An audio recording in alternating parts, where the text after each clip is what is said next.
This audiobook contains 3 censored sentences and 1 modified sentences to make it suitable for all audiences.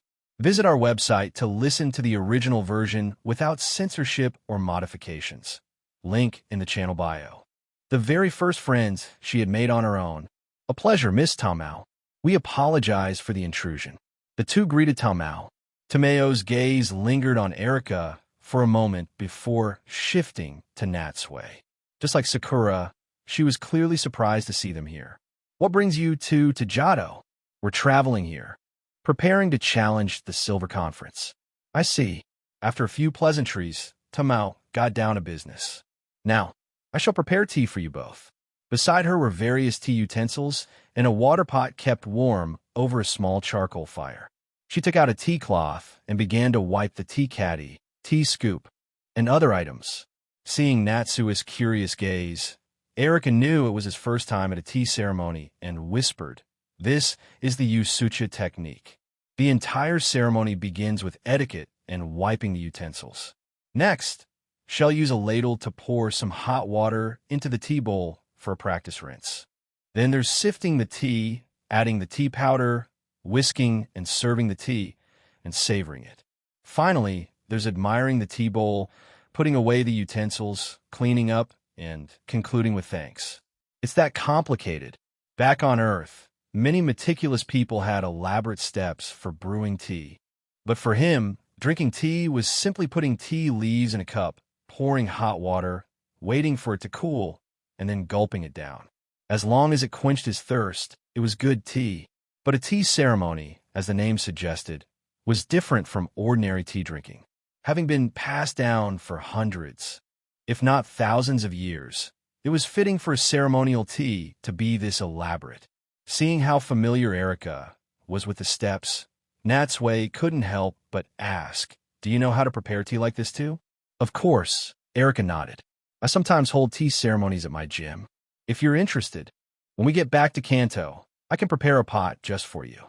Truly from a noble family, skilled in so many things. After that thought, Natsui said nothing more and quietly watched Tamao's every move. When observing the tea ceremony, the guests should remain silent. Although their voices were soft, the tea room was small, so it was inevitable that Tamao heard them. However, she said nothing and continued with her tasks, her movements skillful and fluid, clearly having performed them countless times. Natsui watched as she meticulously wiped the tea bowl, then ladled some hot water into it, brought the bowl close to her body with both hands, and performed a practice rinse of the tea whisk before pouring the water into a wastewater container. Then she picked up the tea caddy, scooped out the powdered tea with a tea scoop, first taking 3 scoops, then pouring out all the powder, and finally using the scoop to even it out, tapping it lightly on the rim of the bowl with a crisp sound. The whole process was calming to watch, and a beautiful woman preparing tea was an especially pleasant sight. Finally, after Tamao whisked the tea in the bowl with a tea whisk, using even and vigorous strokes for a long time, she presented it with both hands, placing 2 bowls of green tea in front of them. "Thank you for waiting. You may now enjoy the tea." Natsui looked down.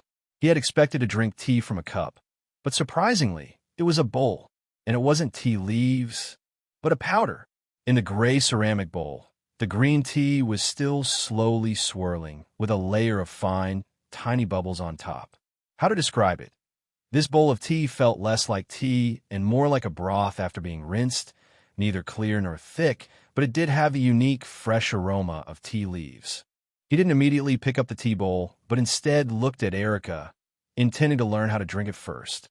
Erika first gave Tamao a slight nod to express her thanks, then picked up the tea bowl, turned it once, and took a gentle sip. Erika savored it for a moment, then smiled and said, "Both the technique and the taste are of the highest quality. The water temperature is also just right. I've learned much." Following her example, Natsui also picked up the tea bowl, rotated it in his hands, and took a small sip.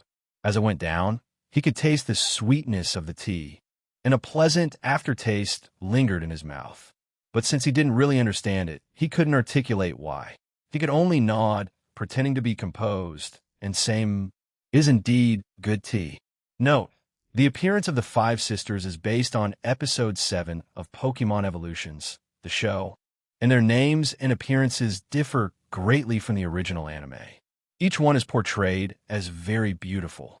Chapter 404. The fan dance and the invitation. After the tea ceremony ended, Sakura had to go prepare for the main event of the party, so she temporarily left Natsui and Erika's side. The two strolled around the courtyard for a while, stopping here and there to admire the various garden scenes. When the time was about right, they made their way to a stage set up in the courtyard. As the most important event of the tea party, the five sisters would now perform a dance together, which was also the most anticipated part for the visiting guests. The stage presence of the five kimono sisters was beyond question, and being able to admire their dance from up close was undoubtedly a joyful occasion. Soon, nearly 200 people had gathered in front of the stage, which included all the guests who had come today. Natsui and Erika blended into the crowd. They couldn't get a front row spot and had to sit in the middle, but that was fine. After all, this position offered a complete view of the entire stage. Although there was some background noise, the visual effect was optimal. Before long, as the music began, the five sisters gracefully walked onto the stage.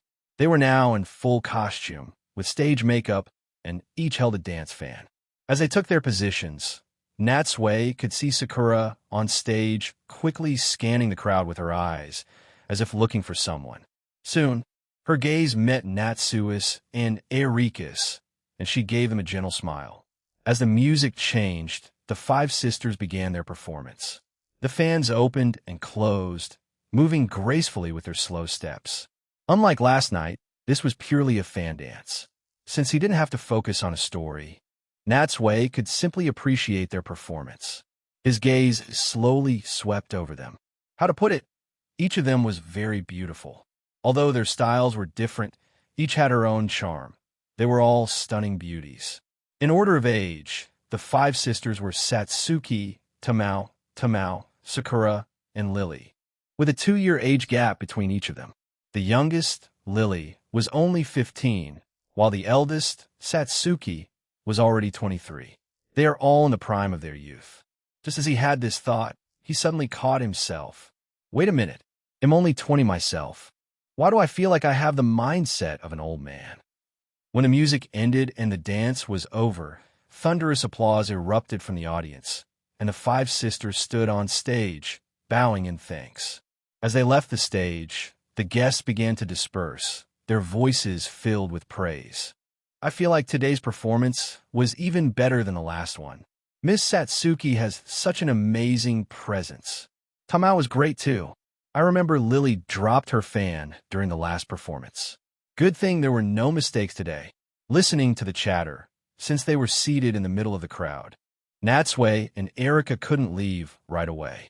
They waited until most of the others had gone before leaving the stage area. Let's go too. They hadn't walked far when Erika remarked, Miss Sakura and her sisters are all so beautiful. When they're on stage, they're so full of life. They really seem to shine. Natsui was taken aback, not sure what Erika meant. Thinking she was envious of Sakura and the others, he decided to comfort her. On a whim, he said, Really? But I think you're more beautiful than them. And while they may shine, that's only on stage. Your stage is the gym battlefield. In my opinion, you're much more dazzling when you're commanding your Pokemon in battle. Erika looked at Natsui with surprise, and a faint blush appeared on her ears. I didn't expect him to be so good at giving compliments. She naturally understood what Natsui meant, but she had just been speaking her mind, with no sense of envy or jealousy. She simply felt that the girls were very popular at that moment, and the words had slipped out unconsciously. Just as she was about to say something else, a light cough came from behind them. They both quickly turned around and saw a woman in a kimono slowly descending the stage stairs. It was Tamao, one of the five sisters.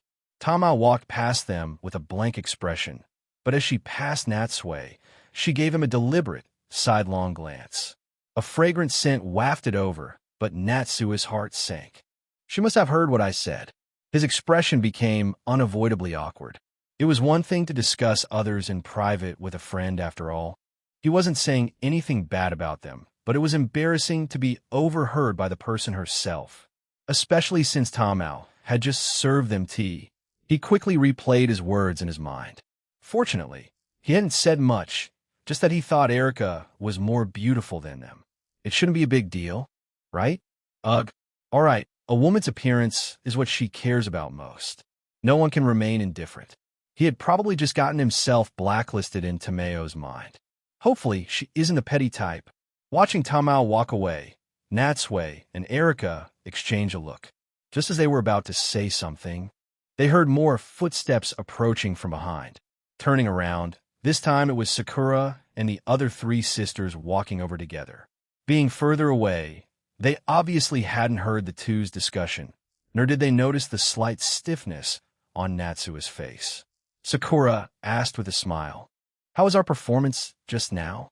"It was truly wonderful," Erica said earnestly.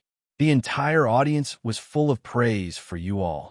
Sakura was pleased, but then she noticed something was off with Natsui's expression. Mr. Natsui, why do you look unwell?" "Oh, him." Glancing at him, Erica shook her head with a hint of amusement. "Don't mind him. He's not feeling very well right now." Seeing Natsui just standing there without speaking, Sakura was a bit surprised. Although she didn't know what had happened, she didn't press the matter further. They joined the sisters and walked into the courtyard. Perhaps because they were having such a good time talking, Sakura enthusiastically insisted that Erica and Natsui stay for dinner. It was an offer too kind to refuse, so the two had no choice but to agree. At Sakura's invitation, the two went to the main house. The tea party had already ended, and all the other guests had left. Sakura stayed to entertain them, while the other four sisters went to the gate to see off the departing guests. Time passed without notice, and soon it was dusk. The daytime hustle and bustle had completely subsided, and the courtyard became quiet and serene. Maids began to clean up the traces left by the guests, and everything seemed orderly and well managed. In the evening, the five sisters changed into simpler kimonos, removed their makeup, and hosted dinner in the main house. A small table was placed in front of each person, adorned with several exquisite small dishes and sake. The group knelt facing each other. Besides Natsui, the room was filled with the lovely presence of 6 beautiful women. It was a pleasant sight, but seeing Tamayo's half-smiling gaze, he felt a sense of unease, as if something was about to happen. Chapter 4:05. Tamayo's provocation during dinner. Erica chatted softly with the 5 sisters, and the atmosphere was very relaxed and pleasant. Natsui didn't listen to what they were talking about. He just focused on eating the food in front of him, neither looking up nor participating in their conversation, using it as a way to avoid Tamayo's gaze. The other sisters, unaware of what had happened, didn't notice his strange behavior. They just assumed it was his personality and that he disliked such social gatherings. It was only when the youngest sister, Lily, who was sitting beside him, suddenly remembered something and asked the two, "By the way, Mr. Natsui, Miss Erica, since you're also from Kanto, I was wondering if you know Ash and Misty?" "Of course we do." Unable to continue feigning indifference upon hearing the familiar names, Natsui smiled. "They're like a little brother and sister to me. We're very close." "Why, do you know them too?" Lily nodded. "We met at a pastry shop before. They came to our tea party with Brock, and later we fought off Team Rocket together. The 3 of them are very easy to get along with, and we became friends." "Oh, and I remember Misty once said she has an older sister with the same name as me." Natsui wasn't surprised that Ash and his friends were also on good terms with the 5 kimono sisters. After all, with their personalities and auras, plus Team Rocket's assistance, they could become friends with anyone. "That's right." Natsui smiled. "And the Lily I know is not only a gym leader, but also an expert in synchronized swimming. Their shows are very popular in Cerulean City. If I had to make a comparison, they're as beloved by the locals as you all are here." Satsuki and the other sisters exchanged glances, a hint of surprise in their eyes. "A gym leader's synchronized swimming show? That must be wonderful. If we have a chance, we must go and see it." Just then, an Eevee ran in from the entrance hall. It scampered on its little legs, stumbling its way towards them, and almost knocked over Natsui's small table. The bowls and cups rattled, and sake splashed out of the cup. With quick reflexes, Natsui reached out and steadied the table. Looking closely, he saw it was the same Evie he had encountered last night at the Akrutique Dance Theater. "Evie, why did you run out?" Sakura got up and hugged it, saying apologetically, "Please don't mind it. This Evie is actually very lively, but it gets scared easily, which is why it seems a bit too rash." Remembering how it had been running around in a panic last night, Natsui understood. But before he could say anything, 5 more EV of different types ran in from the door. A Flareon, a Vaporeon, a Jolteon, an Espion, and an Umbreon. They were the partners of the 5 sisters from last night's stage performance. In an instant, the entire room was filled with EV scampering about. "So lively, please excuse them," Satsuki sighed helplessly. "These little ones are full of energy. With them around, it's hard to have a quiet day." Erica shook her head. "Not all. Actually, we have EV too, so we understand how you feel." She was right. No matter the type, EVs seem to be quite restless. Their abundant energy often exhausted their trainers. Besides, Erika's gym was home to dozens of grass-type Pokemon. Although grass types were mostly quiet, when they started to play, they could be just as noisy and bothersome. "Oh," Tomeo's eyes lit up. "So you have EV too? What types are they?" The two took out their Pokeballs and released their Pokemon. As the blue light flashed, a yellow and a green EV appeared before the 5 sisters. The yellow one was, of course, Natsui's Jolteon, and the grass-green one was Erika's Leafeon. Seeing these two EV, the others instantly surrounded them. They sniffed each other and let out happy cries, as if they were conversing. Since Satsuki also had a Jolteon, and Jolteon was a very common form, Natsuis didn't attract too much attention. However, Erika's Leafeon captured the girls' gazes. "It's a Leafeon. So cute. It's yellow and green, and I think I can even smell the fragrance of fresh grass." While the other sisters focused their attention on Leafeon, only Satsuki, also a Jolteon trainer, carefully examined Natsui's Jolteon. "You've raised this Jolteon very well," she praised as she looked it up and down. "Its fur is stiff, its body is slender and well-proportioned, and its limbs are strong. I can tell its power must be immense." Before Natsui could reply, Tamao chuckled. "Of course, sister. After all, it was raised by a champion. How could it be a weak Pokemon?" Hearing her put special emphasis on the word champion, Natsui felt a strong sense of tension. He frowned, not understanding what she meant. After meeting Natsui's gaze, Tamao said coolly, "Champion, battle me." "What?" Natsui was taken aback. Tamao repeated, "I said battle me. Using our EV.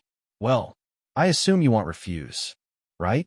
Natsui knew that Tamao was definitely doing this on purpose, to get back at him for his earlier words.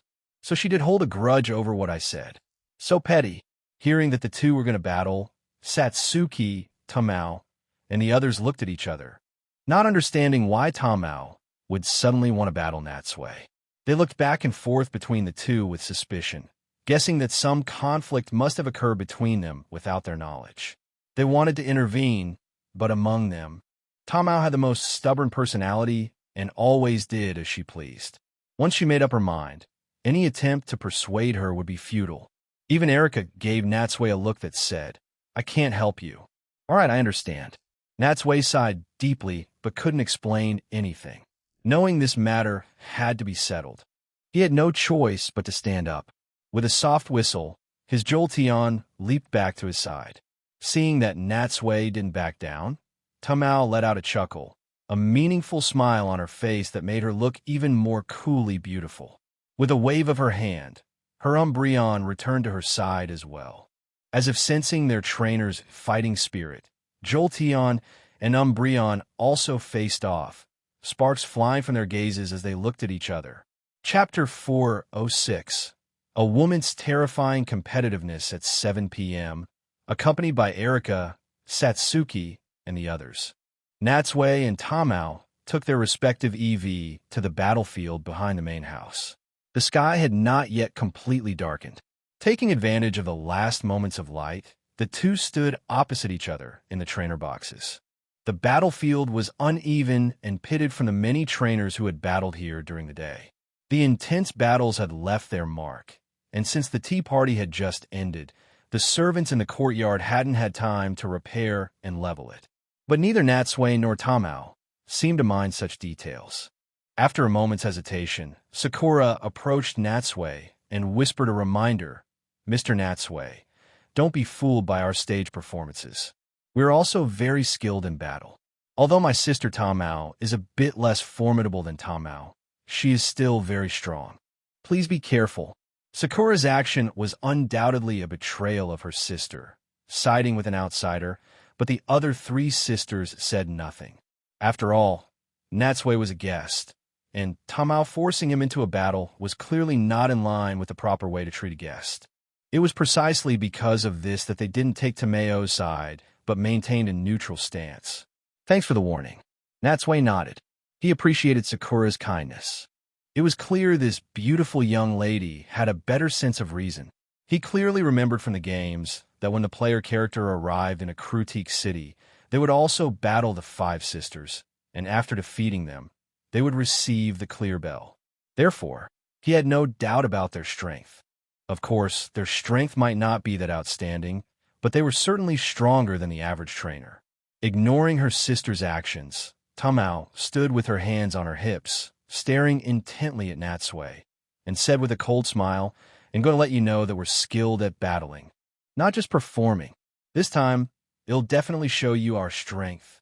We are absolutely not weaker than anyone else."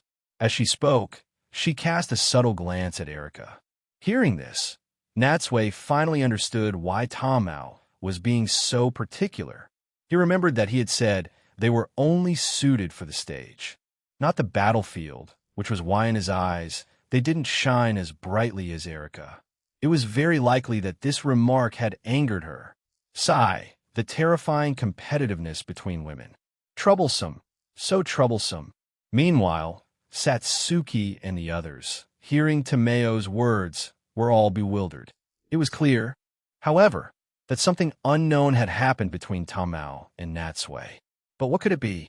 At this point, seeing that the battle was unavoidable, Natsui could only focus his attention, shifting his gaze from Tamao to her Umbreon.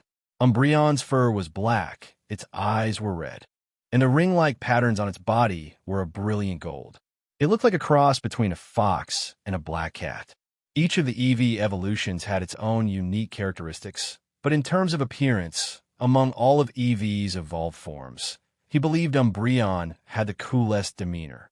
In fact, Natsui was very fond of this form of EV. But back then, to deal with Zapdos, he had no choice but to evolve his EV into a Jolteon. If it hadn't been for the incident with Zapdos, he would have most likely evolved his EV into an Umbreon. But that was no longer possible now. Unless he had the chance to catch another EV, he wouldn't be able to fulfill that wish. Shaking his head, Natsui cleared his mind of distracting thoughts and first took out his Pokédex, pointing it at the Umbreon before him. This wasn't a game, but reality. The information he had was clearly not enough, so he had to understand his opponent more comprehensively. Pokédex. Umbreon, the Moonlight Pokémon. A dark type. Umbreon is a nocturnal Pokémon that becomes active in the middle of the night when the land is bathed in moonlight. It evolves when exposed to the moon's waves. The moonlight alters its genetic structure. Its black fur blends into the darkness, and it will lie in wait for prey in the dark. The ring-shaped patterns on its body naturally begin to glow when the sky darkens, emitting an eerie light. From the Pokédex description, Umbreon's power would be at its peak during the night. After learning this information, Natsui unhurriedly put away his Pokédex and then looked up at the sky. At this moment, the sky was growing darker, and the moon was already hanging low. Although it wasn't completely dark yet, it was about to meet the conditions described for Umbreon to become stronger. Although Natsui wasn't afraid, he knew he should win this match as soon as possible. On the other side, Both Tamao and the other sisters were surprised that Natsui was still using his Pokédex to check Umbreon at this moment. They had all assumed that a trainer who had won a major conference like Natsui would be familiar with all Pokémon. Jolteon and Umbreon slowly moved to the center of the field. From a type perspective, the two Pokémon had no advantage over each other, which was good news for both trainers. Since it was just a single battle, no referee was needed. Once both Pokémon were ready, the match began directly. At Tamao's command, Umbreon charged directly at Jolteon. Although Umbreon looked small and agile, its speed and attack power were quite average. However, in contrast, its defenses were outstanding, and its stamina was also quite good. This meant it wasn't afraid of close-quarters combat with Jolteon and made it one of the few small Pokémon that could withstand a barrage of attacks. Under everyone's watchful eyes, Umbreon rushed towards Jolteon and opened its mouth, biting fiercely at it. Faced with such an attack, Jolteon remained calm. It had followed Natsui through thick and thin, conquering both the Indigo League and the Orange League, two major and minor circuits. Not only had its strength been honed, but its experience was also very rich. With extreme speed, it dodged the attack and then raised its forelegs, kicking fiercely at Umbreon. Double Kick was activated. As a fighting-type move, it was the only one in Jolteon's arsenal that could deal double damage to a Dark-type Pokémon. Thud! Thud! After two soft sounds, Umbreon yelped in pain and was forced back 2 steps by the powerful force. The onlookers could clearly see that in the initial exchange, Jolteon had clearly gained the upper hand, and this basically set the tone for the rest of the battle. Chapter 407. The second EV Bang. Umbreon tumbled through the air a few times, crashed to the ground, and finally collapsed into the dirt. On the battlefield, Jolteon stood panting, its eyes fixed on its opponent. After a short but intense battle, both EV were now injured to varying degrees. Umbreon, relying on its tough hide and the moonlight that shone upon it as time passed, which gave it an extra bit of strength, had managed to hold its own against Jolteon in the initial stages of the battle with a reckless charge. What made it trickier was the poor visibility at night. Jolteon couldn't track Umbreon, which blended almost perfectly into the darkness. In contrast, Umbreon was completely unaffected and frequently attacked from the shadows, causing Jolteon a lot of trouble. This showed that Umbreon was indeed very strong. No wonder Tamao had the courage to challenge a champion. But unfortunately for her, Jolteon eventually found an opportunity. It lit up the battlefield with electricity, exposing Umbreon as it was about to launch a sneak attack. In that moment of surprise, Jolteon seized the chance and unleashed a small combo, turning the tide. Umbreon's body twitched, and it tried to shakily get up from the ground. Seeing it still trying to struggle, at Natsui's signal, Jolteon moved in close and finished it off with a point-blank discharge. The victor was decided. Tamao stared at her Pokémon for a long moment before finally recalling her Umbreon. However, her brow was slightly furrowed, clearly showing some reluctance to accept the outcome. She had intended to intimidate Natsui, but she hadn't expected to be completely outmatched. The spectating Satsuki, Sakura, and the others exchanged glances. This battle had truly shown them the gap in skill. Although it seemed like the two Pokémon were evenly matched during the fight, with Jolteon only managing to defeat Umbreon after a long struggle, the reality was different. Tamao only had her Umbreon, a partner that had been with her since she caught it, and had fought countless battles, so its strength was undeniable. But Natsui, as a champion, surely had more than just this Jolteon. To use a partner that had been by her side day and night, against just one of Natsui's Pokémon, and still lose despite having the advantage of the time of day, showed that Natsui truly lived up to his title. Tamao, perhaps feeling disgraced or not knowing how to face Natsui, didn't utter any harsh words and simply turned and left. Seeing this, Satsuki, as the eldest of the 5 sisters, quickly stepped in to smooth things over. "I'm so sorry." Tamao's personality is a bit proud, so her actions can be a bit willful at times. She's like that with everyone. We've spoken to her about it countless times in private, but she just does as she pleases. She's not a bad person at heart. So please, Mr. Natsui, don't take it to heart. Natsui, of course, wasn't one to hold a grudge against Tamao. Besides, he had been the one to offend her with his words first. So, in a way, this battle was ultimately something he had brought upon himself. It's all right. Natsui waved his hand. Actually, Miss Tamao didn't do anything wrong. I was indeed a bit offensive with my words earlier. If I get the chance, I will apologize to her in person. Natsui's humble attitude made Satsuki and the others feel even more apologetic. In the distance, Tamao, who hadn't gone far, naturally heard Natsui's words. She paused for a moment, but didn't turn back. After a few breaths, she disappeared into the night. Just then, Tamao spoke up. It's getting very dark. We should head back inside. Natsui glanced at the time. As Tamao had said, it was already almost 8 in the evening. It was time to leave. He and Erika were about to take their leave. After all, they had been guests for so long and couldn't continue to impose. But Satsuki and the others, having learned from their earlier chat that they were staying at an inn, insisted they stay the night. The two of them knew that the sisters were trying to apologize for Tamao's earlier rudeness and wanted to use this as a way to bridge the gap between them. After a brief hesitation, they didn't refuse. For Natsui, it didn't matter where he stayed. Besides, apart from Tamao, the other 4 sisters clearly got along very well with Erika. No sooner had they returned to the room than they immediately pulled her into conversation. Dinner was reheated and served again. Since he hadn't finished eating earlier before being dragged into a battle by Tamao, his stomach was not yet full. Natsui took a few bites, the sound of the girls' cheerful laughter filling his ears, as if the battle had never happened.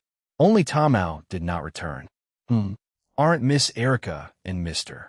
Natsui a couple? Suddenly, Sakura's surprised voice reached him. Natsui turned to see Erika waving her hands and explaining something. We're just traveling companions, not the kind of relationship you're thinking of. Oh, I see. Satsuki and the others understood. You two look so good together, I just assumed. This wasn't the first time they had been mistaken for a couple.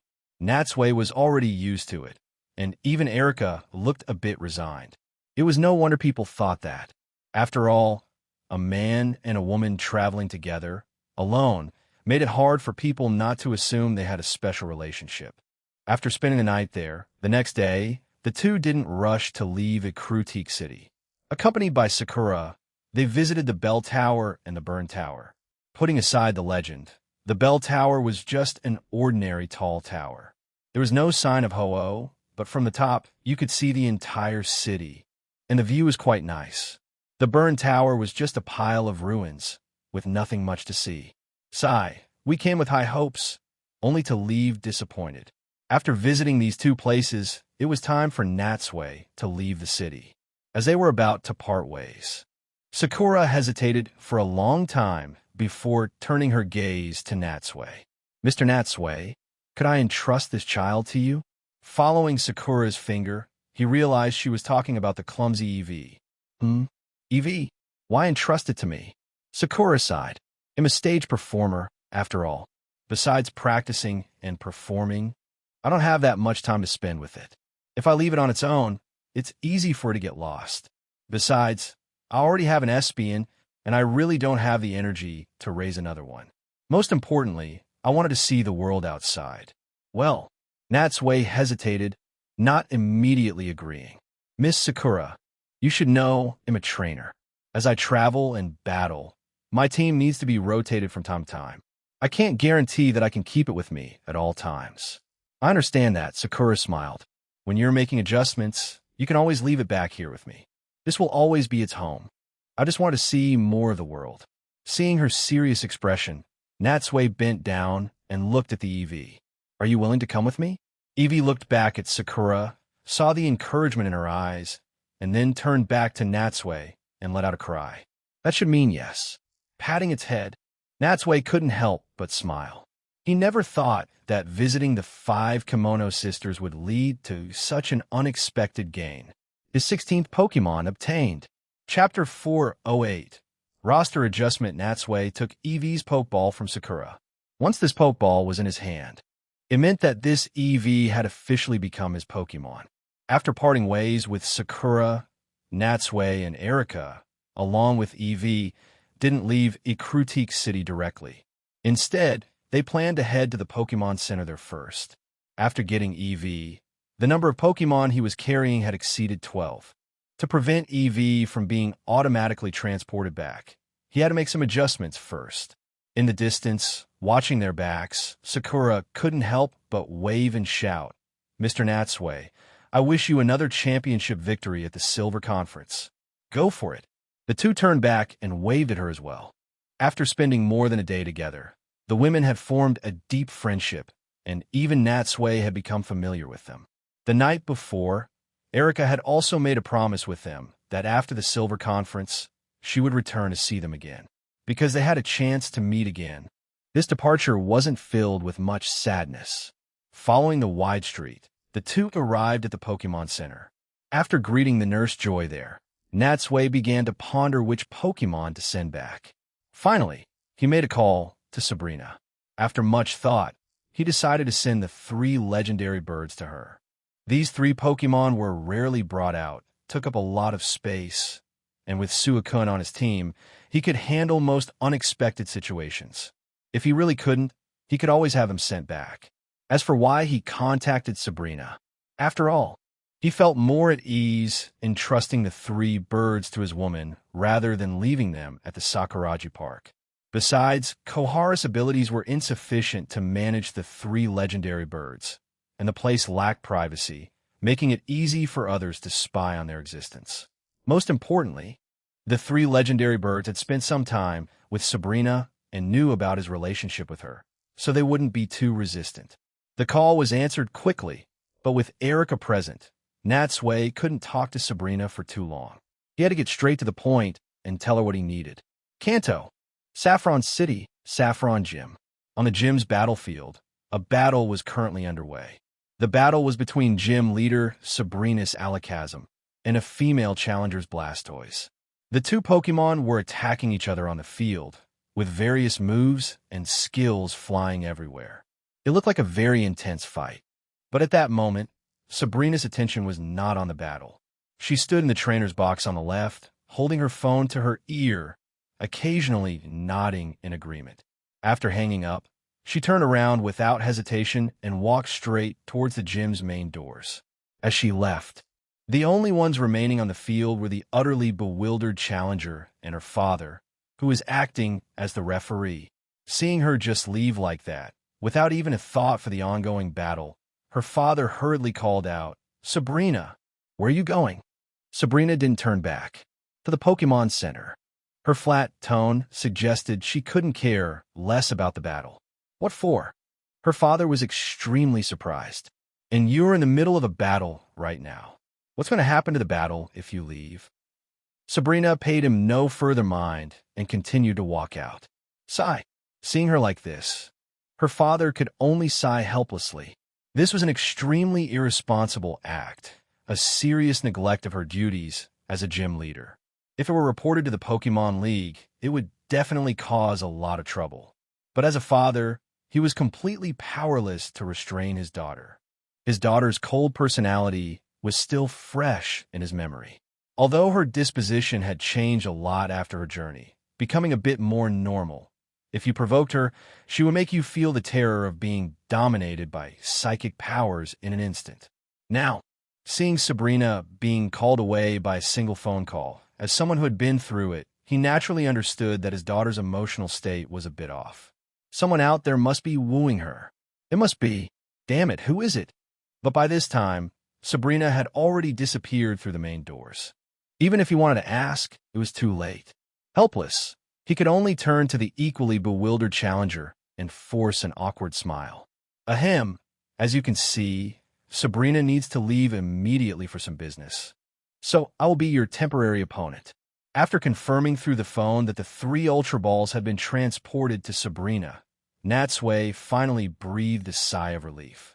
He had been worried that something might go wrong during the transportation process. After all, these were 3 legendary Pokemon. If they were lost, the consequences would be unimaginable. But now it seemed he had been worrying for nothing. Thinking about it, with today's advanced technology, unless Team Rocket interfered, the probability of machine failure was extremely small. And without the 3 legendary birds, including Eevee's Pokeball, he now had 2 empty slots on his team, which should be enough for the journey ahead. Mainly, his standards were high, and he didn't just catch any Pokemon. 2 empty slots were more than enough for him. After bidding farewell to Nurse Joy, the 2 left the Pokemon Center, exited Ecruteak City, and continued their journey to the southwest. Their next destination was the Olivine Gym in Olivine City. The direct distance between Olivine City and Ecruteak City wasn't very far, but after leaving Ecruteak, they needed to walk to the end of Route 38, then head south through Route 39 to get there. And this detour naturally lengthened the journey considerably.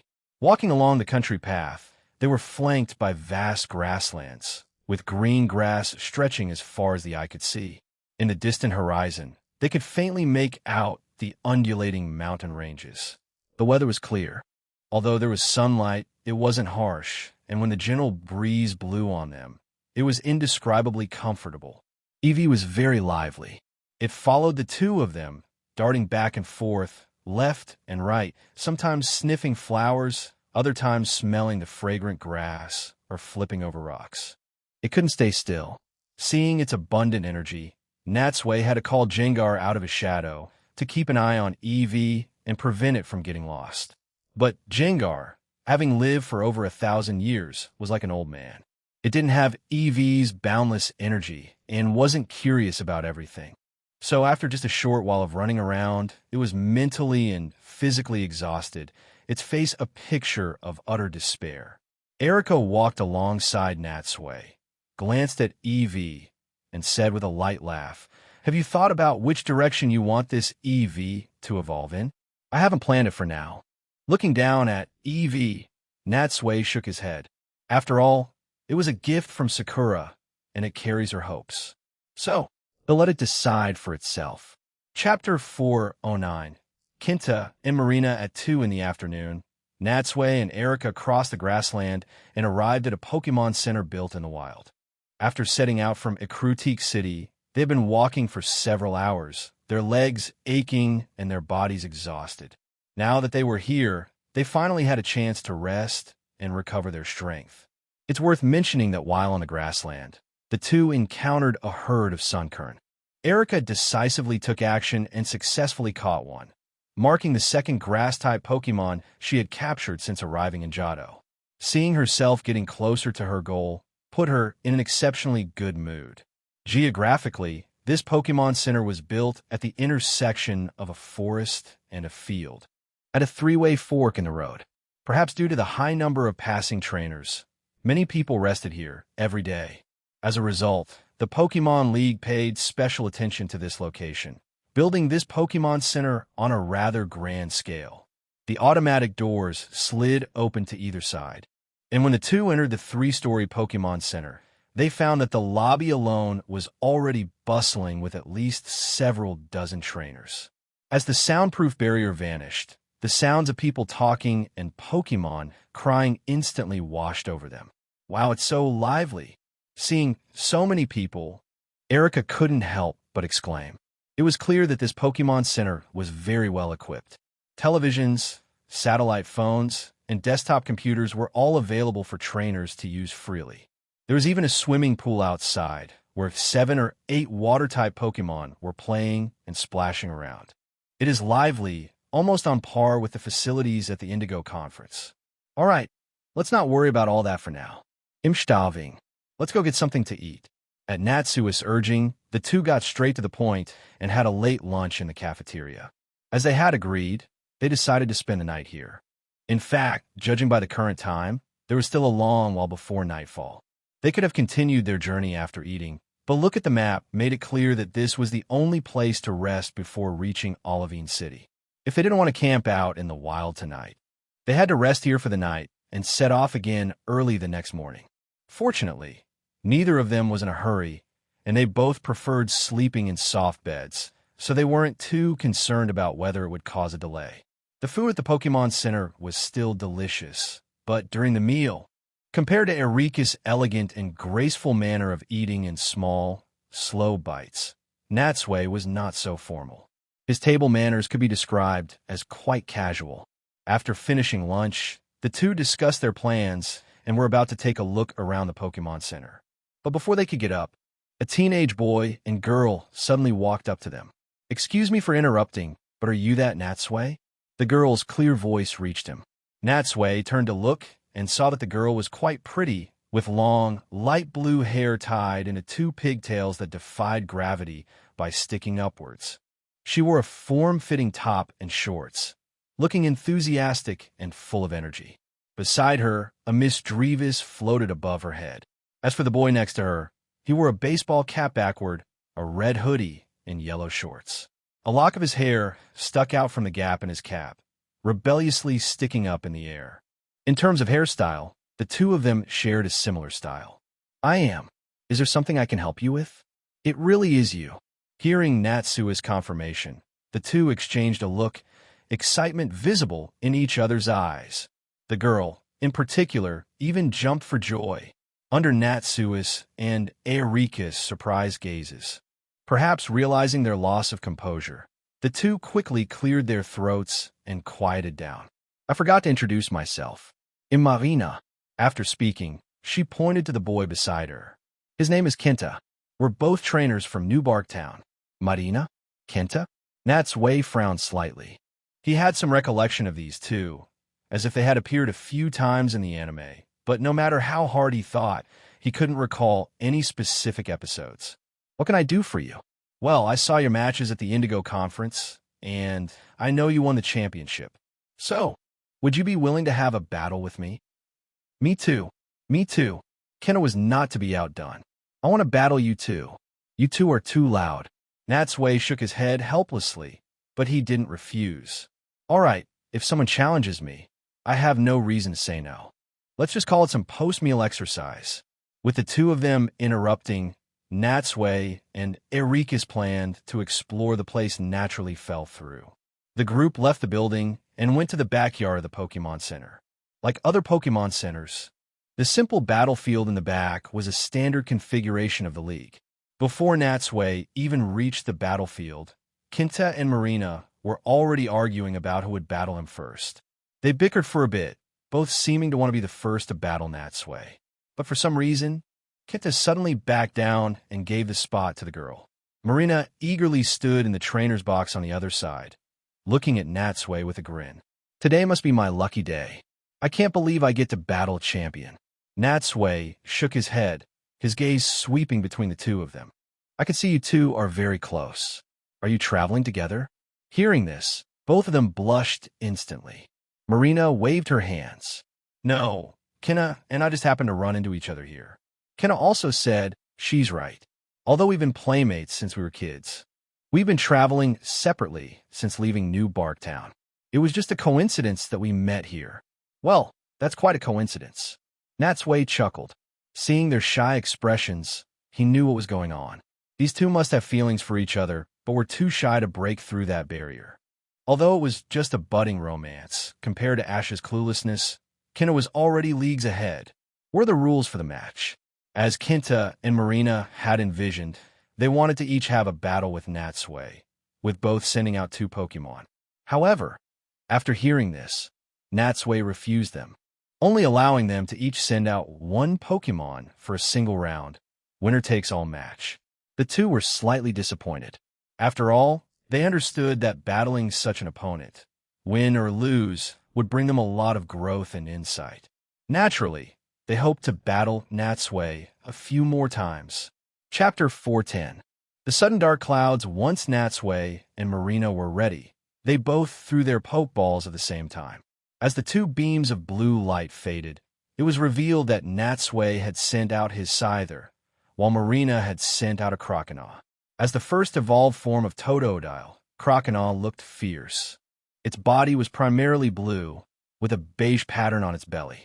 Its mouth was full of teeth, and it had a red crest-like bone plate on its head. Natsui took out his Pokédex and pointed it at the Croconaw.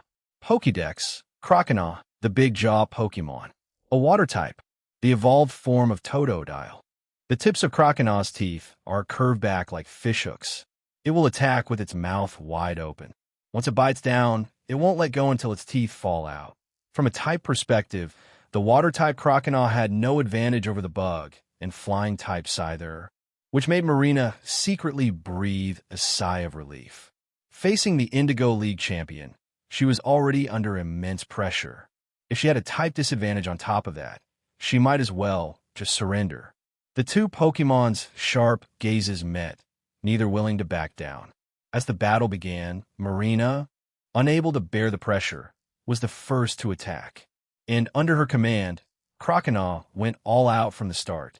Marina seemed to understand that to defeat a powerful enemy, one must show absolute momentum from the very beginning. Aiming to take down the opponent in one fell swoop and not letting the battle drag on for too long. For a moment, water guns flew through the air, creating a shower of spray. Before the water could even hit the ground, Croconaw had already charged in front of Scyther, relying on this bold and aggressive momentum. Croconaw actually managed to fight Scyther on even terms. This showed that Croconaw had been raised quite well. But in the end, Scyther was clearly the more skilled of the two. As Croconaw continued to attack, its stamina quickly depleted. Scyther found an opportunity and, with a single X-Scissor, decisively defeated it. I lost. Seeing Croconaw fall, Marina was quick to admit defeat, but there was no sadness on her face. It was clear that in her heart, she had long accepted that she wouldn't be a match for the champion. In fact, being able to battle Scyther for so long was already something she was happy about. Looking at the slightly panting Scyther, Natsui smiled and nodded at Marina. To have come this far, you're already very impressive. You should know that I've been traveling for much longer than you, so I've naturally been through more training. I believe that with a little more time, you will definitely become an exceptionally skilled trainer. Hearing this, Marina's face lit up with an unparalleled brilliance, as if she had received great encouragement. Hee, she rubbed her nose. Actually, being a trainer isn't my goal. My dream is to become an outstanding coordinator. A coordinator? For some reason, Natsui's mind suddenly thought of May and Dawn. Their dream was also to become outstanding Pokemon coordinators. Wait a minute. Speaking of Pokemon coordinators, Natsui suddenly remembered that the Marina before him would indeed go on to become a top-tier Pokemon coordinator in the Johto region. No wonder she looked somewhat familiar. I see. That's a great goal. Keep it up. It's a tough road as well. Before Marina could say anything more, Kinta, who had been eagerly waiting on the side, came over to the trainer's box and nudged her out of the way. My turn. My turn. Kinta's first impression on Natsui was that he was very similar to Ash in some ways. An opponent of this type would surely be much tougher than Marina. Therefore, Natsui didn't let his guard down and recalled his Scyther. The two sent out their Pokemon at the same time. This time, Natsui sent out his Dragonair, while Kinta's Pokemon was a Typhlosion. Seeing Dragonair, Marina's eyes instantly lit up. Wow, it's a Dragonair. I've never seen one before. It's so beautiful. Girls naturally have little resistance to cute Pokemon, especially one as rare as Dragonair. If it weren't for the fact that a battle was in progress, she looked like she wanted to rush over and hug it. Ignoring the bouncing Marina at the side, Natsui carefully observed the Typhlosion before him. Just like Marina's Croconaw, Typhlosion was Kinta's starter Pokemon and his most trusted partner. Typhlosion's appearance was somewhat similar to that of a weasel from Earth, but it was much larger and fiercer. Natsui once again took out his Pokédex and pointed it at Typhlosion. Pokédex, Typhlosion, the volcano Pokemon. A fire type, the final evolved form of Cyndaquil. When the heat waves around Typhlosion begin to shimmer, it is a sign that it is ready to battle. It will create heat waves with its scorching flames to hide its figure, and it also attacks by rubbing its blazing fur together, using the Blast of Fire. The Blast of Fire can burn anything to ashes, and when Typhlosion is at the peak of its anger, it is so hot that it can instantly ignite anything it touches. In terms of evolution, The two of them, who had started their journey from New Barktown together and both received a Johto starter, were on different paths. Marina's Totodile had only evolved into a Croconaw, while Kinta's Cyndaquil had already evolved into a Typhlosion. While this didn't prove everything, it at least showed that this Typhlosion was definitely much stronger than the Croconaw. Staring at Dragonair, flames ignited around Typhlosion's neck, its battle stance. Kinta waved his hand, adopting the same tactic as Marina. Typhlosion, let's go. Let's show it what we're made of. As the battle began, the two Pokémon immediately clashed, fighting in a fierce deadlock. But just as the battle had begun, a large, thick dark cloud suddenly floated over from the distant sky. The cloud appeared so abruptly, bringing a cool wind and blocking the sun above them, that Natsui and the others noticed it almost immediately. The cloud was as dark as the bottom of a pot, with lightning occasionally flashing within it. It was clear that a downpour was inevitable. It's going to rain. Natsui was a bit surprised. After all, the sky had been clear just a moment ago. Why would a dark cloud appear out of nowhere? But regardless, this battle had to end quickly. He had no desire to get soaked to the bone, and compared to Natsui, Kinta was undoubtedly more anxious. After all, Fire-type Pokémon were at a great disadvantage in the rain.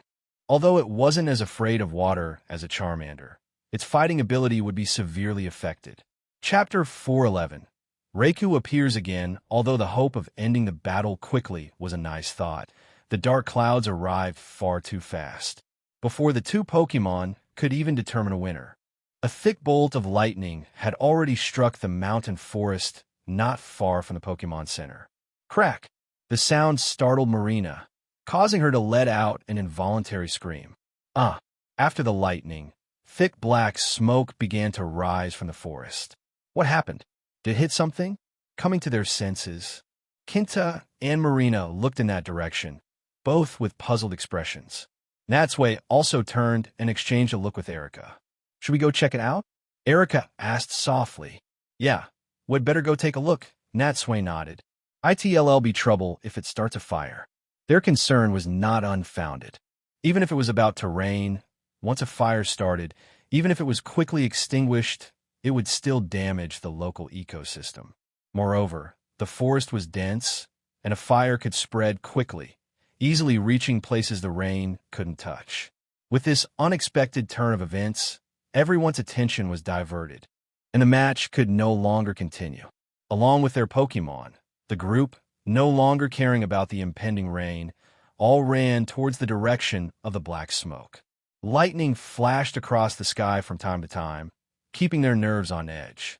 Upon entering the forest, they passed through layers of trees and finally arrived at a gorge within the woods. Before they even got close, they could hear the crackling sound of electricity coming from the gorge. This was definitely not the sound of lightning. The group slowed their pace and moved quietly.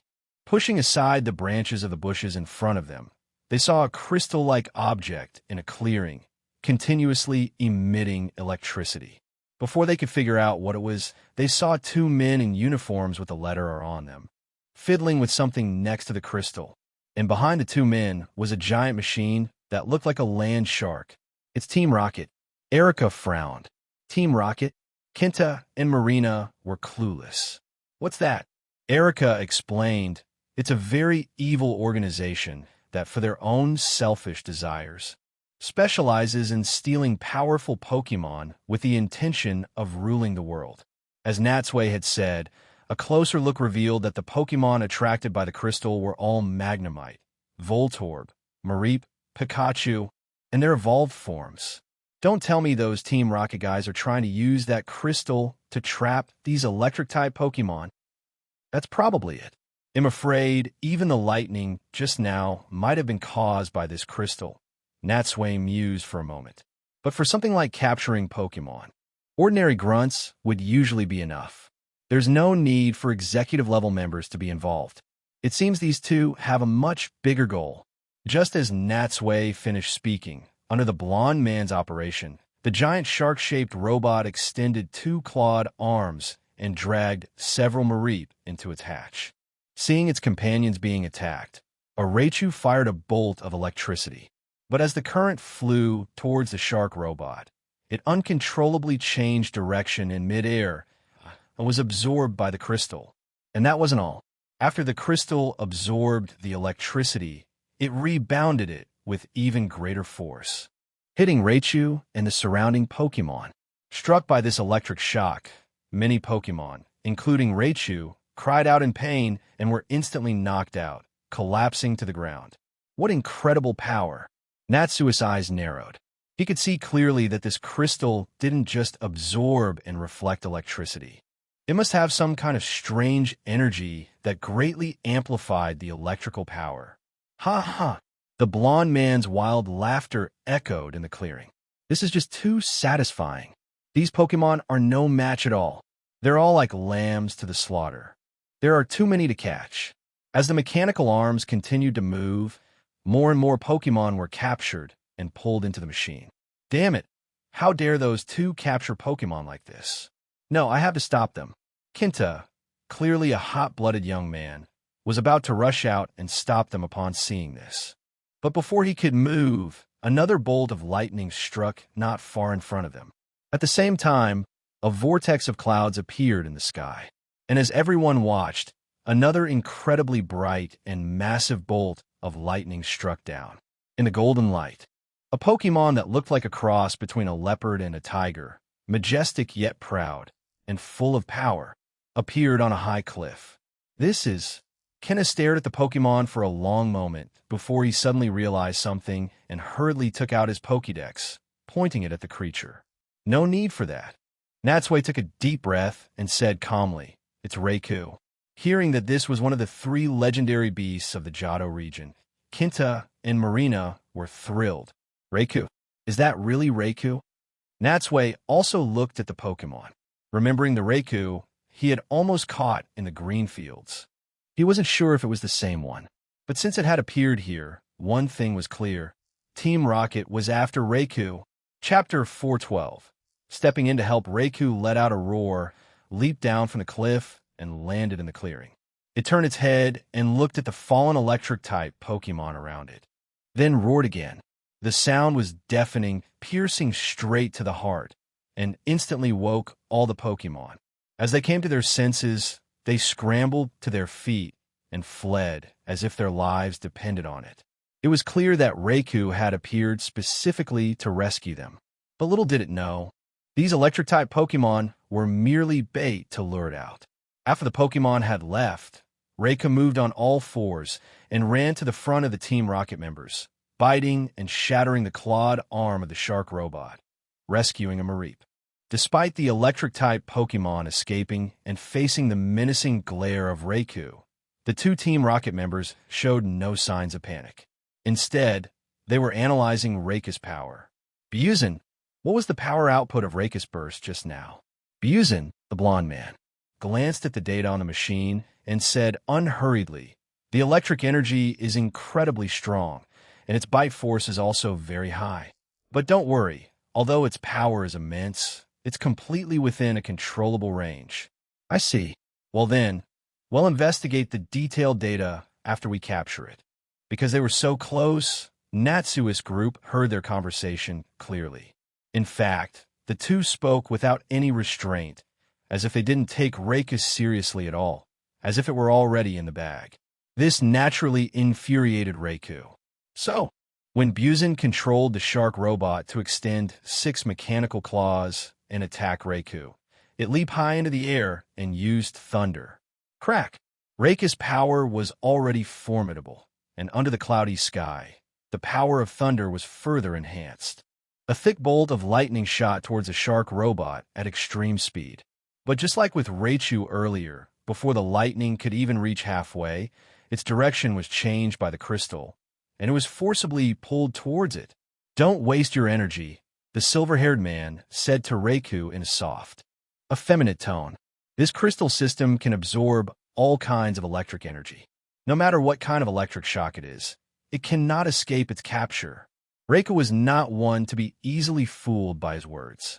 Seeing its attack being absorbed by the crystal, it simply changed its target and focused its attention directly on the crystal. Zap! Another dazzling bolt of lightning shot out. But as expected, this attack was also completely absorbed by the crystal.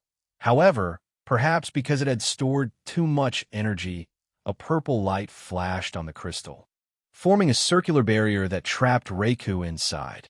Byuzen laughed loudly. Good, it's fallen into the trap. The barrier was a faint purple, with electric currents occasionally surging across its surface, looking quite dangerous. Reiku paced around inside the barrier for a few circles, then fired a discharge at the crystal. But after the electric spark hit the barrier, it was reflected back at Reiku with even greater force. The electricity exploded and crackled on Reiku's body, although electric-type attacks dealt half damage to Reiku of the same type. This one was so powerful that it still made Reiku show a pained expression. Undeterred, Reiku turned to attack the crystal again, trying to break the barrier from the inside, but was once again injured by the reflected lightning. It was clear that, like the crystal, this barrier was specially designed to deal with electric-type Pokemon. But it was, after all, one of the 3 legendary beasts of the Johto region. Even in immense pain, it stood its ground, gritting its teeth and not making a sound. How utterly foolish! The silver-haired man shook his head, seeing Reiku's futile struggles. The more you resist, the more damage you'll take. Can't you see something so simple? Never mind, I can't blame you. I overestimated you. Although you're called a legendary beast, in the end, you're just a Pokemon. Reiku let out a weak roar at them. The sound was not loud, but its defiant meaning was very clear. You can trap me, but making me surrender is absolutely impossible. Seeing Reiku still trying to struggle in vain, the 2 Team Rocket members sneered. On its own, Reiku had no way of breaking free from this barrier. Barring any surprises, once Reiku's stamina was depleted, they would easily capture it. All they had to do now was wait. Byuzen was even thinking that if they could capture Reiku, their status within Team Rocket would surely surpass that of the 4 executives. But surprises always happen. Stop! From the forest, Kenna could no longer stand by and watch. He rushed out and ran straight up to the Team Rocket members. You 2, release Reiku immediately.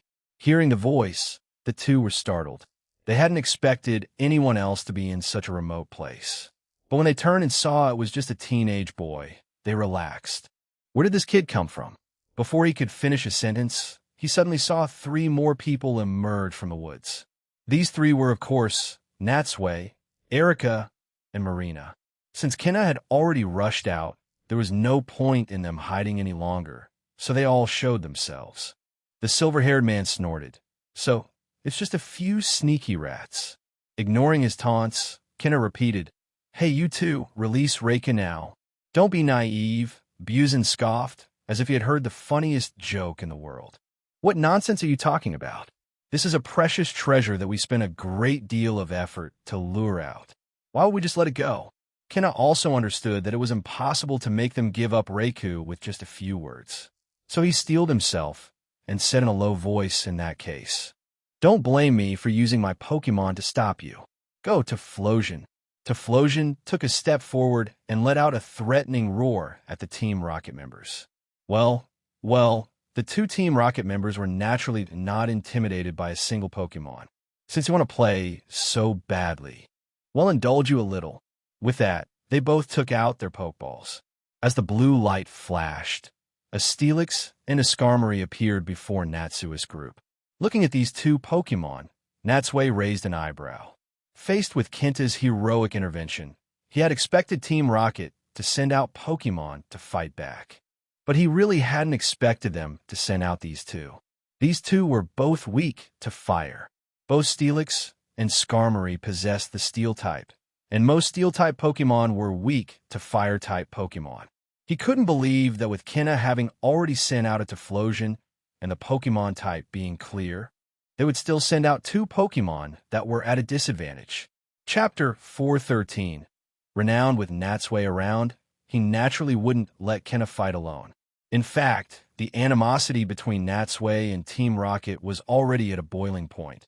Both wanted to get rid of the other. Unless those guys had a change of heart, turned over a new leaf, and did something good for the world whenever he saw them.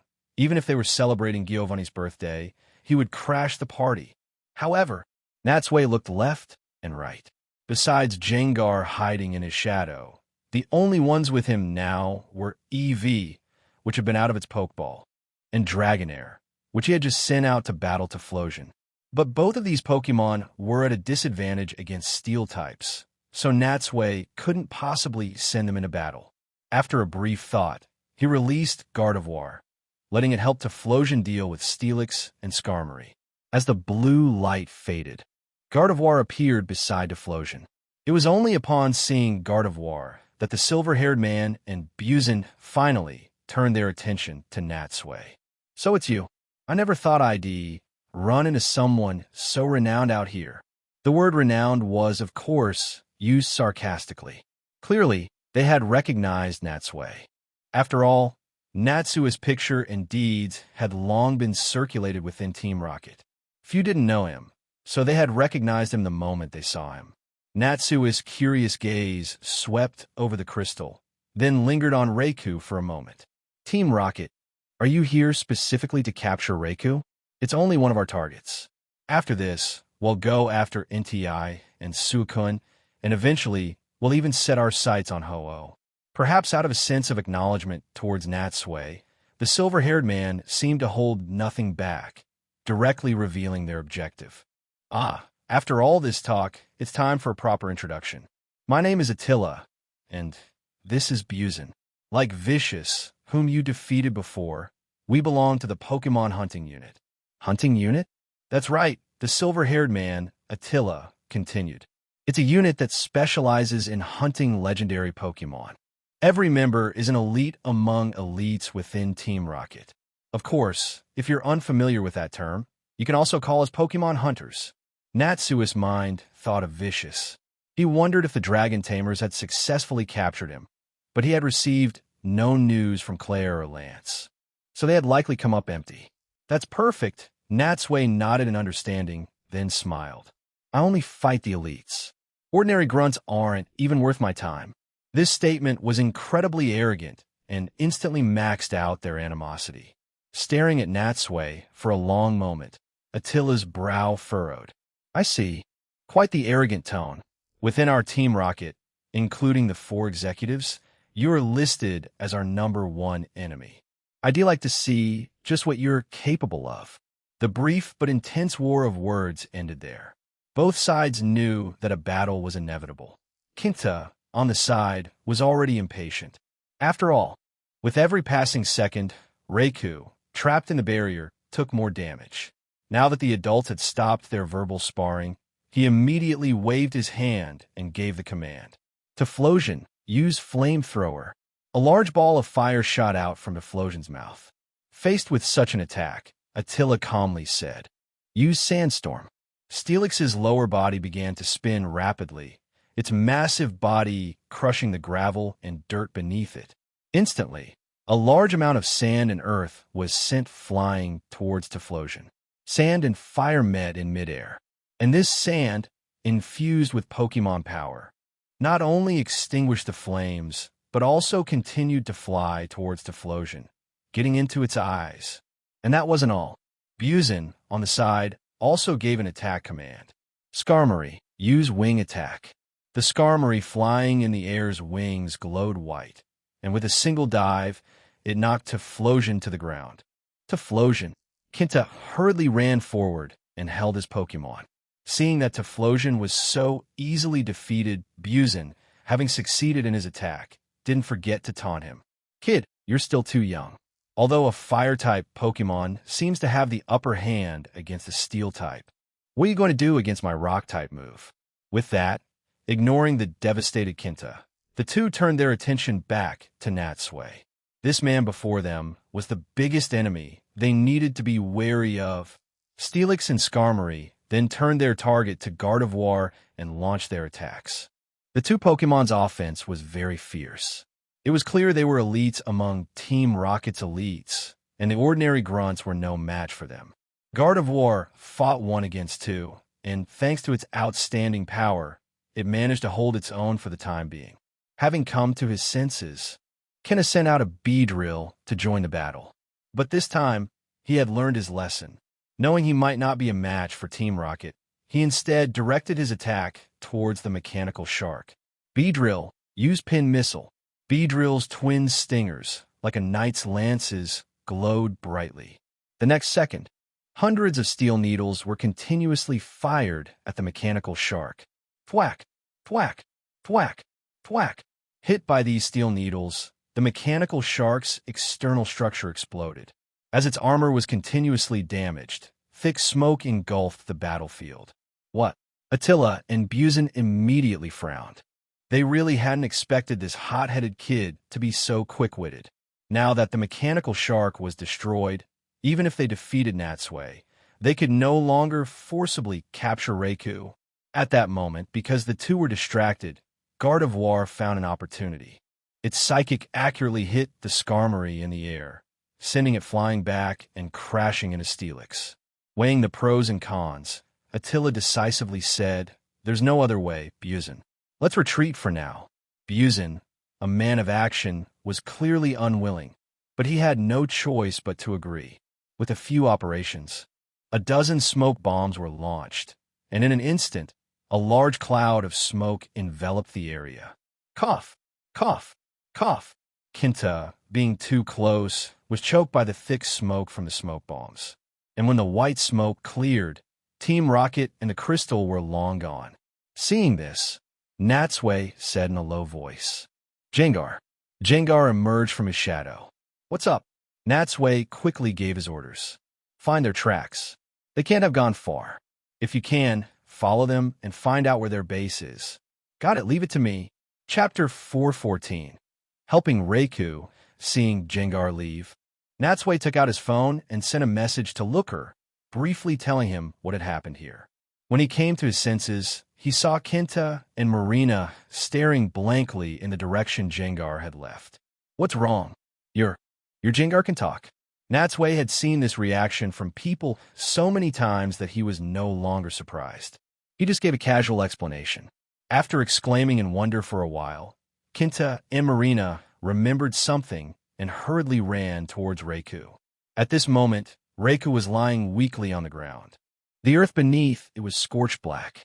This was all caused by its own reflected electric shocks. It was clear how long it had struggled and how much it had suffered while Natsui and the others were battling.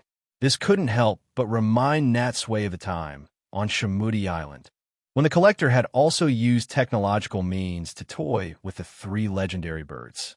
It just went to show that even legendary Pokemon were powerless against humanity's top-tier technology. Just as Natsui was about to step forward, his phone beeped. Ding dong. It was a text from Looker. He was currently on a mission and was too far away to get there in a short time, but he had already contacted another international police officer to meet up with Natsui and handle the matter together. Another international police officer? Who could it be? To be honest, besides Looker, Natsui didn't really want to deal with too many international police officers. Whether it was for evil organizations like Team Rocket or for trainers like himself, these guys were a handful. At that moment, a weak roar came from ahead. Natsui looked up and saw that Kena had only taken a few steps before being stopped in his tracks by Reiku's shout. Reiku clearly had no fondness for humans. It struggled to its feet, glanced at Kenta, then turned and staggered towards the forest. Kena stood there at a loss. From his expression, it didn't seem like he wanted to capture Reiku. He just looked at it with a complicated expression. As a native of the Johto region, he had grown up listening to the stories of Ho-Oh, Lugia, and the 3 legendary beasts. Therefore, besides wanting to capture them, he held a sense of faith and admiration for these Pokemon. Unlike him, Natsui very much wanted to capture this Reiku. However, capturing it in this opportunistic manner would surely be met with resistance. Besides, Kenta and Marina were right there, and they had discovered Reiku together. He couldn't just disregard their feelings. The best way was to wait for Reiku to leave and then find it on his own to capture it. Seeing Reiku getting further and further away, Kenta finally couldn't help but shout at it. "Reiku, you're so badly injured. Where are you going?" With that, he took a few more steps forward, as if wanting to chase after it, but was met with a sudden attack from Reiku. Zap! Reiku suddenly turned its head, and a bolt of electricity shot out from its forehead, heading straight for Kenta.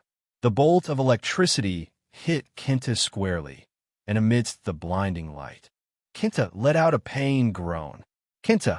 Marina was shocked and wanted to rush forward immediately, but was held back by Erika. Don't go, it's too dangerous. Fortunately, Reika's power had been greatly weakened, so the electric shock only lasted a few short seconds.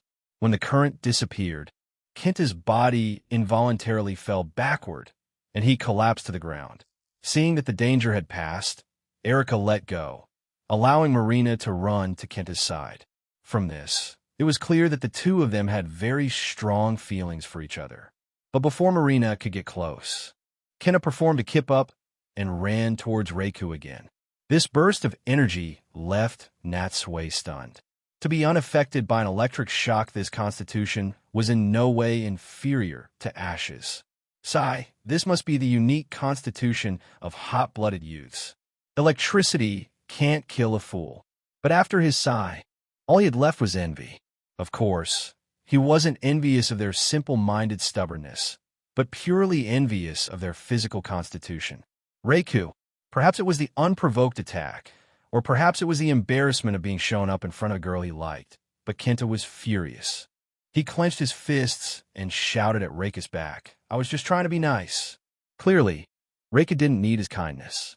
Another bolt of lightning flashed, but this time, it only left a scorched mark on the ground in front of Kenta.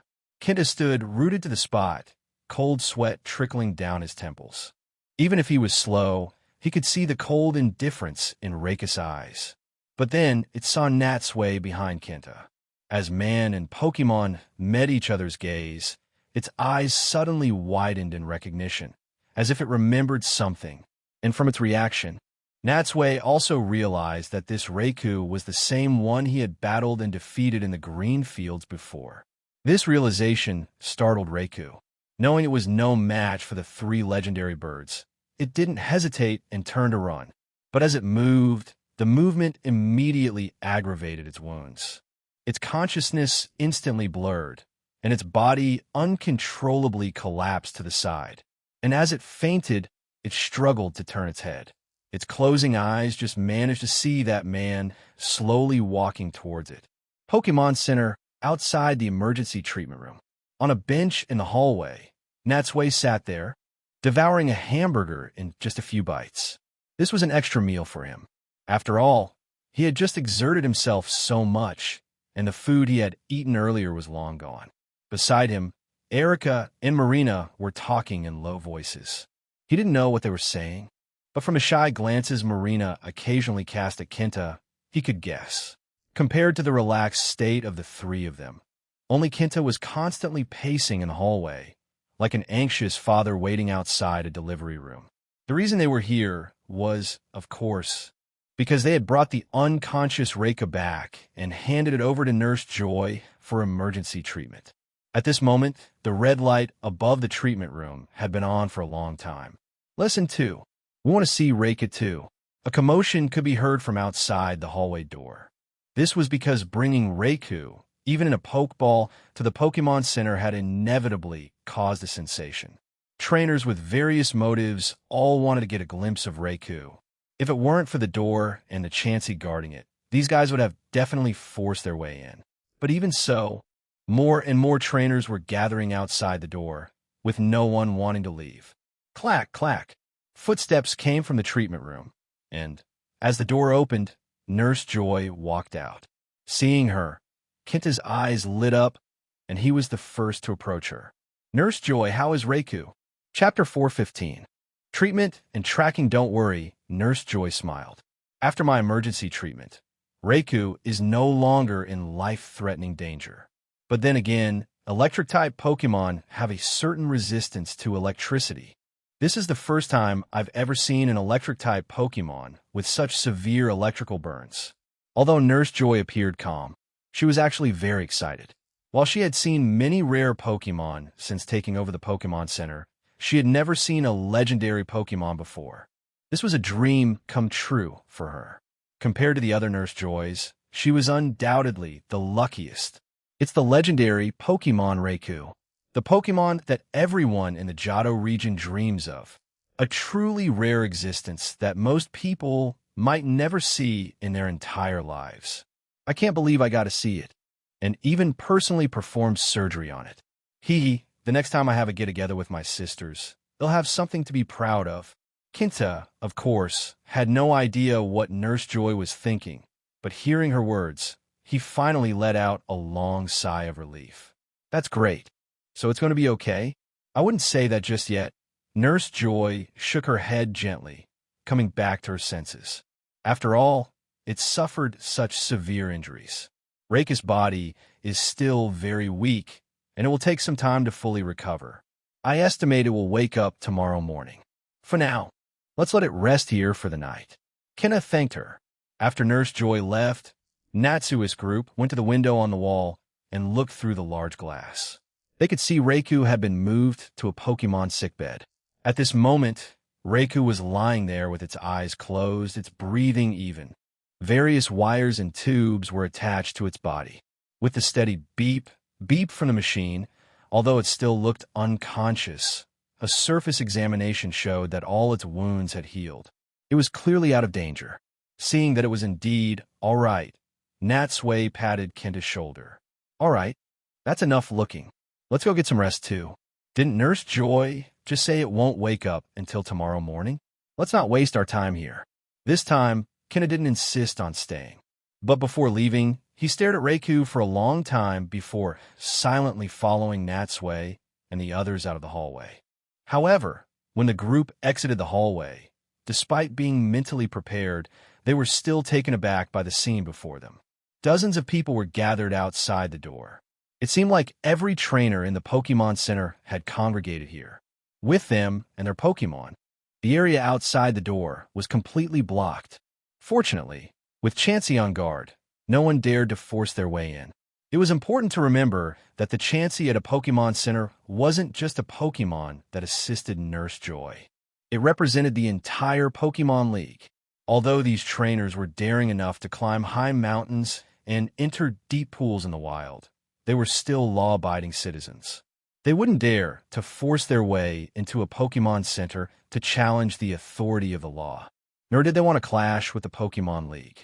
Unless an evil organization like Team Rocket or someone intent on committing a crime targeted the place, as long as you didn't want to be wanted by Officer Jenny and the police, this was a very safe place. Otherwise, so many trainers wouldn't entrust their Pokemon to Nurse Joy, let alone sleep so soundly here. Therefore, even though they knew Raikou was inside, these people didn't dare to make any rash moves. And with Team Rocket having just been defeated, not only did their mechanical shark need repairs, but they also needed stronger Pokemon to face Natsui. It was unlikely they would come looking for trouble anytime soon. At this moment, seeing Natsui's group come out, their eyes lit up and they all surged towards them. Hey, did you really bring back a Raikou? Did you catch it? I'm willing to trade all my Pokemon for that Raikou. Their ears were filled with a chaotic clamor. Kenta and Marina were startled by this enthusiasm and stood frozen on the spot, not knowing how to face them. Fortunately, Natsui grabbed one with each hand and pulled them out of the crowd. It wasn't until they reached the dormitory area that they finally shook them off. That was terrifying. Leaning against the wall, Marina looked back to make sure no one had followed them before wiping the sweat from her forehead with a lingering fear. I don't understand. Why are these people so crazy? What's so strange about it? Natsui glanced at her and retorted, just think about how out of it Kenta was just now. And it's not hard to guess what these guys' attitude towards Raikou is. Out of it, Kenta touched his head in confusion, completely unaware. I was perfectly normal, okay? His only response was a roll of the eyes from Marina. You call that normal? Your eyes were practically glued to Raikou just now. After saying good night to Erika, Natsui returned to his dorm room. He took a shower to wash away his fatigue and then lay comfortably in bed. By now, night had fallen outside the window. I wonder how Jengar is doing. Just as he had this thought, an oval-shaped shadow phased through the wall from the outside. It was his Jengar. I'm back. How'd it go? You weren't discovered, were you? With their skills, it's impossible for them to discover me. Jengar first boasted, then grinned. I followed those two all the way and found them entering a secret base. The base is to the southeast of the Pokemon Center, not too far away. Hee. And I even sneaked into the base and did some investigating. It seems to be a Team Rocket research center. And I even found a familiar face there. Natsui raised an eyebrow. A familiar face? Who? It's that Team Rocket scientist who created the red Gyarados. So it's him. Natsui nodded, a researcher with square glasses and a goatee, and his R project coming to mind. I remember his name is Dr. Zager, right? I never thought that after leaving the secret base at the Lake of Rage, he would end up here. Is he conducting some new research? I'm not sure about that. Jengar shook its head. I was afraid of being discovered, so I didn't get too close. You did the right thing. Patting Jengar's shoulder, Natsui took out his phone and sent the information Jengar had gathered to Looker. The rest, let's leave it to the international police. When it comes to dealing with Team Rocket, they're the real professionals. Chapter 416. Yuzine after a night's rest, when Natsui met up with Erica in the cafeteria the next morning. He found that Kenta and Marina were already waiting there. Their plates were in front of them, but the food was already gone, with only a few crumbs remaining.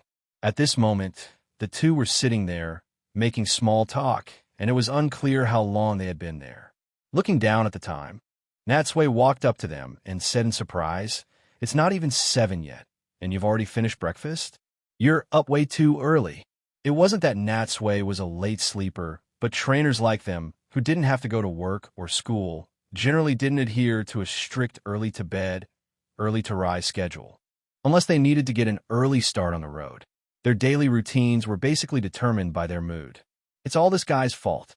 Seeing the two, Marina first let out a big yawn, then complained to them. He said he was worried Reiku would sneak away, so he went to the sick room to check on it before dawn. He ended up waking me up too. I'm so sleepy. Erica was puzzled. Even so, he should have gone by himself, right? Why were you with him? Hearing this, Marina's face turned slightly red. His footsteps were too loud. They woke me up. Natsui and Erica exchanged a look. That excuse was really flimsy. It was important to remember that boys and girls were housed in different dormitories, with some distance between them. The dorms were also soundproof.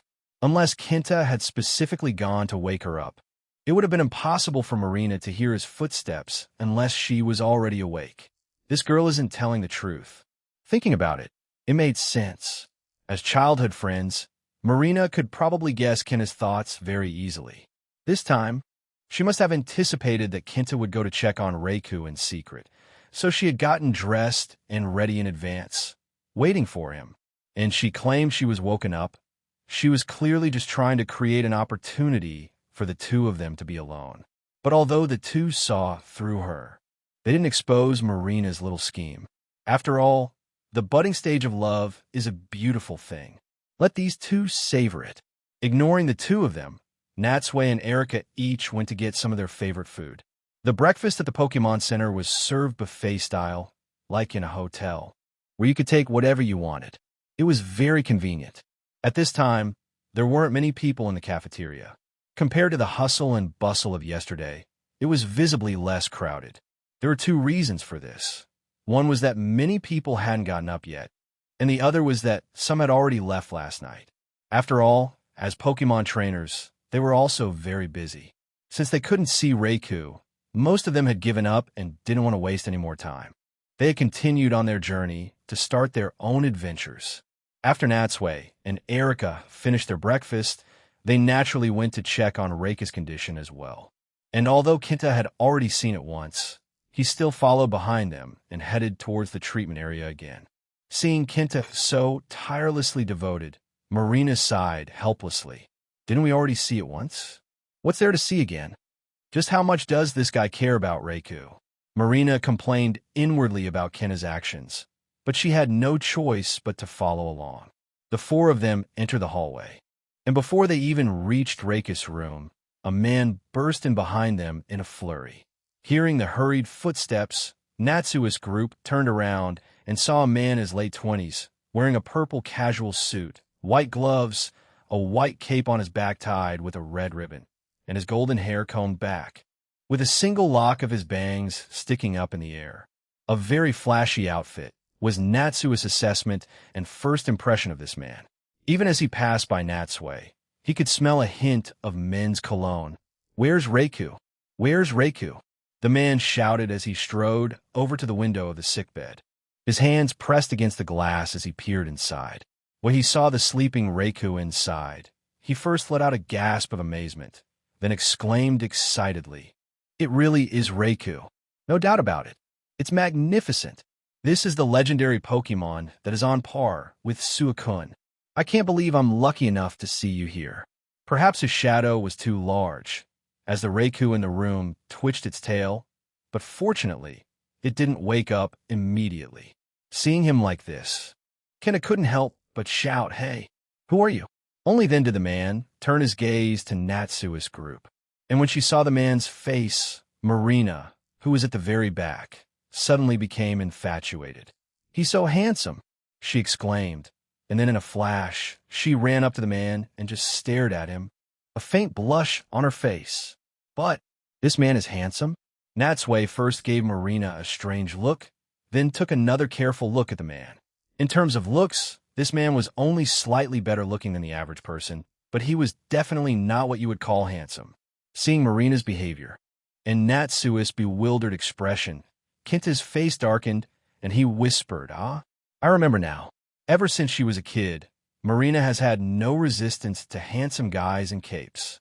No resistance to handsome guys in capes. Natsui frowned. So that was it. He never thought that Marina, at such a young age, would have such a strange preference. And this preference was really, really strange. After all, normal people usually like to look at faces, legs, or chests. This was the first time Natsui had ever heard of someone who liked to see people wearing capes. All he could say was, he really didn't understand how Marina's mind worked. Perhaps Marina was being too forward, as the man cautiously took a step back. And in doing so, he happened to see Erica at the side and said, "Surprise? You're Miss Erica, right? What are you doing here?" Natsui's gaze shifted between the man and Erica. "You two know each other?" Erica looked closely at the man's face, but eventually shook her head. "I'm sorry, have we met before?" The man smiled. "My hometown is in Celadon City. I once challenged the Celadon gym a few years ago, but was defeated by you, so it's normal that you don't remember me." "Oh, I should introduce myself first. My name is Eugene, and I'm a Pokemon researcher of sorts." "Eugene? So it's him." Hearing that this man was a researcher, Kenneth suppressed his annoyance and couldn't help but ask, "Mr. Eugene, what do you research?" Eugene grinned. "I'm an expert on Ho-Oh's Royal Guard. For many years, I've been tracking Suicune." "Tracking Suicune?" Natsui and Erica exchanged a look, and then subconsciously touched the Ultra Ball at their waists. If they told this guy that they had a Suicune in their possession right now, his pride would surely take a huge blow, right? After all, he had been searching so hard for so long, while they had not only encountered it, but also captured it with ease. No matter how you looked at it, it was quite a blow. But Natsui just thought about it. After all, this Eugene was obsessed with Suicune and was also an arrogant and conceited person. Natsui had no desire to deal with such a guy. Chapter 417. One after another, people appear. Eugene looked at Erica curiously, asking, "Miss Erica, why did you decide to come to Johto? Is your work at the Celadon gym not important?" "There's nothing I can do about it," Erica replied, shaking her head gently at Eugene's confusion. "The Celadon gym caught fire a while ago and is currently undergoing repairs and reconstruction. So I'm taking this opportunity to come here and catch some grass-type Pokemon." "I see." Eugene nodded understandingly, then turned his gaze to Natsui. However, he didn't recognize Natsui, simply taking him for an ordinary male companion of Eureka's. There was nothing strange about this. After all, he wasn't a full-time Pokemon trainer and spent most of his time tracking Suicune. He rarely watched Pokemon-related events. Although TV news occasionally broadcasted a battle or two during the Indigo League, and he had indeed heard Natsui's name, he couldn't connect it to the man in front of him. Moreover, Natsui was still just a champion, far from reaching the fame of an Elite Four member. So his face wouldn't naturally be known to everyone. Upon hearing Yuzine reveal Erika's identity, Kinta and Marina realized that not only was Natsui no ordinary person, but the beautiful lady traveling with him was also keeping a low profile. Actually a gym leader. Both were immediately filled with respect. Compared to them, two novice trainers just starting out, these three undoubtedly held a certain social standing. Erika then asked the question that concerned them all most. "Mr. Yuzine, how did you know Reiko was here?" "I happened to be nearby, and last night I met a trainer who had left this place. It was from him that I learned about it. To be honest, when I found out Reiko was being held here, I was stunned. After all, a legendary Pokemon of its caliber is almost impossible to find." "Oh, by the way, did you catch it?" "Well," Marina was about to answer, but before she could speak, the door at the other end of the hallway suddenly opened, and Officer Jenny along with a short-haired man with blue hair emerged. The short-haired man with blue hair came up to them and answered for them proactively. "You're mistaken. Reiko wasn't captured by them. They just rescued it from Team Rocket and brought it here for emergency treatment." Natsui and the others were puzzled, wondering who this man was. And why was he coming out of the inner room with Officer Jenny? Yuzine, however, recognized the man. "Isn't that Professor Kodama? I can't believe you're here too." Yuzine's tone held a hint of pleasant surprise. He was clearly quite shocked to see the man there. "Long time no see, Yuzine." The man called Professor Kodama extended his right hand to Yuzine. As they shook hands, it was clear their relationship was quite familiar. Professor Kodama? But Natsui had no recollection of that name. He carefully observed the man, who looked ordinary, nothing out of the usual. However, he wore an archaeologist's vest, so he appeared to be a scholar. And this man emerging from the room completely confused Kinta and Marina. They couldn't help but ask Officer Jenny, "Who exactly is this Professor Kodama?" Officer Jenny smiled. "This is Researcher Kodama. He's here at Professor Elm's request to assist Reiko with its recovery and also to collect some data on Reiko." "Professor Elm's request?" Natsui frowned. "How did he know we encountered Reiko?" "I contacted the professor last night." Marina raised her hand at this point and stuck out her tongue. "It was such a big deal. I thought it was only right to tell the professor.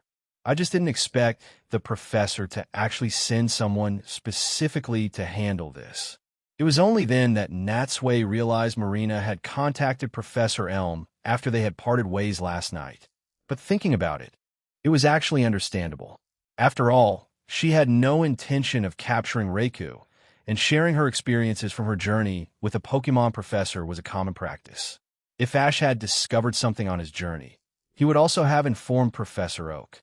However, bringing so many people here for no reason, I just hope there aren't any unexpected complications in the end.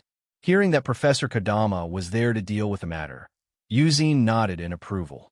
It's best to be cautious. After all, this is Reiko, a legendary Pokemon of our Johto region. It absolutely cannot fall into the hands of bad guys. And I think those Team Rocket guys definitely won't give up on Reiko after one failure. They'll definitely make a comeback. Don't worry about that. Officer Jenny took over the conversation, then looked at Natsui. "We've already received notification from the International Police. They'll be sending people here to deal with Team Rocket." Natsui's heart stirred, and he asked, "Officer Jenny, do you know who the International Police will be sending?"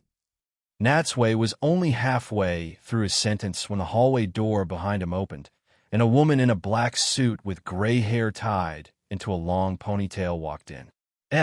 Annabelle. The person before them was Annabelle, the International Police officer Natsui had worked with in a previous operation.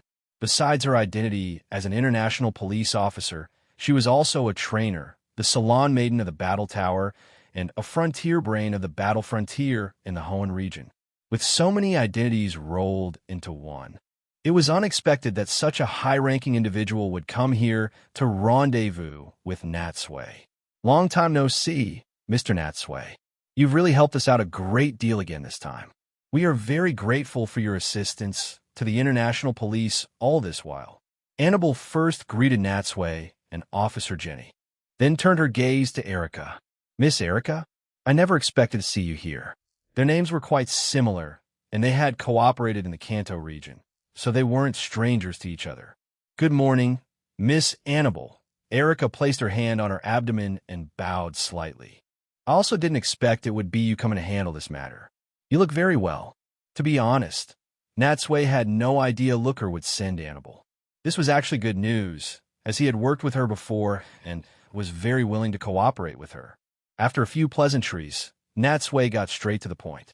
"May I ask how many people Miss Annabelle has brought with her this time?" Annabelle smiled faintly. "Don't worry, I've come fully prepared this time.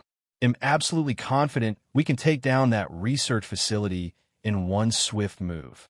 Chapter 418. Raid. Natsui and Erica followed Annabelle out of the Pokemon Center. Since Annabelle had already brought people here, Natsui naturally wanted to go with them to deal with Team Rocket. Kinta, Marina, Yuzine, and Professor Kadama remained behind to continue watching over Reiku and observe its condition. Before leaving, Natsui and Kinta exchanged phone numbers, so they could easily contact each other in case of any unexpected situations. Stepping out of the Pokemon Center, Natsui immediately saw 7 or 8 police armored vehicles neatly parked by the roadside. In front of the police cars, over 40 international police officers, clad in special police uniforms, steel helmets, and armed with batons and riot shields, stood ready. And the officers' partners Growlithe and Macamp also stood by with serious expressions. Just as Weezing, Arbok, and Galbut had become symbols of Team Rocket, Growlithe and Macamp had almost become the representative Pokemon of police officers. Looking at their serious faces and sharp gazes, they were indeed a well-trained, elite police force. Not only did Natsui and Erica look at the officers, but even passing Pokemon trainers were amazed by this force, turning their heads to watch. Annabelle surveyed the scene. Seeing the image of the international police on display, she nodded with satisfaction. "Get in the cars." At her command, the officers and Pokemon boarded the vehicles. Natsui and Erica, along with Annabelle, got into the first police SUV. Guided by Jengar, the convoy set off towards the Team Rocket base. Along the way, Natsui learned from Annabelle that the reason they were able to arrive fully equipped that morning was that they had been on a special mission nearby. Upon hearing Looker's request, they had immediately rerouted to this location. Natsui couldn't help but chuckle inwardly. To abandon an ongoing special mission and instead deal with Team Rocket, it seems Team Rocket's priority is undoubtedly the highest. Indeed, such large cross-regional organizations are the most worthwhile targets. After driving for a while, the convoy had left the paved road and turned into the forest. The complex terrain not only slowed the vehicles down, but also made the ride extremely bumpy. In the passenger seat, Annabelle, holding onto the handle above, turned to Natsui and said, "Thanks to your discovery, another Team Rocket research facility has been exposed. Once we clear this place, Team Rocket's influence in Johto will be largely wiped out. At this rate, they'll eventually be uprooted." Natsui remained skeptical of Annabelle's optimistic confidence. Although she said so, he knew that no matter how many grunts were caught, as long as the mid and high-ranking executives remained at large, especially if Giovanni wasn't apprehended, Team Rocket would eventually make a comeback. While a series of blows would indeed significantly impact Team Rocket, as long as the core members were safe, they could withstand even the greatest losses.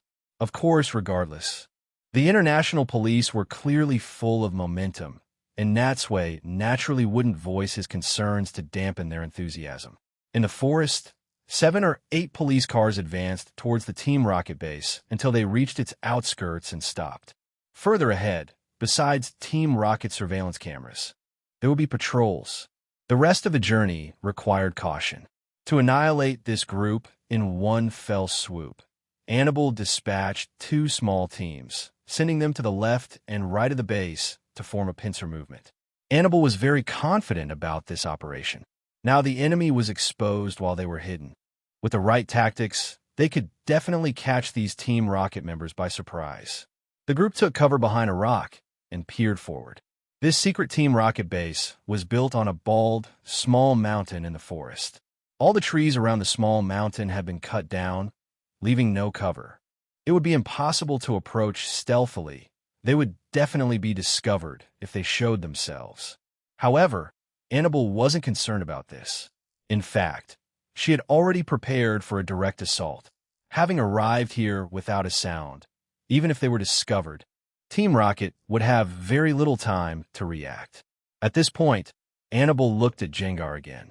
How many people are inside the base? What's the layout like? Although she had received information from Looker last night, out of caution, she wanted to confirm again before acting. Jengar chuckled. The mountain is practically hollowed out. Their base is hidden inside. As for the number of people, there are about 100 or so. But don't worry, most of them are researchers. They have no real combat ability. Over 100 people? Annabelle quickly calculated.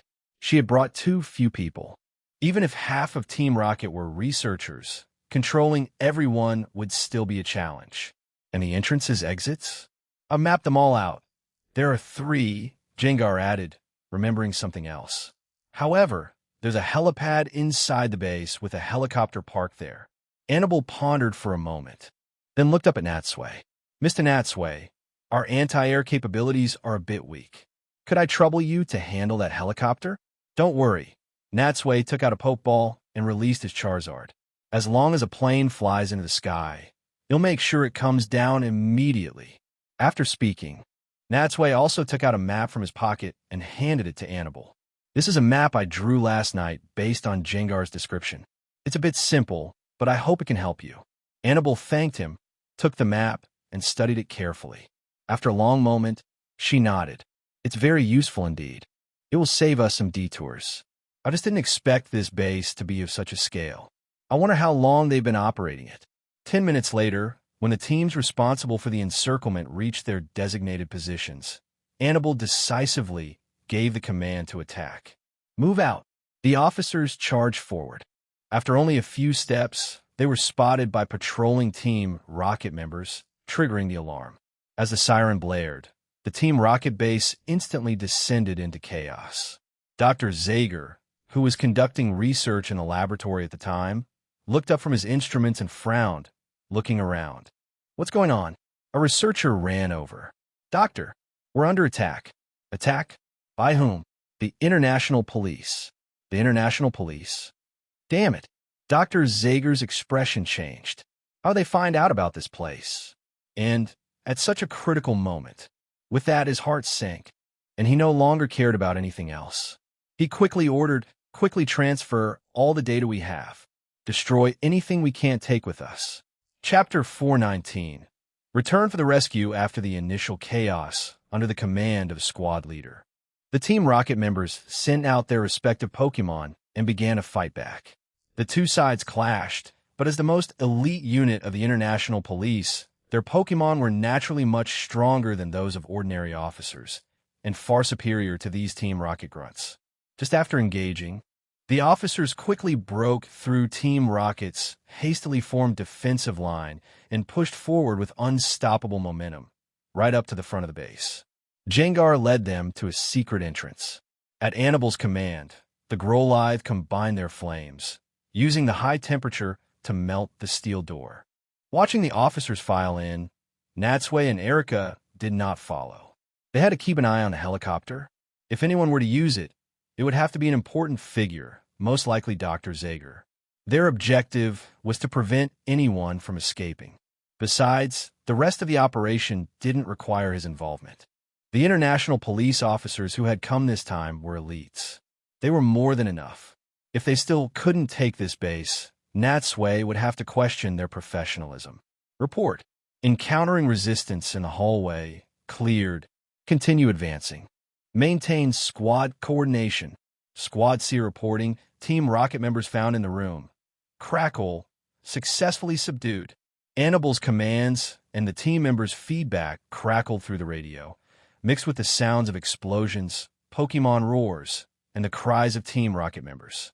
These sounds, all mixed together, allowed Natsui, even from outside the base, to get a rough idea of what was happening inside. Overall, The operation went surprisingly smoothly, without encountering any significant resistance.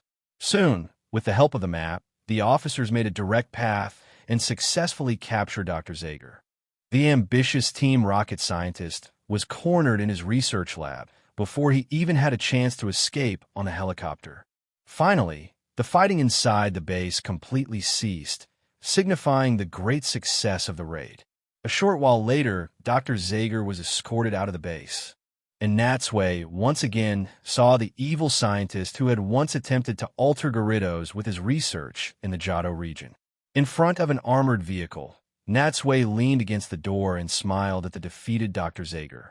"Long time no see, Doctor. Do you remember me? It's you?" Dr. Zager heard the voice.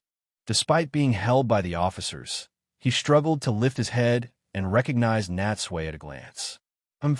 I do remember you even if you returned to Ash. If you and Lance hadn't ruined my R project back then, I would have succeeded long ago." "You would never have succeeded," Annabelle, who had just walked out of the base, interjected. She looked coldly at Dr. Zager and retorted in a low voice. "Even if you had succeeded in 1 or 2 experiments, an evolution that goes against the laws of nature is destined not to exist in this world." Dr. Zager opened his mouth to argue, but before he could utter a single syllable, he was pushed into the vehicle by the officers. Annabelle walked slowly to Natsui's side. Her expression relaxed. She had been the first to charge into the base. Although Natsui hadn't seen her fight, he could imagine her valor from the radio communications. "The base has been taken. Next up is the cleanup and documentation," Annabelle said with a smile. "I've already contacted Officer Jenny and asked her to call on the local police. I believe with their help, the wrap-up work will be finished quickly. Now, although I've said it several times before, I must say it again. Thank you so much." Unexpectedly, after hearing her words, Natsui looked around and frowned. "Is it over?" Sensing that something was wrong with his expression, Annabelle asked, "What is it?" Stroking his chin, Natsui said, "It seems there are still 2 people missing." Annabelle was startled. "Who's missing?" "The 2 I fought yesterday, one named Buzin and the other Attila. They claim to be from Team Rocket's Pokemon hunting unit and were very strong. But I didn't encounter those 2. At this point, Annabelle also realized something was amiss. She opened the car door and went back to Dr. Zager. He. Inside the vehicle, Dr. Zager, who had overheard their conversation, let out a strange laugh upon seeing Annabelle enter and taunted, "You're too late. The 2 of them have already left with a team of members. Even if you've caught me, Reiku will surely fall into our hands." To his surprise, however, when Natsui heard this news, his expression showed no sign of panic. In fact, it was entirely predictable that Buzin and Attila would go after Reiku. After all, having Reiku, which was almost in their grasp, rescued yesterday, how could they possibly let go? What Natsui hadn't expected was that they hadn't run into them on the way to the base. "It seems we just missed each other. If we had come just a little earlier, we could have trapped them in the base." But missing them didn't really matter. Although Kenta and Marina were young, they were not weak. And with Yuzine and Professor Kadama helping, it wouldn't be so easy for Team Rocket to capture Reiku this time. But regardless, he really should head back and check. With this thought, he was about to bid farewell to Annabelle when his phone suddenly rang. He took out his phone and saw the name. As expected, it was Kenta. As soon as Natsui answered, Kenta's urgent voice came from the other end. "It's bad. Reiku just woke up, but it broke out of the sick room and escaped." "Did you run into Team Rocket?" "Team Rocket?" Kenta paused on the other end. "No, we didn't. We've been following Reiku ever since it left the Pokemon Center. It seemed Team Rocket hadn't arrived there yet, but it was only a matter of time." "I understand. I'm finished here. They'll head back to meet up with you right away. Be careful. I just got word that those 2 guys from yesterday are heading your way with a team." Hanging up the phone, Natsui waved his hand and summoned his Charizard, then turned to Annabelle. "Miss Annabelle, something has come up at the Pokemon Center that I need to handle. Please excuse me." "Of course. We can handle the rest from here. Thank you so much for everything you've done." Natsui smiled. "After the Silver Conference, I'm heading to the Hoenn region for my next adventure. I'm sure we'll have more opportunities to cooperate." That would be wonderful. Annabelle shook his hand and thanked him solemnly. I'm sure with your help, many more evil organizations like Team Rocket will be brought to justice in the future. Chapter 420. Taking action, the cool air blew against them, instantly piercing through their clothes and bringing a biting chill. High in the sky, Natsui and Erika were riding Charizard, flying rapidly towards the Pokemon Center. But because Charizard's speed was so fast, the forest below them was just a blur, and they couldn't make out any of the scenery. Of course, having seen it all before, neither of them was in the mood to appreciate the view, so they didn't mind. However, while the speed was indeed fast, the downside was that Erika had to hold on tightly to Natsui's waist to avoid being blown off by the strong wind. Of course, for Natsui, this was a definite bonus. He could feel the impressive curves of her chest pressing firmly against him. To be honest, he had never realized that this woman was so well endowed, so substantial. Compared to Sabrina, Erika was undoubtedly much larger. How to put it? By his estimation, Sabrina's size was probably a B, while Erika's was at least a C or C. Compared to the average person, that was quite large. As expected of a young lady from a prestigious family, truly extraordinary. Clearing his throat, although his mind was wandering, Natsui acted like a gentleman and patted Charizard, telling it to slow down so that Erika could sit up straight, thus easing her awkwardness. And because he had his back to her, Natsui couldn't see that Erika's pretty face was slightly flushed. This was partly due to the cold wind, but on the other hand, it wasn't that she felt Natsui was taking advantage of her, but rather that she could feel the man's warmth, and when she wrapped her arms around his waist, she had accidentally touched his abs. How could she remain indifferent to such an intimate gesture? But fortunately, both of them had a tacit understanding and pretended that nothing had happened. As they approached the nearby forest, before they even got close, Natsui saw a large dark cloud gathering high in the sky. This dark cloud, just as sudden as yesterday's, was clearly also created by that crystal. And amidst the occasional flashes of lightning, the two also heard the sounds of intense battle coming from the ground. Have they already engaged? Natsui no longer hesitated and had Charizard descend.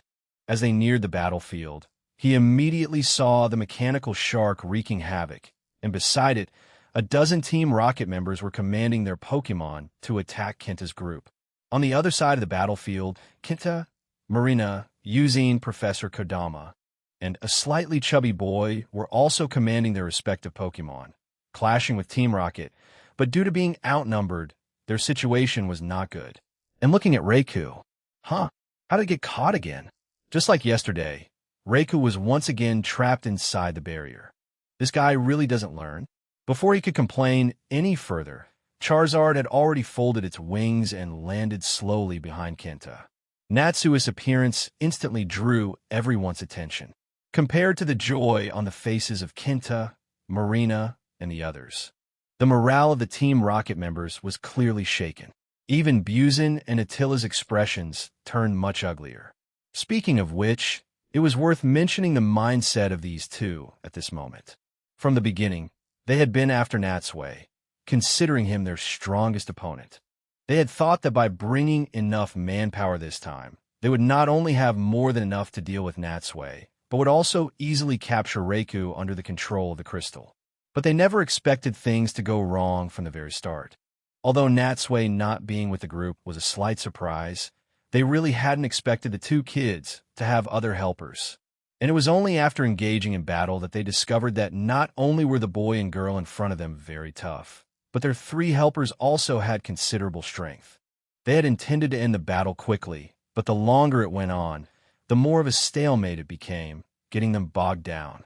And now, Natsui had appeared at such a critical moment. This is the worst-case scenario. On the other side, Natsui, of course, had no idea what they were thinking. After leaping off Charizard, he immediately launched a verbal assault. Stop struggling. I bet you don't even know yet, do you? Your base has already been taken over by us. What? Buzin and Attila's faces changed instantly upon hearing this, and the other Team Rocket members showed obvious signs of commotion. Don't be deceived by him. Attila frowned and shouted, "It's impossible for him to find the base. This is just a trick to disrupt us." Natsui chuckled. "You don't believe me? Let me tell you the truth. Dr. Zager has already been captured by the international police." Attila's heart sank. He even knows the name of the person in charge. It seems Natsui isn't bluffing. Could the base really have been taken? But it was so well hidden. How did he find it? And where did the international police come from? At this point, Natsui didn't waste any more words with him. He threw out several Pokeballs, letting his own Pokemon join the fray. As the blue light flashed, Gardevoir, Jolteon, Scyther, Dragonair, Pupitar, and the newly acquired EV all appeared at once. Along with Charizard, who was already on the side, a total of 7 Pokemon instantly turned tide. In terms of numbers alone, Natsui's side was no longer inferior to Team Rocket, not to mention the gap in strength. However, Natsui's goal was not to defeat these people right away. Instead, after finding the right moment, he secretly gave a command to Gengar. Gengar appeared silently near the barrier, its right hand gathering a massive Shadow Ball. To ensure a one-hit break, this was its maximum power. Break! With a roar from Gengar, the massive Shadow Ball flew towards the barrier at extreme speed. And the barrier, which was completely effective against Electric-type Pokemon, shattered into countless pieces the moment it came into contact with the Shadow Ball. The Shadow Ball, its momentum unchecked, flew straight towards the crystal at the center of the barrier and scored a direct hit. No! Hearing the sound, Buzin turned around just in time to see this scene. He let out a roar and was about to rush back to help. But before his mechanical shark could even take 2 steps, it was immediately intercepted by Natsui's Pokemon. And after hitting the crystal, a deafening explosion occurred within the barrier. With a loud boom, thick smoke instantly enveloped half the battlefield. Amidst the swirling smoke, a yellow shadow leaped out the next second and landed on a small hill nearby. This was, of course, the freed Raikou, having escaped the confines of the barrier. Raikou stood on high ground, looking coldly at the humans who had fought for it, without a trace of lingering affection, and turned to leave. At the same time, Natsui gave Gengar a look. Gengar nodded in understanding and then also disappeared without a trace. And that wasn't all. Natsui then turned his head to his Scyther and said in a low voice, "You go too." Chapter 421, wrapping up seeing their prey escape.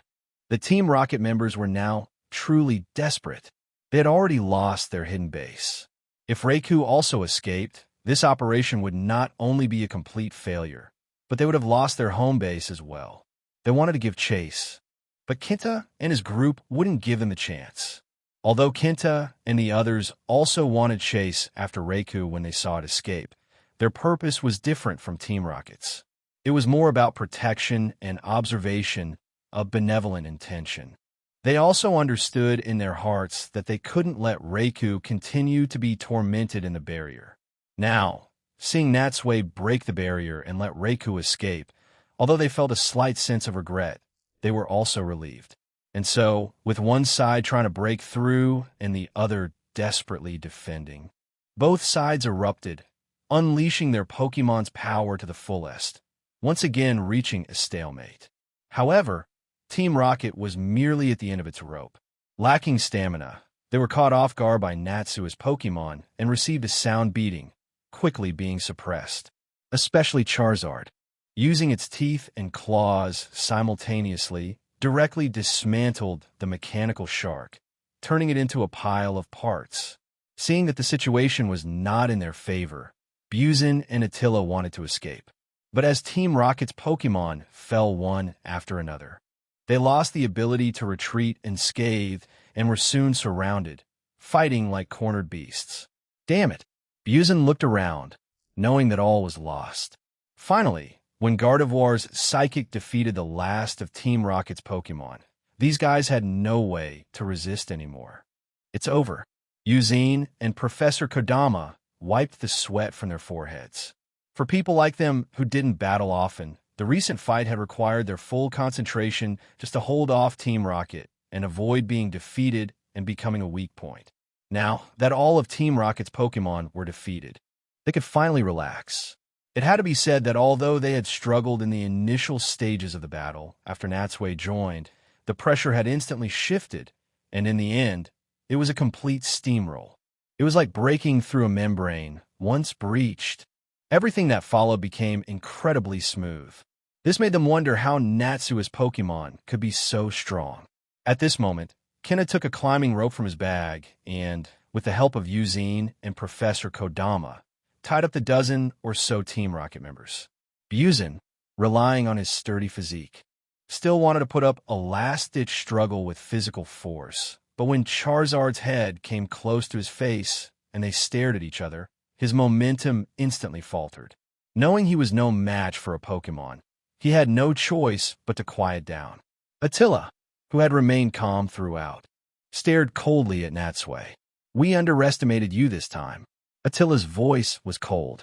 "I admit that, like the other executives, I made the mistake of underestimating you. We lost. But don't think that just because you've captured us and found one of our bases, you can completely defeat Team Rocket. Of course, I know Team Rocket is a large organization," Natsui said, unfazed by Attila's taunts. "I also know that losing a few members is nothing to you. But don't worry, someone will be joining you soon." Catching the underlying meaning in Natsui's words, Attila snorted and turned his head away. He would no longer engage in a pointless verbal spar with Natsui. This was his final act of defiance and dignity. Just then, Kenna walked up to Natsui's side. "Reiku," looking at him, Natsui smiled. "I've had my Pokemon follow it. Want to come along?" Unexpectedly, after hearing this, Kenna hesitated for a moment and then actually shook his head. "Forget it. This is good enough." This time, it wasn't just Natsui who was surprised. Even Marina was shocked. Kenta gave a carefree smile, his still youthful face now filled with maturity. "Although I really like Reiku, I want capture it." And I could see it in its eyes. It's very wary of humans. Returning to nature is the best place for it. Feeling a sense of respect for his choice, Natsui then turned to Eugene and Professor Kodama. "What about you two?" Eugene and Professor Kodama also waved their hands in refusal. "It'll pass." Eugene was the first to speak. "My goal has always been one and only one. Suicune. Seeing Reika this time was an unexpected bonus, but I have no intention of going after it." Professor Kodama also smiled. "The same goes for me. Besides, I've already collected some good data. I could go back and report to Professor Elm now." Natsui really hadn't expected these people to have such a mindset. But as for himself, after failing to capture Reika last time, he had made up his mind not to miss this opportunity, no matter what. He was determined to get Reiku. The chubby stranger, whom he had met for the first time, however, walked up to Natsui with a cheerful smile and expressed his desire to go find Reiku with him. To this, Natsui just wanted to ask, "Who are you? I've never seen you before." Fortunately, Marina quickly made the introduction for Natsui. She smiled and said, "This is Junichi. Like Kenta and me, he's a companion who also started his journey from New Barktown." "Junichi?" Natsui took a closer look at this boy named Junichi. Actually, Junichi wasn't that fat. He was just slightly broader than others his age. He had short gray hair styled into a crest, was clean-cut, and looked quite ordinary. But he had a bright, sunny smile on his face and seemed very easy to get along with. Since he was a companion of Kenta and Marina, this person must have appeared in the anime as well, but Natsui had no memory of him. But it didn't matter. Even if he did remember, he wouldn't be taking this person with him to find Reiku. In that case, he'll leave these Team Rocket members to you. I won't be heading back to the Pokemon Center. Let's say our goodbyes here." With that, Natsui waved to the group and was about to turn and leave, but Kenna quickly called out to him. "Mr. Natsui, what is it?" Natsui turned to look at him. "You're also going to participate in the Silver Conference, right?" "Of course." "That's great," Kenna said excitedly. "Our battle yesterday was interrupted and we didn't get to finish, but that's okay. I usually save the best for last. And the same goes for battles. I'll officially challenge you at the Silver Conference. Please have a battle with me then." Of course, no problem. Natsui nodded with a smile. He'll be waiting for you there. Waving goodbye to them once more, he and Erika watched the group leave. Then, without lingering, the two of them mounted Charizard and flew off in the direction Reiku had gone. Chapter 422. The battle to capture Reiku after parting ways with Kenta and the others. Charizard carried Natsui and Erika eastward over the forest. But they hadn't flown far when a Pokémon came towards them from the front. It was Natsui's Scyther. Seeing Natsui, Scyther quickly waved its scythe-like arms to get his attention.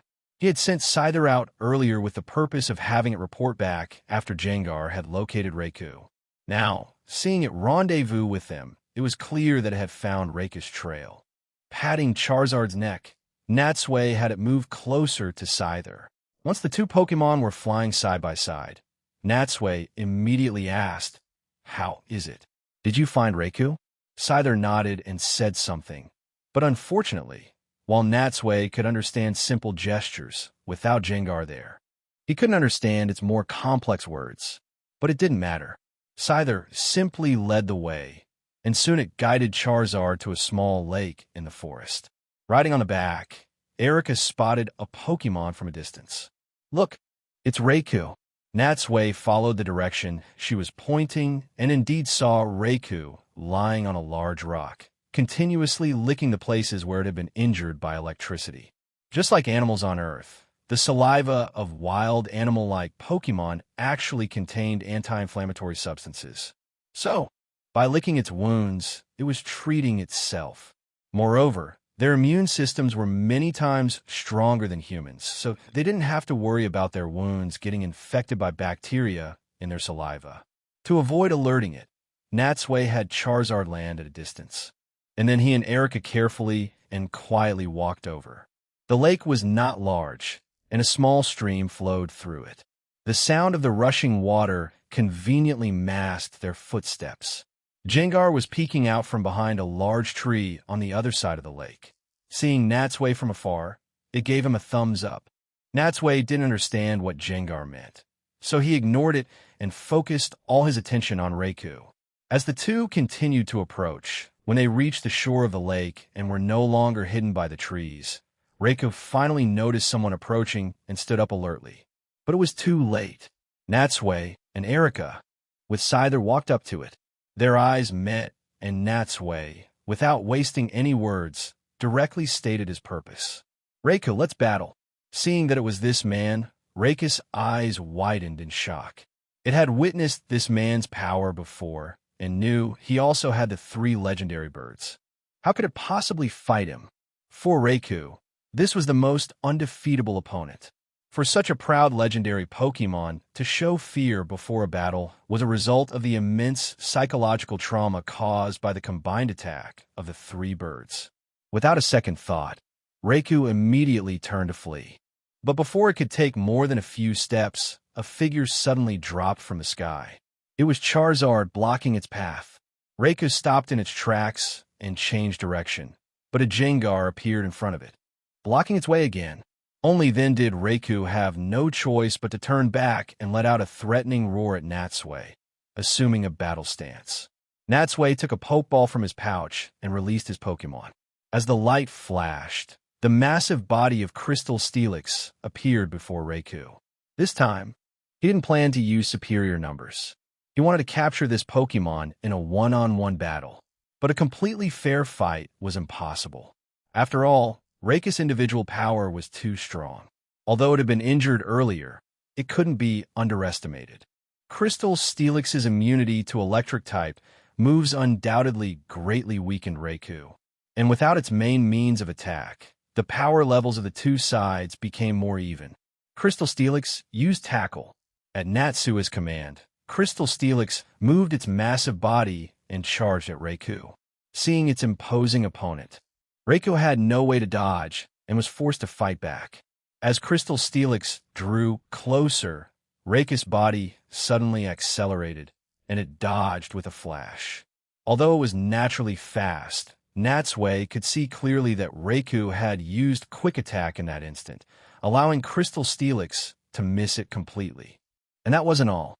The moment the two Pokemon's bodies crossed, Raikou opened its mouth and used Crunch, biting down on Crystal Steelix's body. Crystal Steelix cried out in pain and swung its massive tail, but Raikou had already let go and leaped aside. Not bad at all. Natsui couldn't help but praise Raikou's performance. The more he watched, the more he liked it. Its every move was like that of a calm jungle predator, waiting for the right moment to deliver a fatal blow to its opponent. But Natsui also had great confidence in his Crystal Steelix. He believed it wouldn't disappoint him and trusted its abilities. Crystal Steelix used Rock Tomb. After being attacked by Raikou, Crystal Steelix opened its mouth wide and used Rock Tomb. The next second, a dozen or so giant rocks formed in the sky and rained down on Raikou. These sharp rocks, if they hit, could cause considerable damage and would also block Raikou's path, greatly reducing its speed. Bang, bang, bang, bang. The rocks fell quickly, embedding themselves in the ground. But with its swift steps and excellent jumping ability, Raikou dodged them one by one. Natsui wasn't too surprised by this. Against such an agile opponent, he had never expected Rock Tomb to hit. The main purpose of this move was to restrict Raikou's movement, preventing it from using its speed to harass Crystal Steelix. Sure enough, after the lakeside was littered with rocks of various sizes, Raikou could no longer attack Crystal Steelix as it had before. Every step it took had to be careful to avoid hitting the rocks. As for Crystal Steelix, although its movement was also affected by the rocks, it was already very slow, so the impact wasn't significant. Besides, with its massive body, it could just crush those rocks into gravel, which wasn't much of a hindrance. Already unable to use its electric-type moves, and now having lost its speed, Raikou's situation became increasingly unfavorable. Crystal Steelix charged recklessly. With just a roll of its massive body, the ground shook, and thick trees were snapped in half without much effort. Forced into a corner, Raikou once again showed the cunning side of a predator. It stood with its back to the lake, luring Crystal Steelix to attack it. And just as Crystal Steelix charged and got close, it leaped to the side, dodging the tackle. At the same time, with a loud splash, Crystal Steelix couldn't stop its momentum and plunged headfirst into the water. Splash! A huge wave of water shot up and crashed onto the shore. When the lake calmed down, there was no sign of Crystal Steelix. Its plan having succeeded, Raikou turned to look at Natsui. It wasn't just common knowledge among trainers that ground and rock-type Pokemon were afraid of water. Even Pokemon themselves understood this principle. With an opponent of that weight, once it fell into the water, it would basically be impossible for it to climb out. However, it had expected to see panic in this man's eyes. But to Raikou's confusion, the man showed no such thing. Instead, he was looking at it with a half-smiling expression. Chapter 423. Olivine Gym and Jasmine. As Raikou was taken aback, it suddenly heard a splash from behind. Before it could react, it was hit by a tremendous force. The impact sent Raikou flying a great distance, only stopping when it crashed into a rock. Boom! The rock cracked in a circular pattern from the impact. As Raikou slid down from it, it looked back at the lake in astonishment and saw a massive head emerging from the water. Residual lake water was flowing down from the huge head, and a pair of fierce red eyes glared at Raikou through the stream, looking extremely ferocious and oppressive. It was that Steelix. Raikou couldn't understand why the Steelix wasn't afraid of water. And with its weight and the muddy lake bottom, how had it managed to climb up? Raikou tried to struggle to its feet, but a wave of dizziness suddenly hit it. Come to think of it, it had already been seriously injured during the Team Rocket attack yesterday afternoon. Although its external wounds had healed after a night of treatment, its spirit and stamina had not yet fully recovered. Most importantly, it hadn't eaten anything since then, only a few sips of water. Its stamina had been critically low. Moreover, it had been trapped by the barrier for a second time, just now, suffering continuous electric shocks and sustaining many new injuries. It was already a feat to have held on for so long. Now, after being rammed by Crystal Steelix, it felt dizzy, its vision turned black, and it stood there weakly. Seeing this, Crystal Steelix naturally wouldn't give Reiku a chance to breathe. Its huge body climbed out of the water and, charging straight ahead, arrived in front of Reiku. "It's over," Natsui said softly. Just as he said, Crystal Steelix raised its massive tail and, using Iron Tail again, whipped it hard at Reiku. Smack! Reiku was completely unable to dodge. The moment the Iron Tail hit its body, it was knocked out cold. Seeing Reiku fall to the ground, Natsui took out the already prepared Ultra Ball and threw it forcefully. The Ultra Ball flew in a perfect arc through the air. As it got close, a red light shot out from it, enveloping Reiku. The red light was like a large net, pulling Reiku into the Ultra Ball. The next second, the Ultra Ball shook violently a few times, but the shaking became weaker and weaker, until finally, with a soft click, it stopped moving completely. All right. Seeing Natsui catch Reiku, Erika was also genuinely happy for him from the bottom of her heart. Natsui also couldn't help but laugh out loud. Originally, after missing out on it in Greenfield, he had given up hope of catching Reiku. He never thought he would meet it again. While feeling that his luck was off the charts, he also had to admit that this was a huge step forward for him. He remembered that from the first time at the power plant, where he had needed a terrain advantage and all his Pokémon to besiege Zapdos, to later catching Articuno with only a few Pokémon, and then using Zapdos and Articuno to battle Moltres, he had almost always relied on outnumbering his opponents. Now, to be able to catch a legendary Pokémon in a one-on-one situation, how could that not be considered growth? Of course, although this battle was ultimately won because Reiku was not in good condition and he had a type advantage, he believed that as his Pokémon's strength continued to grow, one day he would be able to catch them with even greater ease. But even so, he still felt it was a bit too dreamlike. Just a few days ago, he had sent away the 3 legendary birds, freeing up a few slots, but he never thought he would catch Reiku so quickly. Although catching Reiku was a great thing, he now only had 1 slot left on his belt, which made things tight again in Olivine City. A port city with the scent of a sea breeze. It was located in the central-western part of Johto, near Ikrutik City and Signwood City, facing the sea, and was one of the important tourist cities in the Johto region. In the port, there was a cruise ship called the SS Aqua, which made a round trip to Vermilion City in the Kanto region every month. Compared to other routes, because one could enjoy a leisurely vacation at sea, besides planes and the magnet train, taking the SS Aqua was also the third choice for many travelers going to Kanto. But for some reason, whenever Olivine City was mentioned, Natsui always thought of far-fetched. Although there was no connection between the two besides the similar-sounding character for Leek in their names, Natsui always thought of it. At this moment, Natsui and Erika were walking along the coastal avenue of Olivine City, heading for the Olivine Gym. They had arrived last night. After resting for a night at the Pokemon Center and having breakfast, they didn't wander around other places but went straight to their objective. The Olivine Gym was the official gym here. It was located in the northwest of the city. The gym leader was Jasmine, who specialized in using Steel-type Pokemon. After defeating her, one could obtain the Mineral Badge. On the side of the road was Olivine City's pier. Walking along, even though it was blocked by tall buildings, the two could still occasionally see the city's landmark, the Glitter Lighthouse. It was said that an Ampharos lived at the top of the lighthouse, and every night it would use its electric light to guide the passing ships. This Ampharos had also become a part of this place, protected by the people of Olivine City. The two stood by the railing and looked at the lighthouse from a distance for a while before continuing towards the gym. After passing through half the city, they finally arrived at their destination. In terms of appearance, the Olivine Gym was 4 stories high and had a flat-topped, trapezoidal structure, a bit like a pyramid without its top corner. The walls were all made of huge, single panes of glass, giving it a very modern look.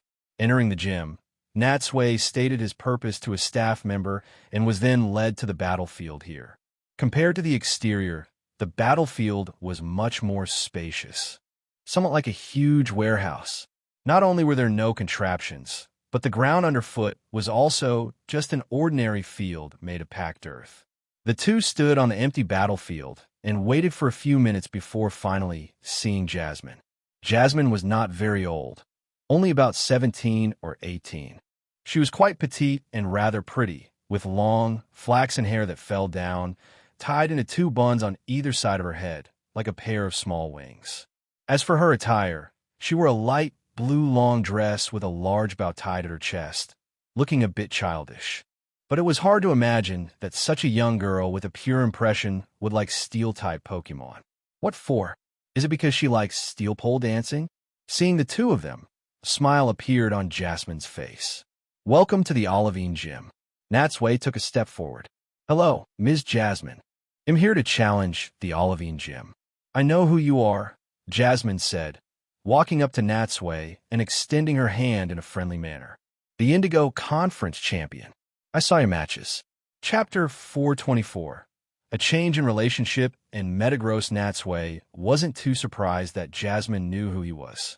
Although he had participated in another region's competition, Kanto and Johto were on the same continent and right next to each other. Apart from gym leaders like Morty from Ikrutik City, who only paid attention to their own region's matches, the other gym leaders were generally very sharp. They often watched matches to broaden their horizons. Although it was impossible for them to watch every single match, they generally wouldn't miss highlight battles like the semifinals and finals. But no matter how you looked at it, Jasmine was the delicate type. It felt like quieter forms of entertainment would suit her better. It was hard to imagine her sitting in front of the TV, her mood rising and falling with the progress of the match. All he could say was, as expected of a woman who likes steel-type Pokemon. Beneath her delicate exterior, her heart was indeed fiery. These thoughts flashed through Natsui's mind. As the two shook hands and parted, Jasmine turned to look at Erika. She sized her up for a moment, a thoughtful look on her face, and then said with a start, "You're Ms. Erika from the Celadon Gym, right?" "Huh." This time it was Erika's turn to be surprised. "You know me?" Jasmine nodded. "When I was little, my parents took me to Kanto, and I attended your family's tea party. I even spoke with you then. I remember I accidentally fell, and you were the one who personally treated my wound. Of course, it was a long time ago, so you may have already forgotten." Erika really had no memory of this. She said apologetically, "Sorry, I don't remember." "It's fine." Jasmine waved her hand dismissively. "We were both very young then, after all. It's normal not to remember. And haven't we gotten to know each other again now?" Natsui gave Jasmine a thumbs up in his mind. That was artfully said. Originally, forgetting someone and then meeting them again was a very awkward situation. But with just a few words, Jasmine had both saved Erika's face and deepened their relationship. She was really skilled. Just then, Jasmine's gaze shifted between Natsui and Erika, and she covered her mouth and said lightly, "Why are you two traveling together? Could it be that you're a couple? Look, another person has misunderstood their relationship. This is who knows how many times already." Natsui sighed helplessly. This was an unavoidable problem when a man and a woman traveled alone together. And compared to Natsui, after hearing this, Erika thought even more.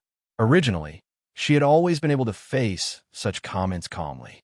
But perhaps because so many people had said it along the way, Erika couldn't help but feel a bit strange. And with all the little things that had happened with Natsui during this time, although there was nothing dramatic, they had unknowingly affected her state of mind. She secretly glanced at Natsui. For some reason, Erika's ears turned slightly red, and her heart also felt a bit flustered. But fortunately, she quickly composed herself and gently shook her head at Jasmine. "You've misunderstood. We're just traveling companions." "I see." Seeing Erika's reaction, a strange smile appeared on Jasmine's face. Being mature for her age, how could she not see Erika's embarrassment? She was very sure that even if the two weren't a couple, there was still some ambiguity between them. And from Jasmine's inexplicable expression, Erika didn't know if she believed her or not. Fortunately, Jasmine didn't continue this topic, which also allowed her tense heart to relax. After chatting for a while longer, seeing that it was about time, they finally got down to business.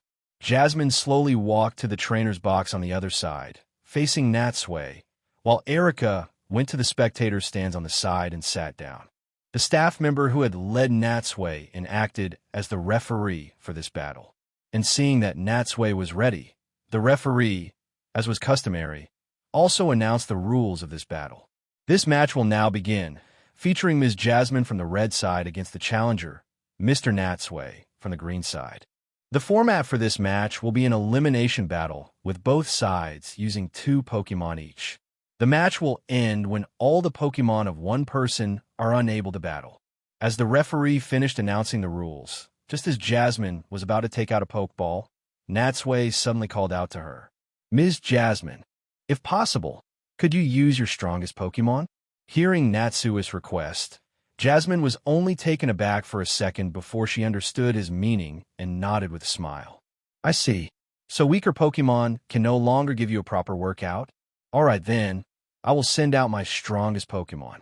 With that, she turned and went to the side, placed the Pokeball she was originally carrying on a platform, and then took 2 new ones from there. By the time she returned to the trainer's box, Natsui had also selected his first Pokemon for the battle. At the referee's signal, the 2 simultaneously threw their Pokeballs.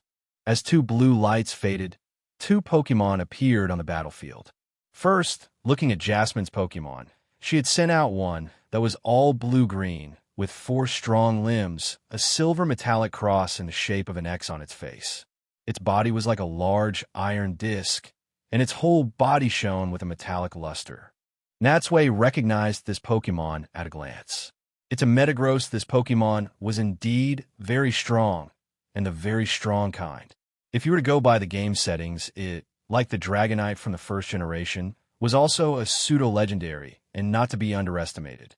Since it was the first time he had encountered one, Natsui took out his Pokédex and pointed it at it. Pokédex, beep. Metagross, the Iron Leg Pokemon, a Steel Psychic type. Metagross is formed by the combination of 2 Metong.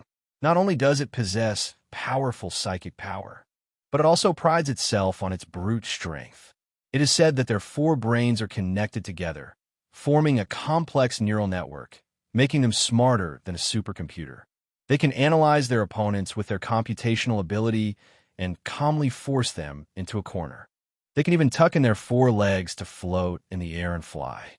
Putting away the Pokédex, Natsui sized up the Pokemon again. In terms of typing alone, apart from a few types, most types couldn't get much of an advantage against Steel. Among the known 18 types, Steel resisted 10 of them by half, and was also immune to Poison-type moves. And among the remaining 7 types, only Fighting, Ground, and Fire-type moves could deal double damage to it. This was already very terrifying. After all, apart from Steel-type Pokemon, no other type could do this. Chapter 425. Blastoise takes the stage again, now looking at Natsui's Pokemon. Since he already knew what type his opponent would use, Natsui didn't make any further adjustments against this Metagross. Instead, following the strategy he had decided on last night, he directly sent out his Blastoise. That's right, Blastoise, for this gym battle, and also to keep his long unbattled Pokemon from getting rusty. He had specially contacted Koharu at the Pokemon Center last night and had her transfer his Blastoise over. At this moment, this Pokemon, which had rendered him meritorious service in the Indigo Conference, was going to fight for Natsui again today to shed blood for its trainer. The 2 Pokemon stared at each other, a strong battle intent erupting in their eyes. In Natsui's lineup, Blastoise's strength could only be said to be above average, not comparable to first-tier Pokemon like Gyarados and Gardevoir. Therefore, facing this Metagross, it was hard to say who would win. But this match was not without suspense. After all, although Water-type moves couldn't suppress Steel and Psychic types, Steel-type moves only dealt half damage to Water-type Pokemon. And this undoubtedly relieved a lot of pressure on Blastoise. Of course, this didn't mean that Blastoise was guaranteed to win. The specific situation would still depend on the on-the-spot performance of the 2 Pokemon. As the referee waved the colored flags and the match began, Metagross directly charged towards Blastoise. Blastoise, use Hydro Pump. faced with the menacing Metagross. Natsui calmly gave the order. Hearing Natsui's instruction, Blastoise lowered its body, and the two cannons on its back began to gather energy. The next second, as the energy reached its peak, both cannons fired at the same time. Whoosh! Whoosh! Two thick streams of water shot out from the cannons, heading straight for Metagross. A powerful water-type move like Hydro Pump would undoubtedly cause a lot of damage if it hit a Pokémon. Therefore, even without a type advantage, Jasmine didn't dare to let her Metagross take it lightly. She shouted, "Use agility," just as the Hydro Pump was about to hit. Metagross' speed suddenly increased, its body accelerating as it dodged to the side, avoiding the attack. The Hydro Pump missed, but Natsui didn't mind. After all, the attack method of Hydro Pump was not like a normal cannonball, which would lose its effect after one shot. It was composed of a continuous stream of water. As long as the stream didn't stop, the Hydro Pump wouldn't stop. Since the opponent had dodged, all he had to do was re-aim. Blastoise turned its body, and the two cannons on its back also turned in the same direction. The thick streams of water drew an arc in midair, once again closing in on Metagross.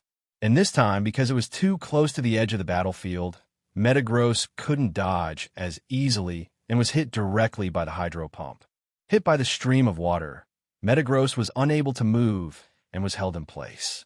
But after all, a lot of energy had already been wasted, and the Hydro Pump only lasted for a few short seconds before it stopped, not causing much damage.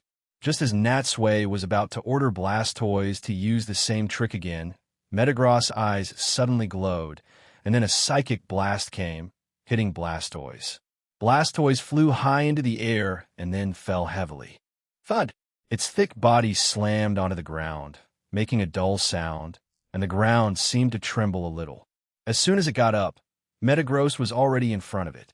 Metagross raised its two front limbs, its clawed arms as hard as steel, and swung them at Blastoise like a meteor in a continuous stream. It was the Steel-type move Meteor Mash. Natsui recognized the move, but was completely unfazed.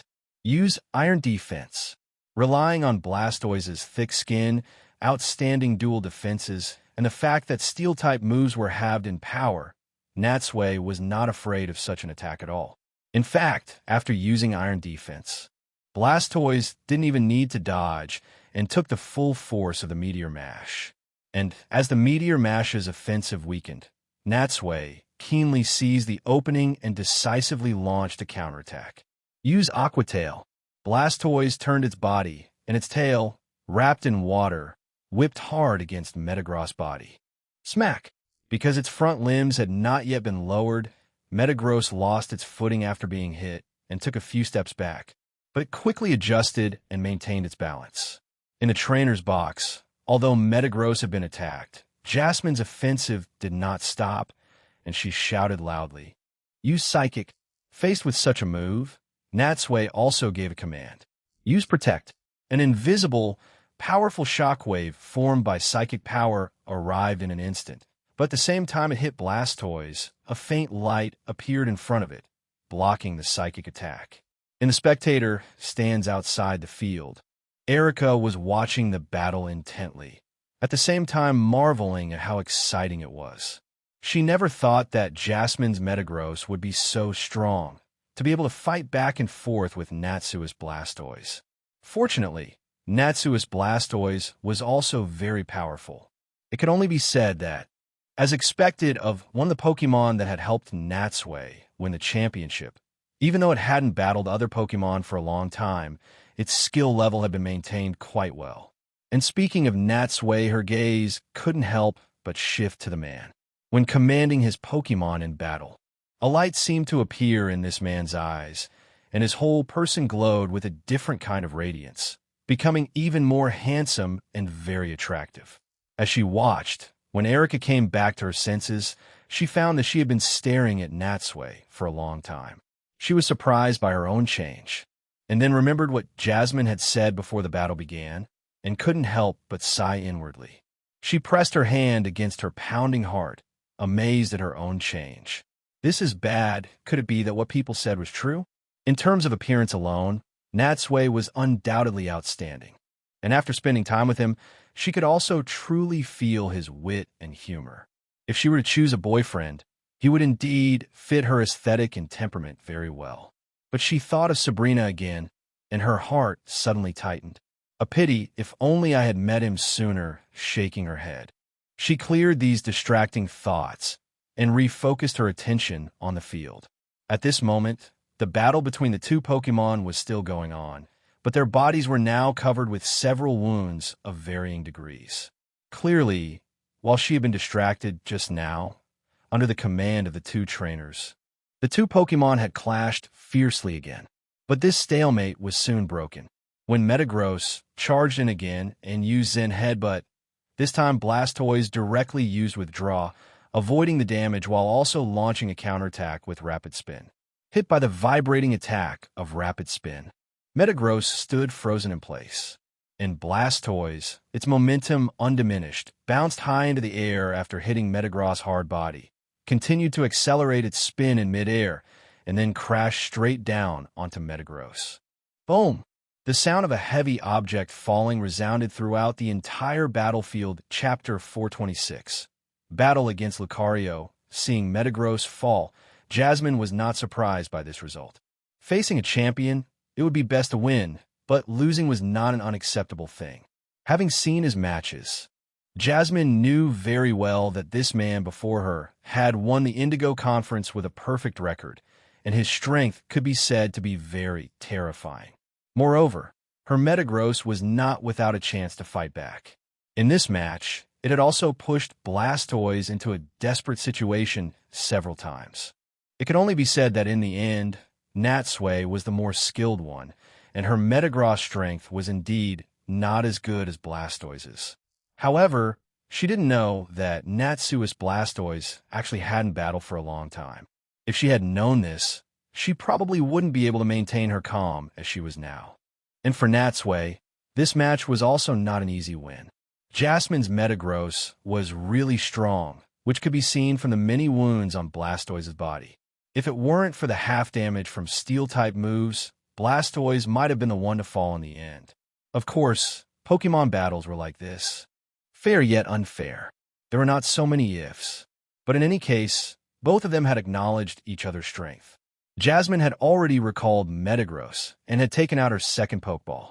Next up is this one. As she threw the Pokeball from a distance, and as the blue light faded, a light, grayish-blue Pokemon of about 1.2 meters tall appeared on the field. This Pokemon was a bit like a dog from the real world, but it stood upright. It had a spike on the back of each hand and on its chest, and its upper body was slender, looking a bit majestic. Natsui also recognized this Pokemon's identity. It was a Lucario. He never thought that Jasmine's second Pokemon would be this one. After all, this Pokemon was very popular and well-loved by people. If he had the chance, Natsui would also really like to catch one. After all, who wouldn't want to be an Aura Guardian? Taking out his Pokédex, he pointed it at the Lucario. Pokédex, beep. Lucario, the Aura Pokemon. A fighting steel type, Lucario has the ability to sense aura. Through aura, they can read the thoughts and actions of others and understand human language. They can even learn the emotions of an opponent over a kilometer away. It is said that by capturing aura, Lucario can also perceive opponents that are normally invisible. Because it can understand human thoughts, it will only become close to trainers with a righteous heart. Recalling Blastoise, Natsui was also thinking about which Pokemon to send out next. Its fighting steel typing made Lucario even more powerful in close combat, which made him have to choose carefully. His fingers slid slowly over the Pokeballs, and finally, Natsui took out Charizard's Pokeball. Since Jasmine could bring out a Lucario at the end, it must be her ace Pokemon. He also had to show corresponding strength. And among his other Pokemon, besides Gengar, against Lucario, only Charizard could remain completely unaffected. As the blue light faded, Charizard appeared on the field. It flapped its wings, flew into the air, and sized up its opponent with a scrutinizing gaze, looking very imposing. And the Lucario on the ground was not to be outdone, also glaring back at it. When both Pokemon were ready, As the referee waved the colored flags, the battle began again. This battle started with full intensity from the very beginning. This time, it was Natsui who took the offensive. At his command, the Charizard in the air directly used Flamethrower for a long-range attack. And Lucario, not to be outdone, countered with an Aura Sphere. A ball of bluish-green energy formed in Lucario's hands and flew into the sky, crashing into the widespread flames. The two energies collided and caused a violent explosion, and the shockwave from the Aura Sphere also extinguished most of the flames. After one failed attempt, Charizard looked for another opportunity. But this time, it changed its strategy. It spread its wings and continuously accelerated in the air. When it had gained enough speed, it then dived towards Lucario. This was the flying-type move wing attack, which would approach the target at an extremely fast speed and deal heavy damage. And because it was attacking from a high altitude, for a medium to small-sized Pokemon like Lucario, the impact would not only cause damage, but also knock it to the ground, leaving it vulnerable. Seeing this, Jasmine quickly shouted, "Use Detect." A light flashed in Lucario's eyes. It watched Charizard's every move intently. In an instant, Charizard's movements seemed to slow down in its eyes. Like a slow-motion movie, every detail clearly visible. And in the eyes of others, Charizard was a blur, reaching Lucario in just a breath. Lucario leaped to the side, dodging the attack. And as the two Pokemon's bodies crossed paths, Lucario instantly grabbed Charizard's wing and then, with a burst of strength from its arms, violently threw it to the side. But it had, after all, underestimated Charizard. It had only been thrown a short distance when Charizard flapped its wings hard, forcefully changing its direction in midair and actually charged towards Lucario again. At the same time, Charizard's whole body was engulfed in flames. Its body accelerated again, and it crashed heavily into Lucario. This was the Fire-type move Flare Blitz. This move was extremely powerful. Although it would also take some damage itself, once it hit, it would not only cause massive damage, but also had a high chance of leaving the target with a burn. Lucario clearly hadn't expected Charizard to have this move up its sleeve, to be able to counterattack even after being thrown. It couldn't dodge in time, and could only watch as it was hit squarely by the Flare Blitz. With a loud boom, its body flew backward like a broken kite. "Lucario!" Jasmine cried out nervously. She couldn't help but worry. Although Lucario's attack power was outstanding, its small body was just too fragile in comparison. It couldn't take a few hits like that. Thud! Lucario crashed heavily to the ground and continued to roll a few more times. And as it struggled to get up, it saw two crescent-shaped air blades flying across the field, straight towards it. "Dodge it quickly." In Jasmine's urgent voice, Lucario was about to dodge to the side, but just as it was about to move, its body suddenly froze. A burning pain swept through its body, leaving it unable to move. It looked down and found that it had been burned. Swish! Swish! Just then, the air slash had already arrived. As the two huge forces struck, Lucario's body was once again sent flying backward. Chapter 427. The mineral badge Lucario struggled to its feet. At this moment, its body was covered in burn marks, and due to the burn, its body was also trembling uncontrollably. Clearly, it was in a very bad state, in great pain, and on the verge of collapse. After taking 2 heavy hits in a row, its stamina was already critically low. Fortunately, its will was still strong, and it had not given up the fight. Lucario used close combat. Jasmine clenched her fists and gave the command again. In her heart, she was also very worried about Lucario's condition and had wanted to stop several times. But since her Pokemon had not given up, how could she? And knowing that this was Lucario's last stand, Natsui naturally didn't dare to be careless. Close combat was one of the most damaging fighting-type moves, capable of dealing massive damage in an instant. If he were to let his guard down at this time, he would definitely suffer a great loss. Charizard, dodge it quickly. Charizard leaped backward, creating distance and dodging the few punches that Lucario threw. Seeing this, Lucario took a deep breath, and the next second, its body suddenly glowed with a red light, as if it had burned away all its blood. And it charged towards Charizard without a second thought. It was Final Gambit. Natsui's eyes narrowed. This was a move that attacked the opponent with all one's might. Although the user would be left in a near-fainted state after using it, it would deal damage to the target equal to the user's own current health, which meant that the more injured it was, the harder it would hit. It seemed that Lucario wanted to trade blow for blow to force Charizard into the same desperate situation, intending to take it down with it. It could only be said that fighting-type Pokemon were like this, brave and fierce.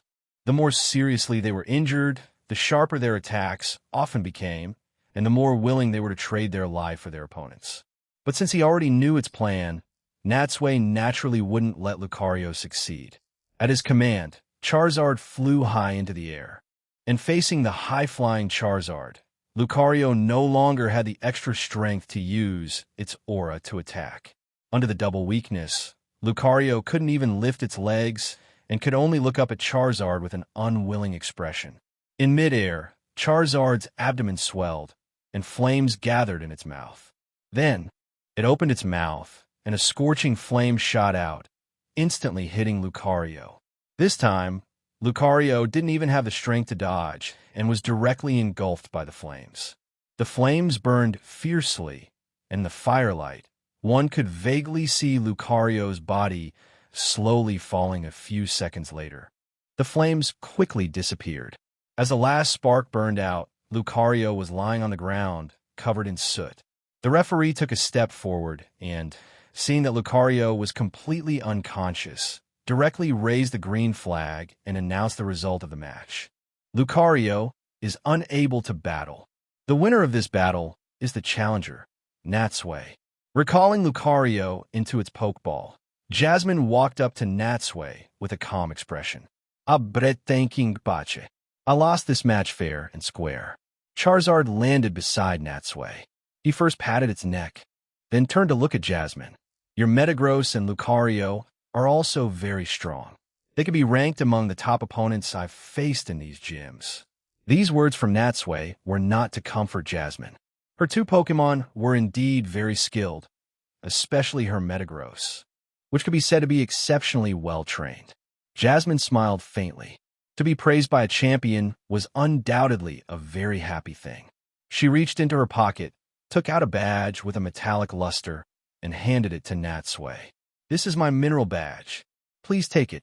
Natsui said his thanks, took the badge in his hand, and looked down at it.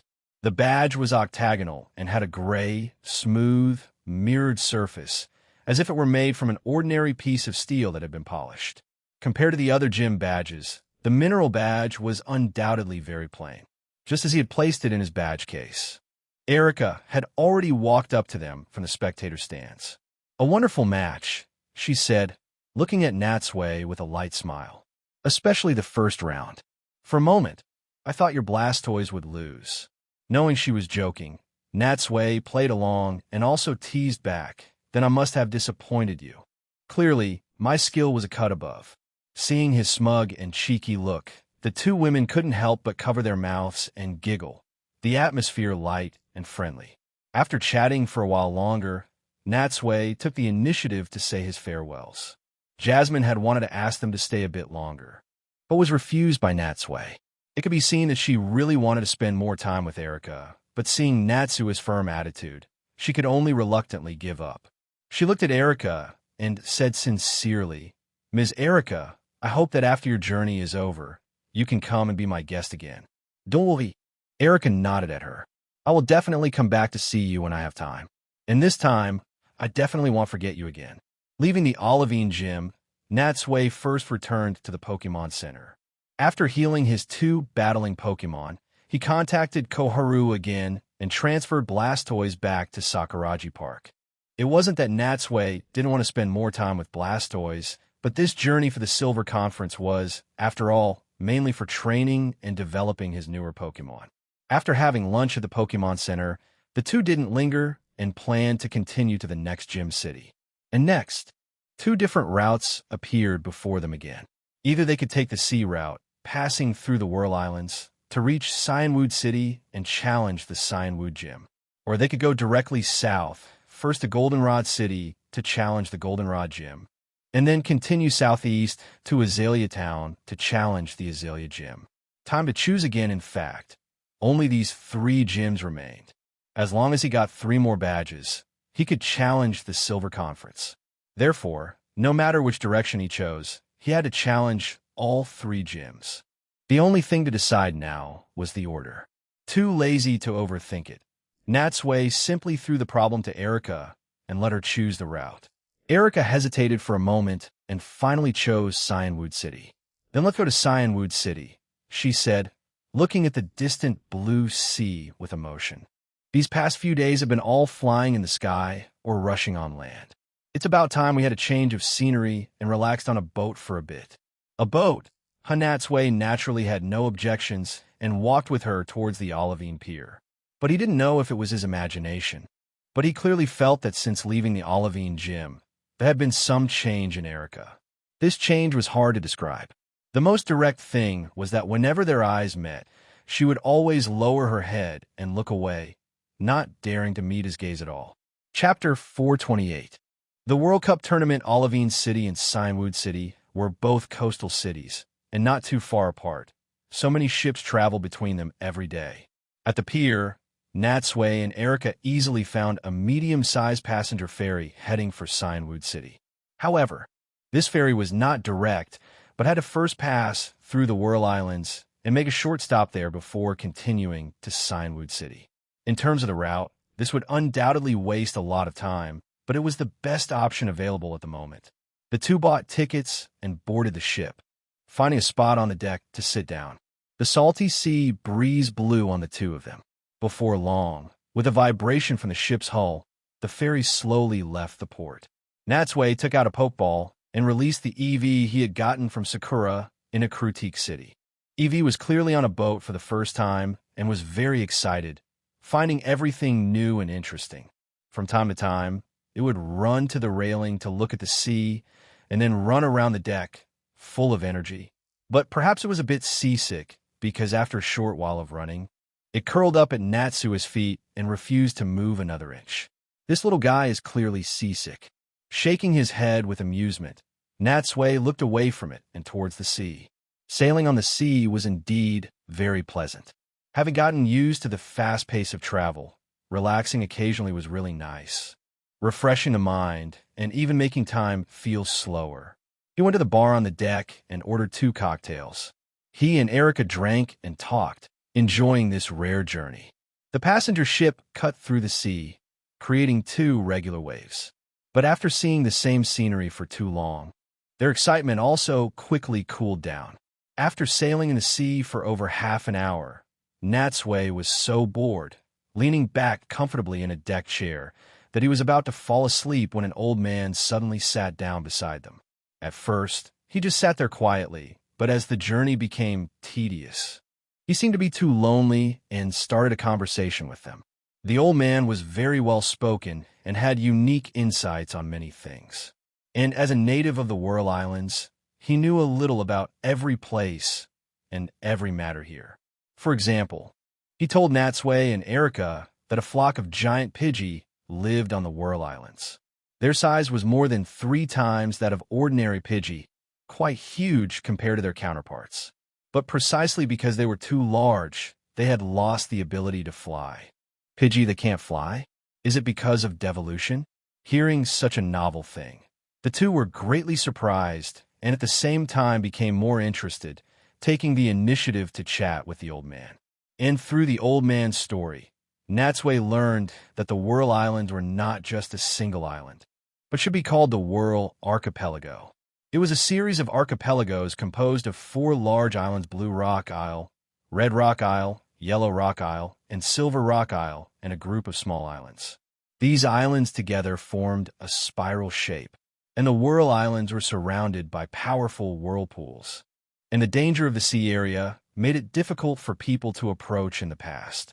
It was only with the advent of modern ships that they were able to break free from the constraints of the sea currents and the Whirl Islands began to develop vigorously.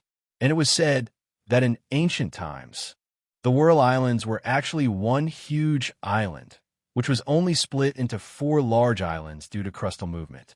Therefore, under the sea surface, a series of dark caves like a labyrinth were interconnected, making it quite difficult to explore from any of the islands on the sea surface.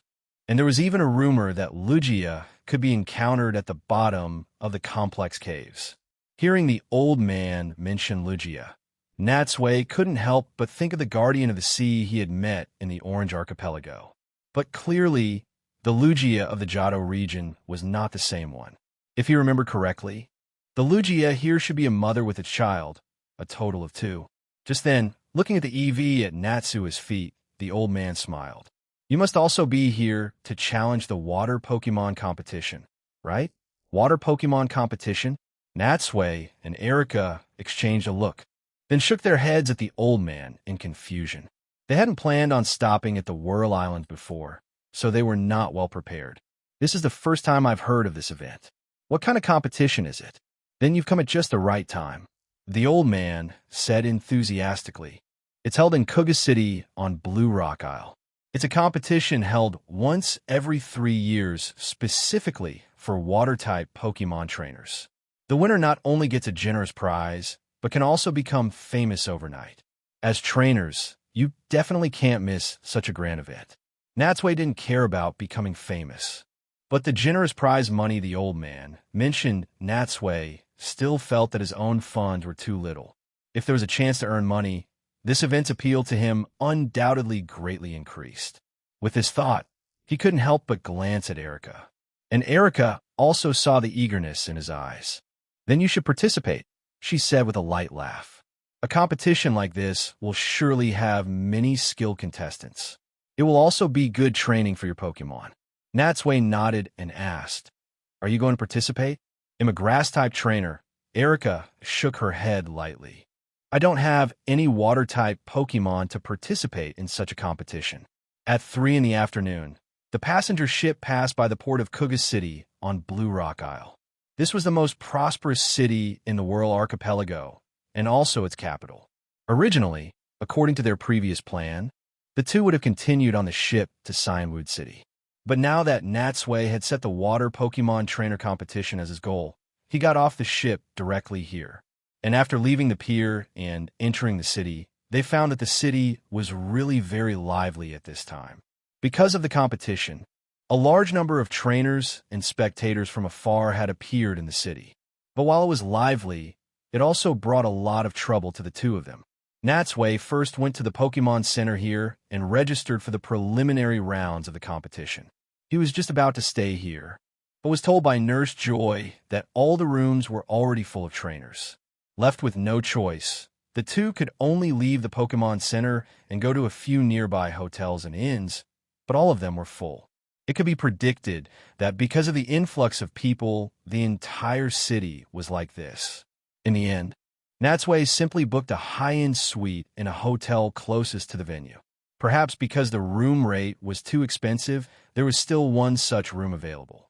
But in this case, the two of them would inevitably have to share a room tonight. A different kind of atmosphere arose between the two. Since they had started traveling together, they had never even stayed in a tent in the wild. If they had had that experience, it would be one thing. But now, to jump straight to this step, it always felt like a couple getting a room. Chapter 429. The preliminaries, since it was still early. The two didn't rest at the hotel.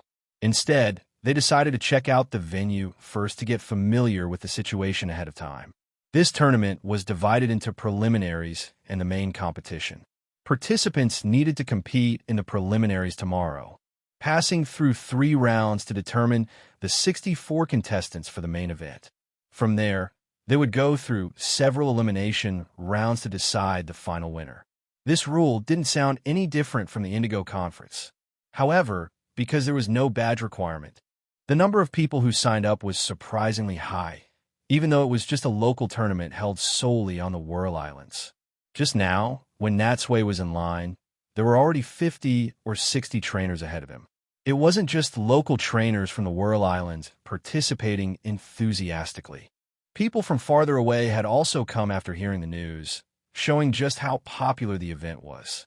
But precisely because no badges were needed and anyone could join just by signing up, the skill level of the trainers in this cup was uneven, to say the least. In terms of age, there was everyone from men in their 60s and 70s down to 7 or 8-year-old kids. For these people, what result they achieved wasn't important. What mattered was participating. Besides, what if they won? Wouldn't they become famous overnight? The two followed the street toward the venue. This time, the preliminaries would be held simultaneously in 16 arenas. After registering, Natsui had been informed that he was assigned to Arena F. He also received a map to prevent trainers from getting lost. It clearly marked the location of each venue, which was a very thoughtful touch. When they arrived at the venue area, before Natsui could find his arena, he suddenly heard someone call their names. Natsui, Miss Erica. Turning around, they saw Ash and the others at the entrance of the arena. At that moment, Ash, Misty, and Brock were waving at him and Erica while eating popsicles. Those guys had sharp eyes. Almost every time they met, they were the ones who spotted him first. Walking closer, Natsui laughed as he looked at them. I knew it. You guys definitely wouldn't miss a competition like this. I was sure you'd come. Speaking of which, Natsui felt a bit emotional. The last time they parted, they all had a feeling they would meet again in the near future, but he hadn't expected it to be this soon. It was as if Ash were the chosen one of this world. Perhaps it was fated that wherever there was excitement, Ash would be there. After they greeted each other, Natsui turned to look at Misty.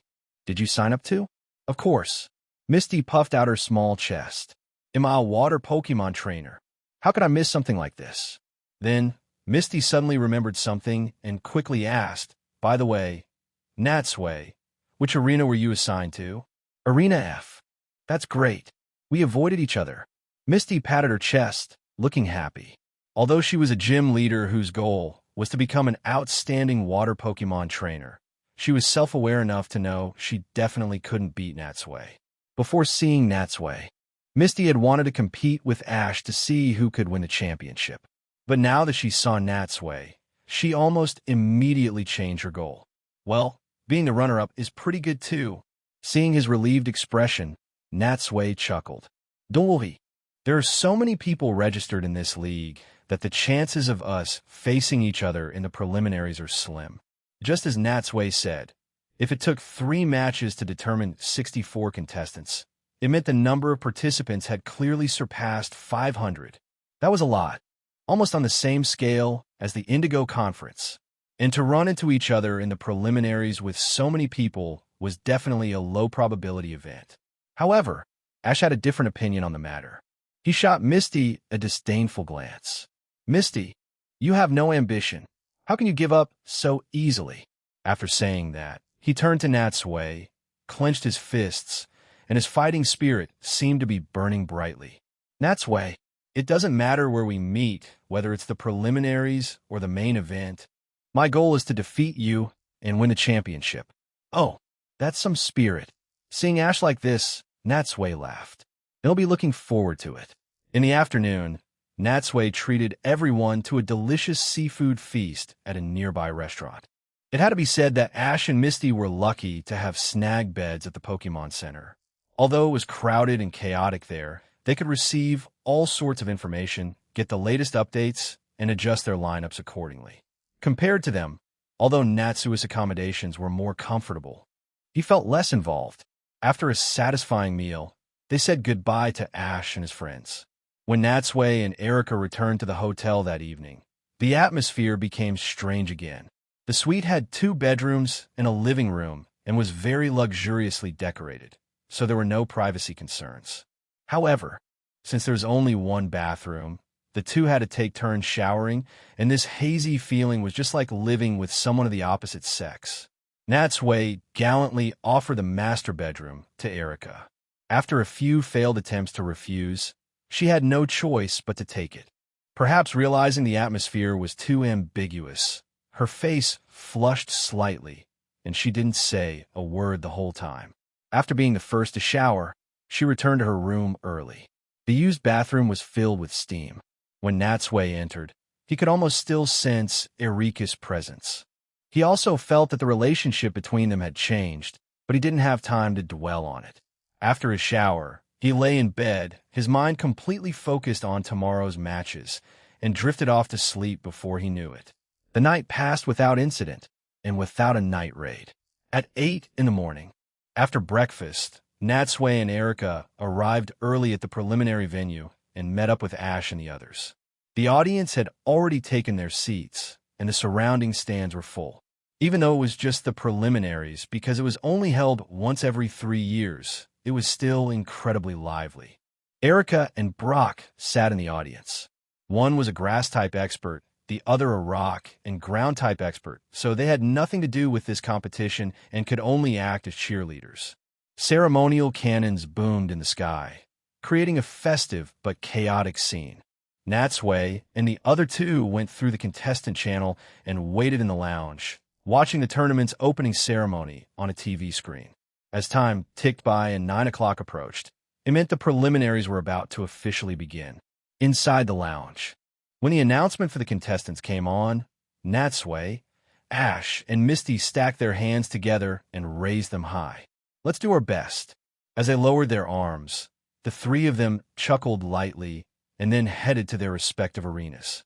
Chapter 430. Advancing with ease after coming out of the contestant channel, Natsui went directly to Arena F.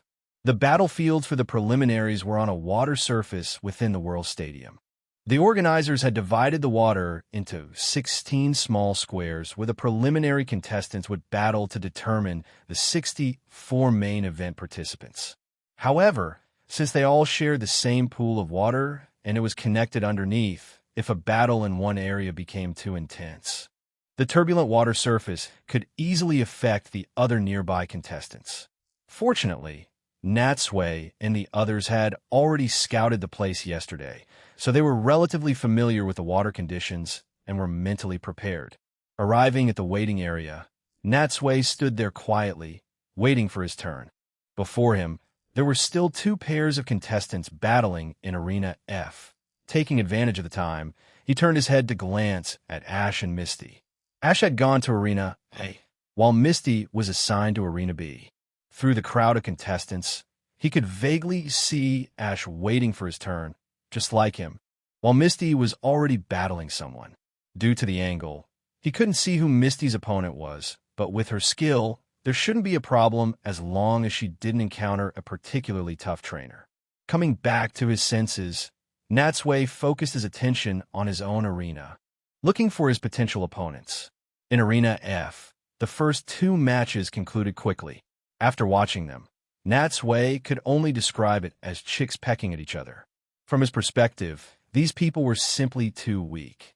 It wasn't that there were no outstanding trainers, but the majority were below standard. It seemed this was the biggest drawback of not having a badge requirement. A dozen or so minutes later, the first 2 matches ended. At the referee's signal, it was finally Natsui's turn. Natsui walked from the crowd onto the battlefield, and for a moment, the gazes of all the contestants in Arena F were focused on him. It wasn't because he was special. Almost every participant enjoyed this kind of treatment. After so much experience, he was as calm as still water facing so many eyes and wouldn't be as anxious as the first-time competitors around him. Especially for trainers who were socially anxious or not good at interacting with people, being watched by dozens of pairs of eyes made their hands and feet turn cold, with sweat beading on their backs. This preliminary match used a one-on-one rule. Each side sent out 1 Pokemon for a single round. Winner-takes-all battle with absolutely no room for error. Natsui's opponent for this battle was a little boy of only 7 or 8. The boy was still childish, but wasn't the least bit timid. He had an eager look on his face, clearly excited for the match. The two stood on opposite sides, facing each other across the water. Looking at his opponent, Natsui rubbed his chin. Which Pokemon should he send out? Speaking of which, he currently only had 3 water Pokemon: Blastoise, Gyarados, and Suicune. He pondered for a moment. Suicune definitely couldn't be revealed on an occasion like this. It wasn't that he wouldn't use a legendary Pokemon in battle, but he hadn't found the right opportunity, and bringing it out now would be overkill.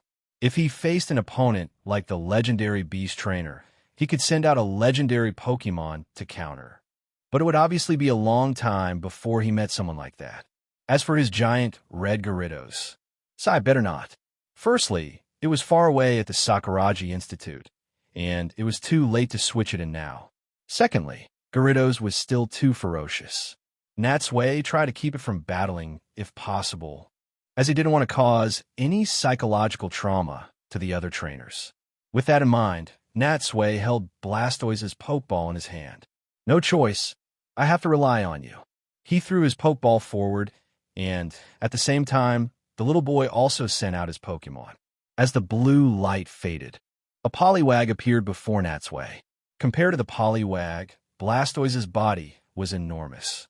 The two water Pokemon, one large and one small, stood in contrast. Although Natsui had told it not to be careless before the match, Blastoise now looked down at its opponent from above, finding it hard to muster any interest. Actually, Natsui really wanted to send out his Dragonair, but the organizers had a strict requirement for the participating Pokemon in this tournament. Every Pokemon had to have the water type.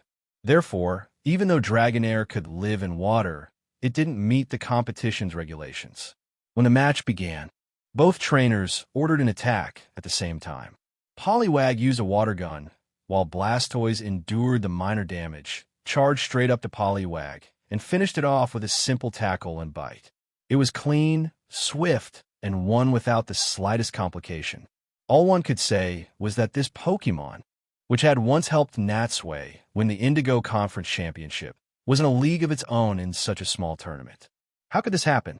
Seeing his Pokemon's eyes swirling as it sank into the water, the little boy collapsed onto the ground.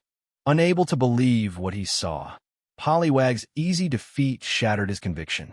His pre-match confidence was gone, and the blow was especially huge for him. After eliminating his first opponent, Natsui's second and third matches were also easy wins, because they were all Water-type Pokemon. The Water-type moves that the participating Pokemon relied on were all greatly weakened. They could only rely on moves of other types to battle. In this regard, Pokemon that were tough and had defensive capabilities had a big advantage. When all three matches were over, it meant he had advanced to the main event. When he returned to the lounge, he saw Ash and Misty coming back together.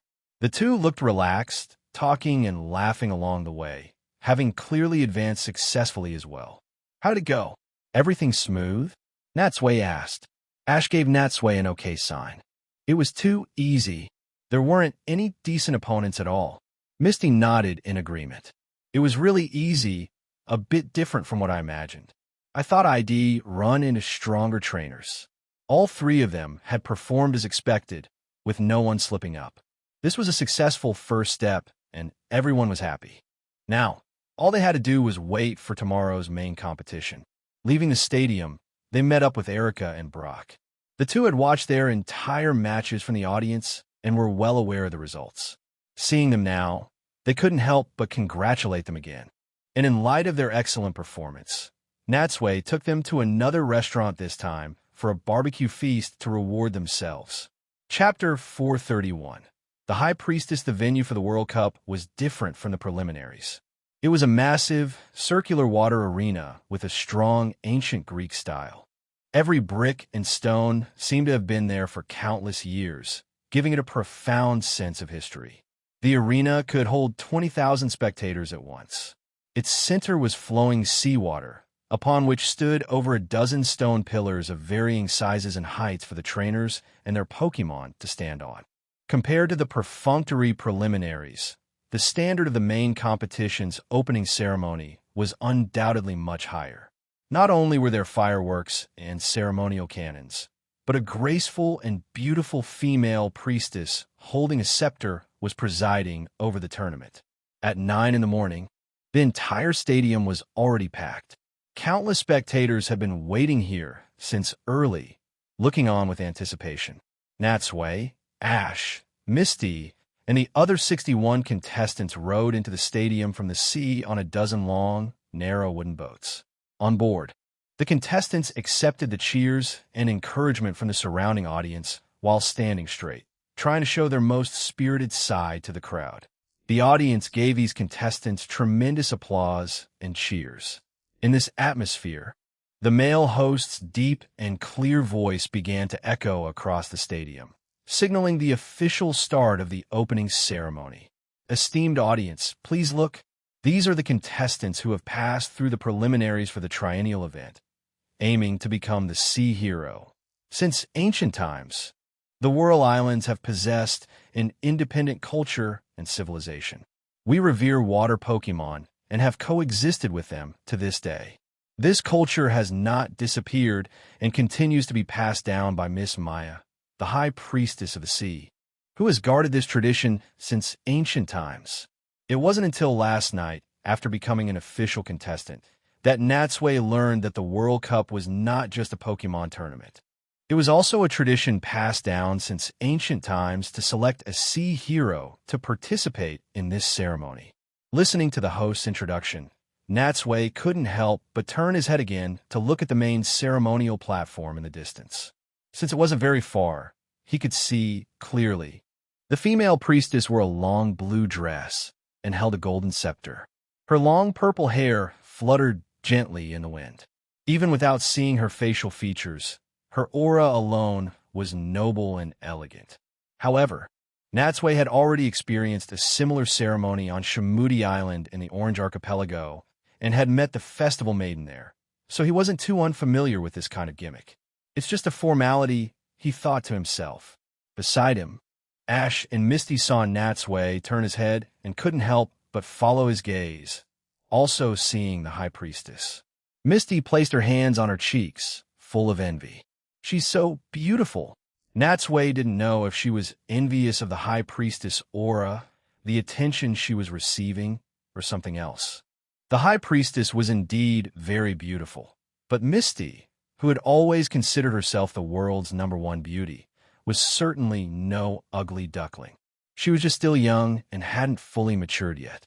Natsui believed that when she reached the same age, she wouldn't be much inferior. At that moment, the host continued, and now, we invite the priestess, Miss Maya, to make the tournament declaration. As he spoke, the High Priestess took a step forward. She raised her scepter and announced loudly, "Everyone, the Triennial Water Pokemon Festival has begun. On behalf of the Whirl Islands, I welcome you all. Here, we live in spiritual harmony with water Pokemon. Those who master the sea and Pokemon have been praised as sea heroes since ancient times, and every sea hero will receive the blessing of the soul of the sea. They will be granted the ability to connect spiritually with all water Pokemon." Soul of the sea? Spiritual connection? Natsui's gaze couldn't help but shift to the scepter in the priestess' hand. The scepter was made of pure gold and glittered under the sunlight. At its tip was a fist-sized, round blue gem that emitted a blue glow. One look was enough to tell it was no ordinary object. Then, I wish all the contestants the best of luck, and may you receive the blessing of the soul of the sea. As the High Priestess raised the scepter, the soul of the sea instantly burst forth with a brilliant light. The light was soft, not blinding, and enveloped the entire stadium. Everyone seeing this for the first time, including Natsui, showed expressions of surprise. So this is the soul of the sea. The light shone on Natsui, casting a faint blue hue on everyone. Although it had no other effect, Natsui couldn't be sure if the light was just a stage effect or if the blue gem truly possessed some magical power. After all, this world wasn't normal. It wouldn't be strange if things like blessings really existed. At least from the more excited and fervent reactions of the audience, it seemed they truly believed the contestants in the arena had now become somewhat different. Behind him, Ash raised his hands, looked at the blue glow on them, and murmured, "Did we really get a blessing? Are you an idiot?" Misty, beside him, couldn't help but roll her eyes. Didn't the priestess just say that only the final sea hero will receive the blessing? This light right now is just showing off the gem's power. Huh? Is that so? Ash finally understood the rules completely. He sighed in disappointment. What's the point? I like the title of Sea Hero, but it's just an empty name. If you win the competition in the end, do you get nothing? Misty sighed helplessly. Come on, did you even read the schedule before the event? After the final, the ultimate winner will not only receive the title of hero, but also a generous cash prize, and even a mystic water. That's the real reward, but that's destined to have nothing to do with you. The one who will win in the end will definitely be Natsui. Misty was a staunch supporter of Natsui. In any competition or battle Natsui participated in, she would mindlessly and unhesitatingly support him. As for Misty boasting about him so much, essentially jinxing him, Natsui could only smile and shake his head. However, he didn't stop her. After all, that was his goal too. Since he was participating, his goal was the championship. If you don't want to win, why even be a trainer? Although Ash also knew Natsui was very strong, he was naturally not convinced by Misty's belittling of him and started arguing with her indignantly. Listening to the bickering of the two behind him, Natsui couldn't help but think of the mystic water. Just as Misty said, besides the prize money, the winner would also receive a mystic water. This was a miraculous stone that, when held, could strengthen the power of a Pokemon's water-type moves. It was indeed a good item. Chapter 432. Ash's iconic scene after the opening ceremony ended and the contestants had a short break to adjust. The matches quickly began under the eager anticipation of the audience. Today's competition was an elimination tournament. It wouldn't directly decide the champion, but rather the 64 contestants would go through round after round of elimination until the final two were left. Then, tomorrow, the champion of the cup would be decided between these two. Erica and Brock were once again in the audience. They couldn't cheer for their friends up close. In fact, because they bought their tickets so late, they could only sit in the farthest seats. Just like the rules of the preliminaries, each trainer could only use one Pokemon in the elimination rounds. This forced the trainers to bring out their strongest Pokemon and be in their best condition. Although this couldn't display a trainer's full capabilities, the pace of the competition would undoubtedly speed up significantly, allowing for a result in just one day. Though not ideal for tourism, it was perfect for Natsui and his friends, as it wouldn't delay their travel time. Among the three, Ash's match was the first to start. His opponent was a boy younger than him, holding a fishing rod. For his first battle, Ash sent out his Totodile. The little boy, on the other hand, flicked his fishing rod, and as a Pokeball was cast out, a Kingdra appeared on the water's surface. Since it wasn't their turn yet, Natsui and Misty sat in the contestant waiting area, both focusing their attention on Ash's match. In terms of typing, Totodile was a pure water type, while Kingdra was dragon and water type. Kingdra had a quadruple resistance to water, rendering Totodile's water type moves completely useless. Conversely, Kingdra's dragon type moves were not affected at all. It seemed very unfavorable for Ash, but as a master of type disadvantages, Ash was already used to such situations and didn't care at all. When a match started, Totodile was the first to dive into the water. Kingdra immediately used Twister in the water. As its body spun continuously, it eventually formed a huge vortex between the water and the sky, sucking Totodile in. Totodile's body swirled around in midair with the current, unable to break free. Fortunately, the little boy eventually ordered the Twister to stop, allowing Totodile to escape. However, Kingdra's attack was not over. As Totodile fell, Kingdra fired a water gun, shooting straight at it. Totodile twisted its body in the air, narrowly avoiding the attack. Totodile was suppressed from the very first exchange, which undoubtedly poured cold water on the confident Ash, making him no longer dare to underestimate his opponent. He had thought he would dominate just like in the preliminaries and make it all the way to the finals. He never imagined his opponent in the first round would be this strong. At this time, the match was still ongoing. The two Pokemon battled from the stone steps into the water. Kingdra sprayed a large cloud of thick ink into the water, polluting it. With its vision obstructed and not knowing what Kingdra was up to, Totodile had no choice but to surface and wait for Kingdra to reappear. The black ink spread through the water, dyeing a large area, and making it impossible to see what was happening underneath. The hidden Kingdra was like a hunter, quietly waiting for Totodile to show an opening. Seeing this situation, Misty immediately frowned. Are the opponents in the elimination rounds all this strong? They're on a completely different level from the contestants in the preliminaries. Hearing her words, Natsui shook his head non-committally. You can't really say that. It's more that Ash just has bad luck, running into such an opponent in his first battle. Look, this Kingdra is a third-stage evolution. Its physical stats are already much better than Totodile's. It's also been raised quite well, and its tactics are very sound. It makes sense that Ash is in a tough fight. Looking at the boy who was a few years younger than Ash, Misty fell slightly silent. Ash's unexpected struggle made her feel a sense of crisis as well. She, too, no longer dared to be the slightest bit careless. At this point, the match had reached a stalemate. The little boys seemed to be trying to wear down Ash's patience, waiting for him to make a mistake. But luckily, Ash's Totodile, looking a bit goofy, had a carefree personality and didn't seem to mind at all. In fact, it started dancing to entertain itself. Its mischievous and cute appearance swept away the tense atmosphere and even made the audience laugh. Being young, it was now the little boy's turn to get restless. He felt he was being looked down upon and quickly ordered Kingdra to surface and attack with Hydro Pump. Seeing Kingdra's belly swell up, the now alert Totodile leaped towards it, creating an iconic scene. Totodile opened its large mouth and bit down on Kingdra's long snout.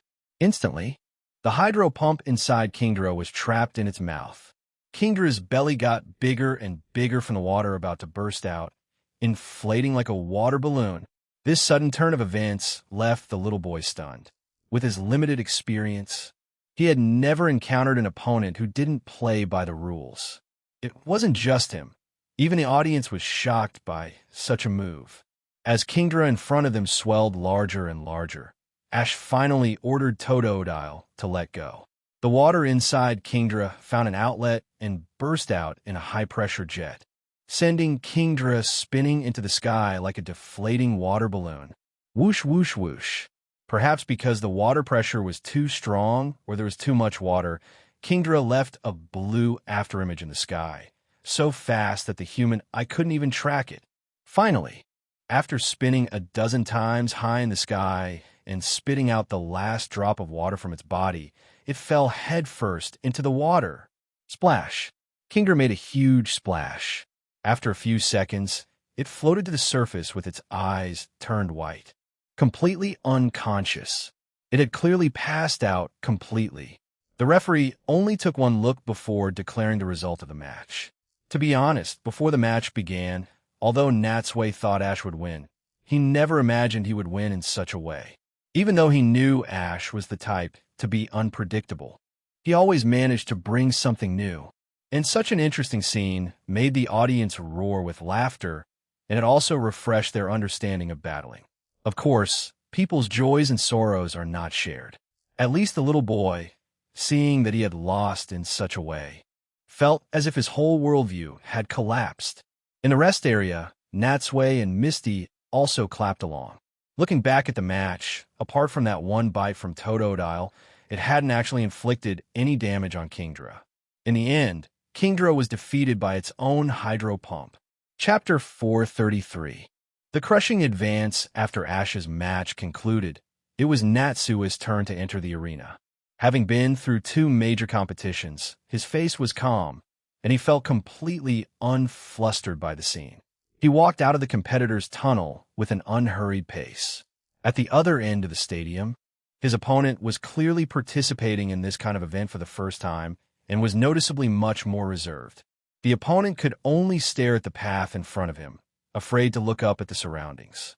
As is customary, the host gave a brief introduction of the 2 contestants as they entered to give the audience some background. The introduction of Natsui's opponent started normally, but there was a distinct pause before the host began to introduce Natsui. After 2 seconds, the host continued in a slightly surprised voice. "Oh, I've just received news that this contestant, Natsui, is no ordinary trainer. He is the champion of this year's Indigo Plateau Conference and an honorary trainer of the Orange Islands.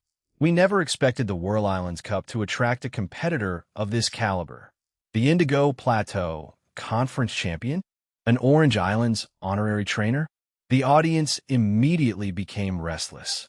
Being an Orange Islands honorary trainer was one thing.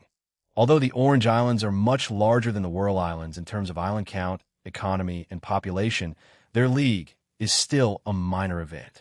Its prestige is low, and its international standing is only slightly better than a local tournament like this. But the Indigo Plateau Conference champion was an entirely different matter. That is a real league tournament, with a scale and strength almost equal to the Silver Conference, which commanded serious attention.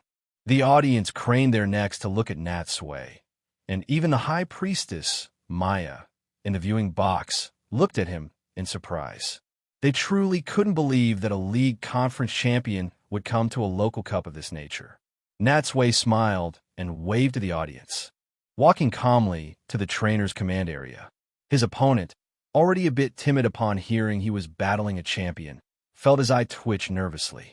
Swallowing hard, he reluctantly looked up at Natsui, who was not only handsome but whose entire manner was calm and composed. The opponent immediately lost whatever confidence he had left. How was he supposed to win against that? Meanwhile, Natsui was also observing his opponent. He was a somewhat chubby teenage boy, about 15 or 16, displaying visible nervousness and restraint. Based on his demeanor, he seemed less composed than the 6- or 7-year-old boy who had battled Ash earlier. Despite this, Natsui would not underestimate his opponent. After all, everyone who makes it through the preliminaries, aside from a few lucky individuals, usually has some decent skill. Seeing that both were ready, the referee signaled, and both simultaneously sent out their Pokémon. Natsui had no choice but to send out his Blastoise, while the large boy sent out a Corsola. Corsola is mainly pink, has 4 horns on its back, and is a common Pokémon found by the sea. The two Pokémon stood on their respective stone pillars, observing each other.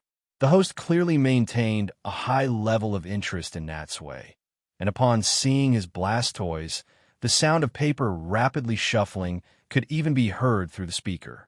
After a few seconds, the host announced, according to the data, contestant Natsui's Blastoise is one of the Pokémon he caught early on. It accompanied him all the way to the Indigo Plateau Conference Finals and is one of his ace Pokémon. To think he would send it out now, could his purpose be to ensure his advancement to the next round without any risk? Although information was available for research, the host clearly didn't know enough about Natsui.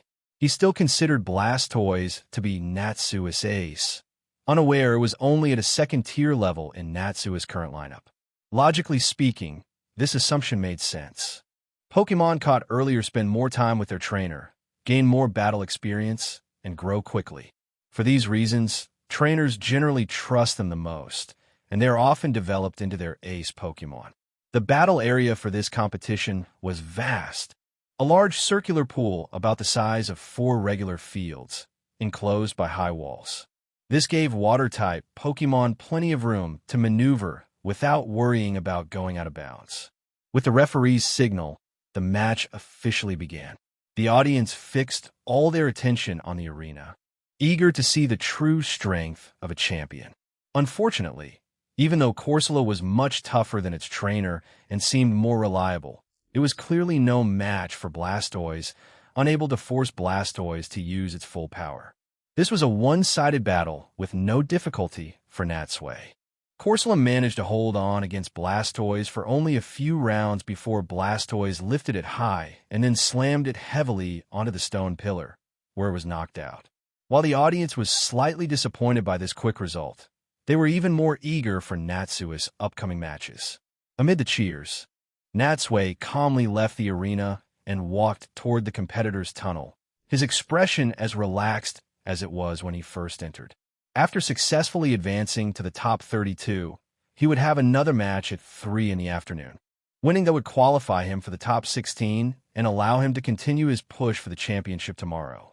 Before then, he could rest in a lounge and wait for Misty's match result. Misty's match was right after his, the 9th of the morning. Since the schedule was tight, she had already entered the arena before he even made it back to the lounge to wish her luck. Inside the lounge, Natsui joined Ash to watch Misty's match. Misty's battle had already begun. Her opponent was a middle-aged man wearing a straw hat named Hyde. Hyde's attire somewhat resembled a pirate. And looking at the two Pokemon, Hyde sent out a Quillfish, while Misty, for some reason, also sent out a Corsola. However, the audience was not very optimistic about Corsola, even though a Corsola had just been easily defeated by Natsui, and this was a different one. The audience's perception of the Pokemon was still poor. Fortunately, compared to the somewhat scruffy-looking middle-aged Hyde, Misty's image as a charming girl still prompted many spectators to cheer her on. Having watched Ash and Natsui's battles, Misty was in high spirits and immediately launched the first attack. Hyde, perhaps seeing his opponent was a cute young girl, wore a look of contempt, clearly not taking Misty seriously and assuming he would easily advance. Chapter 434. A battle full of surprises underestimating Misty naturally came with a heavy price. Following Hyde's command, Quillfish first dodged Corsola's attack, then counterattacked with Water Gun. However, Misty used Mirror Coat, instantly reflecting the Water Gun back. The Water Gun returned to strike Quillfish, causing damage to itself. Misty's timing for Mirror Coat was perfect, used right at the moment of impact, leaving Hyde no time to react at all. This greatly surprised Hyde, and he quickly checked the state of his Pokemon. Fortunately, because it was a same-type attack, Quillfish hadn't sustained any serious injuries. Despite feeling slightly shocked, Hyde still did not take Misty seriously, assuming she had simply gotten lucky. He quickly launched a second attack. Quillfish opened its mouth and began frantically sucking in seawater, its body constantly expanding and getting larger, quickly transforming into a spiky ball. Natsui immediately saw that this was a technique to enhance Pin Missile, a form of charge attack. Using the internal water pressure increases the speed of the Pin Missile launch, making it stronger and preventing the opponent from effectively defending. This was the first time Natsui had encountered such a technique, broadening his perspective and allowing him to learn something from this man. It must be acknowledged that a middle-aged trainer like Hyde, even if his overall strength wasn't top tier, was certainly rich in experience. He hadn't been a trainer all these years for nothing and generally possessed one or two special skills. Faced with this attack, Misty's mind quickly raced for a counter-strategy. Mirror Coat cannot reflect Pin Missile, so she didn't repeat the same trick, nor did she have Corsola dive underwater to dodge. Instead, she chose to counterattack with Spike Cannon. This was a highly suitable choice. Spike Cannon is very similar to Pin Missile, and continuous attacks could exactly nullify the speed advantage of Pin Missile. Both Pokemon simultaneously emitted white light, and in the next second, the two similar-looking moves were launched almost at the same time. Swish, swish, swish. Countless sharp needles and spike-like energy projectiles shot toward each other. The enhanced Pin Missile was noticeably faster, flashing across the sky in an instant. It ultimately collided with the Spike Cannon closer to Misty, resulting in a series of explosions. The shockwave from the explosion knocked Corsola to the ground. Hyde, who had anticipated this, had already ordered Quillfish to dive underwater, avoiding the blast. The aftershock and smoke slowly faded. While Corsola was still down, Hyde decisively had Quillfish use Tackle, intending to finish the fight in one go. From the screen, Natsui could even see a fleeting look of successful cunning on Hyde's face. However, to everyone's astonishment, just as Quillfish leaped near Corsola, the latter managed to stand up and turn its body toward the attacking Quillfish. In the next moment, Quillfish got stuck between the four horns on Corsola's back. Due to the force of the collision, Quillfish was completely lodged and unable to move. This sudden turn of events not only left every spectator with a stunned expression, but it instantly froze the smile on Hyde's face. In the arena, Corsola, with a Pokemon embedded in its body, naturally felt uncomfortable and tottered in place. It tried to shake Quillfish off, but Quillfish's spikes were locked with its horns, making it impossible to break free. Quillfish, meanwhile, desperately struggled but couldn't muster any strength. The two Pokémon were locked in a stalemate. Everyone was stunned by this spectacle. Following the dramatic scene where Totodile bit Kingdra's mouth earlier, they never expected to see another moment of such dramatic absurdity. After a moment of shock, Misty immediately realized this was a golden opportunity and once again commanded Corsola to use Spike Cannon. As white light emanated from Corsola's body, Quillfish could neither fight back nor avoid the attack, taking the full damage. Under the impact of Spike Cannon, Quillfish finally detached from Corsola's body and was blasted into the air.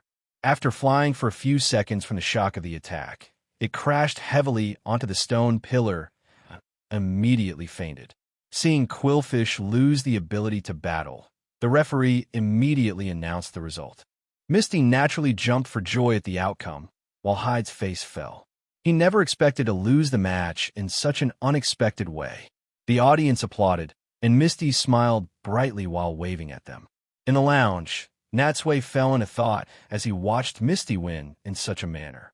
Just like Ash's match, Natsui never expected that both of Ash and Misty's battles would end with such dramatic, unexpected moments. It felt as if neither of them had utilized their full strength. Both victories were achieved through unforeseen circumstances. It was fitting for Ash, the trainer of the unexpected, to maintain this style. But for Misty to also adopt it suggested she was increasingly leaning toward Ash's style of battling. Regardless, it was a cause for celebration that all three of them successfully advanced to the top 32. As for the process, well, that wasn't too important after all. After each of them had played one match, they had no more scheduled for the morning. Once Misty returned, the three left the lounge to meet up with Erica and Brock in the main hall. Erica and Brock naturally praised them profusely, especially highlighting the high entertainment value of Ash and Misty's matches. They discussed the fights excitedly, vividly describing the audience's enthusiastic reactions, which made the two of them quite embarrassed. The group ate lunch at the arena restaurant and rested for a while. After all the morning matches concluded and the top 32 contestants were finalized, Natsui and his friends returned to the arena via a broadcast announcement for the top 32 to top 16 matches. The three were lucky again and were not paired against each other. This time, Ash and Misty displayed their true skills, eliminating their opponents through pure strength and successfully advancing. While they were pleased, the audience was slightly disappointed. After all, they preferred to watch more exciting and surprising moments than ordinary battles. For Natsui, there were no surprises. He continued to use Blastoise, maintaining a stable performance. He defeated a female trainer with a large advantage, successfully advancing to the top 16. With this, Natsui, Ash, and Misty had all made it through. In the battles to come, after weeding out the weaker contestants, no one would be an easy opponent. The difficulty would undoubtedly increase significantly. Chapter 435, Psyduck. I'm going to show everyone my special skill. After a night's rest, the competition quickly arrived at the morning of the third day. The lounge today was not as crowded as the previous 2 days, as most of the contestants had been eliminated. The entire room felt empty, apart from Natsui and his friends. Every remaining player seemed preoccupied, and even their speaking voices were unconsciously softer. Those who had successfully advanced felt both pressure and anticipation for the future. They had already reached the top 16. With a little more effort, they might become the sea hero and gain both fame and fortune. How could they not feel excited and nervous? However, one thing was consistent. Ever since they found out Natsui was the Indigo Plateau Conference champion, they kept their distance. No one wanted to approach him for a chat, only occasionally giving him cold looks. The hostility was almost visible, showing they clearly viewed Natsui as their biggest competitor. Natsui paid no mind to this, continuing to talk and laugh with Ash and Misty. However, Ash and Misty's good mood instantly vanished when the groupings were announced. When the Cup tournament staff posted the battle schedule on the wall, the trio looked together and found that Ash and Misty were scheduled to battle each other in the very next match. The expressions on both their faces immediately froze. What terrible luck! If they could choose, both would have preferred to battle their friend after achieving better results, not be eliminated so early in the top 16. This was truly a prank of fate, playing a huge joke on them. Both were in a complex state of mind, knowing that one of them was inevitably going to be eliminated. Statistically, however, this was unavoidable. Even if Ash and Misty were not paired together, there was still a chance they might battle Natsui, which was practically inescapable. Natsui offered a word of encouragement to lighten the mood. Fortunately, after a brief shock, they quickly adjusted their attitudes and became full of fighting spirit. Seeing them return to normal, Natsui focused on his own opponent. He took advantage of the break to check the video recordings of his opponent's previous 2 matches online, gaining a general understanding of what to expect. This opponent had used 2 different Pokemon in his previous battles, neither of which seemed particularly strong, suggesting he was an athlete who barely managed to advance. Despite this, Natsui's personality would not allow him to take it easy. Ash and Misty's battle was the second match of the morning. As soon as the first pair finished, it was quickly their turn to enter the arena. Wishing them luck, Natsui sat on the lounge sofa and watched the live stream on the big screen. The rules for the top 16 to top 8 had changed. Each trainer could now use 2 Pokemon. This not only increased the room for error, but also allowed the trainer's full skill to be demonstrated. Amid the cheers of the crowd, the match officially began. It was clear from the atmosphere in the arena that the audience's enthusiasm was even higher for today's matches. It was only natural that as the number of eliminations increased, the level of the remaining contestants became higher, leading to more professional and exciting battles, which is why the audience was so supportive. The battle indeed lived up to the expectations of the 2 trainers. Both Pokemon fought fiercely, sustaining mutual damage. After a long fight, Poliwhirl managed to use Dive to approach Totodile, landing a series of double slaps that knocked Totodile unconscious, thus securing the first point. It wasn't that Totodile fought poorly, but Poliwhirl simply performed better. Facing the setback, Ash confidently sent out Kingler. Natsui had a deep impression of this Pokemon. After all, it had shone brightly during the Indigo Plateau Conference. It had managed to take down 3 opposing Pokemon by itself, helping Ash win several consecutive battles and successfully advance. Misty was also well aware that Kingler was not to be underestimated, but she did not change her lineup, choosing to keep Poliwhirl against Kingler. As the battle started, Kingler used Crabhammer to strike the water surface, unbelievably causing the water across the entire arena to undulate and form 4 large whirlpools. These 4 whirlpools violently churned the water, and Poliwhirl in the water was caught by the currents, drifting helplessly and rapidly on the water's surface. Upon seeing this attack, Natsui could only think, what incredible power! To create such a powerful whirlpool with a single attack defied logic. Kingler rarely traveled with Ash. Ash only remembered it during competitions, and it usually stayed at Professor Oak's lab. To possess such strength, its growth must have been outstanding. He remembered that back on Earth, faced with Kingler's inexplicable power, many people jokingly gave Professor Oak all the credit, claiming he must have given Ash's Kingler and other Pokemon private. Excellent training. Of course, common sense suggested this was just a joke. As a highly respected Pokemon professor, Professor Oak had many things to handle every day and no time to train Pokemon. In the arena, relying on this move, Kingler easily defeated Poliwhirl, tying the score at 1-all. For the third match, Misty took out a Pokeball, intending to send out Corsola, but somehow Psyduck once again ran out on its own. This was not the first, second, or third time it had acted on its own, ignoring Misty's command to battle. And, hilariously, as soon as Psyduck appeared, it gave everyone a special performance. Falling into the water, it struggled as if it were drowning, even choking on several mouthfuls of water. The audience burst out laughing. Who would have thought a water-type Pokemon couldn't swim? Fortunately, after much thrashing in the water, Psyduck managed to climb onto a stone pillar, finally avoiding drowning itself. Crucially, the director timely gave a close-up shot of Misty. This shot allowed all viewers to clearly see Misty's face flushing red with embarrassment because of Psyduck's actions. Chapter 436. Ash is upset seeing Psyduck enter the arena. Ash was visibly delighted and happy. Then, seemingly afraid that Misty might change her mind, he quickly ordered Kingler to attack. Kingler moved sideways across the water, rushing rapidly towards Psyduck.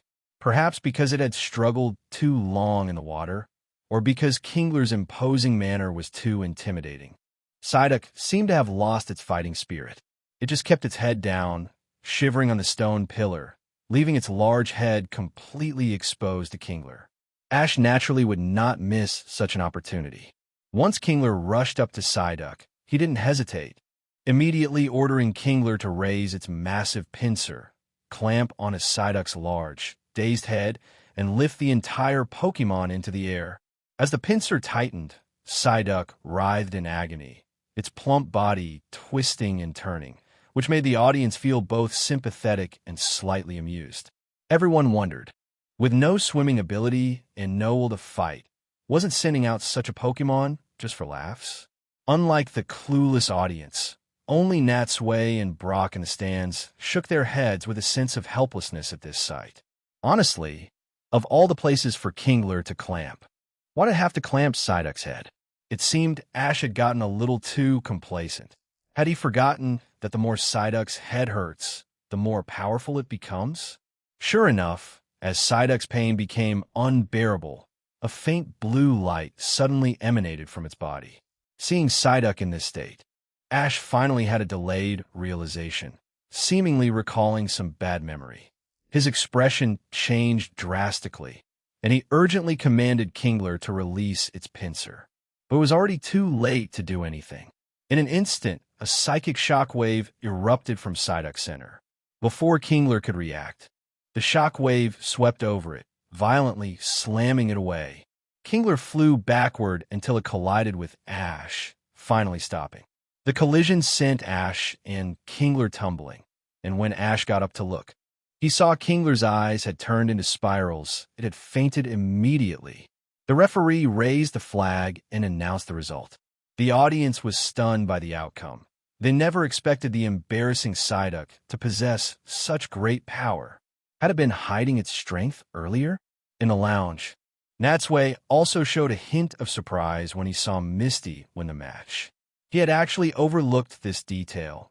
Otherwise, he might have tried to prevent them from facing each other so early. But winning against a partner is better than being eliminated by someone else. After a short break, the arena was quickly prepared for Natsui's match against his opponent. With his strength, using Blastoise or Gyarados was like bringing a cannon to a knife fight. In these local cup matches, his usual strategy was overwhelmingly dominant. Walking through the competitor tunnel, he recalled the conversation he had last night with Koharu about retrieving Gyarados. They had talked via video call, and Koharu's jaw dropped when she learned he might use Gyarados for the competition. The towering presence of the red Gyarados at Professor Sakuragi Park was overwhelming, even lying still in the water. Professor Sakuragi and the others barely dared to approach it due to its sheer intimidation. Even the two assistants, Krysa and Run, felt Gyarados' murderous gaze when watching it from afar. In the entire lab, only Koharu firmly believed that Natsui's Pokemon would not harm her, allowing her to confidently approach Gyarados.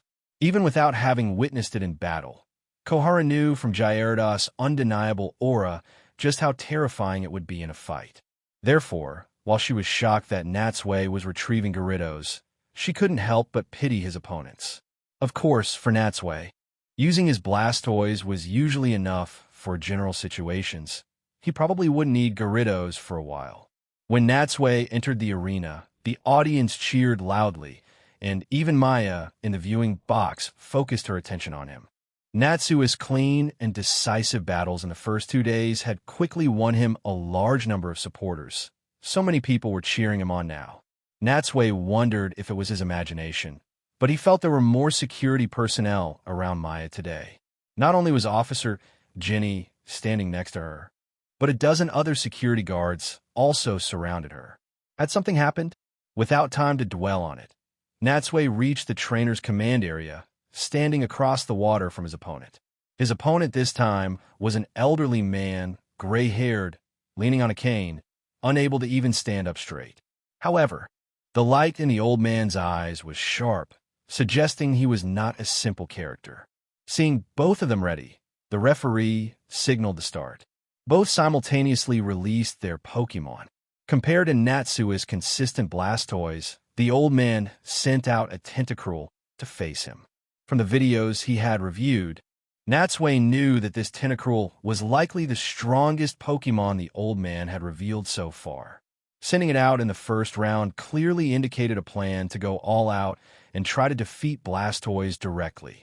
This strategy was undoubtedly sound, and the old man had clearly watched Natsui's previous matches and specifically studied Blastoise's characteristics. As a result, when the battle started, Tentacruel and Blastoise exchanged attacks, managing to fight back and forth for a time. However, this was a futile struggle. Although it presented some difficulty for Natsui, Blastoise was ultimately superior in strength. Following Natsui's command, it found the right moment and finished the fight in a single move. Chapter 437. The challenger who came calling after Tentacruel was defeated. The old man shook his head with a sense of helplessness. This was his strongest Pokémon, yet couldn't cause Natsui much trouble, making the rest of the battle incredibly difficult. He had checked Natsui's lineup before the match, and knew Natsui also had an even stronger Gyarados. Since he couldn't even defeat Blastoise, he realized his run in the cup was likely over. He felt truly unwilling to accept this. Being an older man, he wasn't sure if he could participate in the next cup. He had worked hard to reach the top 16, which was his best result ever. But the sheer gap in skill made him feel a genuine sense of despair. This powerlessness made him realize that Natsui was indeed different from other competitors and extremely strong.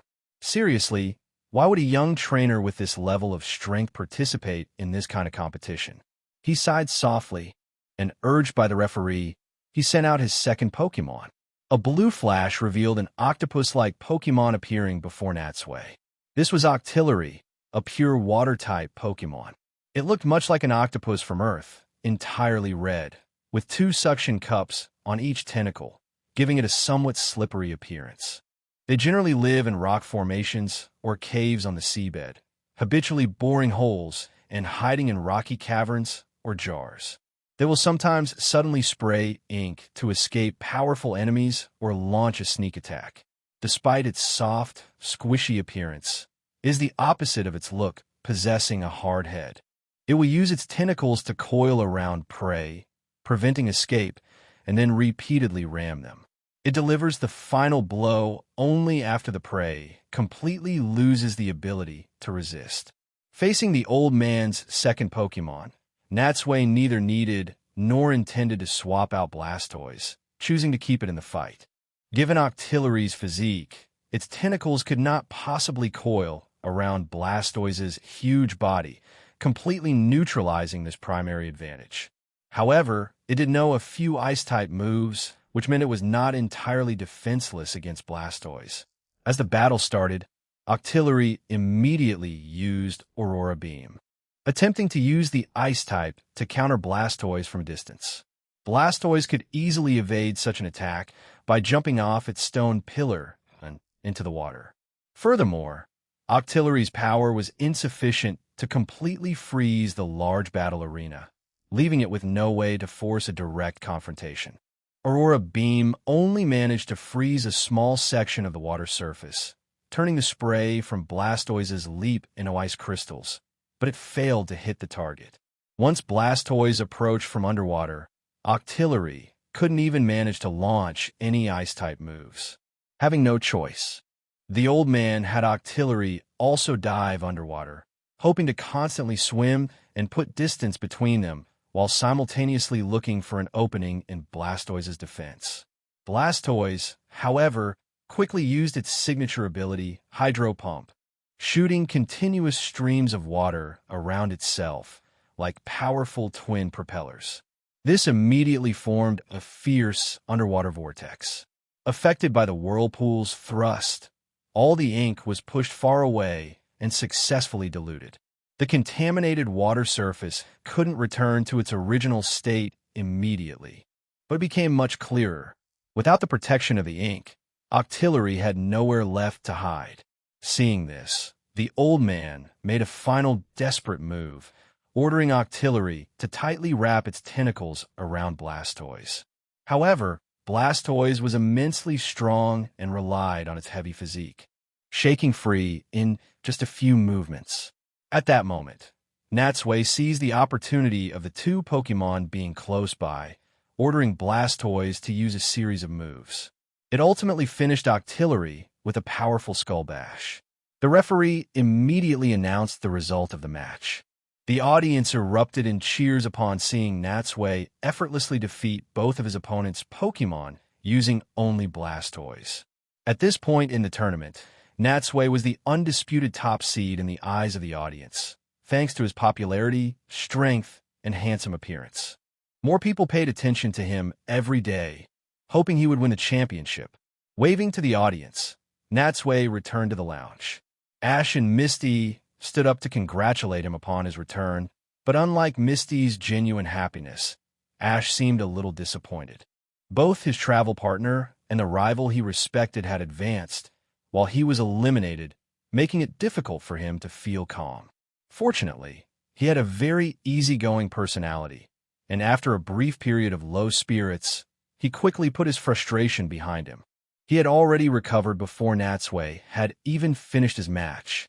Natsui and his friends left together to meet up with Erica and Brock.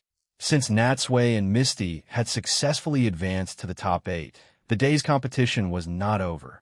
In the afternoon, the remaining 8 participants would need to fight 2 more rounds to determine the final 2 contestants for the finals. This, of course, significantly increased the chance of Natsui and Misty having to battle each other again. Judging by the schedule, the tournament was very condensed. This was unavoidable because the Whirl Islands Cup was a local event. Making it too long and time-consuming would risk losing trainers traveling through the region and preparing for the Silver Conference. Without the participation of these elite trainers, and only leaving the elderly and weaker island residents to compete, the average skill level would drop significantly, even if the number of participants remained the same. Even if they had to settle for selecting the best of the worst sea hero, that champion would have no real prestige and would even damage the Cup's reputation further. Since there were only a dozen or so contestants left, the top 16 matches were completed in just 2 or 3 hours. While the group hadn't finished lunch in the restaurant, the pairings for the top 8 were already freshly posted. But before Natsui and Misty could even check who their opponents were, a young, pretty woman walked up to them. The woman was about 24 or 25, wearing light makeup. Her long red hair was styled into a side ponytail, and she wore 2 large beaded earrings, a red t-shirt, and a pink long skirt. She approached the pair, first looking Natsui up and down curiously for a long time, before finally turning her gaze to Misty. "You must be Misty?" Misty looked up at her, a blank expression on her face, clearly not recognizing the woman. "Yes, that's me. May I ask who you are?" Before the woman could answer, Brock, seemingly shot by Cupid's arrow, instantly leaped up and quickly came to stand in front of the woman. I know. Brock's eyes seemed to turn into red hearts as he excitedly exclaimed, "You are the beautiful lady who easily won all her previous matches." Brock's ability to fall in love with every beautiful lady he meets and remember their specific traits is truly a remarkable talent. The woman looked at Brock with surprise. "Oh, you know me?" "Of course." Brock seized the woman's hand and knelt on one knee like a knight proposing marriage. "I watched all of your battles, besides those of my friends. After all, a beautiful lady like you shines brightly wherever you go." The woman was clearly taken aback by Brock's sudden enthusiasm. She quickly pulled her hand free and stepped back, looking cautiously at the small-eyed man before her. Seeing Brock's behavior, Misty raised her fist and fiercely punched him on the head, unceremoniously dragging him back. "I apologize. Please ignore this guy. There's something very wrong with his head." Natsui, Erica, and Ash exchanged a look, sharing a wry smile. For them, and even for Erica, who wasn't very familiar with him, this was completely normal for Brock. Sometimes he even took notes. If there was ever a day he didn't chase after a pretty woman like a maniac, that would actually be the abnormal behavior. Ignoring the man, the woman turned her attention back to Misty. "Allow me to introduce myself. I am Trinity, and I am your opponent for the next match." Her opponent for the next match? Misty was stunned, not expecting her opponent to seek her out directly. Her expression instantly became serious. However, Trinity was clearly not approaching with hostility. She smiled at Misty, saying, "I watch your matches too. You and your Pokemon work well together, and your battle intuition is excellent. It's clear you are a powerful water-type Pokemon trainer. Especially your Psyduck. It's truly interesting and left a very deep impression on me." Hearing such high praise from Trinity, Misty's expression immediately softened. "Thank you for the compliment." Trinity extended her hand and smiled as she shook Misty's hand. "I'm really looking forward to battling you. Let's both give our best performance and fight hard." After saying this, she then turned her gaze to Natsui, her eyes burning with intensity. Chapter 438. Perfume Scent in the Lounge. "Mr. Natsui, I watched several of your matches during the Indigo Plateau Conference. Your Pokemon are genuinely very strong. And even after all this time, I still remember their performance vividly. If I get the chance, I really hope to face you in this cup." Trinity could talk and laugh easily with Misty, maintaining a calm demeanor because she felt confident she could defeat her. But facing Natsui, she showed full respect. This was both courtesy and a mix of anticipation and anxiety toward a much stronger opponent. "I'd like to battle you too, but your opponent right now is her." Natsui chuckled softly, pointing to Misty beside him. "If you want to battle me, you need to defeat this young lady first. A word of advice. Don't underestimate her. She is very strong." This was Natsui's response, and also him showing support for Misty, ensuring Trinity didn't overlook her. Hearing Natsui's validation, Misty's face immediately lit up. Nothing made her happier than receiving praise from the person she admired. As an adult, Trinity perfectly understood Natsui's meaning. She looked back at Misty and nodded solemnly. "I will. If I am unfortunate enough to lose when that moment comes, please promise me a private battle, Mr. Natsui." It was clear that this woman genuinely wanted to battle him. She must be extremely confident in her own strength. Naturally, Natsui had complete faith in his Pokemon. Faced with the challenge, he agreed immediately without hesitation. "Of course, if you want to challenge me, I am ready whenever you are." Having received his answer, Trinity shook hands with the group and then turned and left. Watching her leave, Misty's fighting spirit surged. She was determined to give her all in the afternoon match and not let Natsui down. More than that, she felt a small thrill from the trust and support Natsui had just shown her. Only, being called a young lady was a bit frustrating. When will Natsui finally see me as a woman? If she could choose, she wished Natsui would use a different term for her, perhaps dear or sweetheart, or something similar. Thinking this, her face flushed slightly. She turned to look at Natsui and saw that he was also looking at her. Her cheeks reddened further, thinking Natsui had noticed her secret thoughts. Just as she was about to say something meaningful, Natsui spoke seriously. "Be careful. This woman is very confident, and her strength must be significant, or she wouldn't have sought us out herself." "Huh?" Misty paused. Then her ears turned even redder as she nodded. "Oh, don't worry. They'll take it seriously." After Trinity left, the group decided not to stay in the restaurant and went to the lounge to check the pairings. There were few people in the lounge by this time. Natsui and his friends stopped in front of the battle board and saw that, as Trinity had stated, Misty was indeed paired with her. Their match was the second one in the afternoon. Natsui's match was right after Misty's, and his opponent was a mature-looking, seemingly successful middle-aged man.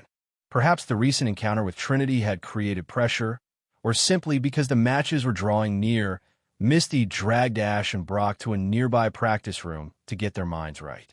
After the trio left, only Natsui and Erica remained in the lounge, and the whole room became completely silent. Erica looked around and was disappointed to see that, despite the large size of the lounge, there were only a few large screens, hundreds of chairs, and a few rows of sofas, with no greenery at all. This was very different from what she had imagined. She had thought a competitor's lounge would be quiet, comfortable, and well-equipped, like the one at the Indigo Plateau Conference. When she turned back, she saw Natsui lying back on the sofa and chuckled. "What's wrong? You have a match this afternoon, too. Don't you need to prepare?" "Prepare?" Natsui stretched in a huge yawn. After eating well, sleepiness began to creep up on him, making his eyelids heavy. "How else can I prepare? I only have Blastoise as a starting Pokemon right now. Its skill is very consistent, its condition is excellent, and its fighting spirit is high. I simply don't know how to prepare it any further." Erica nodded. That made sense. Blastoise, maintaining such excellent form, truly didn't need any preparation. If it could perform as expected, a loss was unlikely. Even so, I think your opponents, seeing you only use one Pokemon, could easily figure out Blastoise's strengths and weaknesses and specifically try to counter it. That would be perfect. Natsui smiled. If it comes to that and Blastoise is defeated, it'll switch to Gyarados, and I won't even need to give commands. I can just let it fight on its own. This wasn't Natsui being arrogant. It was simply a statement of fact about his red Gyarados power. Losing would be extremely difficult for it. Erica looked surprised. I've heard you mention it many times before. Why? Is your Gyarados really that strong? Natsui thought for a moment, realizing that Erica had indeed never seen his evolved Gyarados and had no concept of its strength. Remember Dr. Zager, the team rocket scientist we caught earlier? Natsui explained in detail. I first met him while traveling past the Lake of Rage. At the time, my Gyarados was hit by a ray called Project R, which caused it to mutate. So now, Gyarados is not only exceptionally huge, but its color has also turned red, and its personality has become more violent. Of course, conversely, its strength has also increased significantly. So that's what happened. Honestly speaking, Natsui suddenly sighed. If it weren't my own Pokemon, every time I look into its giant red eyes, I think even I would feel a chill run down my spine. And its fighting style is too brutal, it barely counts as a proper battle anymore. This surprised Erica. For Natsui, given his personality, to evaluate his own Pokemon this way suggested that the Gyarados was indeed very dangerous. If that was the case, she wanted even more to see it in action and witness the power of the red Gyarados. At that moment, Erica suddenly remembered something and pointed to the grouping board. By the way, you should pay a little attention to this person. Following the direction of her finger, Natsui saw a name. Tetsu. What about him? He's also very strong. He is arguably the second most popular contestant in this cup. Apart from you, Erica mused for a moment. I paid attention to his last match, and his Pokemon should not be underestimated. Speaking of which, Miss Trinity should be ranked third, excluding Misty. The rest of the players are relatively competent, but there are no standout dark horses. Erika's judgment was quite accurate. If she found their level merely competent, it meant that the remaining trainers had a noticeable gap in skill compared to Trinity and Tetsu. Natsui nodded and checked the pairings again. The person named Tetsu was in the same bracket as him, meaning if he advanced, he would be Natsui's next opponent. The second most popular contestant. He must be able to take a punch. That is truly something to look forward to. After waiting a long time in the lounge, and with no sign of Misty or the others returning, Natsui got bored. He released his smaller Pokemon to play nearby. Listening to the joyful calls and running sounds nearby, his eyelids grew heavier, and he eventually fell asleep without realizing it. After an unknown amount of time, he woke up to find his jacket draped over him, and a faint floral scent clinging to his clothes. Erica had clearly left it there. He slowly sat up and looked to the other side of the lounge. Erica had also released her Pokemon and was now holding a comb, carefully grooming the fur of her Pokemon and Natsui. Seen from the side, Erica was focused and serious. With her sleeves rolled up, her smooth, fair arms were visible. Noticing Natsui was awake, Erica turned to him. "Awake already?" Rubbing his eyes, Natsui sat up straight. "How long was I asleep?" He didn't need to sniff to smell the faint perfume scent Erica had left on the jacket. Aside from being a gym leader, Erica, as a perfume shop owner, had excellent taste in fragrances. She wore a different scent every day. The current scent on his jacket was a daisy-like fragrance. Subtle and not overpowering, yet long-lasting. Not long, just about 15 minutes. "There's still some time before the match. Don't you want to sleep a little more?" Natsui patted his face to wake himself up. As he lowered his arm, the last trace of sleepiness completely vanished. "Haven't Misty and the others returned yet? They probably went straight to the arena." Erica shook her head. "It's clear that Miss Trinity put a lot of pressure on her, and your encouragement has certainly made her put her full focus on the match." The two chatted for a while. As the break time ended and the match approached, they saw other competitors returning to the lounge. They recalled their respective Pokemon, and Erica left, returning to the spectator stands alone. Misty still hadn't returned to the lounge, and Natsui wondered how she had mentally prepared herself. However, with Ash and Brock accompanying her, everything would surely be fine. He adjusted his position on the sofa to a more comfortable one and turned his attention back to the large screen. On the screen, after the host's warm-up, the top 8 to top 4 matches had officially begun. Chapter 439. As a child, she crawled into Gyarados' mouth. For Natsui, the first match was not worth watching, and he learned little from it. Although both contestants performed capably, that was the extent of it, with nothing particularly exciting happening. The live audience clearly felt the same way, which was evident from their lukewarm cheers. As the first match ended, Misty and Trinity stepped onto the battleground, and Natsui finally felt his spirit lift, sitting up straight. The real show was about to begin. It was clear that Misty looked serious, and Trinity also wore a focused expression. Both women took this match extremely seriously, not just because the winner would advance to the top 4, but because both had reasons not to lose. When they were ready, the referee signaled, and both released their Pokemon simultaneously. With 2 flashes of blue light, Misty sent out her Poliwhirl, and Trinity sent out a Gyarados.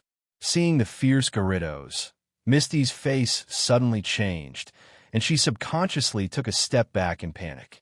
Her heart pounded, and the mere sight of Gyarados' eyes almost completely deflated her confidence.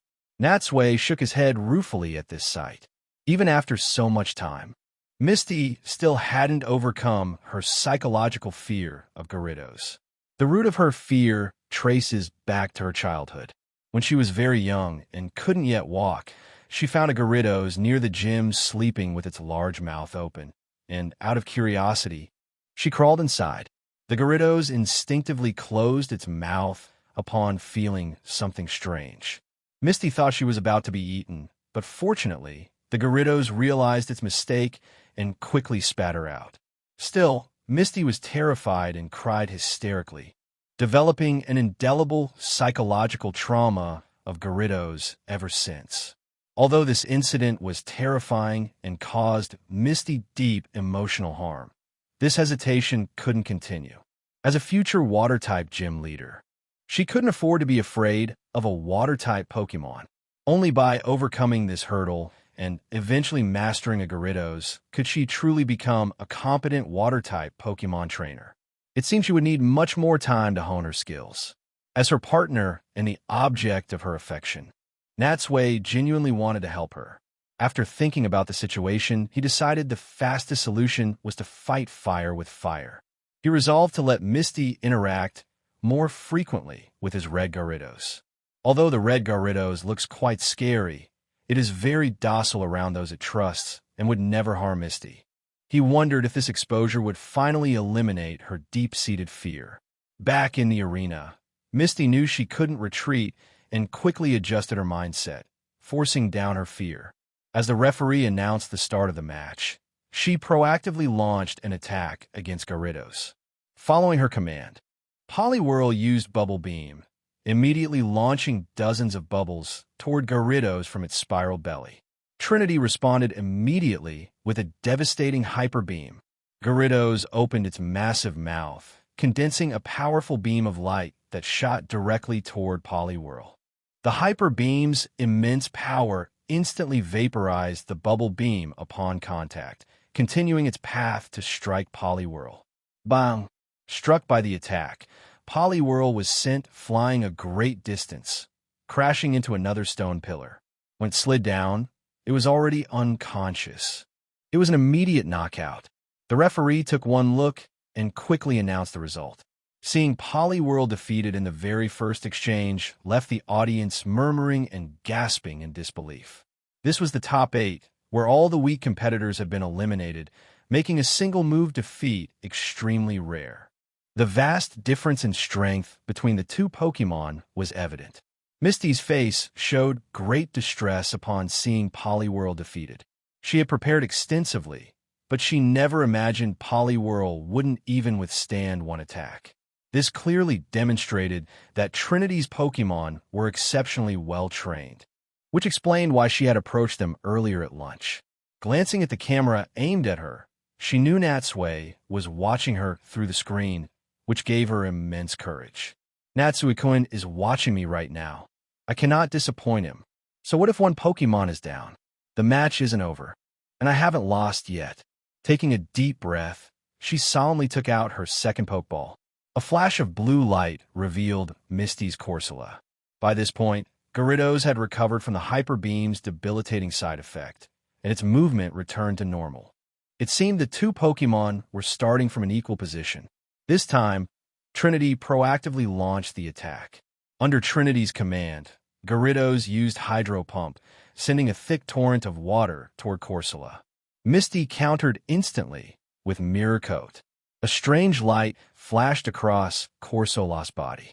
When the Hydro Pump hit, Corsola immediately reflected it back with even greater power. Faced with its own attack, Trinity commanded Garridos to use Hyper Beam again. The powerful light pillar instantly shattered the returning stream of water and continued shooting toward Corsola. Fortunately, Corsola jumped into the water just in time, avoiding the Hyper Beam. The Hyper Beam destroyed the stone pillar Corsola had been standing on, scattering debris, but missing Corsola completely. In the lounge, Natsui had now observed that Gyarados' power was formidable. That last attack not only shattered the stone pillar, but also instantly vaporized a large amount of seawater. However, failing to knock out Corsola changed the situation. Just as Natsui predicted, Garridos was temporarily unable to move after using Hyper Beam, giving Corsola a perfect opportunity. The water's surface churned, and countless energy spikes suddenly emerged from underwater, piercing the surface and shooting toward Garridos at an incredible speed. It was clearly the normal-type move, Spike Cannon. Garridos had no way to dodge, and was hit by multiple Spike Cannon strikes. Crying out in pain, its body uncontrollably fell sideways and crashed into another stone pillar. Trinity immediately grew tense. But since Garridos had yet to recover its mobility, her urgency was pointless. In the next second, Corsola suddenly leaped out of the water and used its 4 horns to slam violently into Garridos. Bang! Despite Corsola's small size, it possessed enormous power. Struck by the impact, Garridos wailed and collapsed completely. Natsui shook his head. This was baffling. If he hadn't seen it with his own eyes, Natsui wouldn't have believed a Garridos could be defeated in just 2 or 3 hits. Was it a critical hit? He concluded that Trinity's Garridos must have low defenses and high attack of flaw in its training. While this approach works well when dominating a match, once countered, it cannot withstand many attacks. After defeating Garridos, Misty danced for joy where she stood. Even through the screen, Natsui could feel her happiness.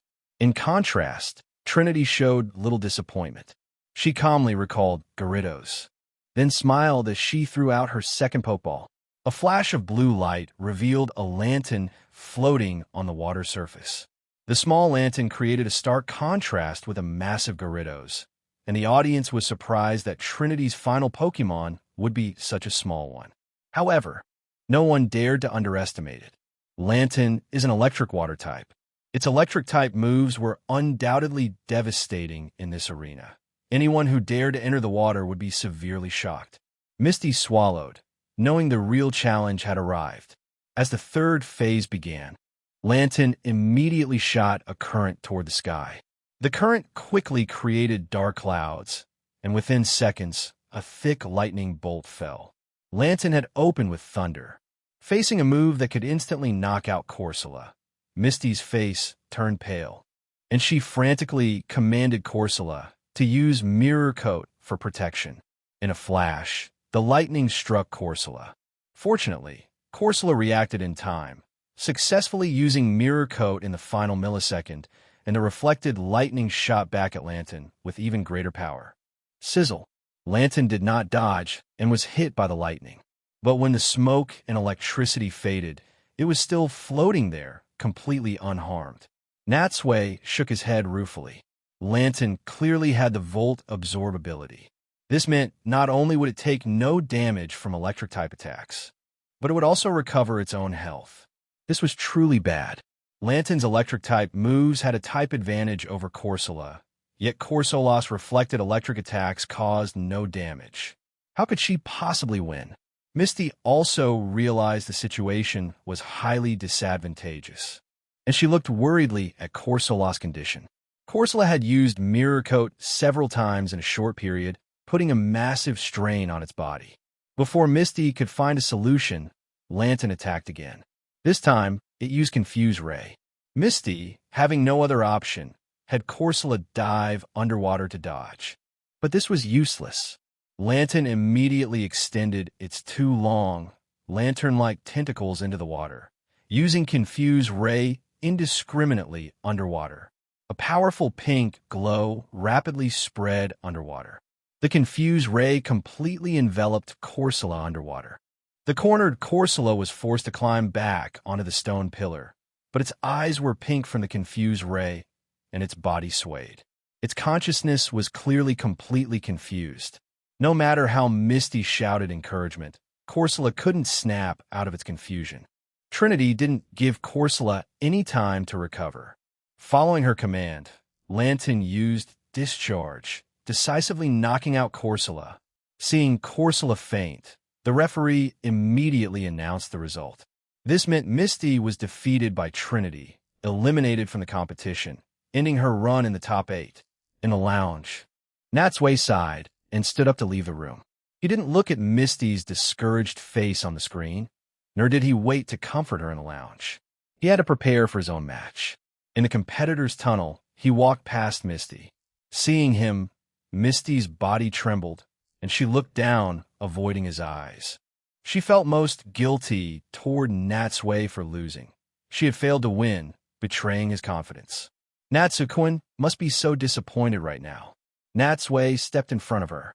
Seeing her look like she had done something wrong, he smiled slightly. What's wrong? Are you upset about losing? No, of course not. Misty shook her head, her voice getting quieter. Ms. Trinity's Pokémon are truly powerful. Losing this time is genuinely due to my lack of strength, but the rest of the sentence wouldn't come out. Natsui gently raised her chin with his finger. His radiant smile instantly filled Misty's vision. Your lack of strength is a fact, but don't be discouraged and don't feel guilty toward anyone. You should get back up where you fell down. Your Pokémon definitely need improvement. He continued, I think after the Silver Conference, you should travel with me to the next region. Hearing this, Misty's body shook, and she couldn't believe her ears. Natsui-kun is actually asking me to travel with him? Certain that Natsui wasn't joking, she wiped the tears from the corners of her eyes and quickly nodded. In that moment, she felt as if her heart was entirely surrounded by dazzling, warm sunshine. Chapter 440. Could this guy have property in Kalos? When Natsui walked out of the competitor's tunnel, he was greeted by the audience's thunderous applause and cheers.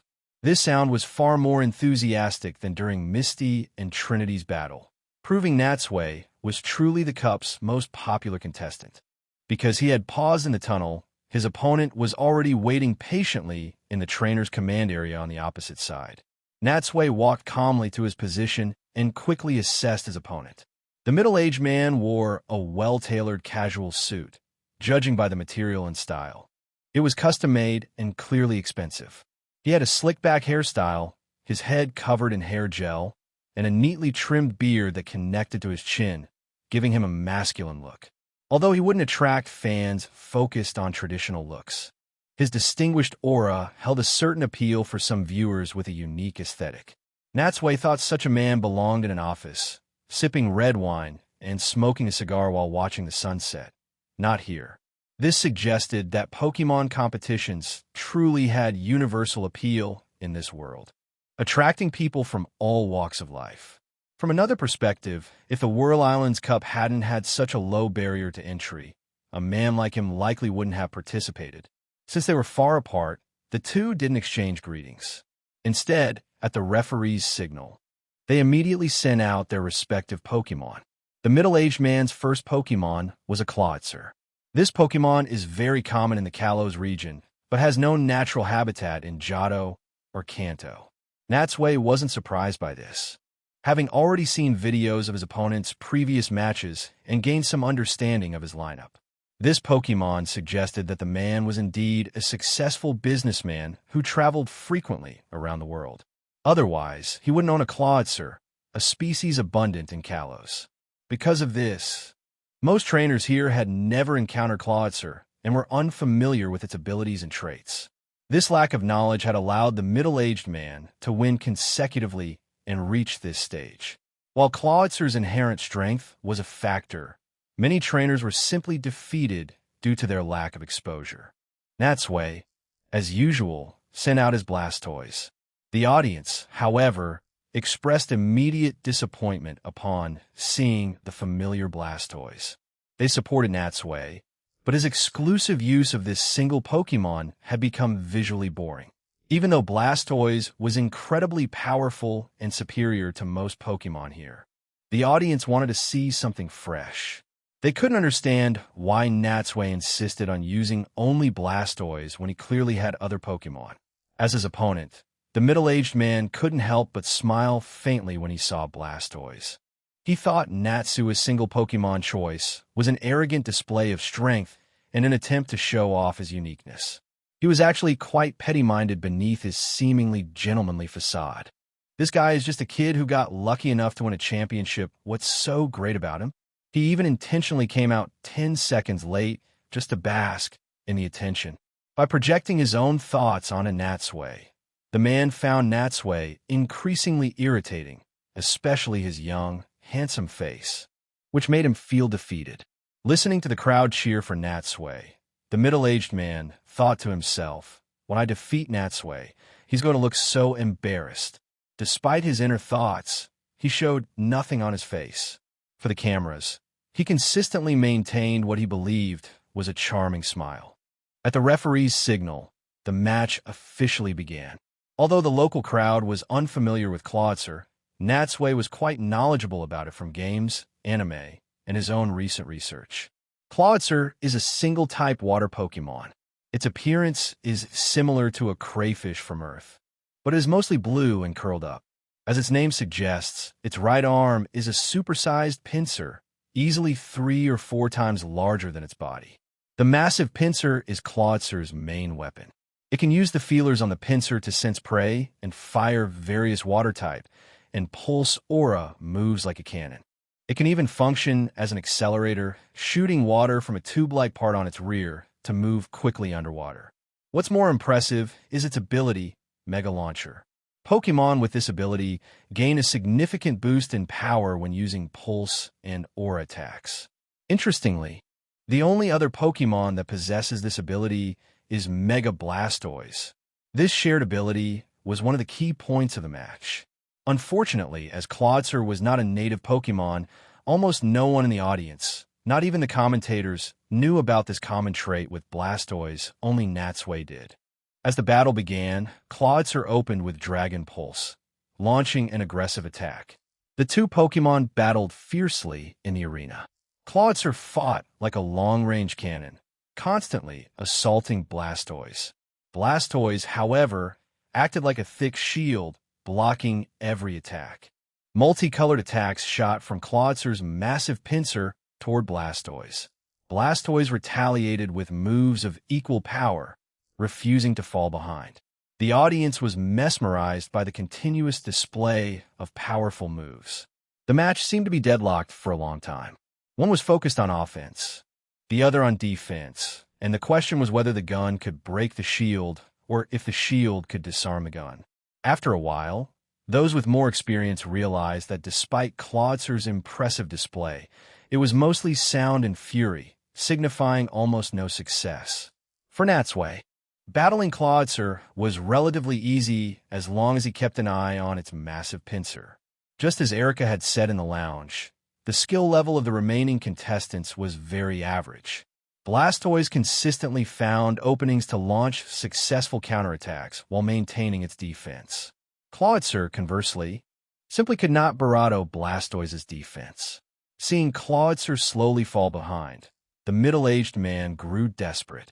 He decided on a risky final move, ordering Clawitzer to get close to Blastoise and use Crab Hammer, aiming to defeat Blastoise in close combat.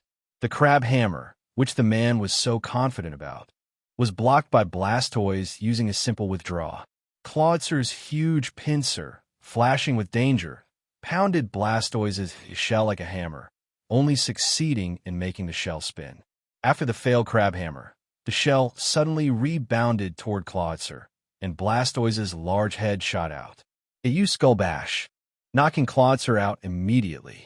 The referee immediately announced the result. Amid the audience's cheers, the middle-aged man's face involuntarily darkened. He had studied Natsui's Blastoise extensively before the match, only to find that its abilities were extremely well-rounded, with practically no weaknesses. Now that he had lost, the situation had quickly become problematic. Although Blastoise had been defending for a long time, its condition was excellent, having sustained almost no damage. Given its demonstrated power, winning against it with his second Pokémon would be incredibly difficult. He was already thinking of quitting. It would be too humiliating if his second Pokémon couldn't even defeat this Blastoise. But having come this far, he couldn't just walk away. Reluctantly, and under the referee's urging, he gritted his teeth and took out his second Pokeball. A flash of blue light revealed a Binacle standing on the stone pillar. Natsui raised an eyebrow upon seeing it. Another Pokémon common in the Kalos region. Does this guy own a business in Kalos or something? Binacle is a water rock type Pokémon. It looks like a rock with two claws attached, and each claw has a face, making it ugly and bizarre.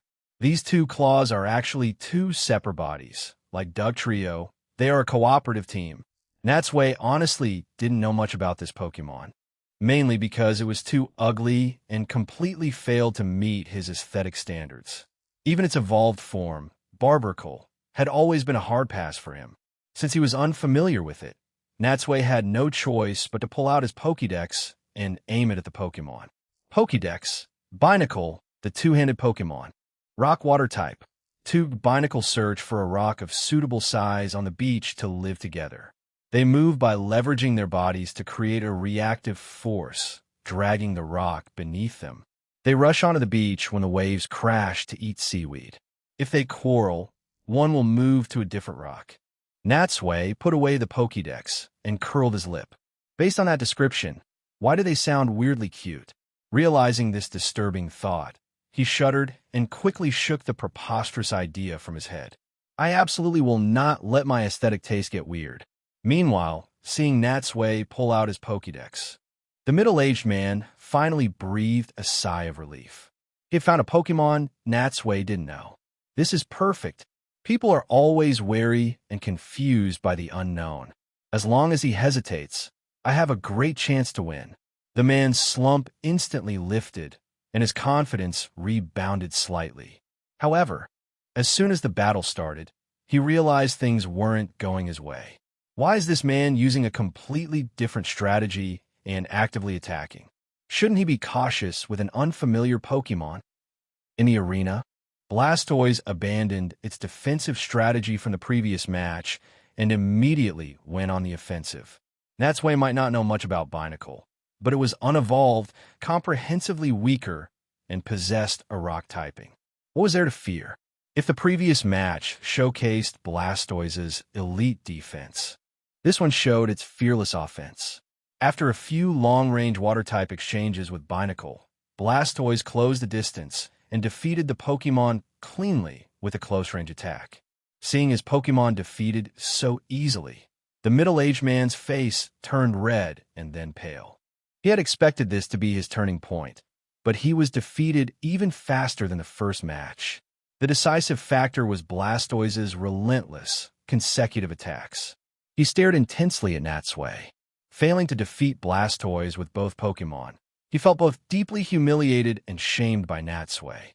He was about to pretend to be a good sport and say something gracious, but Natsui simply recalled Blastoise and walked straight off the field without looking back. He just walked away. The middle-aged man's chest heaved, but there was nothing he could do. Natsui, the victor, received the audience's cheers. The middle-aged man, the loser, could only depart gloomily. For Natsui, the middle-aged man was a decent trainer, but nothing more. They were strangers, and Natsui felt no need to offer comforting words. Aside from his memorable attire and his 2 Kalos Pokemon, nothing else about him left a lasting impression. Yes, he would probably forget this person entirely by tomorrow. Chapter 441. Jesse's beautiful ambition. Natsui walked out of the arena and met up with Erica and the others outside the venue. Although he had successfully advanced to the top 4, both Ash and Misty had been eliminated and could no longer continue in the competition. Now, he was the only one left, and all their hopes were concentrated on him. To be honest, this was something the previously confident Ash and Misty had not anticipated. They originally thought that by participating in this kind of local tournament, they could show off their skills and would surely achieve a better result. Now, it seemed their own strength was still insufficient, and they failed to meet their expectations. They were inevitably a bit discouraged by this result. And for Ash, it was certainly a blow.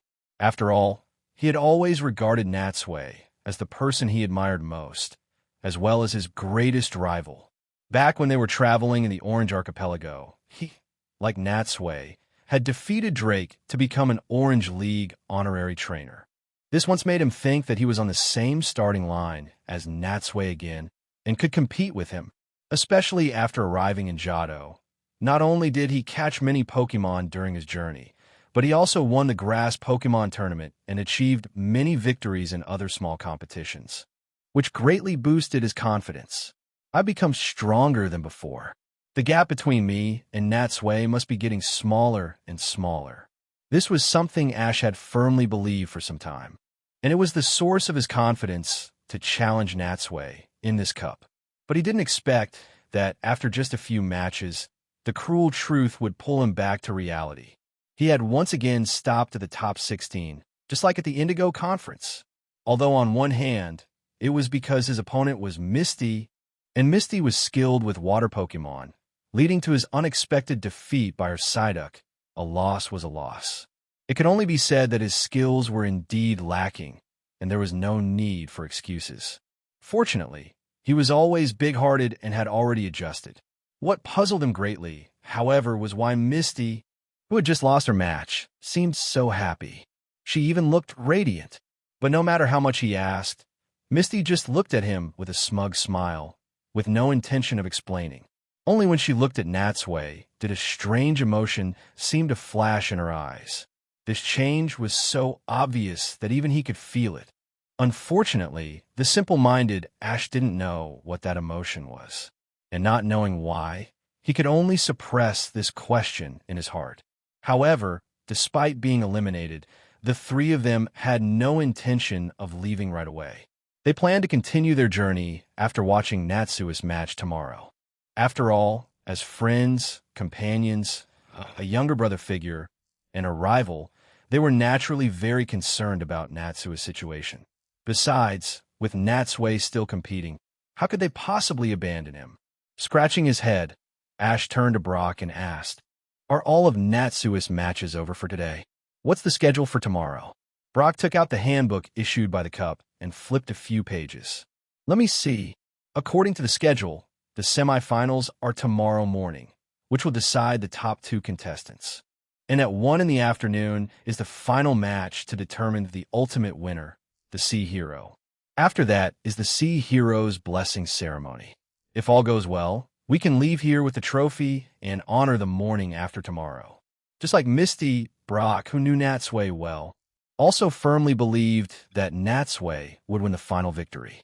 After all, he knew very well in his heart that Natsui was completely different from Ash and Misty.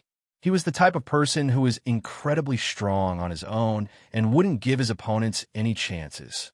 Most importantly, they also knew that Natsui had that red Gyarados. With it around, how could he possibly lose? Nearby, listening to the chatter and laughter of his friends, Natsui felt particularly relaxed and comfortable. After coming to this world, there was a time when he was like a rootless duckweed, with no attachments or support. But now, he had friends, companions, and a lover. Their trust and their love made him like this world more and more. It would undoubtedly make him stronger. Under the blue sky, white clouds slowly drifted by, just like his mood at this moment. But for some reason, Natsui always felt like he was forgetting something. Thinking carefully, this competition had indeed been too smooth and too calm. It was like eating a delicious feast, but finding that some appetizers were missing, making it feel slightly imperfect. Why is that? Natsui was puzzled, until he looked at Ash a couple of times, and then suddenly realized what was missing. That's it. The ones who are missing are the Team Rocket trio, who are inseparable from Ash. Without their troublemaking, this cup was definitely a bit less lively. But those guys were not ones to stay quiet. Encountering such a lively event, they shouldn't be this calm at all. It was obvious to think about it. Right now, they must be hiding nearby, brewing up some big plan. In fact, Natsui was right. Team Rocket had indeed followed Ash and the others to the Whirl Islands long ago. The trio had even disguised themselves as small vendors and blended into the stadium. Over the past few days of the competition, they had already made a fortune selling popcorn and cold drinks. Of course, making money was not their goal. In fact, they had long set their sights on the scepter held by the High Priestess Maya. The reason they had restrained themselves and not caused trouble until now was because one of their previous covert actions had caused the number of guards on the ceremonial platform to increase many times over. To this day, they still hadn't found a suitable opportunity. However, as the end of the competition approached, they were becoming more and more anxious. In the stadium, the matches were not yet over. 2 contestants were fighting fiercely for the last spot in the top 4. And in a corner of the audience stands that no one noticed, the Team Rocket trio, dressed as convenience store clerks, were squatting down with their heads huddled together. "Did you guys see that just now?" Meowth whispered. "Of course we saw it." James sighed. "It's been a while. And that Natsui fellow seems to have gotten even stronger. He beat his opponent so easily again. It looks like the championship is his for the taking this time." Sigh, with him around, the difficulty of us trying to snatch that scepter will definitely increase greatly. Hearing him say that, Jesse shot him a fierce glare. "What? Are you thinking of giving up?" Startled by Jesse's intensity, James quickly shrank back. "Oh, of course not. I just think our plan needs to be a bit more careful. You two aren't thinking of deserting, are you?" Jesse's eyes narrowed, a cold glint flashing within them, the warning unmistakable. "So what if that Natsui guy is here? He's busy with the competition right now. What time does he have to meddle in other people's business? And you two shouldn't be so afraid of him. We are Team Rocket. How can we shrink back just because we see him?" Although he said that, James was extremely reluctant to be Natsui's enemy. But due to her authority, He and Meowth had to quickly shake their heads and deny it. Of course, we're not afraid of him. We were just thinking, if we steal that scepter, are we going to sell it for funds? But haven't we already made a lot of money these past few days? We probably don't need to take such a risk. Meowth also nodded in approval. That's right, Meow. That Natsui guy is bad news. We'd better stay far away from him. Looks to me like you've been scared out of your wits by him, haven't you? Jessie tilted her head up, glancing at James and Meowth. I've already made up my mind. I must get that scepter this time. Look at its golden staff, and especially the soul of the sea on top. How beautiful it is. I'm determined to succeed in this operation, and neither of you is allowed to mess up. Such a beautiful gem. Only I am worthy of it in the whole world. It exists to make me even more beautiful. Ah, Jessie laughed wildly without any regard for her image, completely lost in her own fantasy, as if the soul of the sea had already fallen into her hands. James and Meowth were already used to her being like this. Although Jessie seemed dead set on getting the soul of the sea, they couldn't help but worry. The man and the Pokemon looked at each other, and they could both see deep concern in each other's eyes. James tentatively said, but the theft notice we left before doesn't seem to have had the intended effect. Instead, it made them tighten their security. That's exactly the effect I wanted. A glint flashed in Jessie's eyes as she said with full confidence, "This is my brilliance." The stronger their security and the more guards they have, the safer they will feel, and the more they will let their guard down at the critical moment. And that will be our chance to strike. Hearing her explanation, James and Meowth had a sudden realization. I see, you're so smart. So we just need to wait? After the top four were all decided, the matchup list for the next round was immediately released. In the upper bracket, Trinity would face a female trainer, and in the lower bracket, Natsui would face the number 2 favorite, a guy named Tetsu. The winners of these two matches would face off in the finals tomorrow afternoon to decide the final Sea Hero. After having dinner with Ash and the others, they sat at a table in the restaurant to study his next opponent. Because a large number of trainers have been eliminated, many contestants didn't stay to watch the remaining matches and chose to leave directly. This instantly freed up many rooms at the Pokemon Center. Seeing this, Natsui simply checked out of the hotel and moved in here with Erica. Although the sleeping environment was a significant downgrade, it allowed him to focus more on his opponent. They watched the video of Tetsu's battle several times. Based on his Pokemon's performance, everyone chimed in, and they quickly discovered many things. With Eureka's knowledge, Brock's analysis, Misty's keen eye, and Ash's flashes of insight, Natsui barely had to do anything. They easily discussed and uncovered so much that they had practically seen through all of Tetsu's strategies. This made Natsui feel a moment of pity for Tetsu. In terms of strength, Tetsu was on par with Trinity, perhaps slightly stronger, but he was definitely not Natsui's match. On top of that, with the group's analysis, they had identified almost all the strengths and weaknesses of his Pokemon. It had to be said, with their help, Tetsu's chances of winning plummeted. Unless Natsui's own Pokemon performed abnormally, it was almost impossible for him to win. That's right, he was that confident. That night, both Trinity and Tetsu tossed and turned, barely getting any rest. Only Natsui slept soundly. Chapter 442. The semifinals. When the battle began, Natsui and Tetsu issued their commands at the same time. Unlike Tetsu's strategy of wanting to engage in close combat, Natsui had Blastoise attack directly from a distance. Due to Quagsire's excessively slow speed, it couldn't dodge in time. And Tetsu was unwilling to just take the hits passively, so he was forced to retaliate. 2 streams of water shot out from the mouths of the 2 Pokemon. Amidst the splashing water, the 2 streams, one thick, one thin, converged in midair. Needless to say, the thick one was Blastoise's Hydro Pump, and the thin one was Quagsire's Water Gun. Swoosh! As the 2 streams collided, the Water Gun was completely shattered by the Hydro Pump and scattered, turning into countless falling droplets in an instant. The Hydro Pump, its momentum unbroken, continued forward and finally hit Quagsire. Hit by the hydro pump, Quagsire's body swayed slightly. Although the ground type is weak to water, fortunately, Quagsire also possessed the water type, which saved it from taking extra damage. The reason it countered with Water Gun was not that Quagsire deliberately avoided using a more powerful water-type move, but mainly because, as a dual-type Pokemon, it also had a certain number of ground-type moves, making its arsenal of water-type moves quite limited. At this moment, seeing Quagsire at a disadvantage from a distance, Tetsu became even more determined to get close to Blastoise. Under his command, Quagsire jumped into the water and swam towards Blastoise from underwater, thus avoiding another surface attack from Blastoise. A blue figure swam through the water. A few seconds later, when Quagsire leaped out of the water, it was already in front of Blastoise.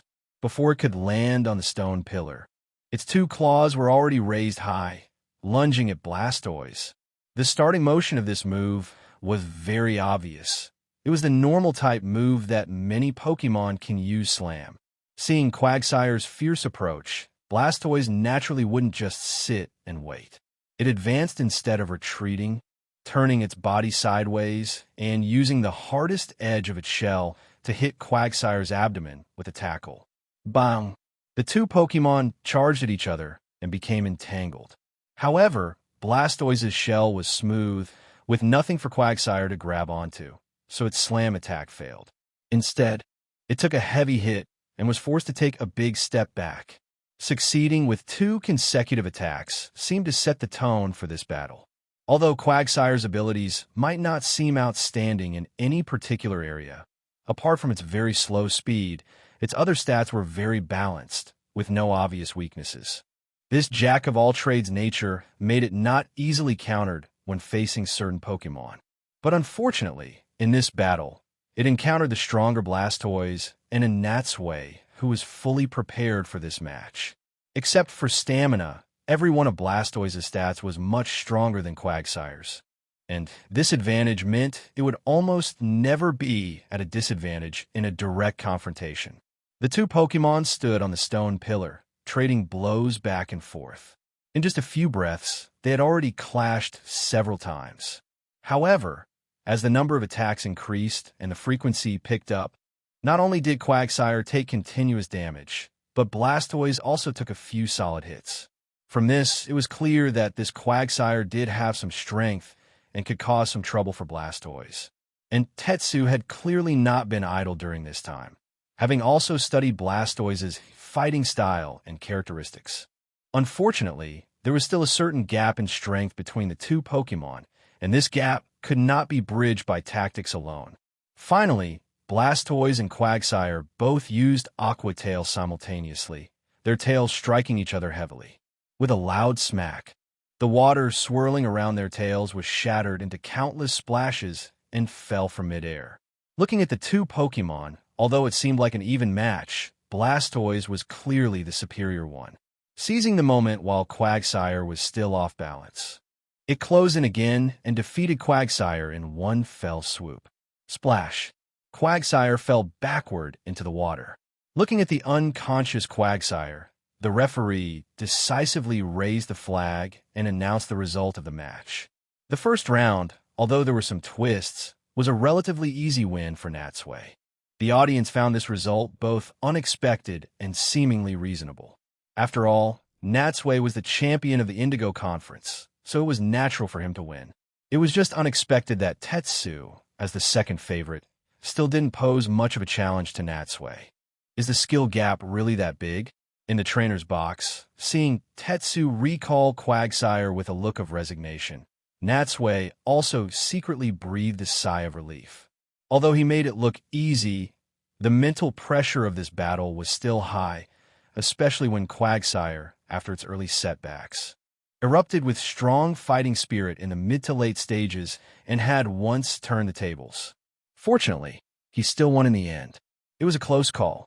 Just as he was waiting for Tetsu to send out his second Pokemon, his ears twitched, and he suddenly heard a few familiar voices from the nearby audience stands. Turning to look, he happened to see Erica, Misty, Ash, and Brock sitting in the second row, waving at him continuously. Compared to the previous matches, They were lucky to get good seats this time, so Natsui spotted them at a glance. What was even more interesting was that Ash's Pikachu and Misty's Togepi were each holding a small fan, jumping up and down to cheer him on. Giving them a big smile, Natsui turned back to his opponent. At this point, Tetsu had already taken out his second Pokeball. He stood there, took a deep breath, then brought the Pokeball to his mouth and whispered something, seemingly making some pre-battle prayer. Is he ready to go all out? Natsui crossed his arms over his chest, not letting his guard down in the slightest. The more critical the moment, the more focused he became. Even if his opponent unleashed 120% of their strength, he would not give them any opportunity. Come on, let me see your final strength. After a while, Tetsu finally threw the Pokeball forward. When the light flashed, a Feraligatr appeared on the stone pillar. As the final form of the Johto region starter Totodile, Feraligatr was very popular with the trainers here. On one hand, it was for its cool yet goofy image. On the other hand, it was of course for its strength. Feraligatr looked like a bipedal crocodile. Its scales were blue, with rectangular scuts that enhanced its defense. Compared to its pre-evolved form, Feraligatr's forelimbs were much stronger, and its attack power looked greatly increased.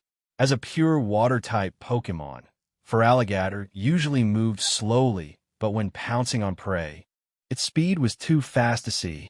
Although its large body made it hard to support on land, when it crouched down and used its powerful hind legs, it could also move quickly on land. In battle, it would open its large mouth to intimidate opponents, push off the ground with its strong hind legs, and charge an astonishing speed. It would also bite opponents with its large, powerful jaws and then thrash its neck to tear them apart. Compared to Natsui's Blastoise, apart from a different focus, Feraligatr's overall abilities were not inferior. Moreover, both Pokémon were pure water types. If you looked only at this, the outcome would be really hard to predict. But obviously, besides physical stats, Pokémon battles also depend on experience, momentum, and on-the-spot performance, and even more on whether their trainers command them properly. Even a battle venue and the live audience can have a great impact on a match. This is why many Pokémon perform excellently in normal times, but fall apart in major tournaments. It's mainly because their mentality affects their performance. But Natsui believed that after traveling with him for so long, not only having performed well in a major tournament before, but also having settled in at Sakuraji Park for a period, his Blastoise could definitely defeat this Feraligatr. At the referee's signal, the second match officially began. Before Natsui could even give a command, the Feraligatr on the other side had already launched a fierce attack. With his back against the wall, Tetsu's desire to attack in this battle was soaring. Under his command, Feraligatr erupted with even more astonishing power. It lay flat on the water, paddling forcefully with all four limbs like a real crocodile, closing the distance with Blastoise in an instant. Then, before it could even catch its breath, it launched another ferocious assault. At first, Blastoise wanted to counterattack on the defensive, but Feraligatr's strategy was to trade blows, completely disregarding any damage it might take itself. This tactic certainly had some effect.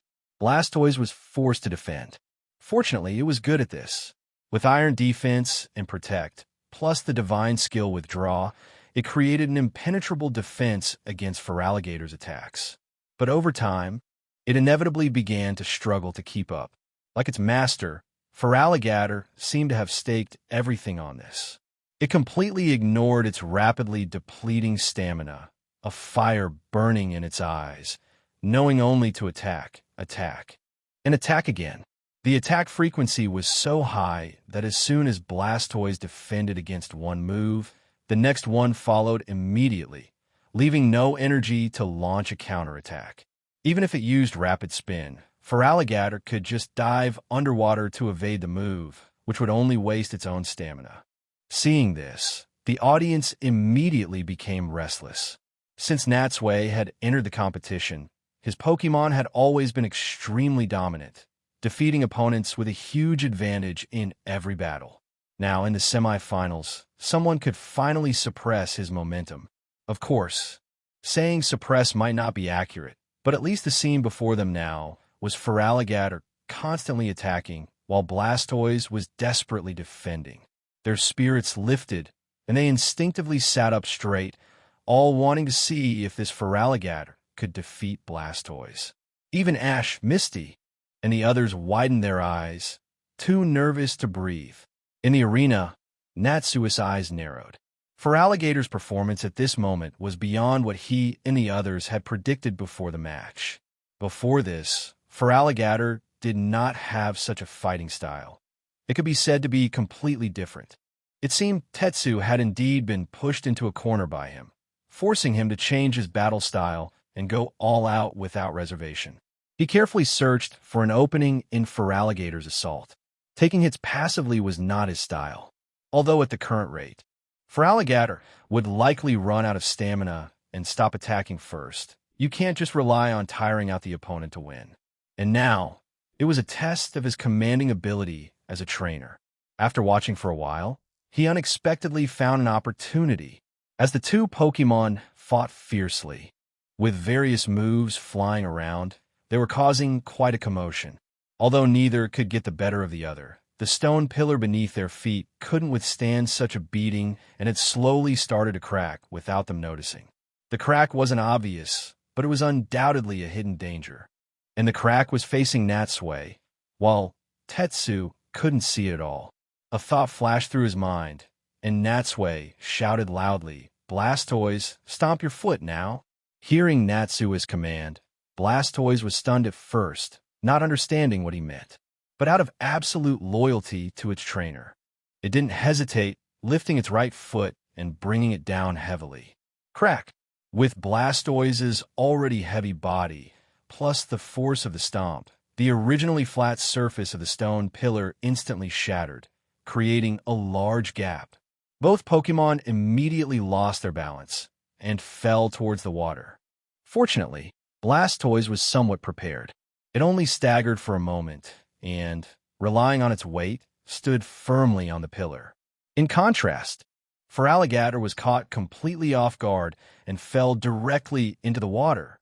This up-and-down moment gave Blastoise a breathing spell and also signaled the start of Natsui's counterattack. Following the principle of hitting an opponent when they're down, Blastoise attacked Feraligatr from above. As the cannons on its back continuously fired jets of water, Feraligatr took several hits, struggled in the water for a while, but couldn't climb back up, and finally had to dive under.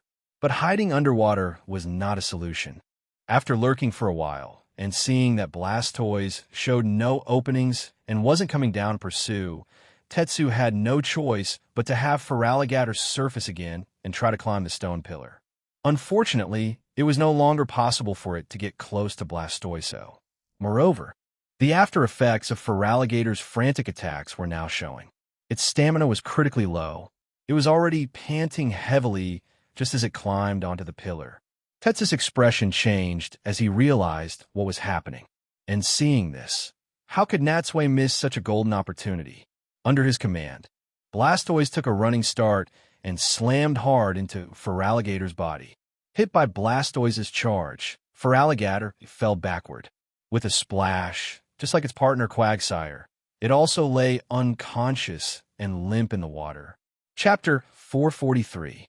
An unlucky opponent awaits. Blastoise had once again defeated its opponents in a 1-on-2 battle, and its outstanding performance successfully helped Natsui advance to the finals. The loser left the stage dejectedly, while the winner was met with a tsunami of cheers from the audience. Among them, Misty's voice was particularly loud. Even from a certain distance, Natsui could still hear her very clearly.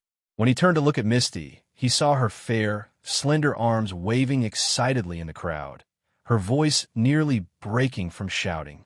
But soon, his attention was drawn to Erica, who was standing next to Misty, looking at him with eyes as gentle as water. As their eyes met, for some reason, they both looked away at the same time. They could both clearly feel that as they traveled together longer, and the more time they spent together, a special kind of emotion was evidently weaving between them. Gently shaking his head, Natsui collected his thoughts and recalled Blastoise with its Pokeball. Now, he had 1 foot on the trophy. Next, as long as he defeated the winner between Trinity and the other female trainer, he could win this cup. However, although he had won, Blastoise's condition did not look very good at the moment. From the preliminaries until now, the prolonged battles had left it covered in wounds. This couldn't be helped. These wounds were accumulated over many battles, especially from Feraligator's frantic attacks just now. Although Blastoise had defended against most of them, they still left many scars on its body. The finals were this afternoon, but looking at Blastoise's condition, even with emergency treatment at the Pokemon Center, it probably wouldn't be able to recover to its normal state. In the finals, do I really have to use my Gyarados? Leaving the arena, Natsui met up with Erica and the others outside and immediately headed for the Pokemon Center. But on the way, after hearing his concerns about the finals, Erica, Ash, and Brock seemed eager and excited. It was perfect if Blastoise couldn't battle. They really wanted to see how Natsui's red Gyarados battled. They all wanted to witness it with their own eyes and see how much this Pokemon had grown. Seeing them like this, Natsui could only give a helpless, wry smile. These boys, they really love to watch a good show, don't they? But Natsui himself also knew that even if Blastoise could continue to fight, it probably couldn't last for 2 full matches like before. Sigh. It seems I have no choice but to prepare to send out the red Gyarados. When they arrived at the Pokemon Center, Natsui went to the front desk and handed Blastoise's Pokeball to Nurse Joy. Watching Nurse Joy walk into the treatment room, the group sat in the lobby and, while waiting, watched Trinity's battle on the TV hanging on the wall. Just as in her previous battle against Misty, Trinity used 2 different Pokemon in her 2 matches, and once again, she won with a clean 2-0 victory. From this, it was clear that there was a definite gap between her and her opponent. Natsui smiled. It looks like my next match is against Trinity. Thinking back, when she first approached me, I knew she was very strong. I didn't expect her to actually make it all the way to the finals. Erica nodded and analyzed. From a strength and performance perspective, there's actually not much difference between Trinity and Tetsu. However, her Chinchou has a great advantage on this kind of water field, especially when fighting against water Pokemon. You have to be careful. I understand. They'll pay attention.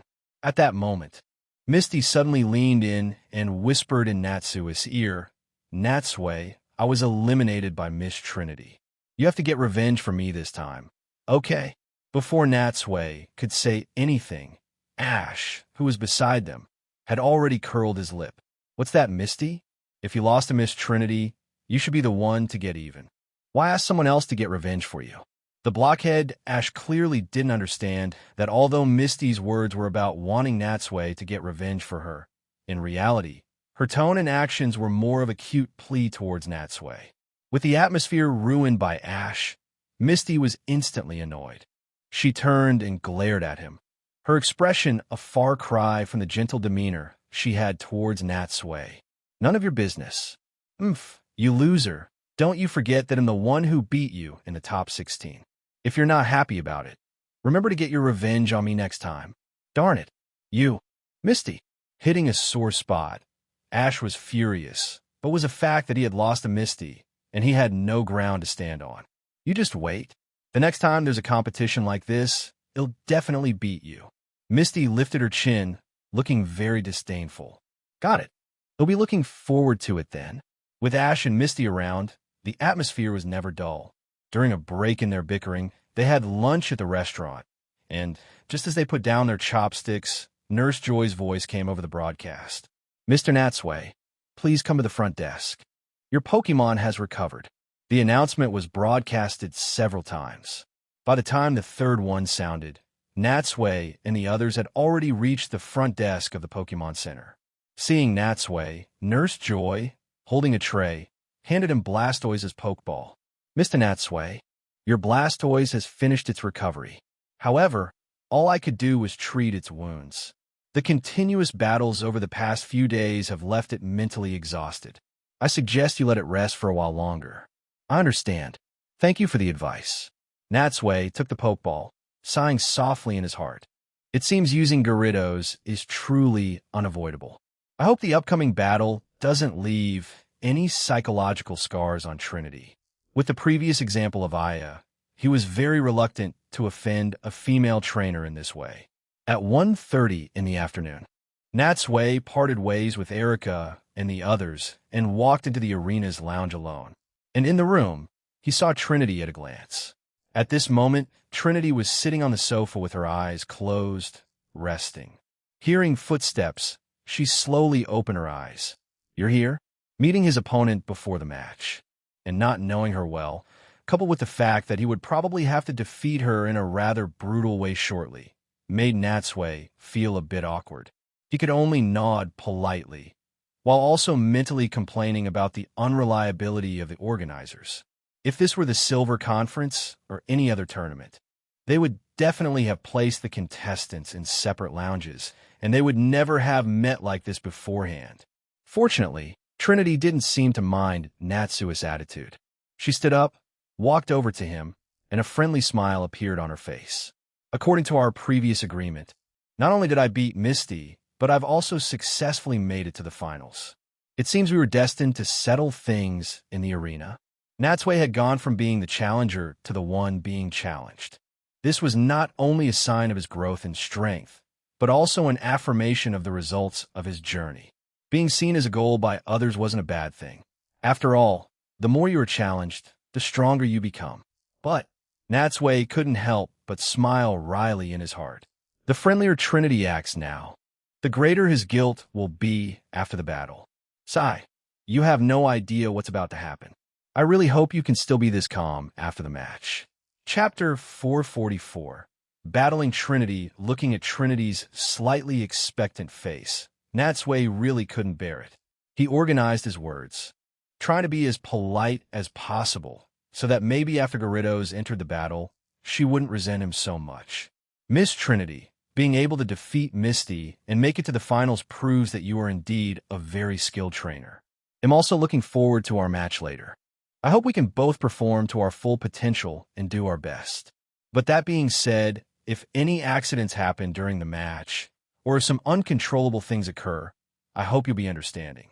Natsui had phrased it as tactfully as he could, but Trinity clearly didn't grasp its true meaning. "Of course." She smiled slightly first, then said seriously, "Since you've said so, Mr. Natsui, then I'll be frank. Although I'm not happy to admit it, I must acknowledge that you are the strongest trainer I've ever met. Even though I don't think I'll beat you, you won't win easily either." Seeing her high fighting spirit, Natsui hesitated for a moment, then decided to be more direct. Can you promise me one thing?" Seeing Natsui suddenly become so formal, Trinity couldn't help but be taken aback. What is it?"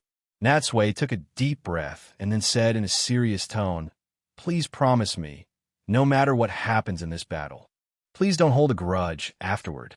"Trinity?" The final match was scheduled for 2 p.m. Bang bang, bang bang. As the time drew nearer, fireworks were set off in the stadium once again. Since it was daytime, people couldn't see the light and patterns of the fireworks, only hearing the sound of their explosions echoing through the sky. But even so, it pushed the atmosphere in the stadium to its peak. People waited with bated breath for the finals to begin. On the ceremonial platform, the beautiful High Priestess Maya, dressed in a long white gauze dress, stepped forward and also blessed the final 2 contestants who had made it to the finals of this cup. After several days of competition, the Triennial World Cup has finally reached its finals, and the Sea Hero will soon be decided in this battle. Before this, the 2 trainers have left a deep impression on us with their wonderful performances. Now, let the sea grant them its blessing. I hope they will have an even more outstanding performance in the upcoming battle." Her voice was clearly transmitted to everyone's ears through the speakers. As she finished speaking, she raised her scepter high, and the soul of the sea once again emitted a dazzling light that soon enveloped the entire stadium, further igniting the passion of the audience. In the arena, Natsui and Trinity stood in the trainers' boxes on opposite sides. Unlike the semifinals and previous matches, the number of Pokemon that could be used in the finals was 3. Although this would make the competition more intense, it was not good news for Natsui. Excluding Blastoise and the Red Gyarados, he would have to include Suicune to make up 3 Pokemon. But once Suicune appeared, the sensation it caused would be absolutely unprecedented. Probably not even waiting until the next day. His name would spread throughout the entire Johto region via the internet within half an hour. I don't want to be famous like that. I'd better end the battle as early as possible today. At the referee's signal, both of them released their Pokemon at the same time. As the blue light flashed, Natsui, as expected, sent out his Blastoise. And on the stone pillar in front of Trinity, her Chinchou appeared. This Chinchou had not only defeated Misty in a previous match, but also many other opponents.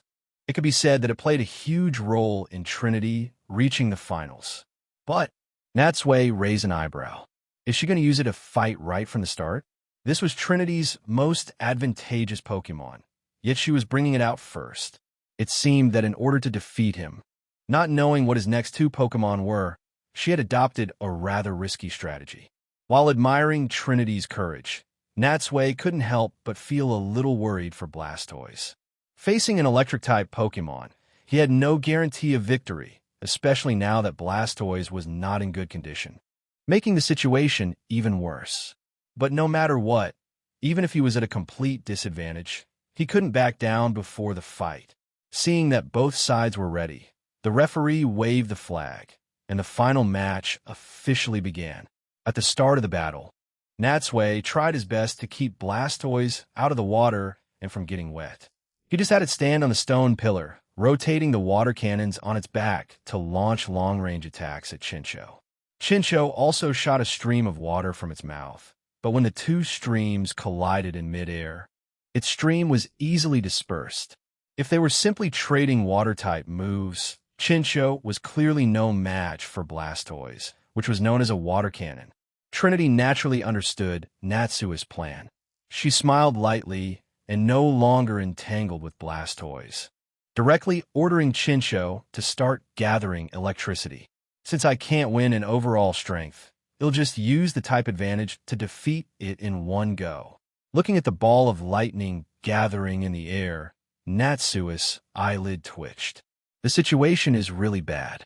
On this kind of water field, Blastoise had no way to dodge. There was no space to pull back.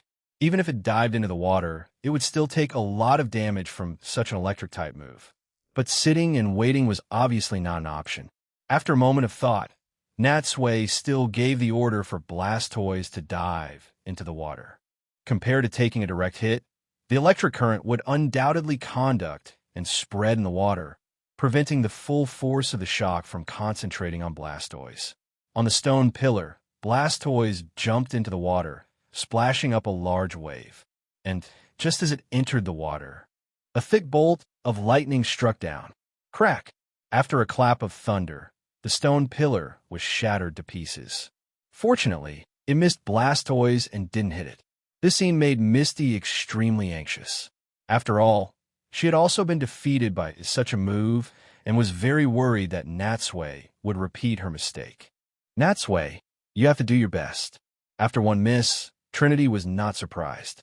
She once again ordered Chinchou to gather electricity, and this time, the power of the lightning became stronger, and its target was aimed directly at the water surface. I must stop it immediately. Natsui's gaze sharpened. At his command, Blastoise swam rapidly through the water, quickly approaching the stone pillar where Chinchou was standing. Then, it leaped out of the water and charged fiercely at Chinchou. However, Trinity had clearly anticipated such an attack. Calmly, under her command, a burst of electricity suddenly erupted from Chinchou's body. The currents flickered constantly around Chinchou, making it look extremely dangerous. In the audience, Ash and the others held their breath. They could see clearly that in the current situation, if Blastoise still wanted to charge at Chinchou, it would inevitably touch the electric current on its body.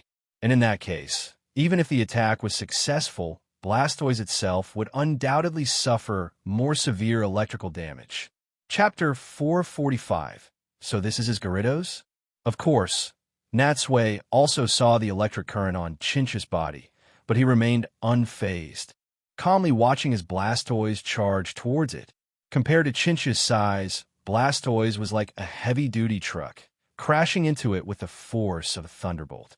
Chincho had no time to dodge, not that it ever intended to.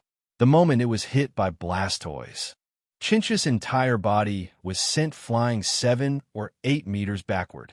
It had no room to struggle and was slammed directly into the water, creating layers of splashes. The attack was as effective as expected, but Blastoise didn't fare well either. Hit by the electric current from Chincho, it stood its ground with a pained expression, clearly having taken more damage than Chincho. And to make matters worse, Blastoise was clearly afflicted with paralysis, greatly reducing its movement speed. For the current situation, this was undoubtedly making things worse.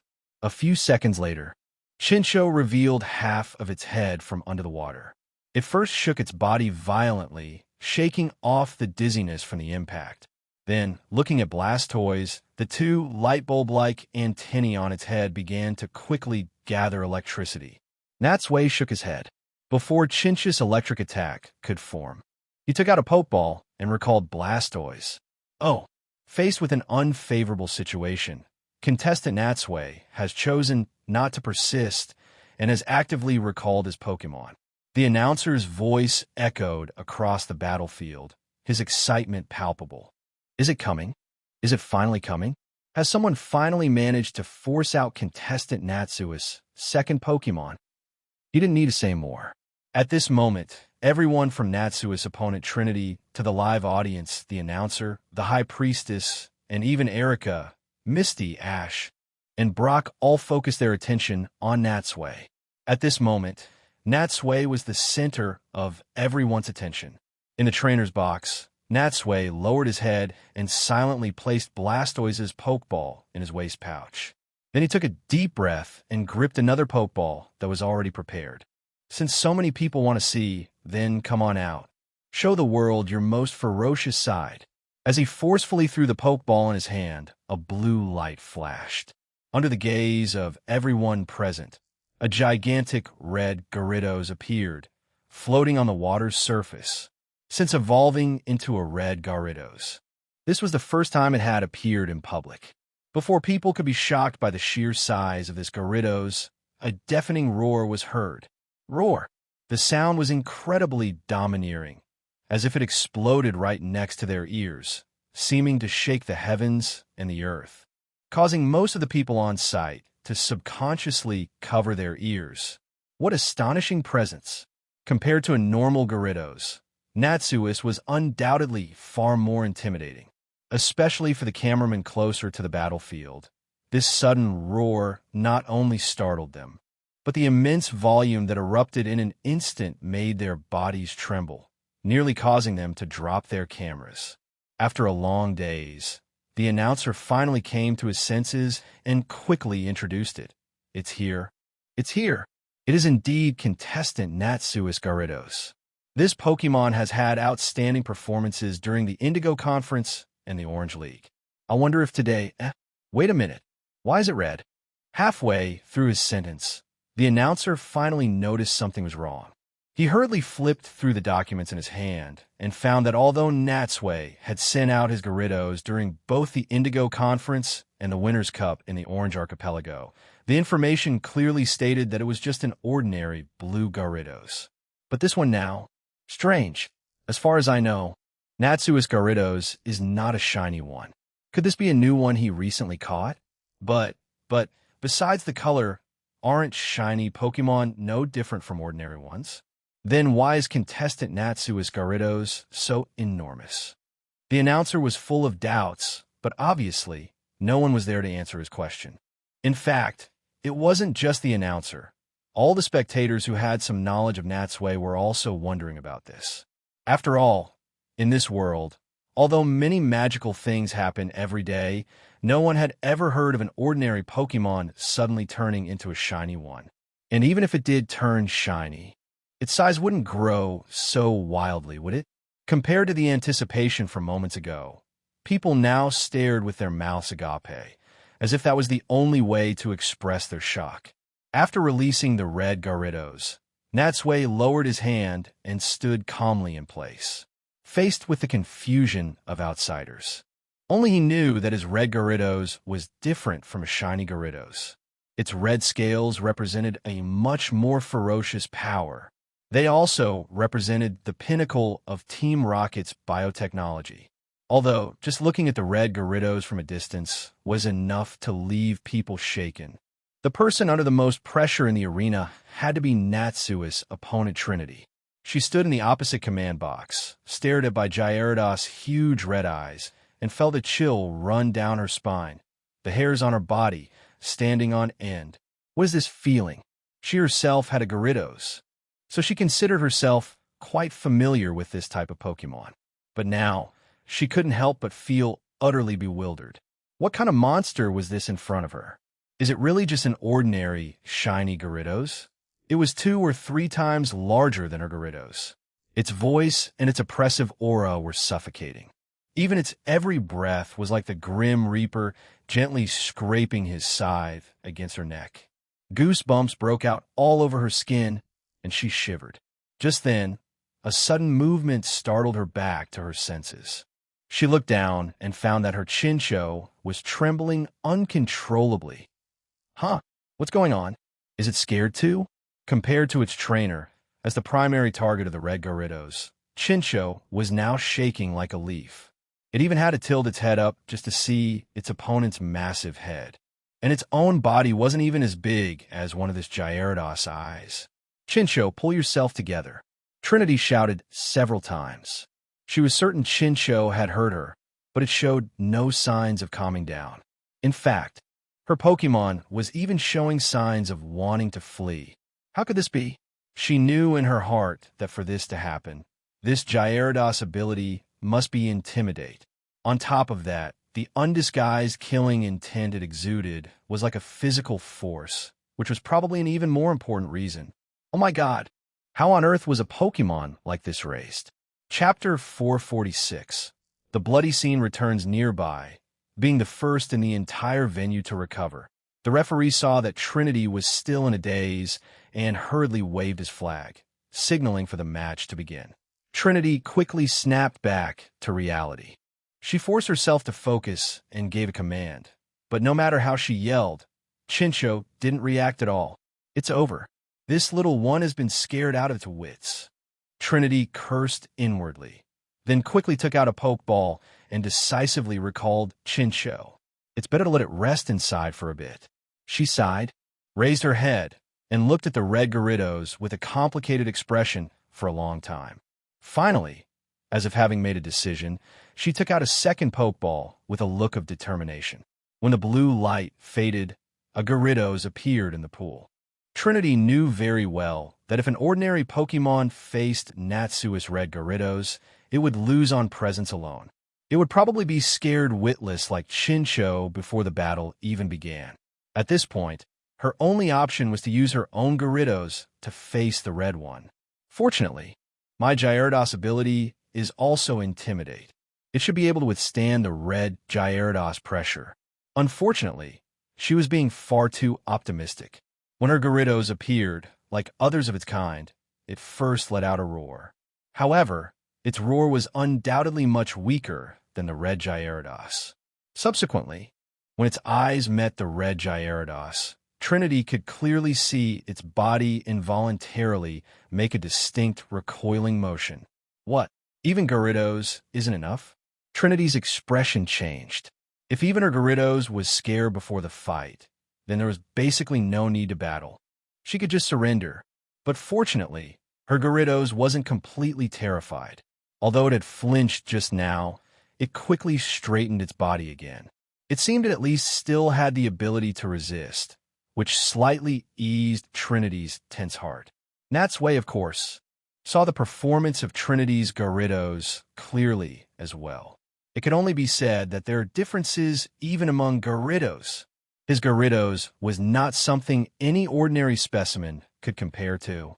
This was a great beast that had fought its way through brutal battles and had been enhanced. Seeing that her Gyarados had recovered its fighting spirit, Natsui naturally wouldn't give her any more time to adjust. Go! Natsui spoke softly, although his voice was low and, due to the distance and height, seemed unlikely to reach the red Gyarados' ears. The Gyarados seemed to have a telepathic link with him. Even if Natsui just barely moved his lips, it could understand his intent. The red Gyarados' massive body plunged directly into the water, creating circles of waves. Trinity's gaze hardened. She did not choose to sit and wait. Instead, she commanded her Gyarados to also dive underwater to find the red Gyarados. The water surged with undercurrents. Through the large screen, the audience could clearly see two shadows, one large and one small, colliding underwater. A typical Gyarados is about 6.5 meters long. Compared to other Pokemon, this is already a huge body. But at this moment, through the two shadows, people could clearly see that the red Gyarados was a full 3 times the size of the other Gyarados. By this estimation, its length had to be nearly 20 meters. What did that even mean? A 5-meter Gyarados is already equivalent to a medium-sized truck that can carry 8 tons.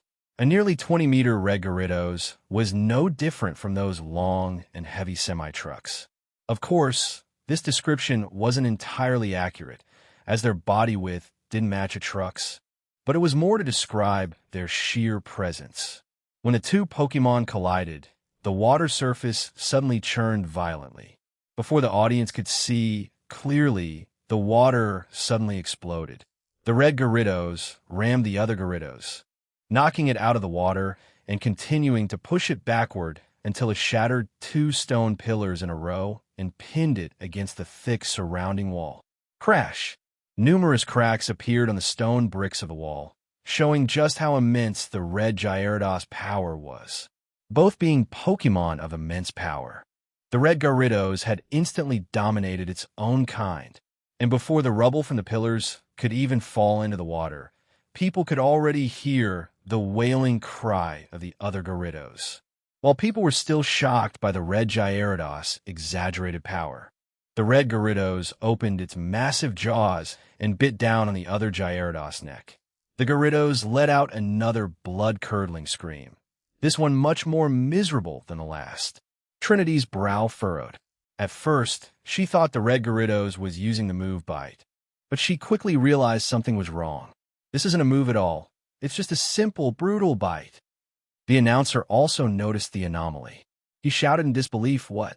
The red Gyarados is tearing at the other Gyarados scales. What kind of move is this?" A large chunk of scales was ripped off.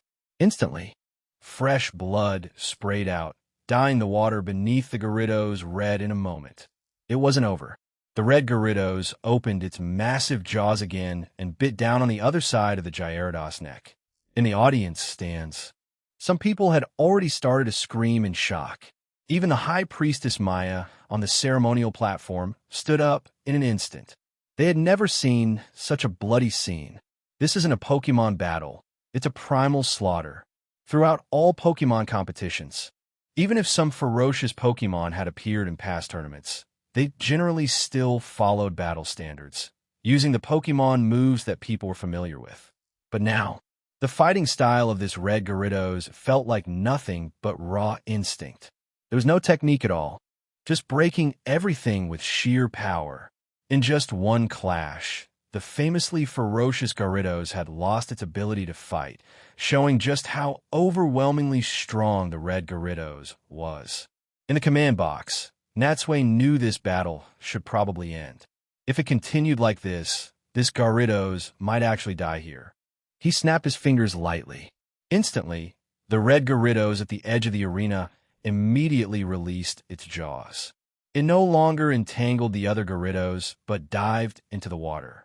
When it resurfaced, it was already back by Natsui's side. This once again astonished the onlookers. After all, in their established impression, the more ferocious a Pokemon was, the less likely it was to obey its trainer's commands, especially when blinded by the heat of battle. Unless they exhausted their stamina, they would never stop. But why is Natsui's red Gyarados so obedient? It's completely illogical. Just how did he train it? What Natsui didn't know at this time was that in the stands, Maya's gaze was shifting back and forth between the red Garridos and him, her eyes filled with a contemplative look, as if she were deciding on something. Chapter 447. Why is hypnosis ineffective? Trinity recalled her Garridos with a pale face. The Pokemon looked miserable, its body mostly stained red with blood, clearly unable to battle any longer. Besides, could this even be considered battle? At least in her life, she had never encountered a fight like this. Nearby, the referee also raised his flag, declaring the Garridos unable to battle. Unlike when Natsui had proactively recalled Blastoise, Blastoise had not been defeated and still had the strength to fight, ready to re-enter the fray at any time. But this Garridos was truly and utterly unable to battle anymore. Although it hadn't fainted yet, large patches of flesh were exposed beneath the missing scales. If the fight continued, it would surely die in the arena. As a referee, he could not possibly stand by and do nothing. After all, if such a thing were to happen, it would be a serious competition accident. Not only would public opinion hold them accountable, but he would also be unable to escape responsibility. In the command box, Trinity also knew her Garridos was in a very bad state, so she had no objection to the referee's decision. She took a deep breath, looked up at the red Garridos again, and once more met its blood-red eyes. After the recent exchange, the fear that had gripped her had eased slightly. Although she still couldn't face it with a calm heart, she was no longer as terrified of this monster as before. But this Garridos is too strong. How do I break this situation now? Faced with the current predicament, Trinity hesitated for a moment. She had originally wanted to send Chinchou back in, relying on its electric-type moves, which would deal 4 times the damage to the water and flying-type Garridos. She should have a chance to defeat this red monster. But the thought of how it had lost all its fighting spirit in front of the Garridos, unable to even move, made her give up the idea helplessly. Forget it, better let it recover a bit more. I can only use it as my final trump card. With this in mind, she took out her third Pokeball with a complicated expression. As the Pokeball was thrown, and after the blue light faded, a Poliwrath appeared before the crowd. But looking at this Pokemon, the surrounding spectators couldn't help but exchange confused glances. They were all very puzzled by Trinity's choice for her third Pokemon. Even a Garridos was no match for this red Garridos. What could this Poliwrath possibly do? However, what they didn't know was that Trinity didn't want to do this either. She also knew that Poliwrath was no match for the red Garridos. But Poliwrath was her last water-type Pokemon. At this point, she could only stake everything on it, hoping it could buy some more time for Chinchou to regain its will to fight. On the other side, Natsui didn't switch his Pokemon either, although he was no longer facing Chinchou, which meant Blastoise could re-enter the battle. Since the red Garridos had already made its appearance, there was no need to hide it anymore. Let's just end the battle like this. When the match began, Trinity adopted a different strategy this time. Extreme kiting. Under her command, Poliwrath climbed directly to the very top of a tall stone pillar and launched an attack on the red Garridos from its high vantage point. A water gun shot out from the swirl on its belly, tracing a slight arc through the air and accurately hit the red Gyarados' massive head. But such an attack seemed to be nothing more than a tickle to the red Garridos. After being hit, it showed no reaction at all, not even flinching. The red Garridos swam towards the pillar where Poliwrath stood, creating ripples in the water. This action seemed to give Trinity a clue. It didn't retaliate with a ranged attack. Her eyes lit up, and she couldn't help but guess that perhaps the red Gyarados' immense strength came at the cost of sacrificing its long-range moves. After all, as the evolved form of Poliwhirl, Poliwrath's stats were much stronger, and the power of its water gun was certainly not something other Pokemon could just ignore. Yet the red Garridos was completely unfazed, which was very suspicious. Thinking back on the red Gyarados performance just now seemed to confirm this guess, which gave Trinity a huge boost in confidence. A few breaths later, the red Garridos had arrived in front of the pillar. With just a light bump, the entire pillar shattered completely. As for the Poliwrath on top, The moment the pillar collapsed, it took a running start and then leaped high, jumping towards the nearest pillar. Polyrath was based on a frog, and its actions at this moment fully demonstrated that. The distance between the two pillars was a full 5 or 6 meters, but Polyrath cleared it with ease. The moment it landed, it quickly turned around, and a hypnosis was immediately directed at the red Garridos. The light wave representing hypnosis swiftly passed over the red Garridos and accurately hit its head.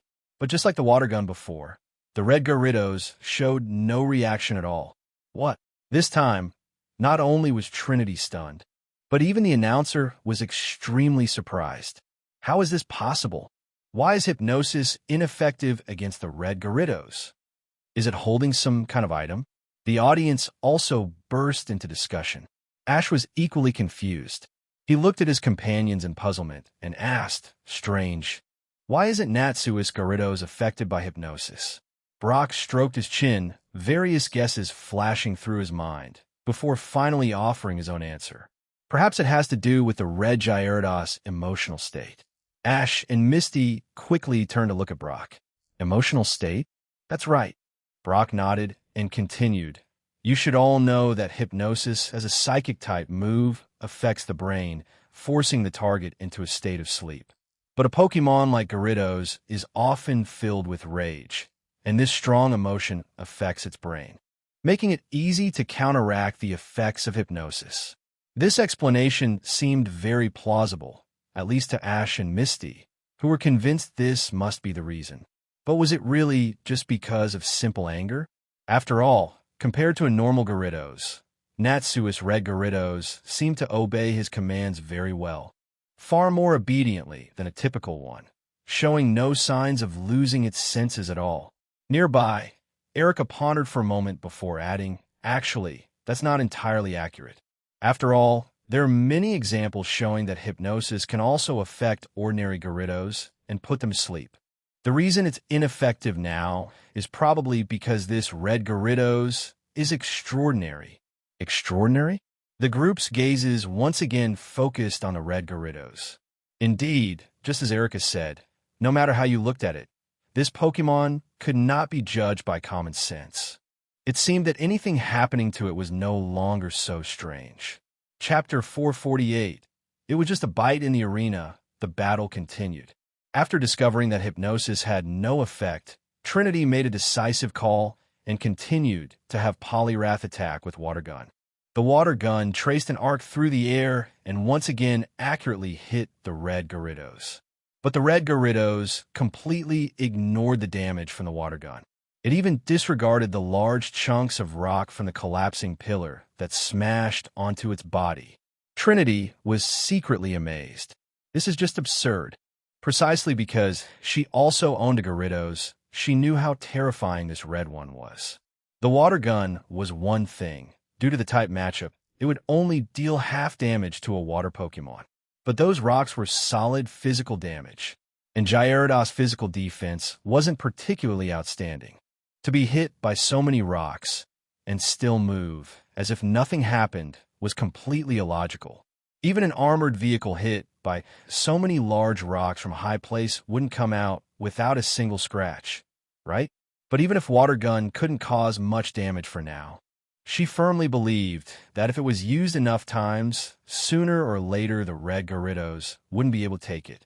Every little bit of damage counts. In the water, seeing its prey escape, the red Gyarados turned again and swam towards Polyrath.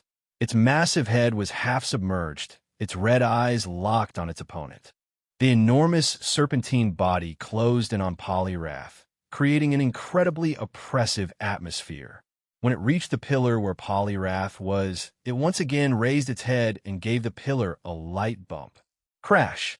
Although it didn't look like it used much force in the face of its massive body, the pillar crumbled almost instantly.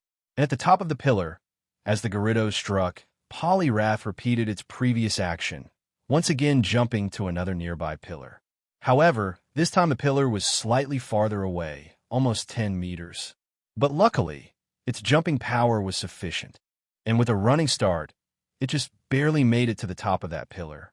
Ignoring the falling debris, the red Gyarados turned its body and once again closed in on Poliwrath.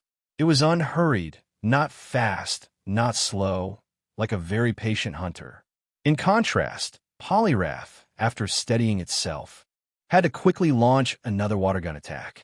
When the red Gyarados drew near, it was forced to jump to another pillar again. This was the fourth pillar it had landed on. It barely had time to breathe. The constant moving, attacking, moving again, and attacking again had it sweating profusely. Moreover, the next pillar was even farther away than the previous ones, already reaching 14 or 15 meters. Such a distance was no longer something that could be crossed with a simple jump. Sure enough, when Poliwrath was only halfway across, it began to fall from the air. Fortunately, just before hitting the water, it managed to grab the base of the pillar and quickly scrambled up with its hands and feet. But this delay allowed the red Gyarados to swim right up to it. This time, Poliwrath didn't dare to attack. Before it could even catch its breath, it was forced to jump to the next pillar. It was like a frantically fleeing frog. But no matter how it fled, it seemed it could never escape the huge shadow looming over it. Under the red Gyarados ramming, the pillars fell one after another. Soon, except for the last pillar under Poliwrath's feet, all the others had been completely destroyed by the red Gyarados. Poliwrath stood on the remains of a collapsed pillar, gasping for breath. At this moment, it was isolated and helpless, with nowhere left to run. The audience felt a deep sense of empathy, putting themselves in Trinity's shoes. They swallowed hard, feeling only profound fear and helplessness. Where can Poliwrath go now? They looked at the battlefield. Poliwrath's side of the arena was littered with submerged piles of rubble. Although the dozen or so pillars on Natsui's side were still intact, for Poliwrath to get there, it would have to cross more than half the field. But with its current stamina, could it really make it? Even if it had the stamina, if it tried to swim across, it would inevitably be caught by the red Gyarados. Difficult. It's just too difficult. They thought that forcing Natsui to recall Blastoise would lead to a smooth path for Trinity, a glimmer of victory. But they never expected that she would instead run into the final boss, and a kind of ultimate boss that was impossible to defeat.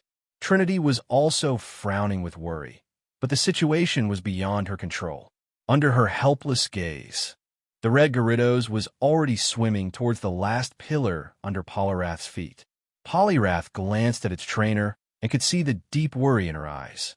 But it knew that with its remaining stamina, it could no longer fight. The red Gyarados swam to the base of the last pillar. But contrary to what the audience expected, this time it didn't destroy the pillar. Instead, most of its body left the water, its massive form rising higher and higher from the surface, until its huge head rose far above the pillar before finally stopping. Only then did the audience truly get a glimpse of how gigantic the red Gyarados was. Barely half of its body was out of the water, yet it already towered a head above the stone pillar.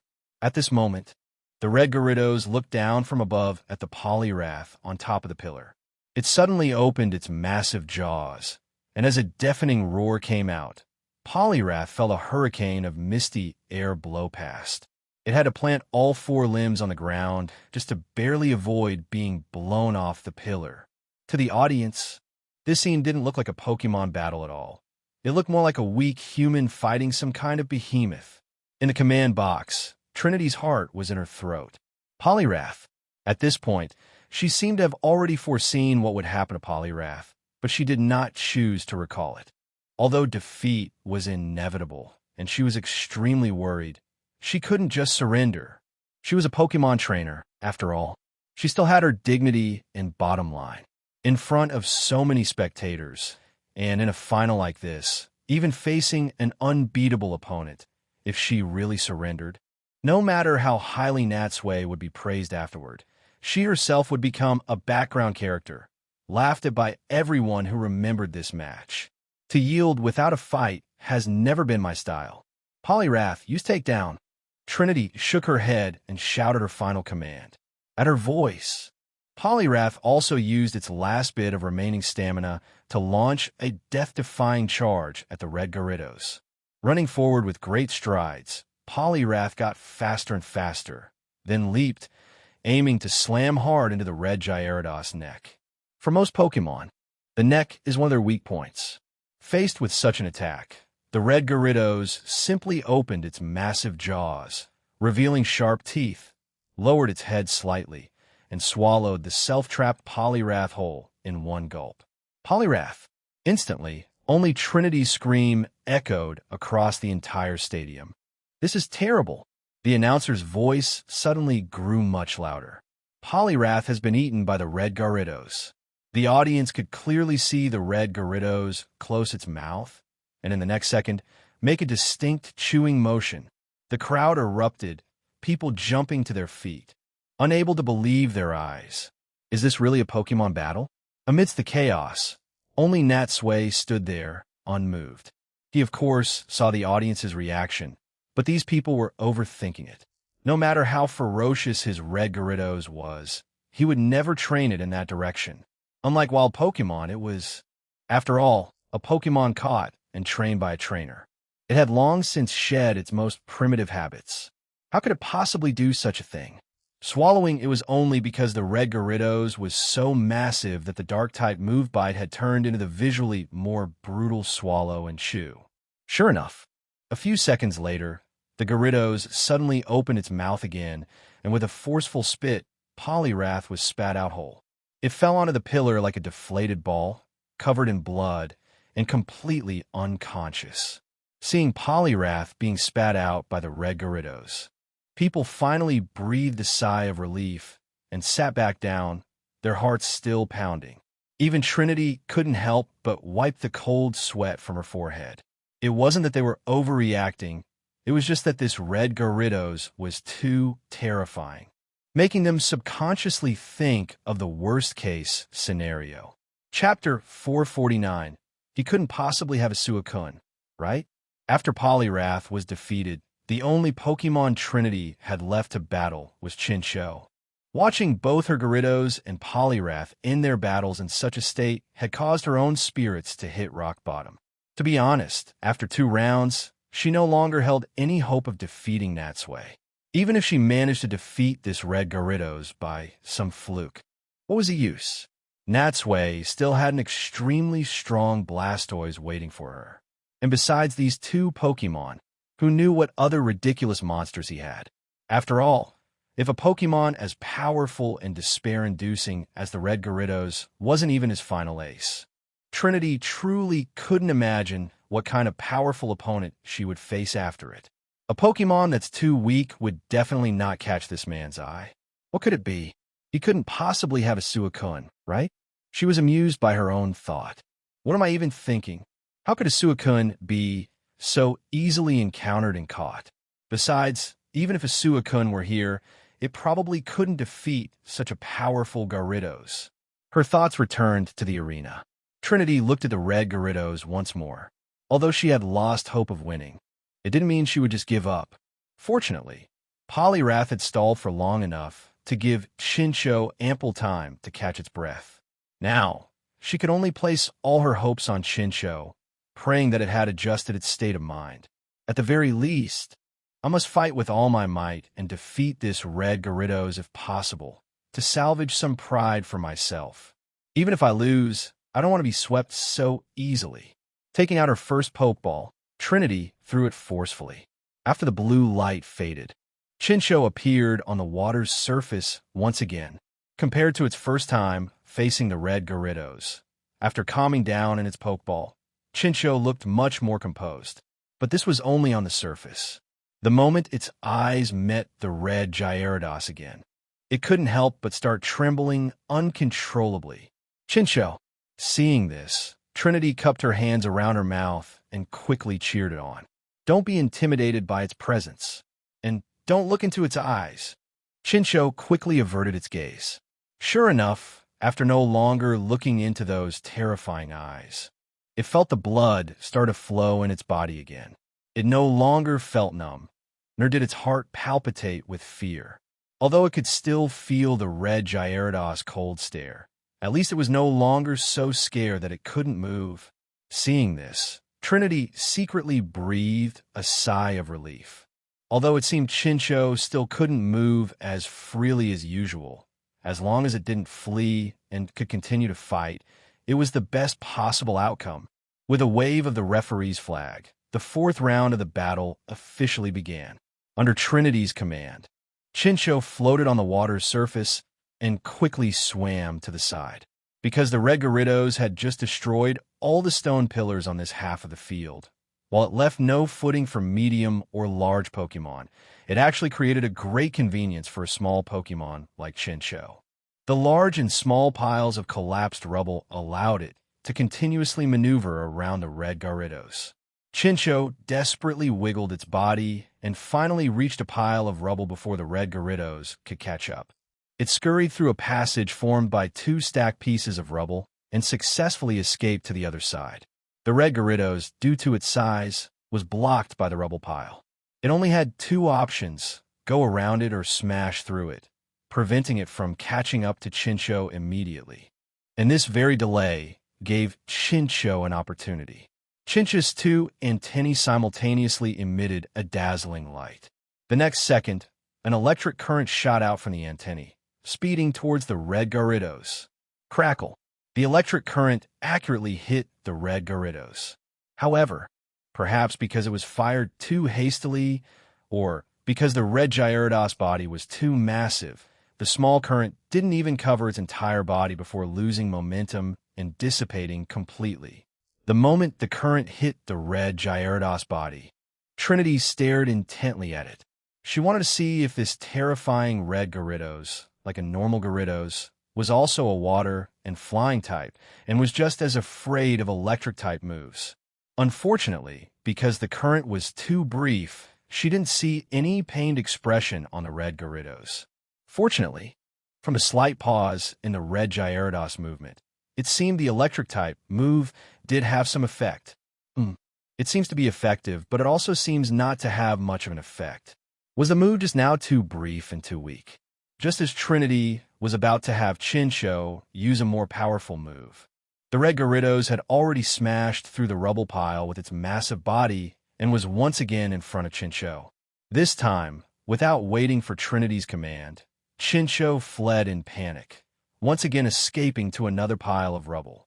This cat-and-mouse chase, lacking any intense clashes of moves, was naturally not very spectacular, but the audience still watched with extreme focus, afraid to miss a single detail.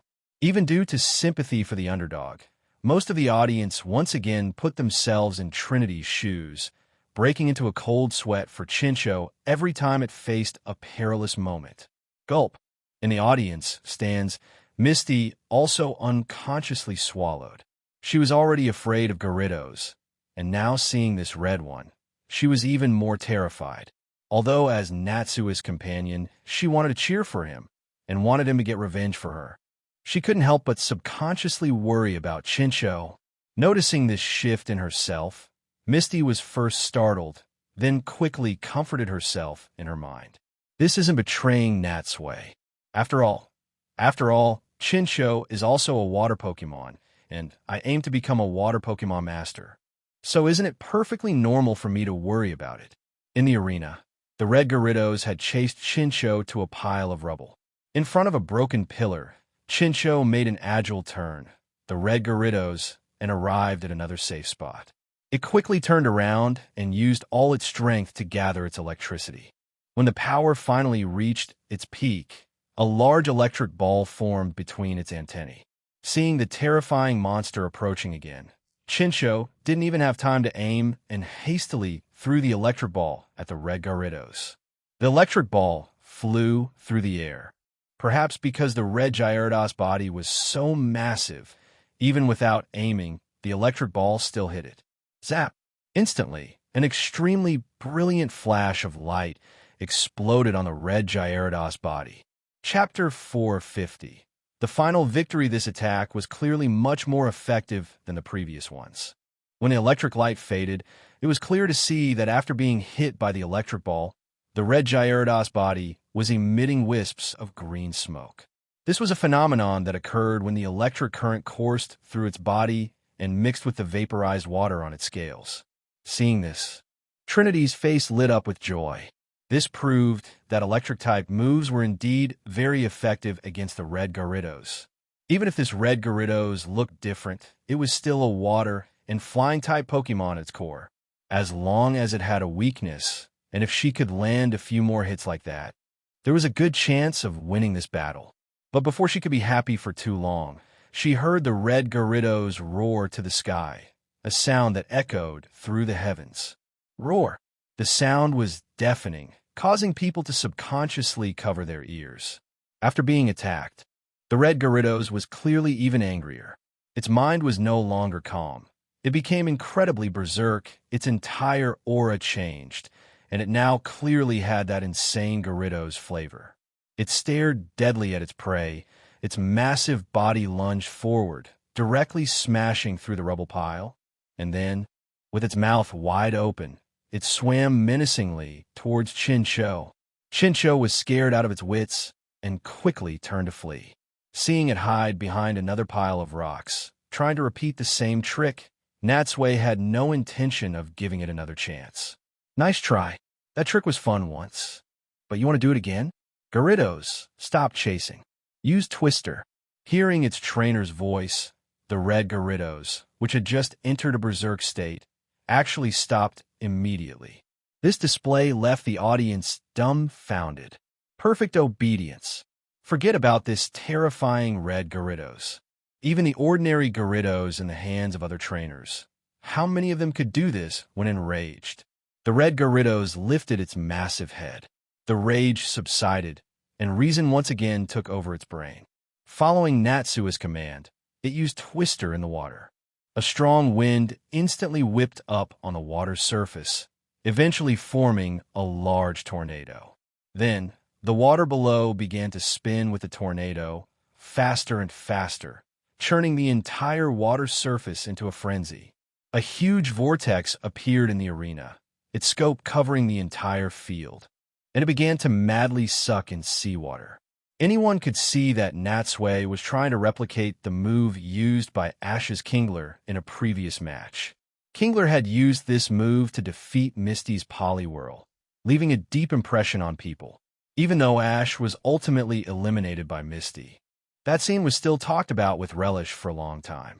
But compared to Kingler's 4 small vortexes, the one created by the red Gyarados now was clearly much larger and more dangerous. Trinity naturally had a very deep memory of that situation.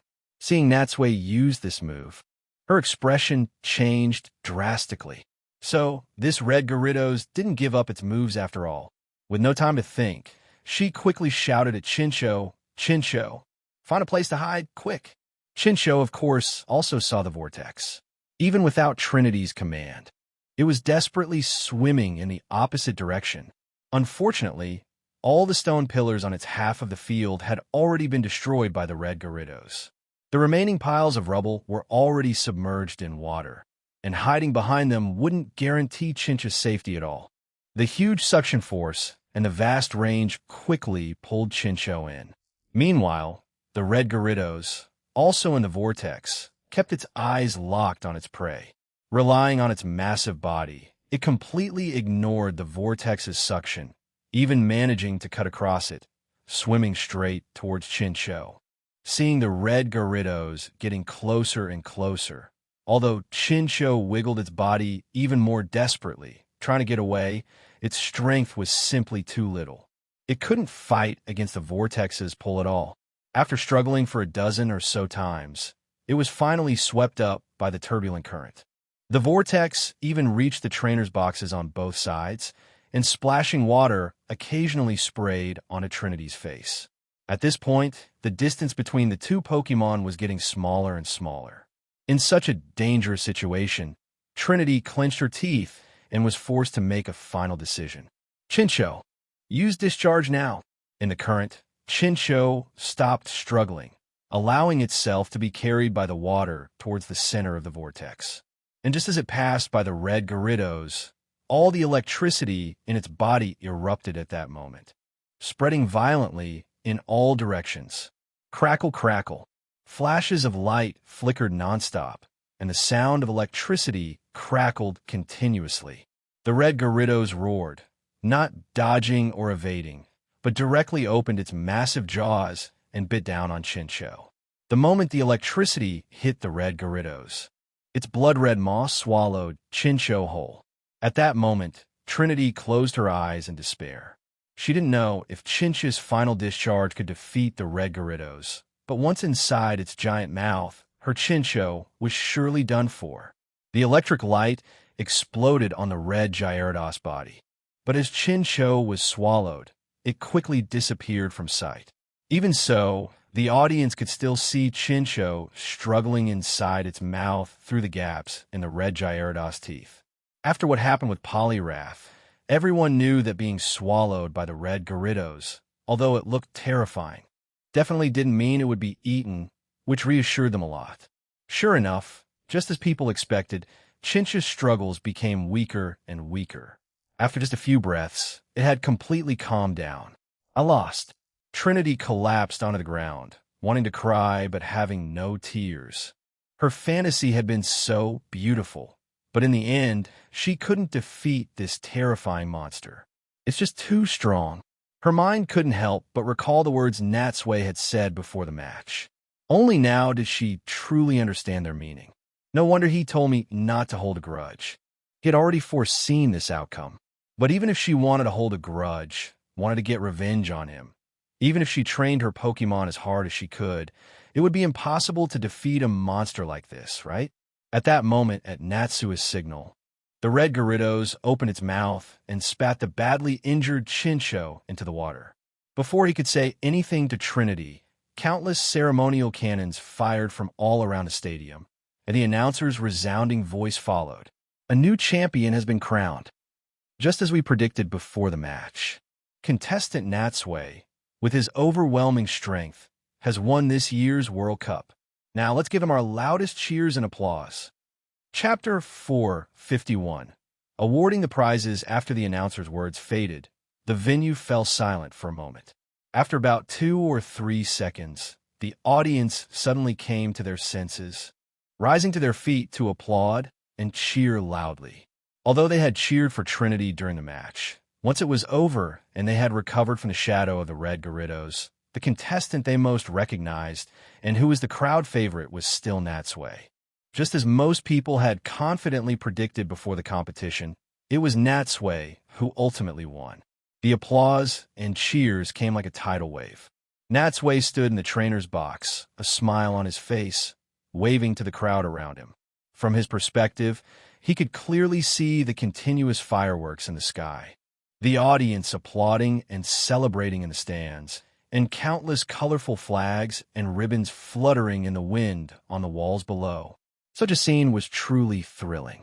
No matter how many times he saw it, he would never get tired of it. The excitement continued for quite some time before the announcer's voice was heard again.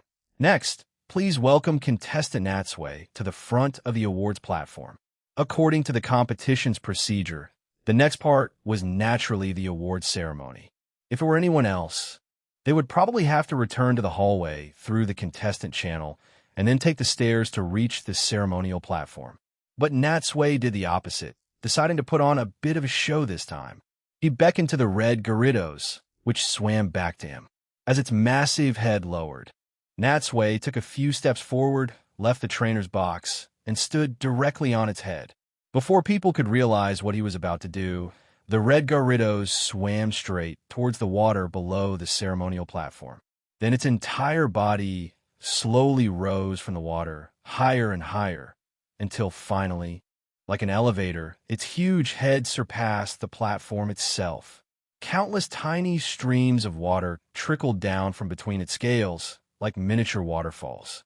At this time, on the ceremonial platform, besides the high priestess Maya seated in the main position, there were 6 other girls dressed in long white gauze dresses, holding ceremonial fans, and dressed as festival attendants, standing on either side. In addition to them, there was Officer Jenny and a dozen other police officers, acting as guards around them.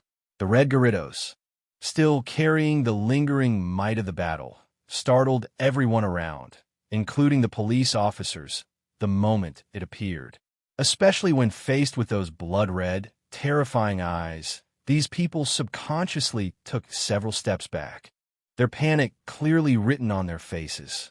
Only High Priestess Maya and Officer Jenny remained in place, evidently not intimidated by the Red Garridos. From their reactions, there was naturally no need to say much about Officer Jenny. No matter how big the incident, it was rare to see them panic. And Maya was clearly no ordinary person either. Although her expression showed a hint of alarm, she still did not leave her seat.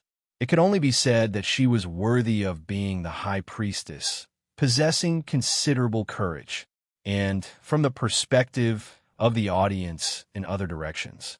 The Red Gyarados' massive body was now leaning against the wall, with its huge head exposed, like a giant about to break through at any moment. Natsui first scanned the area, then jumped down from the Red Gyarados' head, landing steadily on the ceremonial platform. He took out a Pokeball and recalled the Red Gyarados. With the terrifying monster gone, everyone felt the pressure suddenly lift. Not only did the invisible mountain weighing on their hearts disappear, but it seemed even the air had become fresher. Maya stood up again and walked over to Natsui.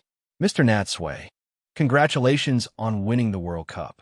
On behalf of the people of the Whirl Islands, I am sincerely delighted by your victory and thank you for the wonderful matches you've brought us. Since your participation, we have witnessed you defeat all your opponents with your powerful strength. The title of champion is truly well-deserved for you." "Not at all." Natsui smiled. "I just performed relatively well.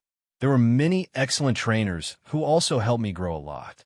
Up close, Natsui found that this woman was not only very beautiful, but also had a very good figure. Her skin was particularly fair, which, combined with her long purple hair, Greek-style attire, and the scepter in her hand, gave him a sense of déjà vu of Athena from Saint Seiya. Maya offered a few more congratulations, and while speaking, she was also sizing up Natsui. This handsome Indigo Conference champion looked to be about her age. To think he had achieved so much at such a young age. Including this victory, he had already won championships in 3 different regions, which was truly amazing. Especially that ferocious, domineering, and majestic Red Gyarados of his, it was just ridiculously strong. Returning from her thoughts, she saw that Natsui was still looking at her. She smiled slightly and gestured to the side. "Now, I will present you with the awards and bestow the blessing of the sea. Please move to stand on that platform first." Natsui took a few steps forward and came to a prepared high platform. When he stood there and turned to look around, he had a perfect panoramic view of the entire stadium.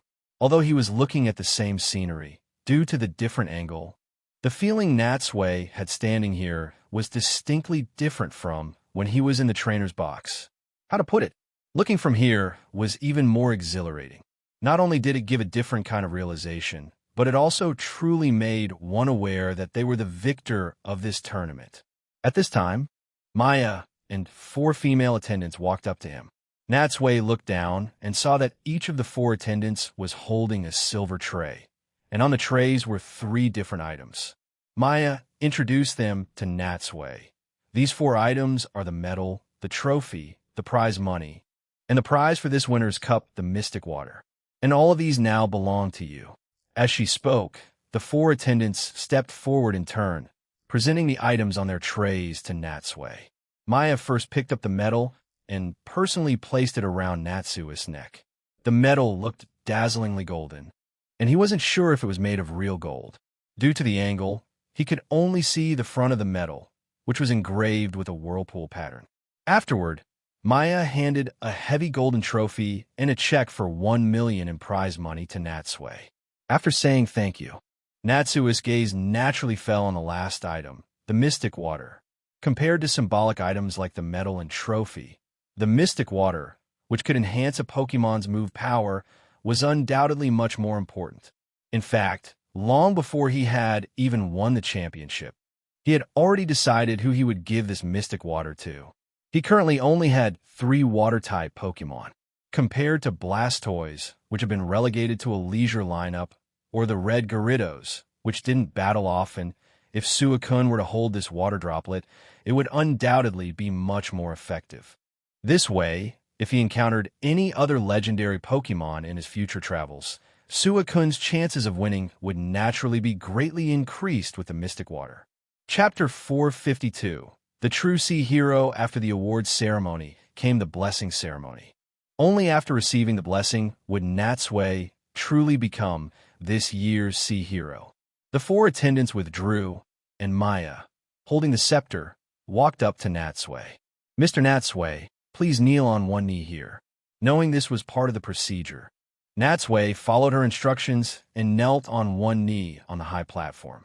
Then, Maya raised the golden scepter and rested it on his shoulder.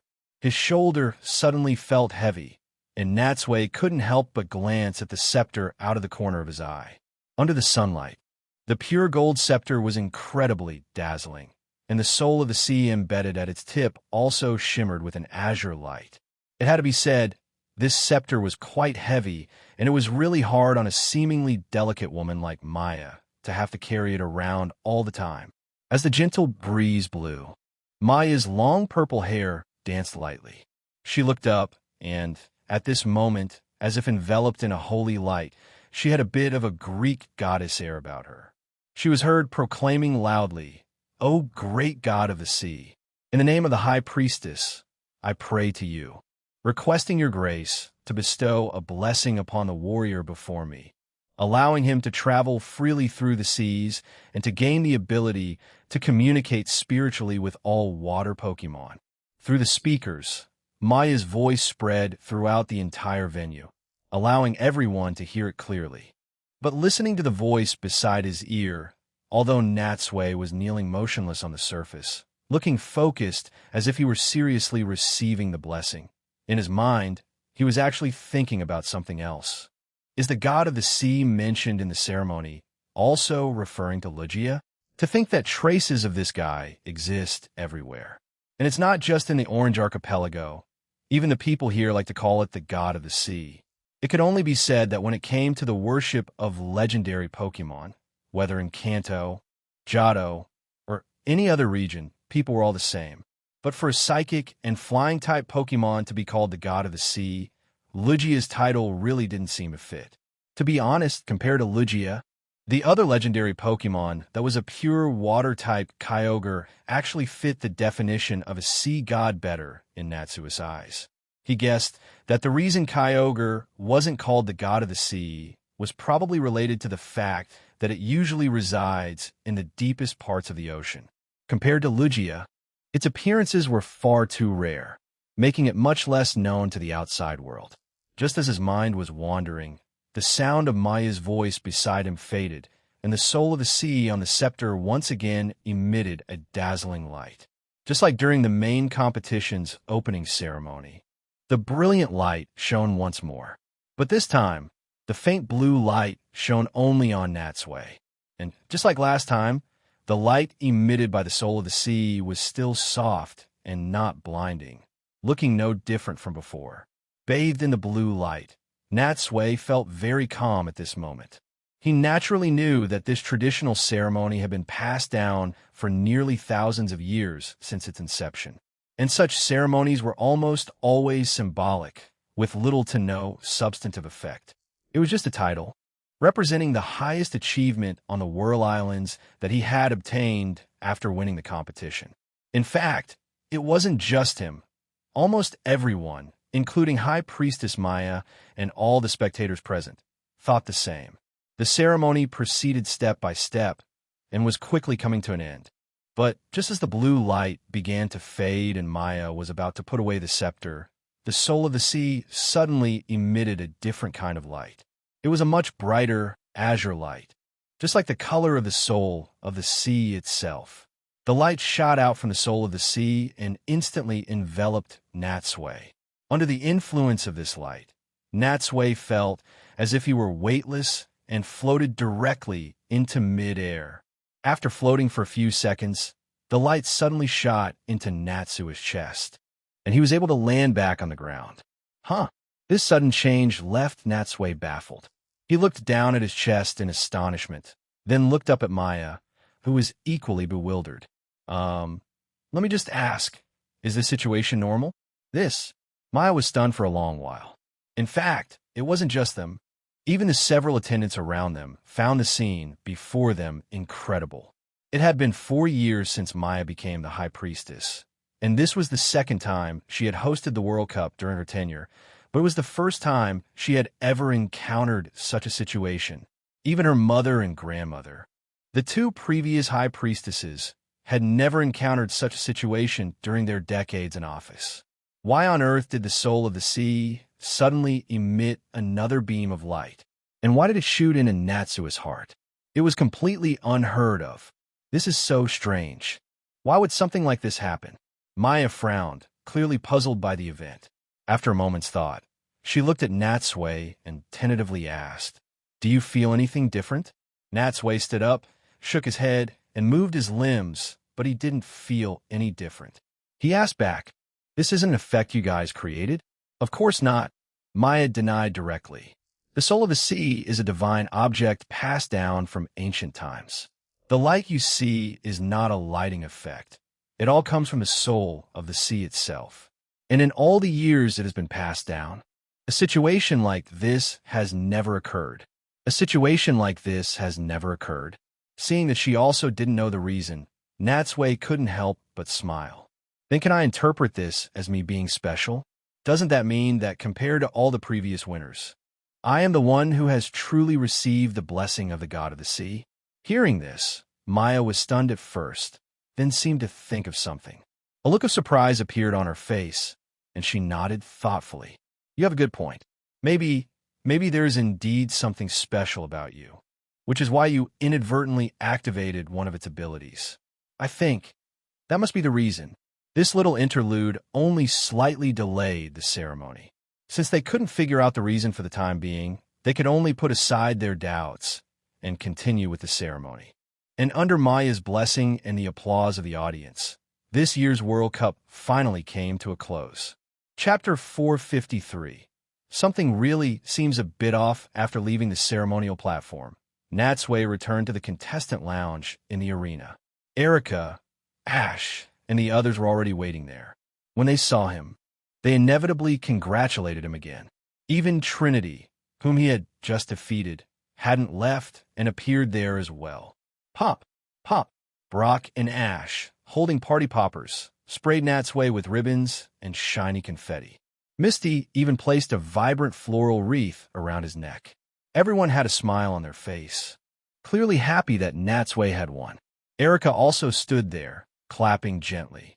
Beside her, Trinity walked up to Natsui with a complicated expression and said sincerely, "Congratulations.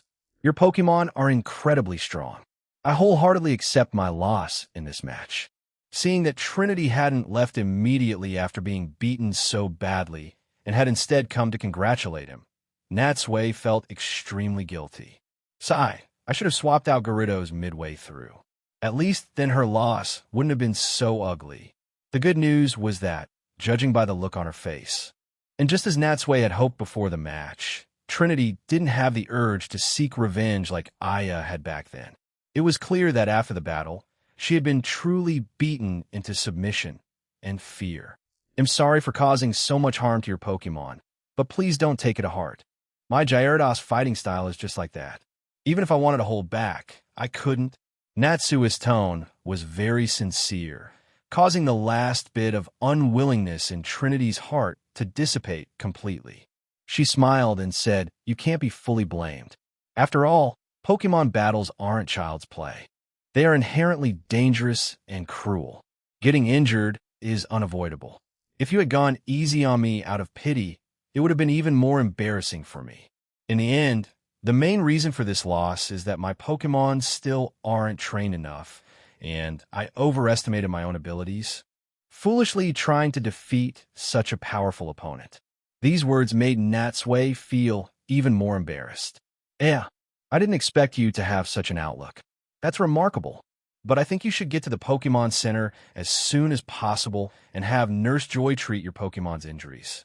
to avoid any lasting problems. Trinity naturally knew the matter was urgent. Indeed, she should have taken her Pokemon to the Pokemon Center for treatment right after the match. But even so, she came here first, wanting to congratulate Natsui immediately. This way, people wouldn't think she was a sore loser who just quietly left without a word. Even in defeat, one should have their dignity. But now that she had offered her congratulations, it was indeed time to take her Pokemon to Nurse Joy. In that case, they'll be leaving now. I wish you smooth travels ahead, and hope you continue to catch many powerful Pokemon. By the way, your next goal should be the Silver Conference, right? That's the highest honor in our Johto region. I wish you the best in defeating all your strong opponents, and just like today, becoming the champion. Thank you for your kind words. Please take care as well. We'll meet again. The two shook hands solemnly. For Natsui, Trinity was a strong and respectable opponent. And for Trinity, Natsui would undoubtedly leave a deep impression, especially his red Gyarados, which would likely be a shadow in her mind for the rest of her life. Watching Trinity leave, Natsui, Erica, and the others felt the atmosphere in the lounge become much more relaxed. They chatted for a while longer, and the topic soon turned to the unexpected incident that occurred on the high platform when Natsui was receiving his blessing. At the time, they were sitting in the audience and had naturally seen the strange turn of events. They were all very surprised by it. Erica was the first to ask with concern, "What was that just now? It seemed like something like that shouldn't happen in the normal procedure, right?" "Exactly." Misty also quickly chimed in. "I saw you get enveloped by a beam of light, and then you just went whoosh and flew into the sky. What on earth happened?" "It wasn't that exaggerated." Natsui grinned and lightly tapped her on the head. "What whoosh? I'm not a rocket. I was barely a dozen centimeters off the platform, nowhere near mid-air." After the blessing, Natsui's conversation with High Priestess Maya was not broadcast to the audience. So, although Erica and the others saw the anomaly, they had no idea what had happened. Seeing them all looking at him curiously, Natsui shook his head and recounted the situation he had encountered and Maya's interpretation of it. After hearing the story, Brock stroked his chin and analyzed. "So, unlike those previous guys who only had the title, you truly received the blessing of the Soul of the Sea?" Natsui hesitated for a moment. "I'm not too sure, but according to Maya, the jewel did have some kind of reaction to me. So, she's going back to check the records to see if anything similar has ever happened in the history of the ceremony." "Then do you feel any different anywhere?" Misty's eyes lit up. The sea hero, able to travel freely underwater and communicate spiritually with water Pokemon. That's what we water Pokemon trainers dream of. By the way, why don't you try it now? See if you can really communicate with water Pokemon. That would clear everything up, wouldn't it? Erica also nodded in agreement. Misty's right. You'll know if you try. Seeing that Erica also agreed with her, before Natsui could consent, Misty directly took a Pokeball from her pouch. But just as she was about to release her Poliwhirl, a blue light suddenly flashed from her bag, and her Psyduck had once again come out on its own. Seeing Psyduck appear, Misty flew into a rage. Her hands immediately clasped its neck, shaking it desperately. "Why do you always have to come out on your own? Tell me. Go on, tell me." Psyduck's face turned red, clearly in great discomfort from being choked. Seeing this, Natsui smiled and waved his hand, stopping the rampaging Misty. "Forget it. Psyduck is fine. It's a water Pokemon, after all." Hearing him say that, Misty reluctantly let go, allowing the Psyduck, which had almost been shaken unconscious, to collapse limply onto the floor. Clearing his throat, Natsui walked over to Psyduck, crouched down, and met its dazed face eye to eye. Psyduck tilted its head, looking at Natsui with a puzzled expression, not understanding why this human was staring at it. It then glanced at its trainer, then ignored Natsui and started waddling around the lounge with its yellow body. Natsui's eyebrows shot up, a look of astonishment on his face. After a moment's daze, he stood up, also looking completely bewildered. Seeing Natsui's expression, Erica and the others immediately realized that something must have happened. Misty, in particular, couldn't wait to ask, well, Natsui, could you understand what it was thinking just now? Chapter 454. A miraculous ability. Natsui hesitated for a moment. I can't understand what it's thinking. However, he had barely finished his sentence when Ash suddenly burst out laughing. Glancing at Misty, Ash mocked her without mercy. See? How could a rock have such a miraculous power? Besides, your Psyduck is a special case, Misty. Even other Pokemon probably can't understand what it's saying, right? Hearing Ash dare to make fun of her Pokemon, Misty was about to retort, but after opening her mouth, she found that, just as Ash said, her Psyduck was really not normal, as if something was missing in its head. Otherwise, it would be hard to explain why a water Pokemon would be afraid of water, and even nearly drown itself on multiple occasions. And it wouldn't so often disobey commands and come out of its Pokeball on its own, only to be dazed and foolish in battle, completely failing to perform as it should. There were too many abnormalities, so even if Misty wanted to say something, in the end, it could only turn into a heavy sigh. Sigh, forget it. The fact that my Psyduck managed to survive until I caught it is already quite a feat. Nearby, seeing the two starting to bicker again, Natsui couldn't help but clear his throat. All right, you two stop arguing. Let me finish what I was saying. Seeing that he clearly had more to say, the group turned their attention to him. But Natsui's voice grew heavier as he continued. Although I haven't reached the point of spiritual communication with it and can't understand its thoughts, I can indeed vaguely feel its emotions. Feel its emotions? The group was stunned. Huh? For real? Ash's eyes went wide. That's amazing. It's true. How should I put it? It's a very subtle feeling, Natsui explained after a moment's thought. You all know that the eyes are the windows to the soul, and facial expressions can reflect a person's current mood. Through these 2 points, even without asking, it's easy to judge someone's feelings. But just now, when I was staring at Psyduck, even without relying on those things, I could vaguely sense that it was currently in a leisurely state. Ash and Misty looked at each other, completely baffled. This was beyond their comprehension. In fact, being young, many common-sense ideas that were easy for adults to understand were not very clear to them. But seeing Erica and Brock beside them looking thoughtful, they could only nod along as if they understood. I see. So, Erica mused. It seems that although the legend has been exaggerated, and people now only see the selection of the sea hero as a ceremony, that blessing actually does have such a miraculous power. Yeah, the fact that it's been passed down to this day shows the ceremony isn't just for show. Natsui smiled and shook his head. But compared to the legendary ability to communicate spiritually, this is clearly far from it. This is already amazing, Brock interjected. Being able to more clearly and accurately feel a Pokemon's emotions means you can take better care of them. Not just for trainers, but especially for Pokemon breeders or doctors. Isn't this the ability they've always dreamed of? Hearing this, Ash finally understood what was going on. He looked eager and excited. Natsui, besides water Pokemon, can you sense the feelings of other types of Pokemon? The feelings of other Pokemon? A thought struck Natsui, and he turned to look at Ash's Pikachu. Seeing Natsui look at it, Pikachu tilted its head in confusion. Pika Pika. After staring at it for a while, Natsui eventually shook his head. No, I can't feel anything at all. It seems that part is true. The ability the soul of the sea granted me can probably only sense the emotions of water Pokemon. No matter what, that's still amazing. Misty had a huge smile on her face, her eyes curving into crescents. Then in the future, will you also be able to move freely underwater? Her face was full of anticipation.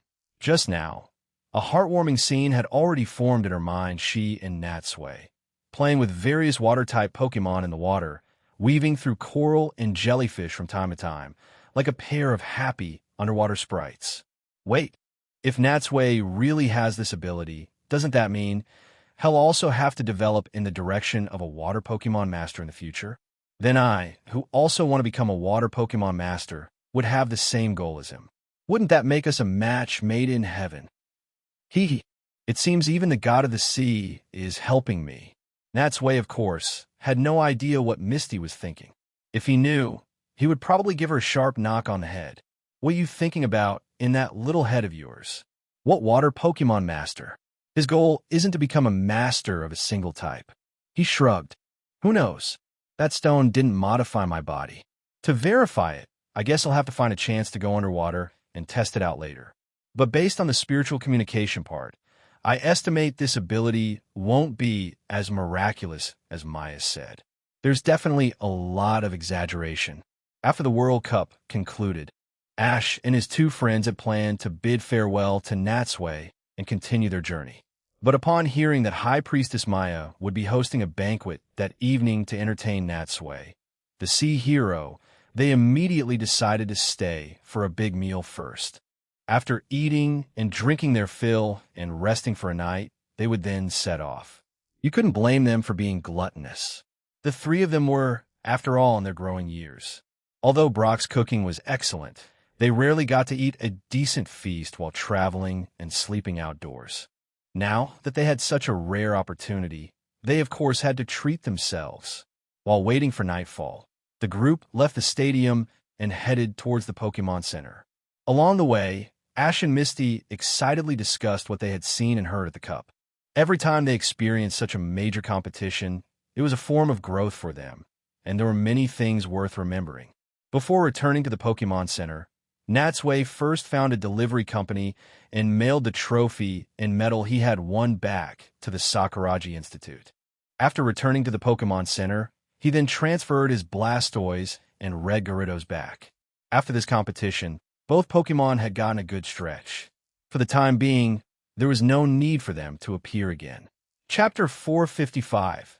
The night banquet. In the evening, Natsui, along with Erika, Ash, Misty, and Brock, went to the sea shrine to attend the banquet.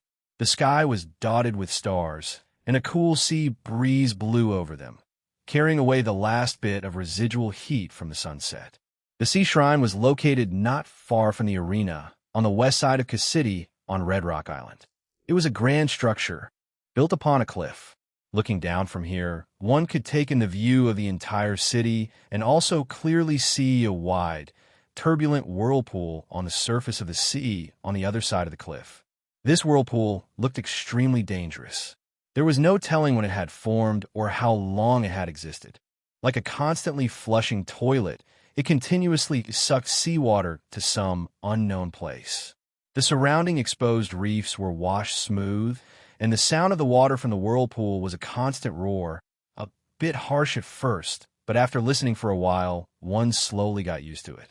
Although this evening's banquet was grand, besides Natsui, the most important guest, as the sea hero and the host, High Priestess Maya, neither political figures nor businessmen from the Whirl Islands were on the invitation list. However, Natsui was allowed to bring some friends and family along. From this perspective, the banquet seemed quite pure, without any ulterior motives, apparently set up solely to celebrate Natsui becoming the sea hero. Walking past several security guards dressed as ancient soldiers, the group entered the shrine together. Before they even got close, they noticed that the shrine style, like the arenas, was ancient Greek. As they entered the main gate, they immediately saw a statue of the sea god. Just as Natsui had expected, the sea god here was indeed Lugia. The Lugia before them was carved in a 1-to-1 scale. Except for the color, it was sculpted so vividly that it was almost identical to the real thing. The group couldn't help but stop and gather around to examine the statue carefully. Although they had seen the legendary Pokemon in the Orange Archipelago, it was only from a great distance. They had never been able to observe it so closely. What a beautiful Pokemon! But up close, Lugia is truly huge. Misty looked up, touching one of Lugia's wings with her hand, and couldn't help but let out a sigh of admiration. As a water Pokemon trainer, her ultimate dream was to one day catch a Lugia or a Kyogre.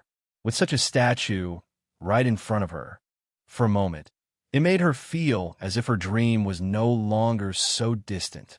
It is huge, Natsui nodded. He was already quite tall for his age, but standing in front of this enormous avian Pokemon, he still felt very small. According to records, an adult Lugia can reach a height of 5.2 meters and a weight of 216.0 kilograms. Its wingspan can exceed 10 meters. It's a proper large-sized bird Pokemon, truly magnificent. Compared to it, my legendary birds can only be considered medium-sized and can't be compared to it at all. The group marveled at the statue of Lugia. Just then, the sound of footsteps was heard from the other side. They turned to see High Priestess Maya walking gracefully towards them. With a smile on her face, Maya walked over to them, her gaze also turning to the Lugia statue. As you can see, this is the sea god, the being we in the Whirl Islands have always believed in. From a long, long time ago, it has protected the Whirl Islands from outside interference. It is our undisputed god of the sea. Briefly marveling at Maya's beauty and driven by her admiration for Lugia, Misty spoke up and asked, were the whirlpools outside the island also created by the sea god? Maya gently shook her head. Well, it was too long ago, so it can no longer be verified. It could be, or it could not be. However, the prevailing scientific view is that the formation of those whirlpools is related to the ocean trenches and currents near the islands. Natsui raised an eyebrow. Hearing these words, he couldn't help but be a little impressed by this beautiful priestess. One had to know that most clergy, in order to promote their faith, would eagerly attribute all sorts of strange phenomena to the deity they worshipped. A priestess like Maya, who stated the facts, was truly a rare sight. Before he could say anything, Maya turned her head again to look at Natsui's companions. Maya naturally knew a bit about Ash and Misty, who were contestants in the cup, but this was the first time she had met Erica and Brock, as they had not participated. Natsui cleared his throat and made the introductions. When she learned that both of them were gym leaders from the Kanto region, Maya showed a look of surprise. She couldn't help but smile. As expected of the champion, or I should say now, as expected of our sea hero, to think that not only are you so powerful yourself, but even your traveling companions include powerful partners like gym leaders. You've misunderstood. Natsui gently shook his head. My two friends are just temporarily unable to stay at their gyms for certain reasons, so they're out traveling for a while. They didn't specifically give up their work to travel with me. Maya chuckled lightly. Even so, to gain the recognition of gym leaders, doesn't that also show how extraordinary you are? At 8 in the evening, in the banquet hall of the Sea Shrine, the long table was laden with all kinds of fruits, desserts, and delicacies. Several attendants played musical instruments to the side. Everything made Natsui recall that night on Shamudi Island. Everything was so similar, and even the high priestess seemed to correspond to the festival maiden from back then. Clear and beautiful music echoed in their ears. The banquet had now officially begun. Natsui and the others had released their smaller Pokemon. For a moment, the entire banquet hall seemed chaotic, yet very lively. At the long table, Ash, Misty, and Brock were eating and drinking with abandon. Even Pikachu was constantly stuffing things into its mouth. The way they devoured their food was quite comical, causing the nearby attendants to cover their mouths and giggle. Compared to them, Natsui and Erika's table manners were much more refined. Because Natsui was willing to spend money, he had never been stingy with himself or his Pokemon when it came to food. So naturally, he wouldn't act like Ash and the others now, as if they hadn't eaten anything good in years. During the meal, he and Maya chatted from time to time. The atmosphere seemed relaxed and pleasant, but he vaguely sensed that the purpose of this banquet was not so simple. Although Maya had a smile on her face, there seemed to be something troubling her, evident in her brows. Chapter 456. Will of the Ocean or a Crystal? Halfway through the banquet, the space in front of Ash, Misty, and Brock was already piled high with dozens of white plates stained with food scraps. They let out a huge burp, leaned back lazily in their wooden chairs, and couldn't help but pat their round bellies. It seemed they couldn't eat another bite. Every time they had such an opportunity, they never spared their bodies. They wouldn't stop until they had eaten so much they had to hold onto the wall to walk out. And now that they had eaten and drunk their fill and had some leisure time, they finally had a chance to chat with High Priestess Maya. Among them, Brock was the most enthusiastic. In fact, the first time he saw the beautiful priestess, he had stood frozen, as if petrified for a long time. Now, he held nothing back, recounting everything he had seen and heard during their journey, telling her all the fun and interesting stories in an all-out effort to win the favor of the beautiful priestess. Faced with such an enthusiastic Brock, or rather, men who admired her beauty like this, Maya had seen far too many. She had her own way of dealing with them, always managing to maintain a faint sense of distance without being impolite. However, perhaps because she had been confined here since she was young, it was clear that Maya was genuinely interested in their journey, listening to the strange and thrilling stories while enjoying them.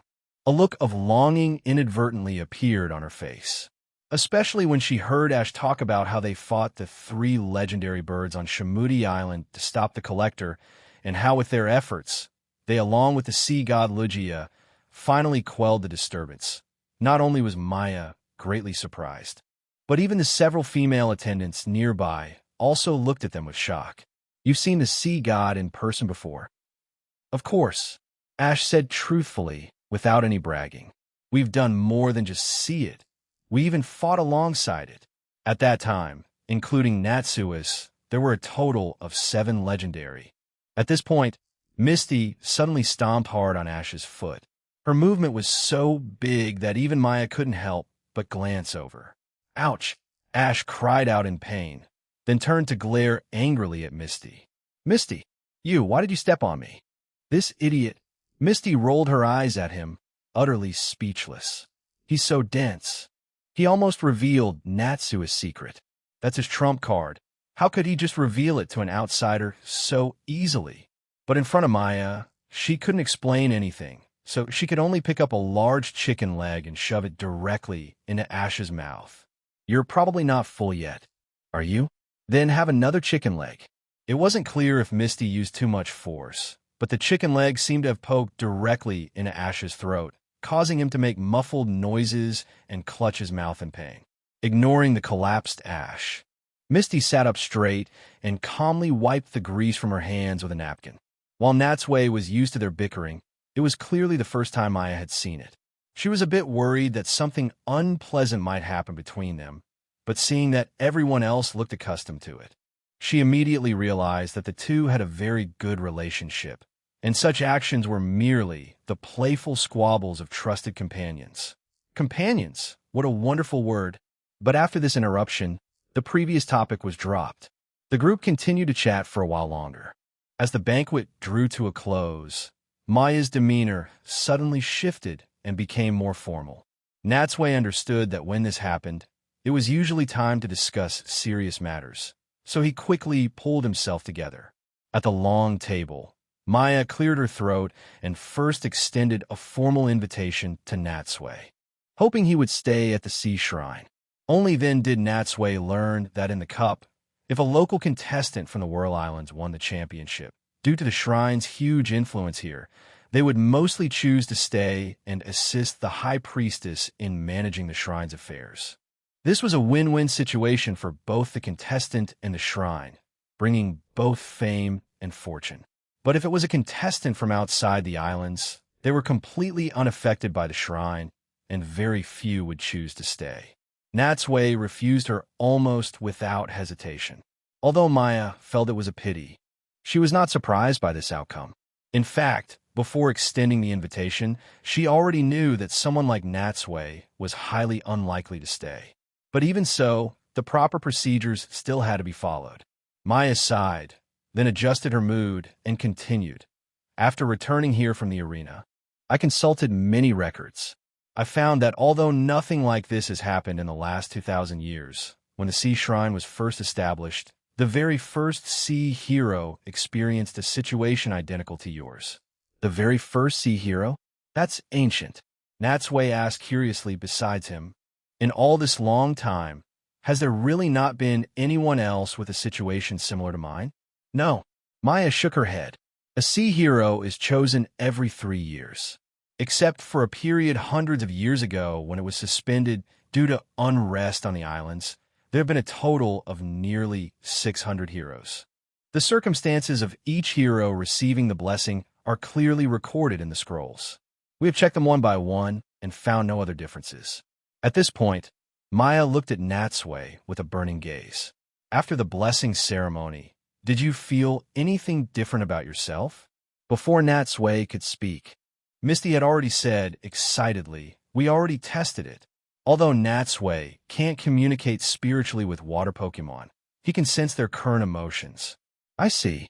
Maya was stunned for a long moment, took a deep look at Natsui, and nodded. It seems you are the true sea hero who has received the blessing of the sea god. Natsui couldn't help but ask, Miss Maya, what exactly is the soul of the sea? Why does it have such power? Maya thought for a moment and said slowly, according to the records, the soul of the sea comes from the depths of the ocean. It is the brightest and most crystalline presence in the sea, and it is the embodiment of the ocean's will. But what it is exactly, we do not know. However, some also say that it might very well be a crystal formed after the death of the sea god, that is, Lugia, due to some special reason. The will of the ocean? A crystal of Lugia? No matter which one, they both sounded incredibly mystical. For a moment, everyone fell silent.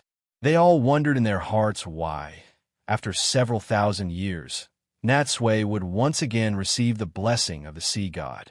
And what was the difference between this man and the many sea heroes before him? Chapter 457. Team Rocket infiltrates. Let's not talk about that for now. Maya looked at Natsui, her red lips parting slightly. Actually, besides celebrating you becoming the sea hero, there is another very urgent matter I would like to ask for your help with. Here it comes. Natsui thought to himself, I knew it. He was about to listen to what Maya's request was, but before he could speak, Brock had already shot up from his seat, pounding his chest loudly. Miss Maya, please just ask for anything. You don't need to be so polite with us. Hearing that Maya had a request, Brock's eyes turned completely into heart shapes. No matter what it is, we will go through fire and water and do everything in our power to help you. So, is this urgent matter about starting a sweet romance with you? Hearing this, Natsui and the others looked at him speechlessly. Misty, in particular, couldn't help but get goosebumps. That Brock, he was speaking so seriously a moment ago. How did he change so completely? She couldn't even bring herself to say such embarrassing words to Natsui. Yet Brock had shamelessly said it in front of so many people. Such thick skin was absolutely unparalleled in this world. It was as if his personality had suddenly changed, and he had turned into a pervert. Fortunately, knowing this was just his personality, Misty pushed Brock aside and looked at Maya apologetically. Sorry, please don't mind this guy. His head isn't quite right. May I ask, what is the matter? Maya didn't answer her, but looked at Natsui again. Compared to the others, she was more concerned with the sea hero's thoughts. In her view, only Natsui, who had received the blessing of the sea, was qualified to accept the commission to complete this task. Seeing this, Natsui didn't answer her immediately. Instead, he first asked, please just say what's on your mind. Has something happened? Seeing him speak, Maya finally explained it's about the sea god. About Lugia? That's right. Maya nodded. There are signs indicating that the sea god of our Whirl Islands has been targeted by an evil organization. They are attempting to capture it. Huh? Wait a minute. Ash and the others were stunned. Are you saying there's a sea god here too? Of course. Maya glanced at him, given that he was Natsui's companion. She no longer concealed anything. There is indeed a sea god beneath the waters of the Whirl Islands. And not just one. Misty and Ash looked at each other. This news was too shocking for them. To think that the legendary Pokemon countless people dreamed of was hidden in the sea nearby. Ash was flabbergasted. I thought there was only one Lugia in the whole world. Of course not, Natsui explained. Just like the one we met in the Orange Archipelago, although Lugia are quite rare in this world, they are not unique individuals. In fact, it's not just Lugia. It's the same for Moltres and the others. There are even different forms of the three legendary birds in the Galar region. He's right, Maya added. This is the sea shrine. What we worship is, naturally, the local sea god of the Whirl Islands. But there is definitely more than one sea god in this world. They reproduce just like other Pokemon. I see. Ash scratched his head. Natsui, you really know a lot. Natsui just smiled non-committally. It wasn't that he knew a lot, but that he had played a lot and seen even more. In fact, with Maya's mention of this, some things instantly came to his mind. According to information from the anime, there was indeed a mother and child Lugia pair in the Johto region, and their locations seemed to be in the Whirl Islands. He also clearly remembered that the child Lugia's name was Silver. Of course, this Silver had absolutely no relation to Giovanni's son, Silver. It was just a shared name. But speaking of Giovanni, looking at Maya, Natsui asked, the evil organization you mentioned, could it be? Maya interjected, it's Team Rocket, an evil organization that wreaks havoc in Johto. It's them, as expected. The Johto and Kanto regions were Team Rocket's main areas of operation. Besides them, Natsui didn't think any other evil organization would dare to hunt Pokemon so rampantly here. Don't worry. Natsui thought for a moment and finally agreed. Leave this to us. We've dealt with those guys many times. Since we've encountered this, even if you hadn't asked, we would never let them succeed. At 9 in the evening, after washing up, Natsui lay in a guest room in the sea shrine. When the banquet ended, Maya discussed some more details of the matter with them. Seeing that it was getting late, she had them stay the night. The sea shrine was not only a place of worship, but also Maya's residence. As the high priestess in a long line of succession, her family had, in fact, been living here since her ancestors' time. And in the future, if she were to marry and have children, her children would also continue to inherit the position of priest. That's a pretty good iron rice bowl. Natsui looked out the window at the starry sky and couldn't help but smile faintly. Becoming a priest not only ensures a life free from worries about food and clothing, but also commands respect, wealth, and a very high social status. It's the definition of a winner in life.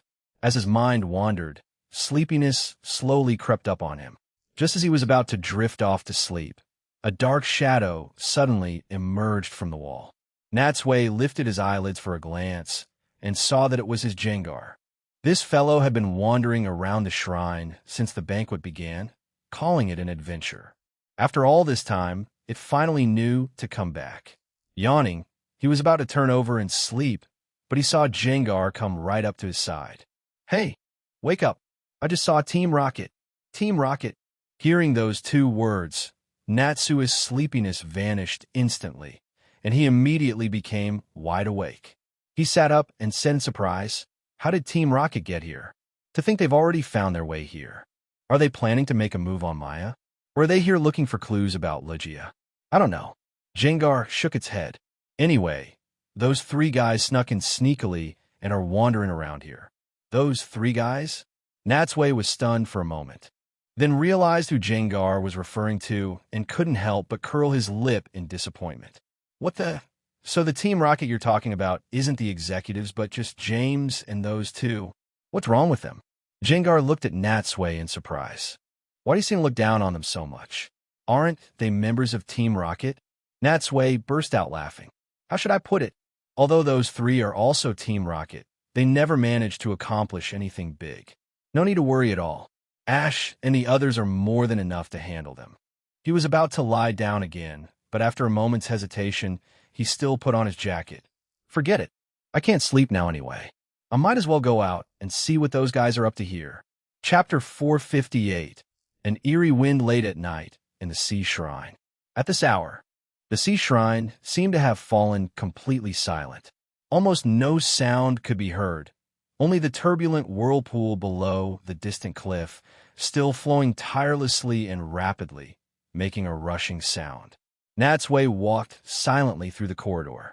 It was incredibly quiet around him, and he could only hear the echo of his own footsteps.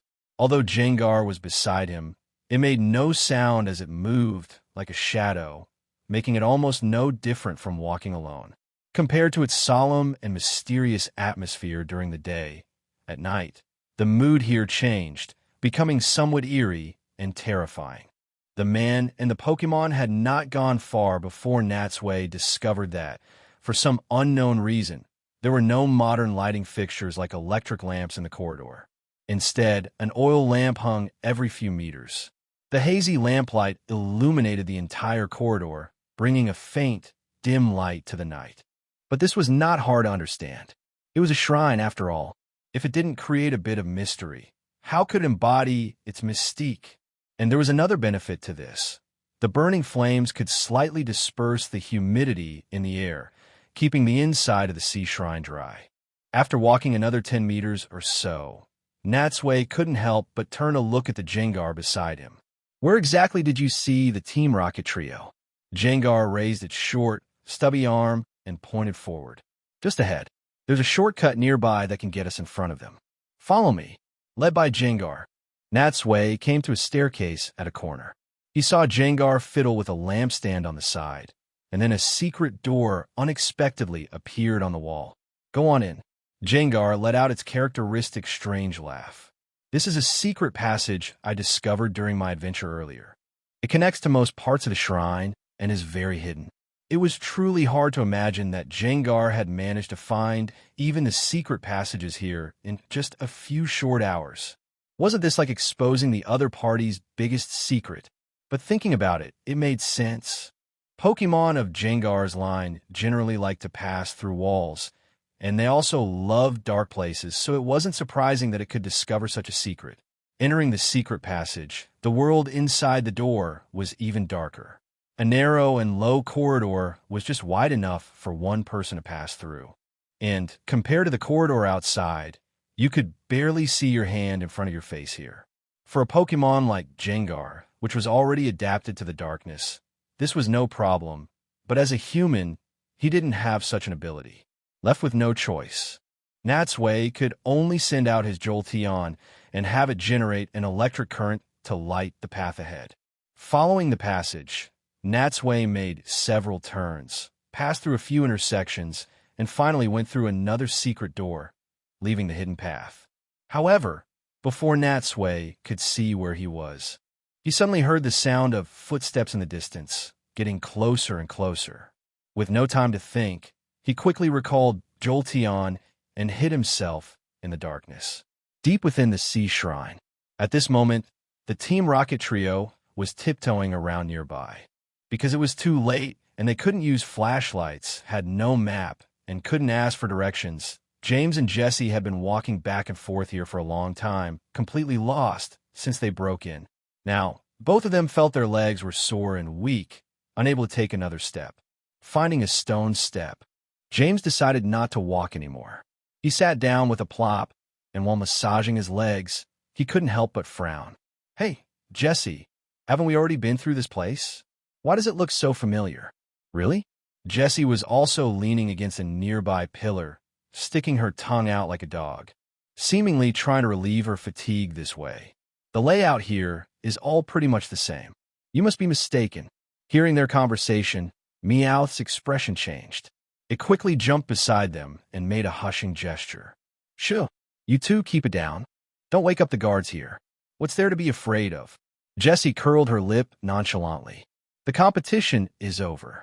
Officer Jenny and those police officers have already gone back. Now it's just some women and those few gatekeepers at the entrance. If they dare to get in our way, they'll take care of them myself. James hesitated for a moment, but I saw Natsui and that twerps group seem to have moved in here too. If we wake them up, ITLL be trouble. So what if they are? Jessie said stubbornly, but her expression clearly lacked confidence. We'll leave as soon as we get the scepter. It's so dark now. Once we're out the door, we can just hide in any tree. And even if they want to chase us, they won't be able to find us. Thinking that Jessie had a point, James and Meowth's hearts settled down a bit. What they didn't know was that in the shadows right beside them, Natsui was watching them with narrowed eyes. So these guys are after the scepter in Maya's hand? Overhearing their entire conversation, Natsui finally understood their objective. Speaking of which, not only was the scepter itself made of pure gold, but the soul of the Scion, it was also priceless and held great symbolic meaning. If they really got their hands on it, it would undoubtedly be a heavy blow to Maya, the Sea Shrine, and the entire Whirl Islands. He wondered if targeting the scepter was just these three's idea or an order from Team Rocket higher-ups. The panting Team Rocket trio, of course, had no idea that the person they were most worried about, the person they feared most, was hiding right beside them. After resting for another moment, a sudden draft blew through, making the trio shiver collectively. James tightened his clothes and complained. This darn place looked fine during the day. How come it feels so eerie and terrifying at night? You're just overthinking it. It's all in your head. Jessie rolled her eyes at him. Seriously, how can you be in Team Rocket if you're such a coward? James looked around. The more he looked at the place, the more hair-raising it became. He couldn't help but urge, "All right, we've rested enough. Let's get a move on." Coward. Jessie was about to say something when, at that exact moment, the trio heard a spine-chilling laugh. The sound was sometimes near, sometimes far, as if it were right next to their ears. But when they turned to look, they saw nothing. Yet the sound, even now, could still be clearly heard. Gulp! The three of them subconsciously swallowed. They looked at each other and quickly stood up from the ground. Jessie looked at James and forced a dry laugh. "Why, you have a point. We really can't stay here long. Let's hurry up and steal that scepter." But after what had just happened, this time, James and Meowth refused to walk in front. The big man and the Pokemon actually pushed Jessie to the very front. Being shoved by these two jerks, Jessie wanted to curse them out. She was naturally very scared herself. But since she was the one who initiated this operation, she could only brace herself and walk at the front. Chapter 459. Maya's abduction. Watching the Team Rocket trio gradually disappear into the distance, a mischievous grin appeared on Jengar's face in the shadows. Both the eerie wind and the terrifying laughter had, of course, been its doing, with the aim of scaring them. It just never expected that these guys would be so timid. It didn't even have to do much. Just a little scare was enough to send them fleeing in panic. Jengar shrugged and shook its head at Natsui. "What's the deal? They're members of Team Rocket. How can they be so cowardly? They can't take a scare at all. What a disgrace to Team Rocket. All right, stop messing around." Natsui gave it a helpless look. "Let's hurry up and drive them out to avoid any unnecessary damage here." Leaving the shadows, Natsui and Jengar quickly chased after the direction Team Rocket had fled. However, perhaps the trio had been too shaken up. After being scared by Jengar, they fled headlong without looking where they were going and actually stumbled their way right to Maya's door by accident. Seeing the ornate door, the trio's faces lit up with joy, and they barged right in. Just as Natsui arrived at the entrance, he heard a woman scream from inside. "It's Maya." Without hesitation, Natsui kicked the door open. When he rushed in, aided by the bright moonlight, he saw Jessie and Maya struggling over the golden scepter. Both of their hands were gripping the staff tightly, pulling with all their might in opposite directions. James and Meowth stood to the side, seemingly with no intention of intervening. Seeing Natsui enter, the two parties reacted differently. "Oh no, it's Natsui!" James' face paled, and his trembling voice showed just how nervous he was. He probably never imagined that just as they found their target, before they even got their hands on the scepter, Natsui would suddenly appear before them. Contrary to him, a hint of pleasant surprise appeared on Maya's face. She shouted, "Mr. Natsui, these people are trying to steal the soul of the sea. Quick, stop them." Perhaps Natsui's sudden appearance gave Maya a surge of strength, and she managed to pull the scepter toward herself. Jessie, on the other hand, clearly panicked upon seeing Natsui. Coupled with Maya's sudden burst of force, she was momentarily unable to snatch the scepter away. "Darn it!" Jessie cursed under her breath. How did this woman's strength suddenly increase?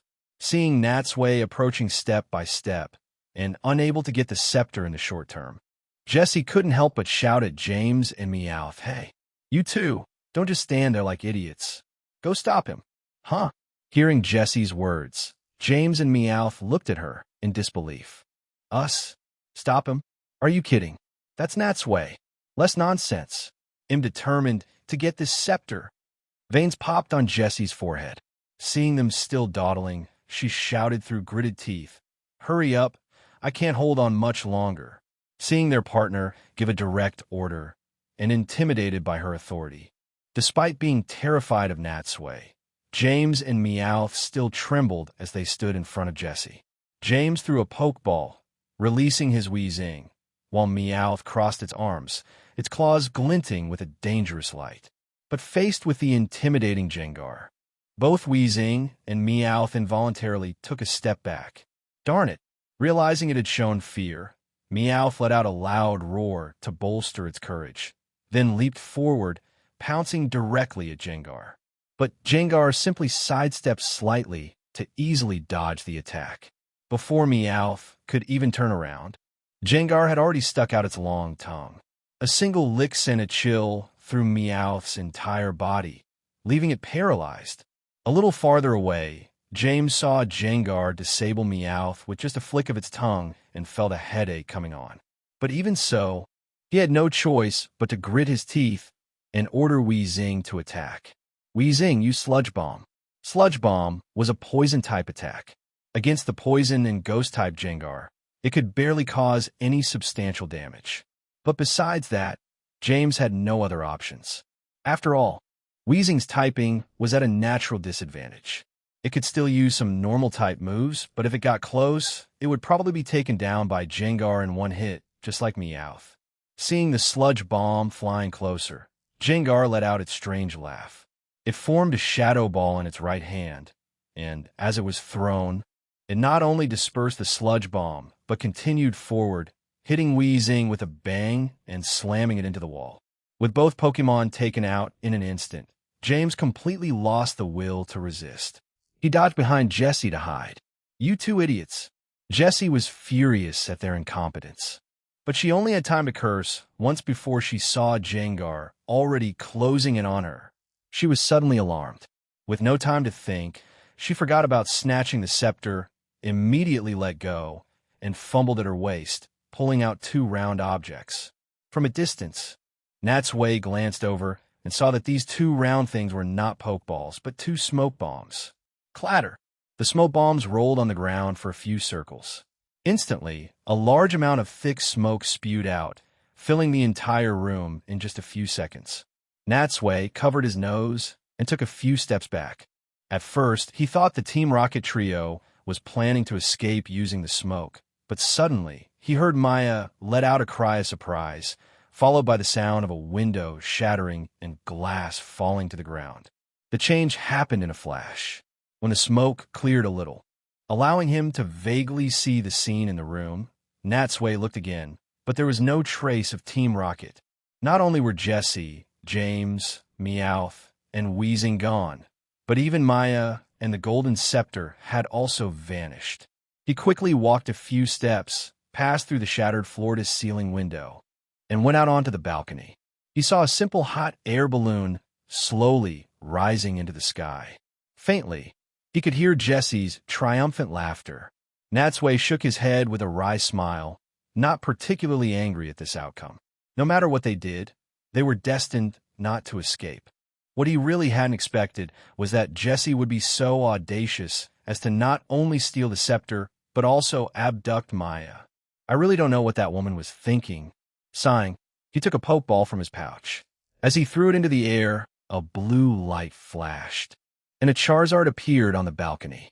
Natsui leaped on a Charizard's back. As Charizard spread its wings, the orange figure shot through the air, chasing after the hot air balloon at high speed. Chapter 460, Dragon Riding Rescue. Charizard flapped its wings, soaring rapidly through the air. The distance between it and the hot air balloon was shrinking at a visible rate. In the hot air balloon, Meowth seemed to sense something. It looked back and instantly broke into a cold sweat. "It's Natsui. He's chasing us on his Charizard."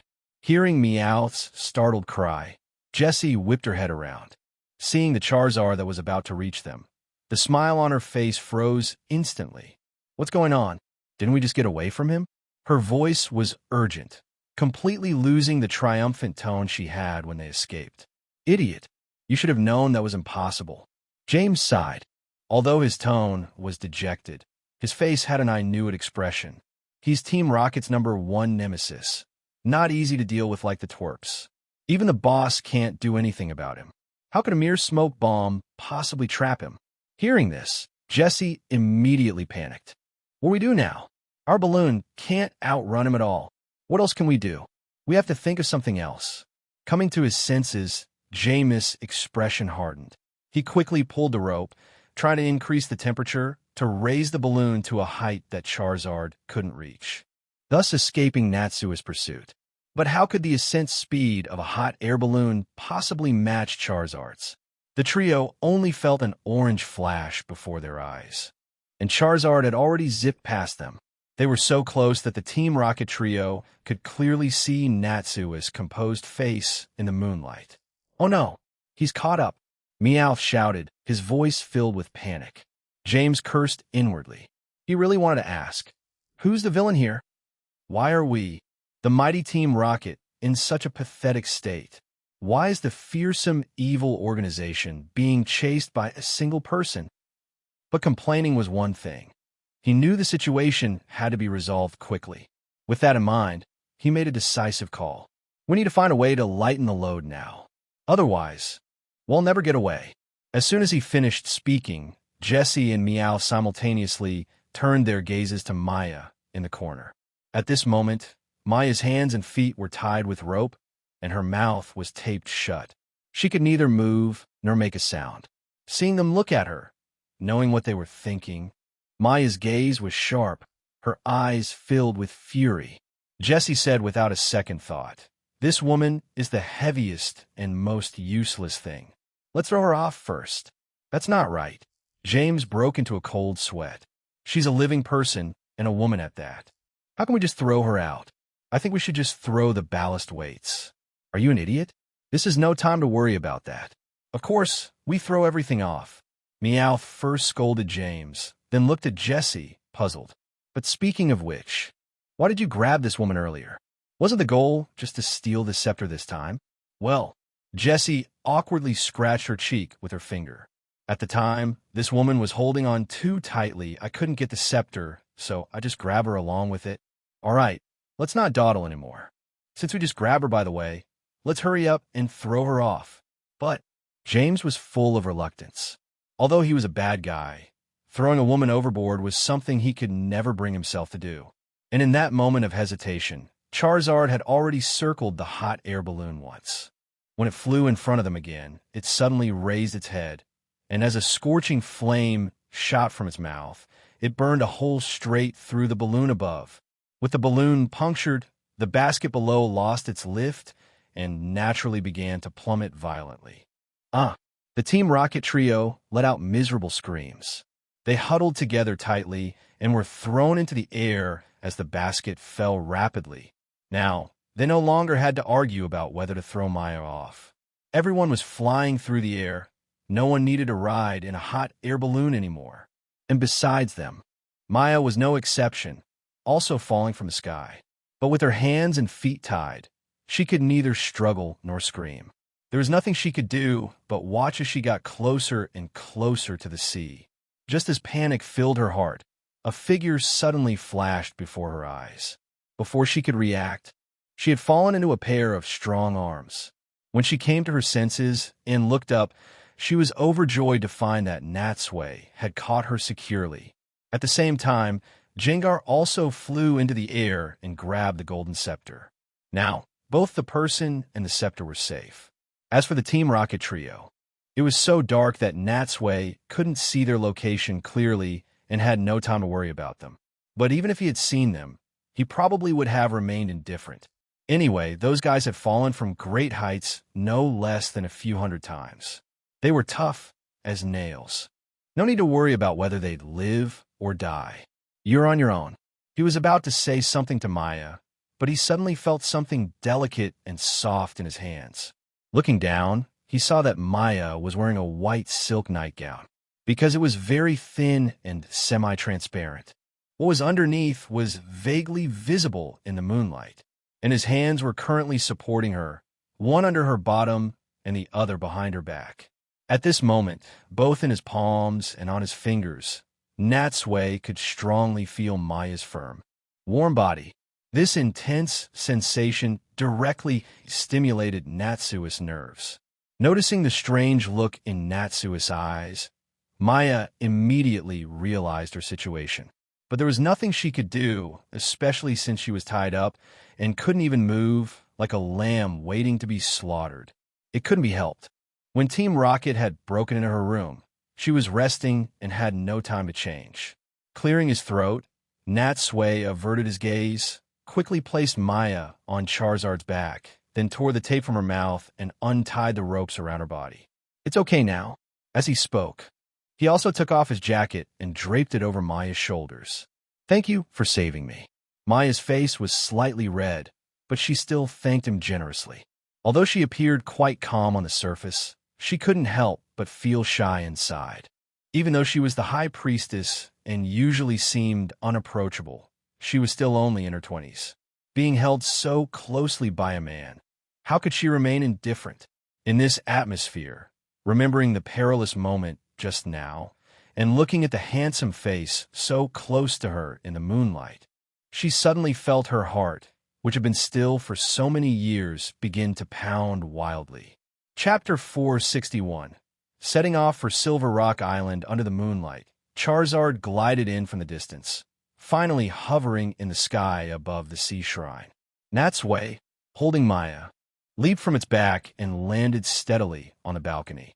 The curtains swayed in the wind, and the shattered pieces of the broken glass were still scattered where they had fallen, reflecting a faint light under the moonlight. The sound of the rushing whirlpool continued to flow tirelessly.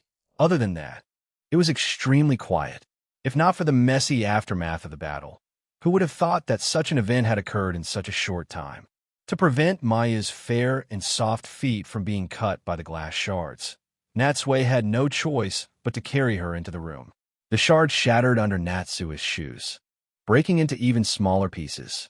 Gently placing Maya on the bed, Natsui finally breathed a sigh of relief. Although he hadn't done much, just riding Charizard to chase them down, anyone who stayed up this late instead of sleeping and ran back and forth over such a distance would feel mentally and physically exhausted. Fortunately, the matter was finally over. "All right, it's safe enough here now," he said with a smile. "After those Team Rocket guys were driven off, they probably won't be back to bother you for a while." "So they were Team Rocket." Maya nodded, her expression downcast. "Although I've heard their name for a long time, today was the first time I've encountered them. I just didn't expect that not only were they targeting the sea god, but the scepter in my hand was also their target." At this point, she looked at Natsui with a solemn expression. "I know I've said it before, but I must say it again now. Thank you so much for what you did. If it weren't for you, I can't imagine what would have happened. You really don't have to be so polite." Natsui shook his head. "It was my Jengar that happened to discover them while wandering around. Otherwise, I wouldn't have known they had infiltrated this place. And since I saw them, of course I couldn't just stand by and do nothing." He said it without any shame, apparently forgetting that he had hesitated quite a bit before leaving. Actually, looking at it from another perspective, if he hadn't intervened, Team Rocket would have just stolen the scepter and left. Maya could have just woken everyone else up, and with the capabilities of Ash and his friends, getting the scepter back would have been an easy task, and Maya would never have been in danger. If it had turned out that way, things would have been much simpler. But regardless, since it had already happened and had been resolved satisfactorily, there was no need to think about what might have been. In the room, the two fell silent, and the atmosphere seemed to become a bit strange. After this incident, Natsui noticed that the way Maya looked at him had changed. How to put it? Her gaze contained something a bit like Sabrina's in the past and a bit like Erika's now. He didn't dare to stay long. Mainly, after holding her for so long and feeling her soft body, he needed to go out and cool down. "It's very late. You should have someone clean this up quickly and then get some rest." He hastily left this sentence, then turned and walked out, leaving Maya with a cool view of his back. And behind him, Maya said nothing, just watching him with a peculiar gaze until he disappeared beyond the door. The next morning, As everyone was having breakfast in the Great Hall, Maya briefly told the unsuspecting Ash and his friends about being attacked by Team Rocket the previous night. As for the specific details and how she was rescued, she only touched upon them briefly and didn't elaborate. Only then did Ash and the others learn that such an event had occurred last night. Those Team Rocket guys are just too despicable. How dare they launch a night raid on Miss Maya? Brock slammed the table angrily. Then his tone shifted to one of concern. Miss Maya, you weren't hurt, were you? I'm fine. Maya shook her head, glancing at Natsui without leaving a trace as she spoke. Thanks to Mr. Natsui's timely rescue, the incident didn't become more serious.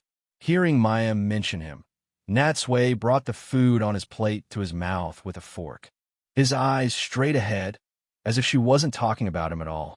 However, for such a big commotion to have occurred last night without Ash and the others noticing, it could only be said that the sea shrine was indeed very large, and the sound from the whirlpool had prevented the noise from his battle with Team Rocket from reaching their rooms.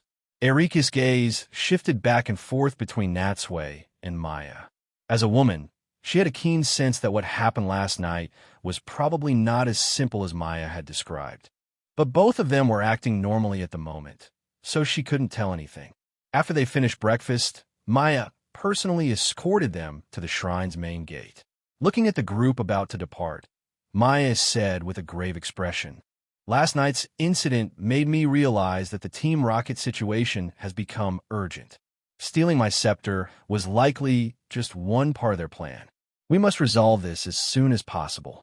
We absolutely cannot let them capture the sea god. Leave it to us." This time, it wasn't just Brock. Even Ash and Misty made a promise. "Please don't worry, Miss Maya. We will absolutely not let them succeed." Seeing their confident expressions, Maya also showed a smile. "I believe in you. They'll be waiting here for your good news." After leaving the sea shrine, the group went to the port and found a small boat heading to Silver Rock Island. According to the clue provided by Maya, the last time the sea god was seen was in the waters near Silver Rock Island. Silver Rock Island is one of the 4 major islands in the Whirl Islands archipelago, located in the northeast. Its area is relatively small, far smaller than Red Rock Island, which they had just left. Casado City is the only city on Silver Rock Island. The entire island got its name from its rich deposits of silver rock. It is said that badges made from silver rock have a certain protective effect and can bring good luck. But because it's so famous, many people in the city sell counterfeit goods made from fake silver rock. After setting out from the port, Natsui and his friends immediately encountered difficulties. The sea was not calm today, and the weather was a bit gloomy, with the strong winds and waves. The small boat swayed incessantly. Except for Ash and Misty, Natsui, Erika, and Brock all felt a bit dizzy from the rocking. In the end, Natsui had no choice but to send out Charizard to carry him and Erika through the sky. The dizziness then subsided a bit. Fortunately, the 2 islands were very close. They had only sailed east for 2 or 3 hours before they arrived in the waters near Silver Rock Island. And as soon as they arrived, the weather suddenly changed again, becoming sunny and pleasant once more. Chapter 462. The Search and Meeting Richie again after arriving in this sea area. They didn't go to Silver Rock Island. Instead, following the map, they went to another nearby, small island, Oki Island. Compared to Silver Rock Island, Oki Island was at least 2/3 smaller. The entire island was far from the hustle and bustle of modern society and still retained its original natural ecosystem. There were no human towns, only a few scattered houses distributed across the island. And near Oki Island, there were also some even smaller islands. These islands, large and small, were clustered together, forming a relatively small island group. After they landed on Oki Island, Natsui paid the fare and then watched the small boat leave. From here on, they were on their own. They had just set foot on the island, and before their legs could readjust to the solid ground, Ash was already asking impatiently, "What should we do next?" Natsui thought for a moment, and then shared his idea. "The most urgent task right now is to find Lugia first protect it before Team Rocket captures it, or have it moved to another location. But Ash looked around, seeing dense forests everywhere that all looked the same. He couldn't help but scratch his cheek with his finger. Where do we even start looking? It can't be hiding on this island, can it? Hearing Ash say that, Misty stroked her chin and also analyzed. Based on our experience in the Orange Archipelago, a legendary Pokemon like Lugia, in order to avoid being discovered by humans, should probably be living in the deepest part of the ocean, right? That's hard to say. Natsui shook his head. Many of the islands in the Whirl Islands have waterways connected underneath. You can reach the sea directly from the lakes or underground rivers on the islands. Therefore, the possibility of it hiding on an island exists. Otherwise, why has its trace been so rarely found until now? And didn't Maya also say that the clue she got was that someone had found traces of what might be Lugia on an island? Erica also added a few words in agreement. Natsui is right. Looking for Lugia in the vast sea is extremely difficult, like finding a needle in a haystack. So for now, we can only try our luck on these surrounding islands. Perhaps we can first find the person who provided the clue and get some more detailed information from them. Seeing the two of them in perfect agreement, their views identical, Misty couldn't help but narrow her eyes. Although she was still young, she was a girl after all. Her sensitivity to matters of the heart was leagues ahead of Ash's, and far beyond that of Brock, the lecher who fell for every girl he saw. She had noticed that since Erica started traveling with Natsui, as the two spent more time together, Erica had started down the same path as Sabrina, beginning to fall for Natsui. This was a visible change.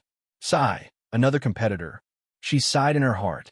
But the thought that Natsui had asked her to travel with him in the next region immediately dispelled that little bit of unhappiness. Hee, there's still a long way to go after all. I'm still just a young girl now. By the time I grow up, both Erica and Sabrina will be 30-something obeisant. How could they be as charming as me? I'm a #1 beauty in the world, after all. Natsui will be mine in the end. After resting by the sea for a while, and once Brock was no longer feeling dizzy, the group picked a random direction and began to explore the island. They walked from the beach to the grassland, and from the grassland into a dense forest. But before they could go very deep, they suddenly saw a bush to the side rustle a few times. Usually, when encountering this situation in the wild, it often means there is a small Pokemon hiding in the grass. Seeing this, Ash immediately became interested. He tiptoed towards the bush, and just as he was about to part the dense weeds, a Pokemon with yellow skin, long ears, and a lightning bolt-shaped tail, resembling a standing mouse, had already come out on its own. Huh, a Pikachu? Looking at this incredibly familiar Pokemon, Ash couldn't help but exclaim in surprise. He really hadn't expected to find Pikachu living on such a remote island. But after looking at it carefully for a few moments, he suddenly felt that this Pikachu looked a bit familiar, especially the unique tuft of hair on its forehead, which reminded Ash of someone. You're Sparky, right? He crouched down and looked at the Pikachu. Although it was a question, his tone was full of confidence. Sparky? Looking at this Pikachu, Natsui thought back for a moment and immediately remembered the boy named Richie from the Indigo Conference. Sparky also seemed to recognize Ash. It called out to him and then started playing affectionately with Ash's own Pikachu. After confirming its identity, Brock immediately looked around and murmured, "Since Sparky is here, that means..."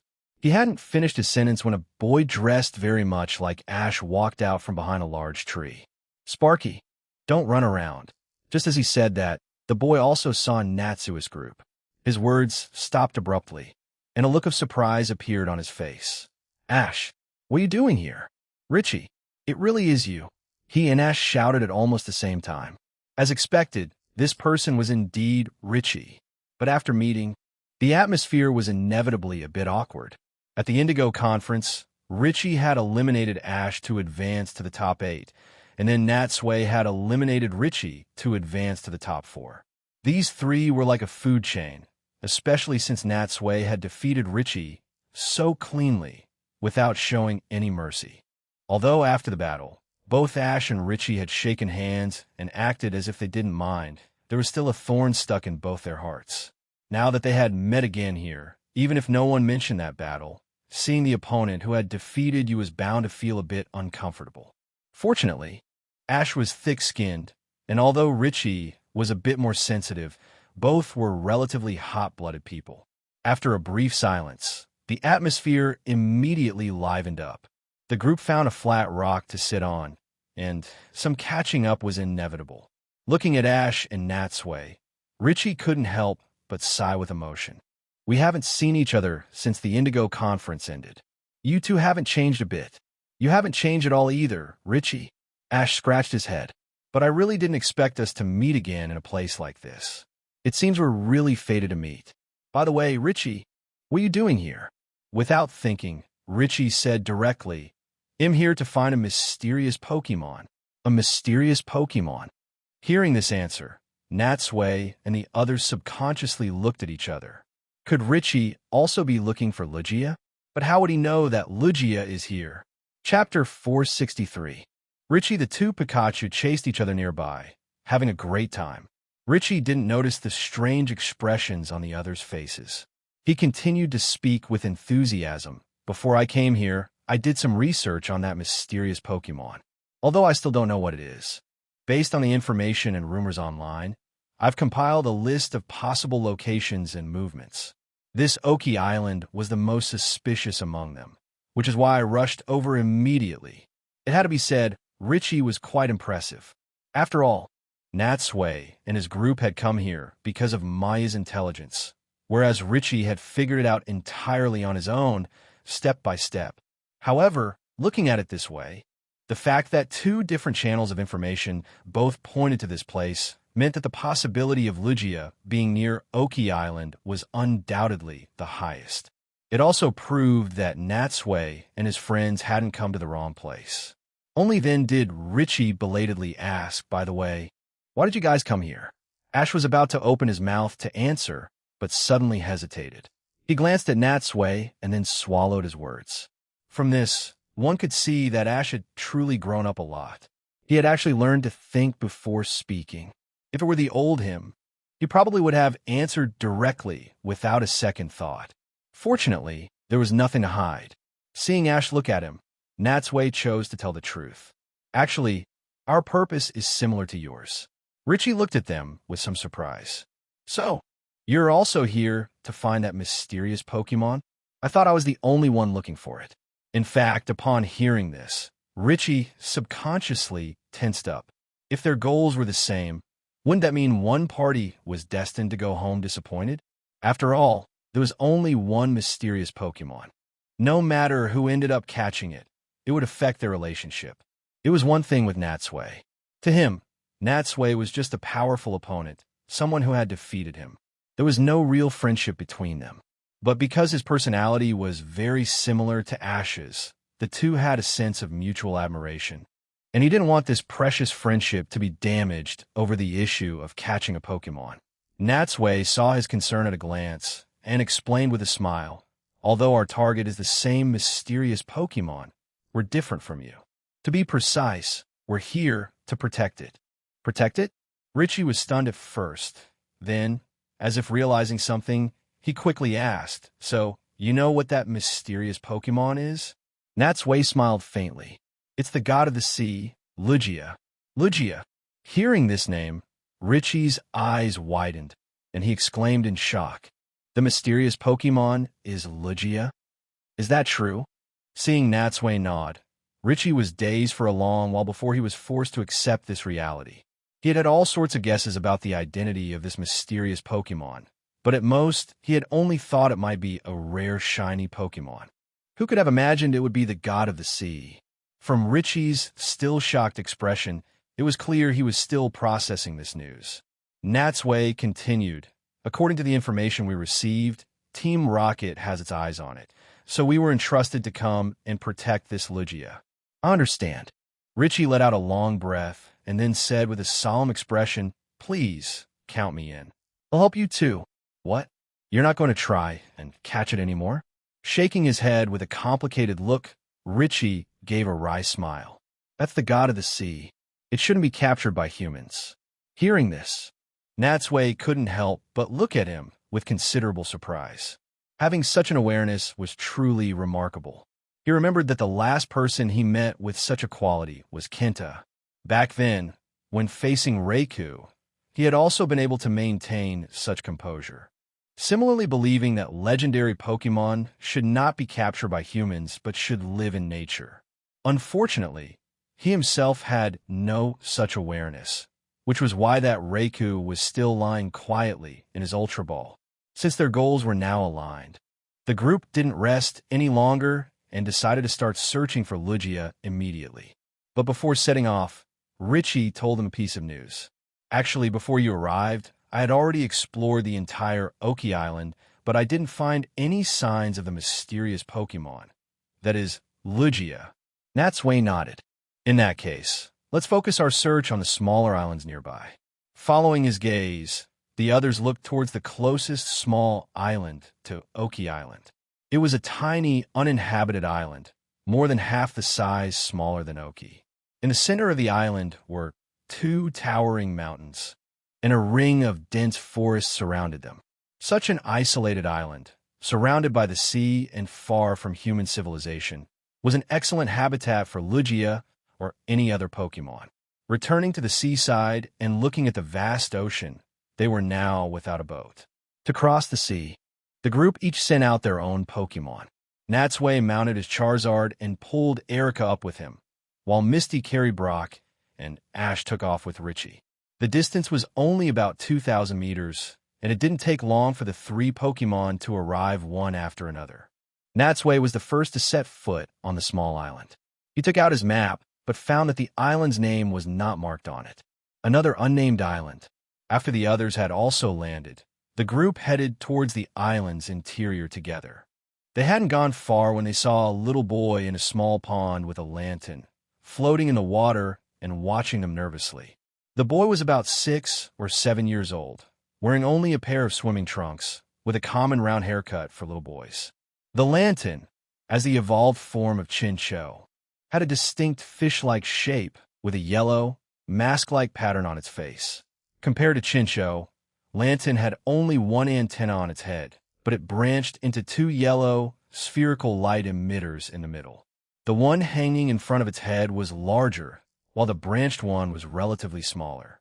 Before Natsui could take out his Pokédex, Ash had already aimed his own at the Lantern. Pokédex, beep. Lantern, the light Pokemon. A water and electric type. Lantern live in the deep sea and are known as the stars of the deep. It can emit a blindingly bright light to daze its opponents. And while they're unable to move, it attacks them with electricity before swallowing them whole.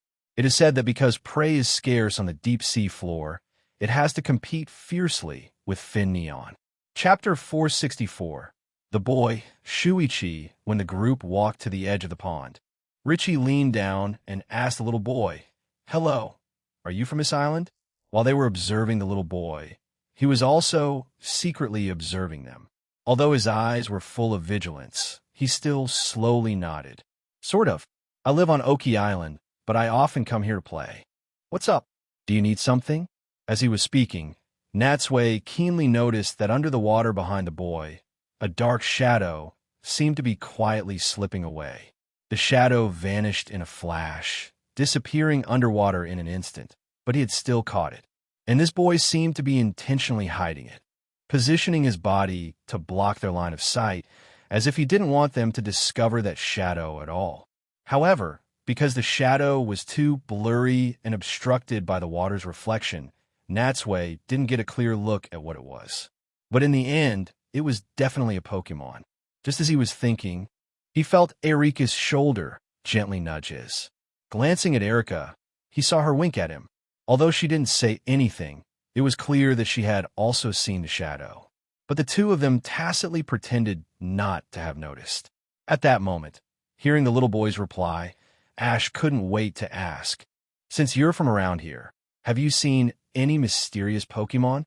The question was so blunt that everyone except Ash could clearly see a look of panic on the little boy's face. "There's nothing like that around here," the boy answered dryly, but his eyes darted around, clearly lying. This time, It wasn't just Natsui and Erica. Even Misty, Brock, and Richie could tell something was off. This little boy definitely knows something. However, the careless Ash didn't notice anything unusual. He clearly wasn't giving up and continued to press. Then have you heard any rumors? Faced with Ash's direct attacks, the boy was finding it harder and harder to cope. And not at all. But in the next second, he seemed to realize he shouldn't just keep retreating. Fearing that Natsui's group wouldn't believe him, he forced a smile. Think about it. If there really was a mysterious Pokemon here, it probably would have caused a commotion and been captured by someone long ago, right? So, I advise you not to believe those boring rumors. Is that so? Ash seemed to have been convinced by him, showing no suspicion at all. But in Natsui's view, the boy's explanation only made him seem more suspicious, as if he were trying too hard to cover something up. Of course, Ash's reaction didn't mean he was stupid, but rather that he was too young and immature. He couldn't read people's expressions and lacked a certain amount of social experience. At this time, looking at the little boy, Natsui tried to recall the plot related to Lugia, but his memory was too vague and it had been too long. No matter how hard he tried, he couldn't remember any more details. But one thing was certain. This boy was a key figure. One could even boldly guess that the shadow that had just left might have been Lugia. With this in mind, he took a step forward and smiled at the little boy. We've been talking for a while, but we still don't know your name. Seeing this handsome big brother with a sunny smile, the little boy thought he had successfully fooled them and couldn't help but breathe a sigh of relief. My name is Shuichi, and this next to me is my Pokemon, Lantern. Natsui asked with a cheerful smile. Then, Shuichi, what was the identity of the Pokemon that just left your side? Hearing Natsui's words, Shuichi's face changed drastically. Despite being in the cold pond, cold sweat still trickled down his forehead. I don't know what you're talking about, he stammered. You must have seen wrong, right? It's only been me and Lantern here. And hearing Natsui say that, and seeing Shuichi's reaction, the others finally realized that a Pokemon had quietly left without them noticing. Really? Natsui's smile didn't fade. But I saw it very clearly just now. A Pokemon swam away from right behind you. There was no Pokemon. You really saw it wrong. Shuichi didn't want to talk to these people anymore. After a hurried reply, he actually started to swim away. While swimming, he didn't forget to turn back and shout at them, "Oh, I just remembered I have something to do, so goodbye for now." He ran. Seeing him swim farther and farther away, Natsui shouted at his back. Even if you don't say it, I know. The Pokemon that just left was Lugia, wasn't it? This time, Shuichi could no longer pretend to be calm. He stopped in the water and turned back to look at Natsui, wanting to ask something, but he swallowed the words before they could come out. "Don't worry," Natsui said kindly. "We actually came here to protect it from being captured by bad people. We mean it no harm." He was, after all, just a 7 or 8-year-old boy. Seeing how serious Natsui was, he couldn't help but ask, "Really? I'm not lying to you." At this point, Natsui suddenly remembered something else. "Oh, I forgot to introduce myself. My name is Natsui, and I'm this year's Sea Hero." The Sea Hero. Hearing this title, Shuichi's eyes went wide with what could only be described as joyous surprise. After all, for the children of the Whirl Islands, the Sea Hero represented strength and courage, and was highly respected and welcomed by the people here. In their hearts, the status was no less than that of a league champion. Of course, this didn't mean the people of the Whirl Islands were ignorant, thinking a Sea Hero was comparable to a league champion. It was simply that the Pokemon League's influence here was completely overshadowed by the Sea Shrine. Moreover, for a long time, no trainer from the Whirl Islands had ever become a league champion, so the people here felt no sense of belonging to the Pokemon League. Upon hearing that Natsui was the Sea Hero, Shuichi's attitude did a complete 180, without even a hint of doubt. He swam to the shore and suddenly found this man to be incredibly agreeable. He no longer felt any resistance towards him in his heart. He circled Natsui, looking him up and down as if he were some rare animal. After a long while, once Shuichi had calmed down a bit, Natsui finally said, "All right, can we talk frankly with each other now?" By the way, would it be possible for Lugia to meet with us? Chapter 465. Silver Shuichi nodded, then dived into the water. Not long after, when he resurfaced, he was accompanied by a magical creature. It had a white body, wings that looked like arms, and a blue tail fin. With just one glance, Natsui and the others immediately recognized it as the legendary god of the sea Lugia. However, compared to the Lugia they had seen in the Orange Archipelago, this one was much smaller, about the same height as a human child. It was clearly just a juvenile of its species. Shuichi made the introductions. This is my friend, Silver. Silver, this is the sea hero and his traveling companions. Go on and say hello to them. Lugia's eyes curved into a pair of crescents as it let out a cheerful cry at them. It didn't seem shy at all, nor did it seem particularly afraid of humans. Faced with such a friendly sea god, after their initial bewilderment, Ash, Misty, and the others quickly bowed their heads and waists in a flustered return greeting. Silver, HLO, Asha, Misty. This was the first time any of them had observed a Lugia at such a close distance. Even Ash and Misty had only seen it from afar in the Orange Archipelago. They had never been able to examine it so carefully up close like this. Especially for Misty, Lugia and Kyogre were among the Pokemon that all Water-type trainers dreamed of and ultimately hoped to catch. To have one appear right before her eyes, how could she not be excited? Similarly, for Hiroshi and Brock, it was their first time seeing one in person. Even though this Lugia was only a juvenile, it still left them deeply shaken. They couldn't contain the surging emotions in their hearts. Erica, on the other hand, was more composed. Perhaps because there were already so many legendary Pokemon around Natsui, she was no longer surprised by them. Even though this was also her first time seeing a Lugia in person, she was surprised to find that she only felt a bit of curiosity when facing this sea god, and nothing more, as if she were looking at a very ordinary Pokemon. Maybe my horizons have just broadened. Thinking this, she turned her head to look at Natsui and saw that he, as expected, also had a calm and composed expression, showing no significant emotional fluctuation at Lugia's appearance. After they had greeted each other, they learned from Shuichi that he and Silver had a secret base. In the past, whenever they encountered other humans, Lugia would hide there. When Natsui had seen its shadow earlier, Silver had been about to sneak away to that secret base. After observing Silver for a while, Misty finally couldn't help but ask curiously, Shuichi, how did you two meet? For some reason, the young and beautiful girl made Shuichi blush. He lowered his head, not daring to look Misty in the eyes. I was a while ago when I was playing by the sea. I saw it by chance, and then we became good friends. Halfway through his sentence, even his ears had turned bright red. It seemed that compared to the dense Ash, the 7 or 8-year-old Shuichi had certainly blossomed earlier in matters of romance.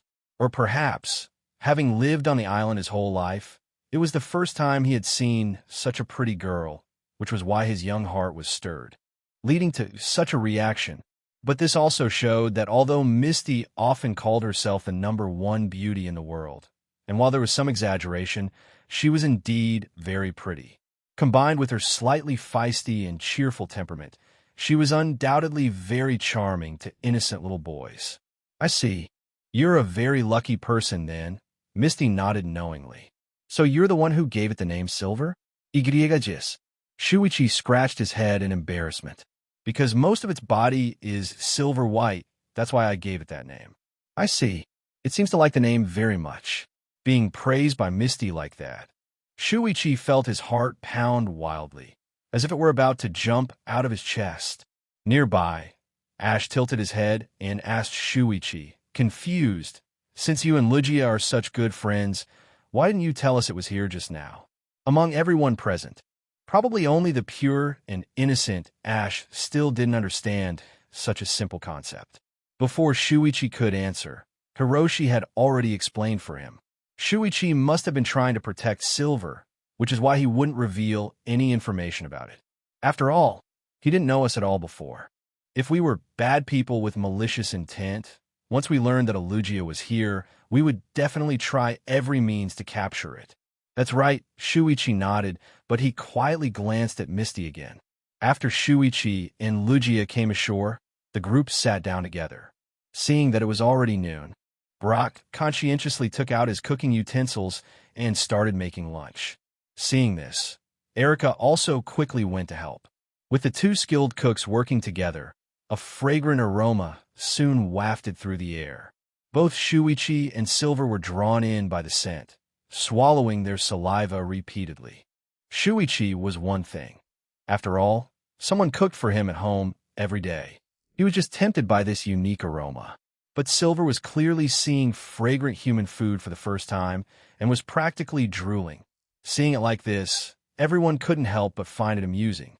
The initial sense of reverence they had for this legendary Pokemon also lessened a lot. Looking at it now, without its halo, Lugia was just another Pokemon. Not long after, with Silver eagerly waiting, lunch was finally ready. When Brock scooped a full spoonful of food for it, it immediately began to eat impatiently. The group exchanged glances and then stopped watching it. They sat on the ground, picked up their bowls and chopsticks, and focused on finishing the food in front of them. While they were eating lunch, among a patch of reefs in the distance, two men dressed in black wetsuits with a large letter R printed on the chest were hiding sneakily behind a rock, watching them with a spy camera. One of them took out a communication device and whispered, "This is Search Team C. Reporting to Dr. Damba, we have found the target." After a burst of static, an old but vigorous voice sounded in his earpiece. "It's not Damba, it's Dr. Namba. Honestly, how many times do I have to tell you?" I'm very sorry." The Team Rocket grunt wiped the cold sweat from his forehead, first apologizing, then said seriously, "Dr. Namba, we have found Lugia on a small island off Oki Island. Requesting next instructions." Chapter 466. Remember, it's Dr. Namba somewhere on the seabed outside the Whirl Islands. A secret Team Rocket base was hidden. It was a massive, arched structure made of steel, built on a flat rock formation. The entire secret base stood dozens of meters tall. Even in the pitch-black depths of the sea, the light emanating from within still illuminated a large area nearby. Countless water-type Pokemon swam far outside the base's perimeter, seemingly not daring to approach. Through the glass windows, personnel could be seen moving about inside from time to time. Clearly, many Team Rocket members were hidden here. As one of Team Rocket's most secret research bases in the Johto region, the person in charge here was Dr. Namba, an energetic old man in his 60s. The old man had a fiery red beard and hair, which matched his explosive personality. However, due to baldness, he had a receding hairline. At the same time, despite his high achievements in the academic world, for some reason, no matter how many times he corrected them, everyone would subconsciously get his name wrong. At this moment, Dr. Namba was sitting in the control room, flanked by several Team Rocket members dressed in black. On the large screen in front of him, the live feed from the search team was playing. Although the search team was still constantly requesting his next instructions, Dr. Namba had no energy to deal with them. Instead, his gaze was fixed on the people around Lugia. More precisely, his eyes were locked on Natsui. He stared at Natsui, his brow furrowed so tightly it almost formed a knot, and muttered to himself, "Honestly, isn't that the Natsui who's called our Team Rocket's #1 enemy? What's he doing here? This is going to be troublesome." After pondering for a moment, he waved over a Team Rocket member. The member walked up to him and said respectfully, "Dr. Sunbo, what are your orders?" The order he was about to give got stuck in his throat. Dr. Namba could only glare at him fiercely. "It's not Sunbo, it's Namba. I'm sorry, Doctor." Sighing helplessly, Dr. Namba said, "Have the nearby action teams move towards that location. Let's start by attempting to capture Lugia with Plan A." Also glancing at Natsui on the screen, the Team Rocket member nodded solemnly. "Yes, I understand." After helping Brock clean up the dishes, Natsui patted his full belly and stretched comfortably. Well-fed and basking in the sun, he couldn't help but feel sleepy. Misty also yawned at the same time, then looked at Natsui and tilted her head. Natsui, what should we do now? We can't just do nothing and wait for Team Rocket, can we? As soon as she finished speaking, Ash suddenly did a carp flip and jumped up from the ground. He looked at Richie, his eyes burning with a fiery passion. While we still have time, Richie, how about a battle with me? Looking at his former rival, Richie shook his head. Sorry, I'm not in the mood. After seeing Lugia, all my thoughts are on how to protect it. I really can't get myself worked up for a battle with you. Is that so? Ash scratched his head awkwardly and sat back down disappointedly. It's okay. Then let's wait until the Silver Conference, and we can have a proper match then. Sorry again, Richie said with a very apologetic tone. I'm not planning to participate in the Silver Conference. What? This time, it wasn't just Ash who was shocked. Natsui, Misty, and Brock all turned to look at Richie. Misty asked, puzzled, why aren't you participating all of a sudden? Brock also tried to persuade him. That's right, after the experience of the Indigo Conference. You'll definitely be able to get a better result at the Silver Conference? Faced with their confusion, Richie shrugged. Actually, after my defeat at the Indigo Conference, I fully realized my own shortcomings. So now I'm traveling around to catch powerful Pokemon and continuously train myself. Maybe you'll consider participating in a Pokemon conference again when my strength has greatly improved. How could that be? Ash stared blankly at Richie and sighed in disappointment. This was both a regret for not being able to battle Richie and a lament for losing a well-matched rival in the future. After a long silence, seeing the atmosphere was a bit down, Natsui clapped his hands to draw everyone's attention to himself. All right, everyone, cheer up. Let's discuss the important stuff now. Seeing everyone looking at him, Natsui continued. To protect Silver and thwart Team Rocket's plot this time, we must first hit them hard. Right now, we are in the open and they are in the dark.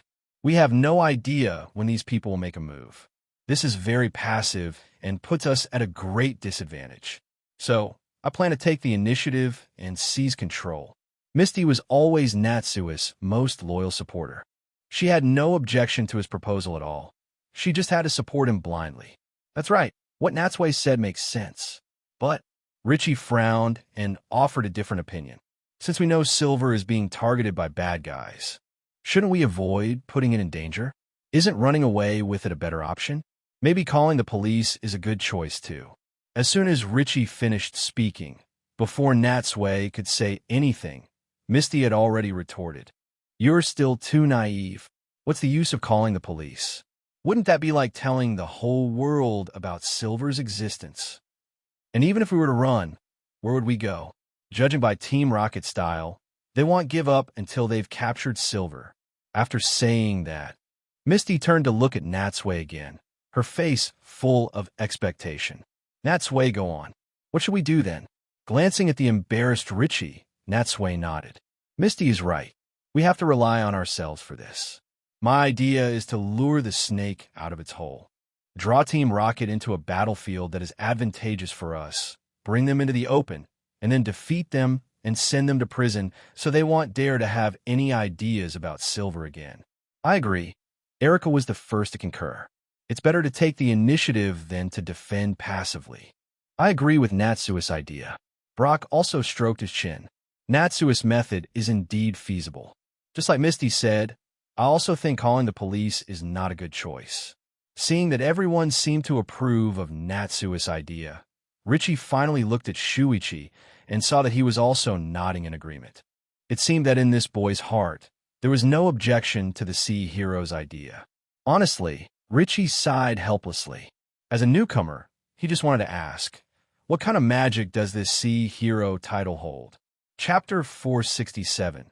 The duo in front of the reefs by the sea, Shuichi and Lugia were happily playing in the water, splashing each other, looking carefree and happy.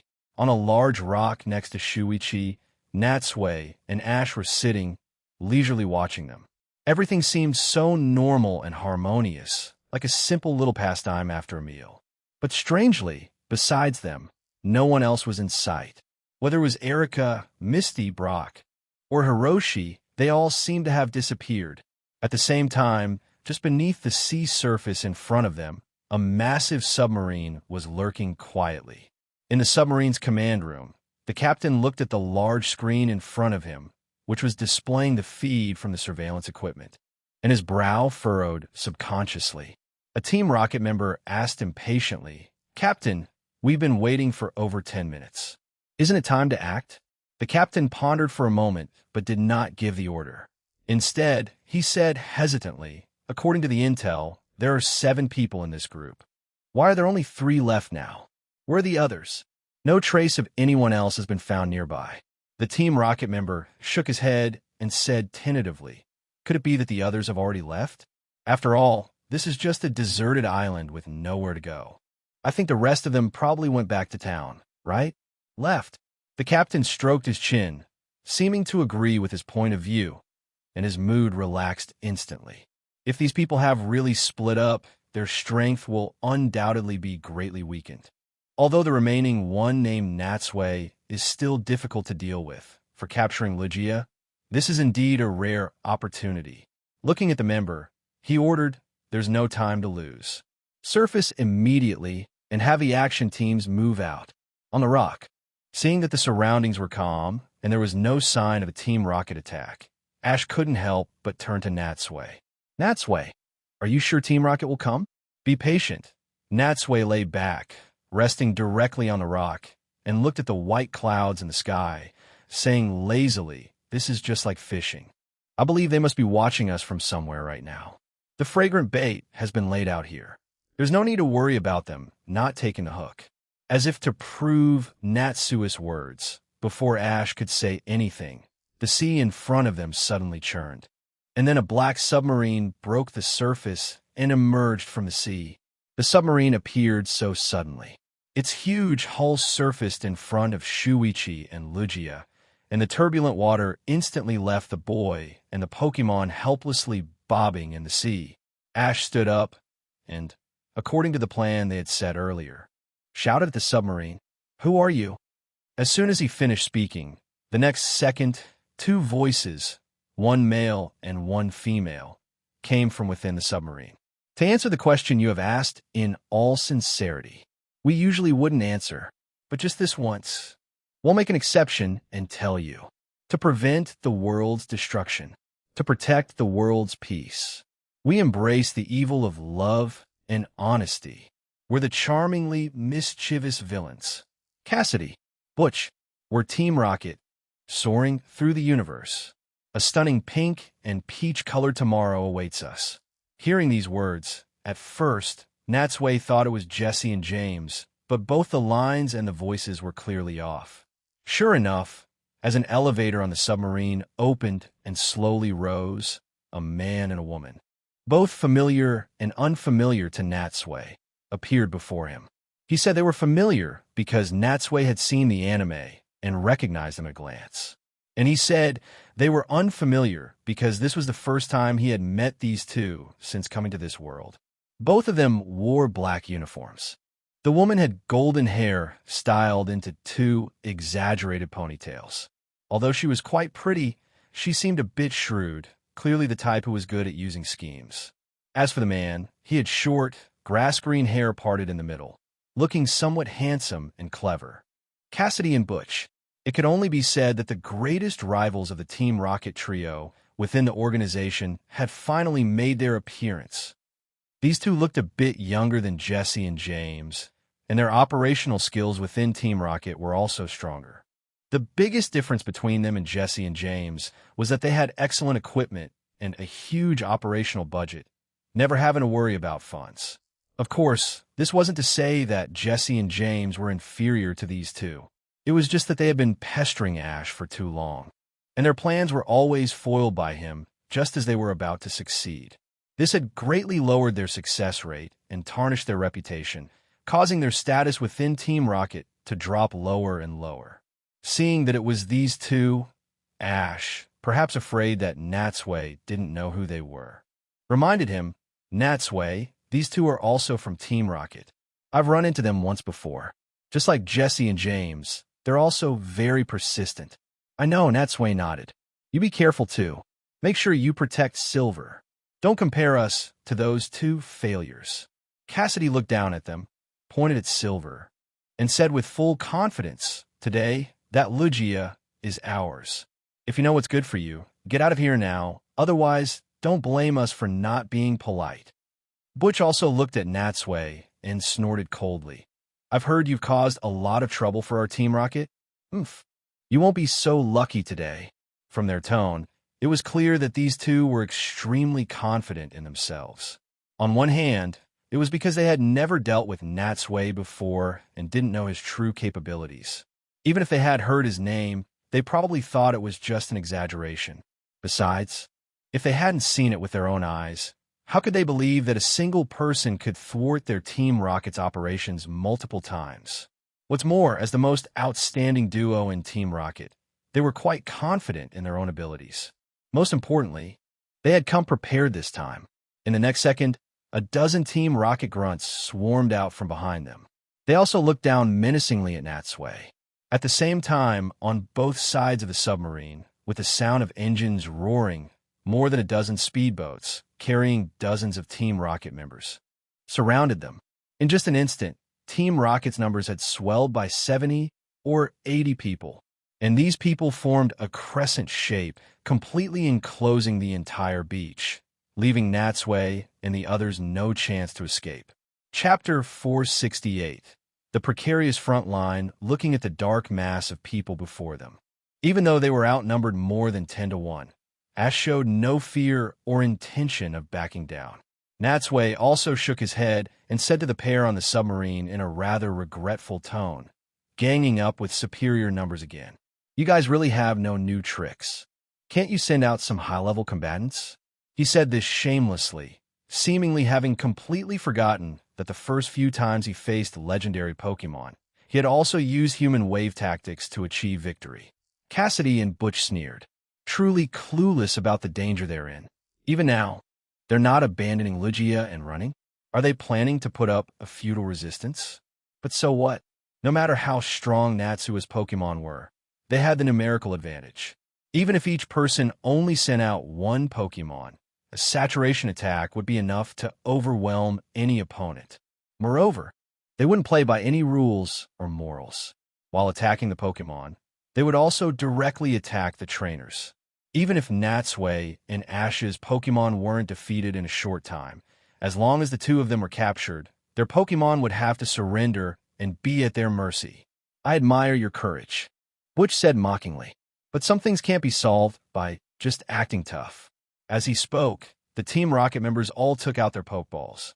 As they released their respective Pokemon, in an instant, dozens of Zubat and dozens of Weezing appeared in the air. These flapping Pokemon blotted out more than half the sky. From Natsui and Ash's perspective, the dense swarm was quite a spectacular sight. However, having seen such scenes many times before, Ash naturally showed no weakness. He took out all of his Pokeballs and threw them all out at once. Pop, pop, pop, pop. As the Pokeballs opened one by one and the blue light faded, Heracross, Bayleaf, Kalava, Totodile, Noctowl, and Pikachu, who was always by his side, all appeared a total of 6 Pokemon. At the same time, Natsui also sent out his Pokemon. Gardevoir, Charizard, Jolteon, Dragonair, Scyther, and the Eevee he had gotten from the 5 Kimono Sisters' 6 Pokemon also appeared in front of him. In just that short moment, over a dozen Pokemon had formed a battle line, ready for a fight. The tension was thick on both sides. Although the strength of their Pokemon was a cut above the opponents, they were still at a clear numerical disadvantage. Each side had its pros and cons, and it was uncertain which would ultimately be victorious. This situation was also partly because Natsui wasn't going all out. After all, in his pouch, he still had Pupitar and Crystal Steelix, who had not yet been sent out. However, these two Pokemon were not well suited for battling by the sea, so they didn't make an appearance. Of course, besides them, he still had 2 trump cards, Suicune and Raikou, that he hadn't used. After spending a long time with him, Suicune could now obey his commands, but Raikou was still a bit resistant and would need more time to be fully tamed. Therefore, unless it was absolutely necessary, he didn't dare to release Raikou easily. But besides himself, Natsui believed that Team Rocket must also have some tricks up their sleeve. Now, it's a matter of who can't hold out first and uses up all their tricks. At this time, Jengar also emerged from his shadow, guarding Natsui's left and right sides with Gardevoir. No matter the battle situation, the first thought in these two Pokemon's minds was always to protect their trainer's safety. Want to harm my trainer? You'll have to get through my dead body first. By the seaside, the atmosphere was frozen. A great battle was about to erupt. At this moment, seeing so many bad guys and Pokemon wanting to snatch Silver, Shuichi, despite being a little scared and his legs feeling a bit weak, still shouted from the back, "Hero brother, he'll help too." Saying that, he was about to have his lantern swim among Natsui and Ash's Pokemon. Glancing at him, Natsui shook his head. "Your lantern should stay right where it is. Protecting yourself and Silver is your primary goal." Shuichi opened his mouth. "But, no buts," Natsui said in an unquestionable tone. "Silver is your friend, right? You're the last line of defense by its side. You must protect it." Hearing the sea hero say this, Shuichi also realized the gravity of his responsibility and nodded forcefully. "Yeah, I understand. Leave it to me." With things having developed to this point, there was no more need for words. In a blur, it was unclear who made the first move, but the Pokemon on both sides charged at each other at the same time. When the opposing Pokemon clashed, they quickly formed more than a dozen small battlefields, turning into a chaotic melee. It wasn't that Natsui and Ash's Pokemon didn't want to cooperate. It was just that there were too many enemies. They not only had to watch out for the opponent's moves, but also be careful not to block their allies' line of sight.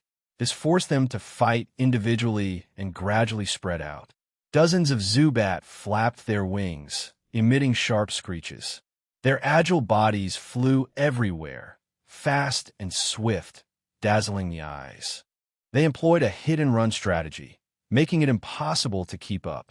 In contrast, the wheezing floated slowly in the air, but they spewed thick smoke from their mouths. Fearing poison, the Pokemon didn't dare to get close and could only attack from a distance. Kalava spewed flames on the ground.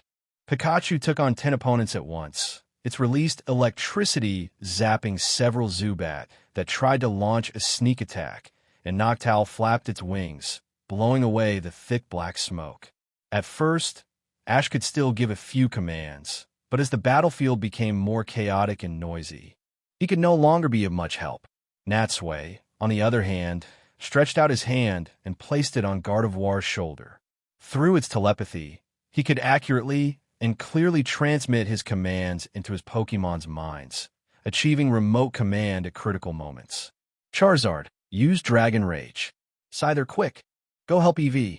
It's been surrounded by Zubat. Jolteon, release your electricity from a bit farther away. Don't hurt our own." With the efforts of the dozen or so Pokemon, although they took some damage from time to time, many more opponents were defeated and fell from the sky. However, there were still too many remaining enemies. As Team Rocket released more Pokemon, Natsui and Ash's front line became precarious. A few Zubat even took advantage of their inattention, flew over their heads, and directly attacked Silver in the back. Chapter 469. Three-sided ambush and calculation. Faced with the sudden attack from the Zubat, the lantern at the very back instantly puffed up its cheeks and fired an electric net, stopping the few Zubat in their tracks. The Zubat, unable to dodge in time, flew into the electric net. In pain, they couldn't help but let out a few screeches. They then gave up on Lugia and Shuichi and turned to attack Lantern instead. Lantern did not dodge and engaged them in battle. From this, it was clear that although Shuichi's Lantern was not very skilled in combat, it was still doing its best to protect Shuichi and Silver's safety. While nervously watching the battle, Ash saw that both sides were evenly matched and whispered to Natsui, "Natsui, is it time for Misty and the others to make their move?" Natsui glanced at Jengar. "How long has Brock been gone?" Jengar answered without thinking, "Almost an hour." "An hour?" Natsui estimated in his head. An hour wasn't enough time to get back immediately, but if they could just stall for a little longer, it should be enough. With this in mind, he said to Jengar, "Give Misty and the others the signal." Receiving his instruction, Jengar immediately formed a shadow ball and then threw it into the sky. The shadow ball flew straight up, and when it reached a certain height, it suddenly exploded. Instantly, a large amount of dark energy bloomed in the air. Under the daytime blue sky, it was very eye-catching. Even from more than 10 miles away, its dark fire could still be seen. Cassidy and Butch on the submarine naturally also noticed this flare-like explosion.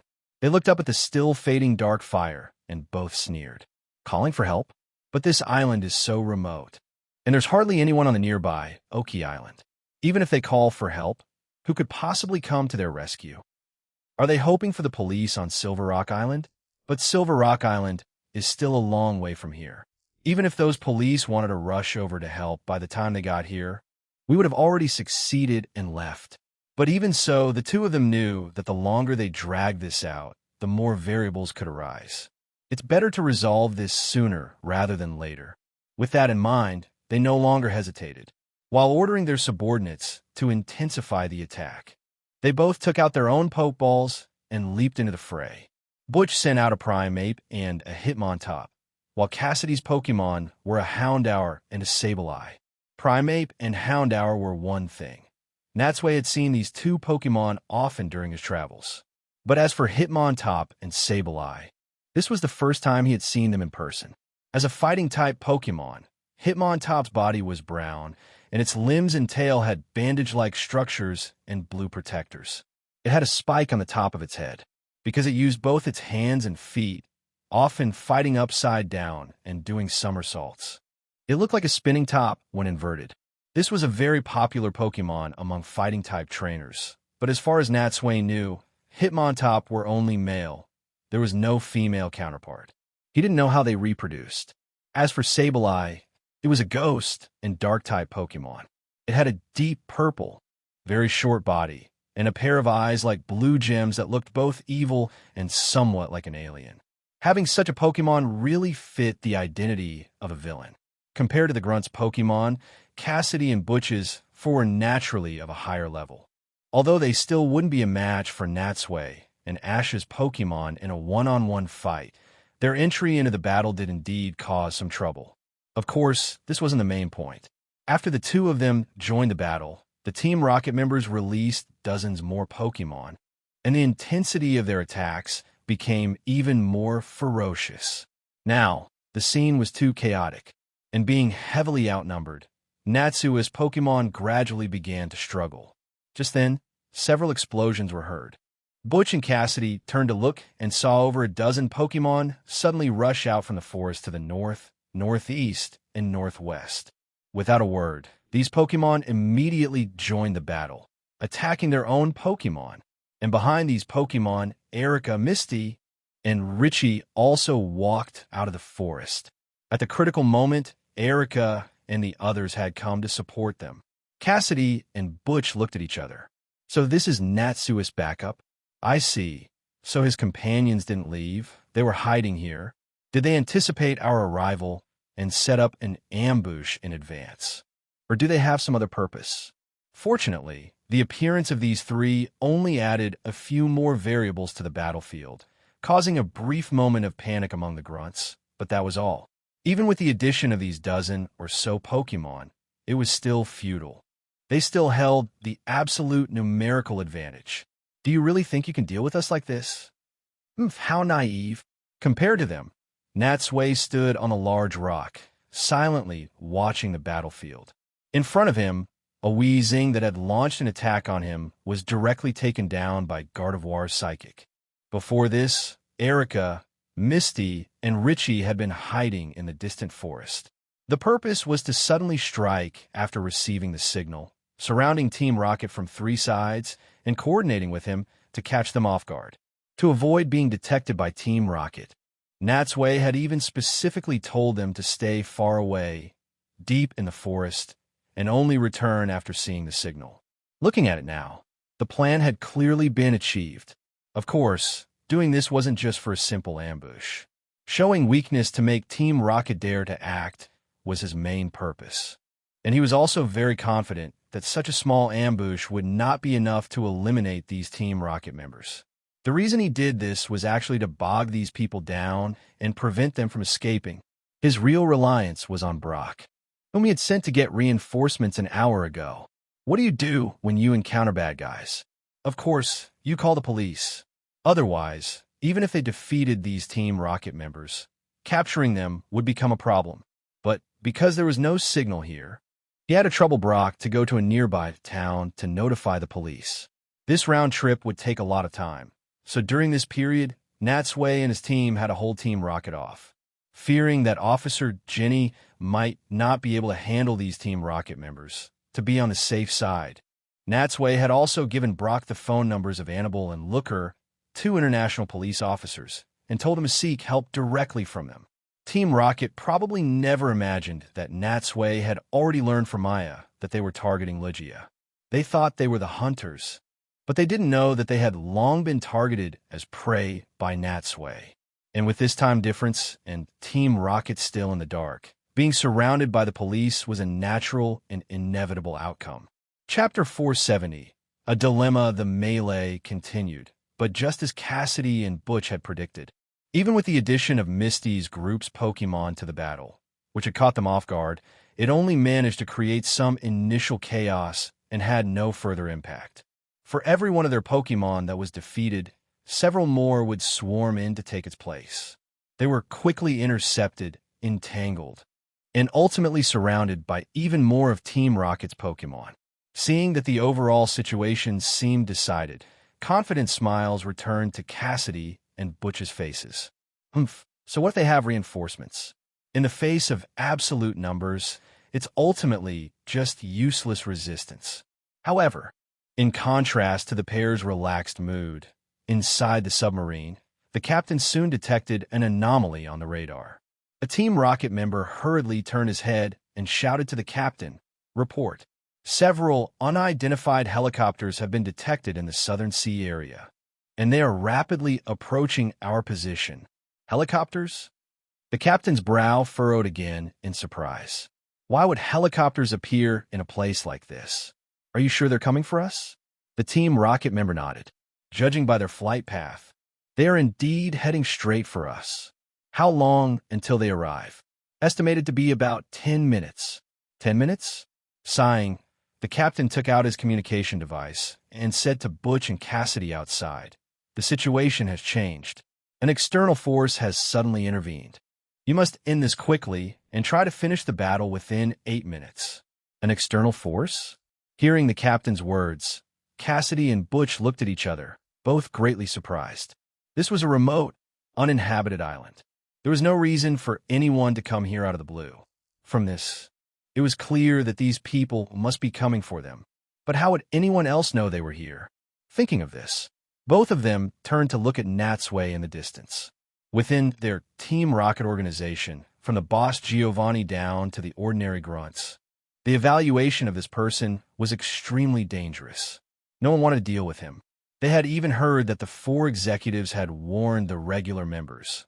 Whenever you encounter this man in the wild, if it's not a critical mission, you must prioritize escape.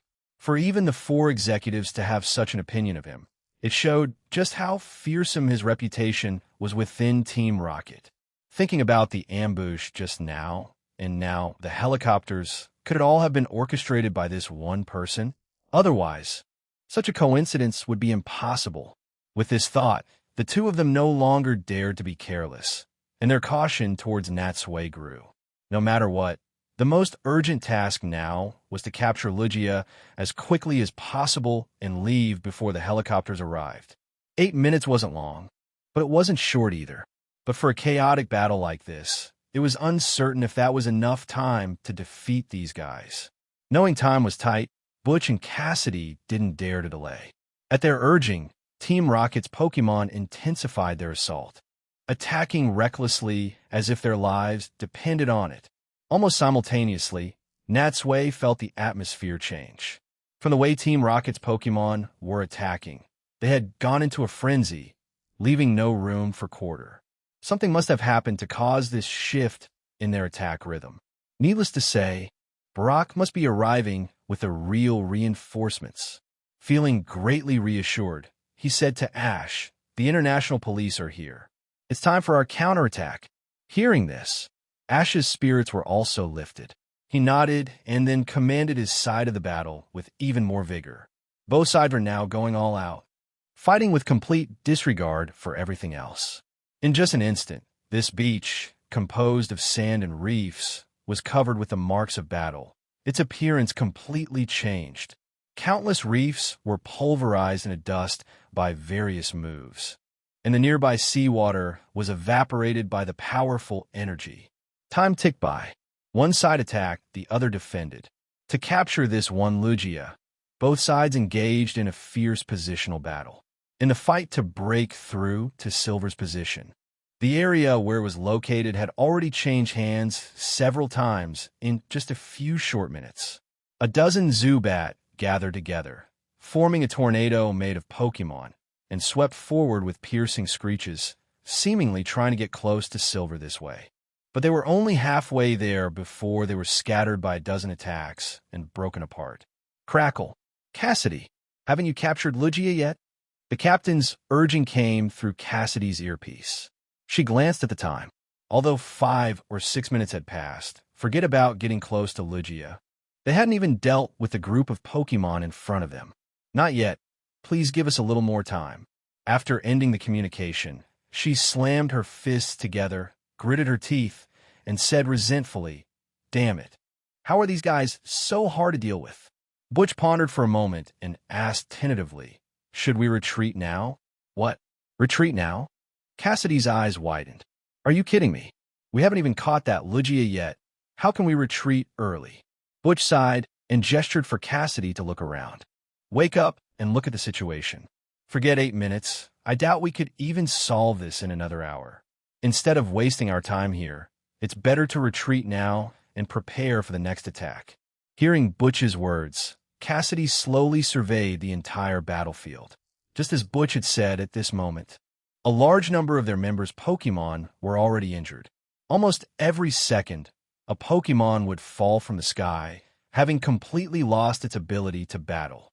Although the Brat's Pokemon also had some injuries and had been recalled by their trainers, Natsui's strongest Pokemon, their most troublesome opponents, were still fighting like gods of war, wreaking havoc everywhere.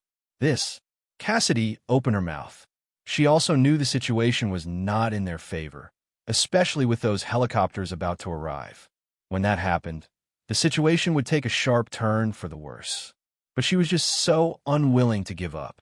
After all, they had been fighting for so long. If they gave up now, all their efforts would be for nothing. Continue the attack or retreat. These two thoughts flashed repeatedly in her mind. In the end, Cassidy followed reason and chose to retreat.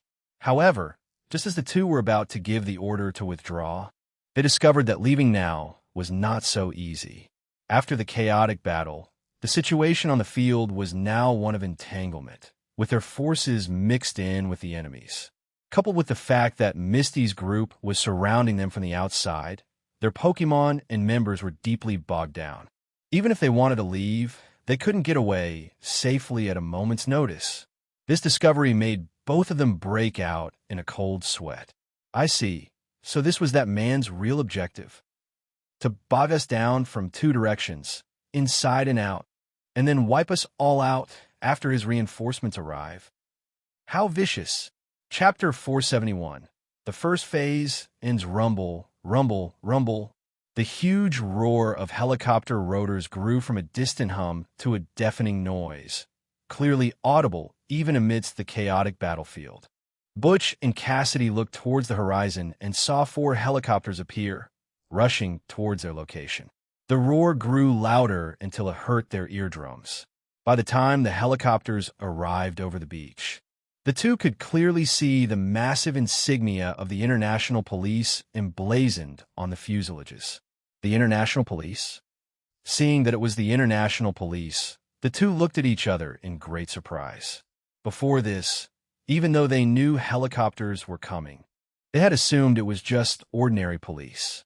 They had never expected it to be the International Police. These people were much tougher to deal with than regular police.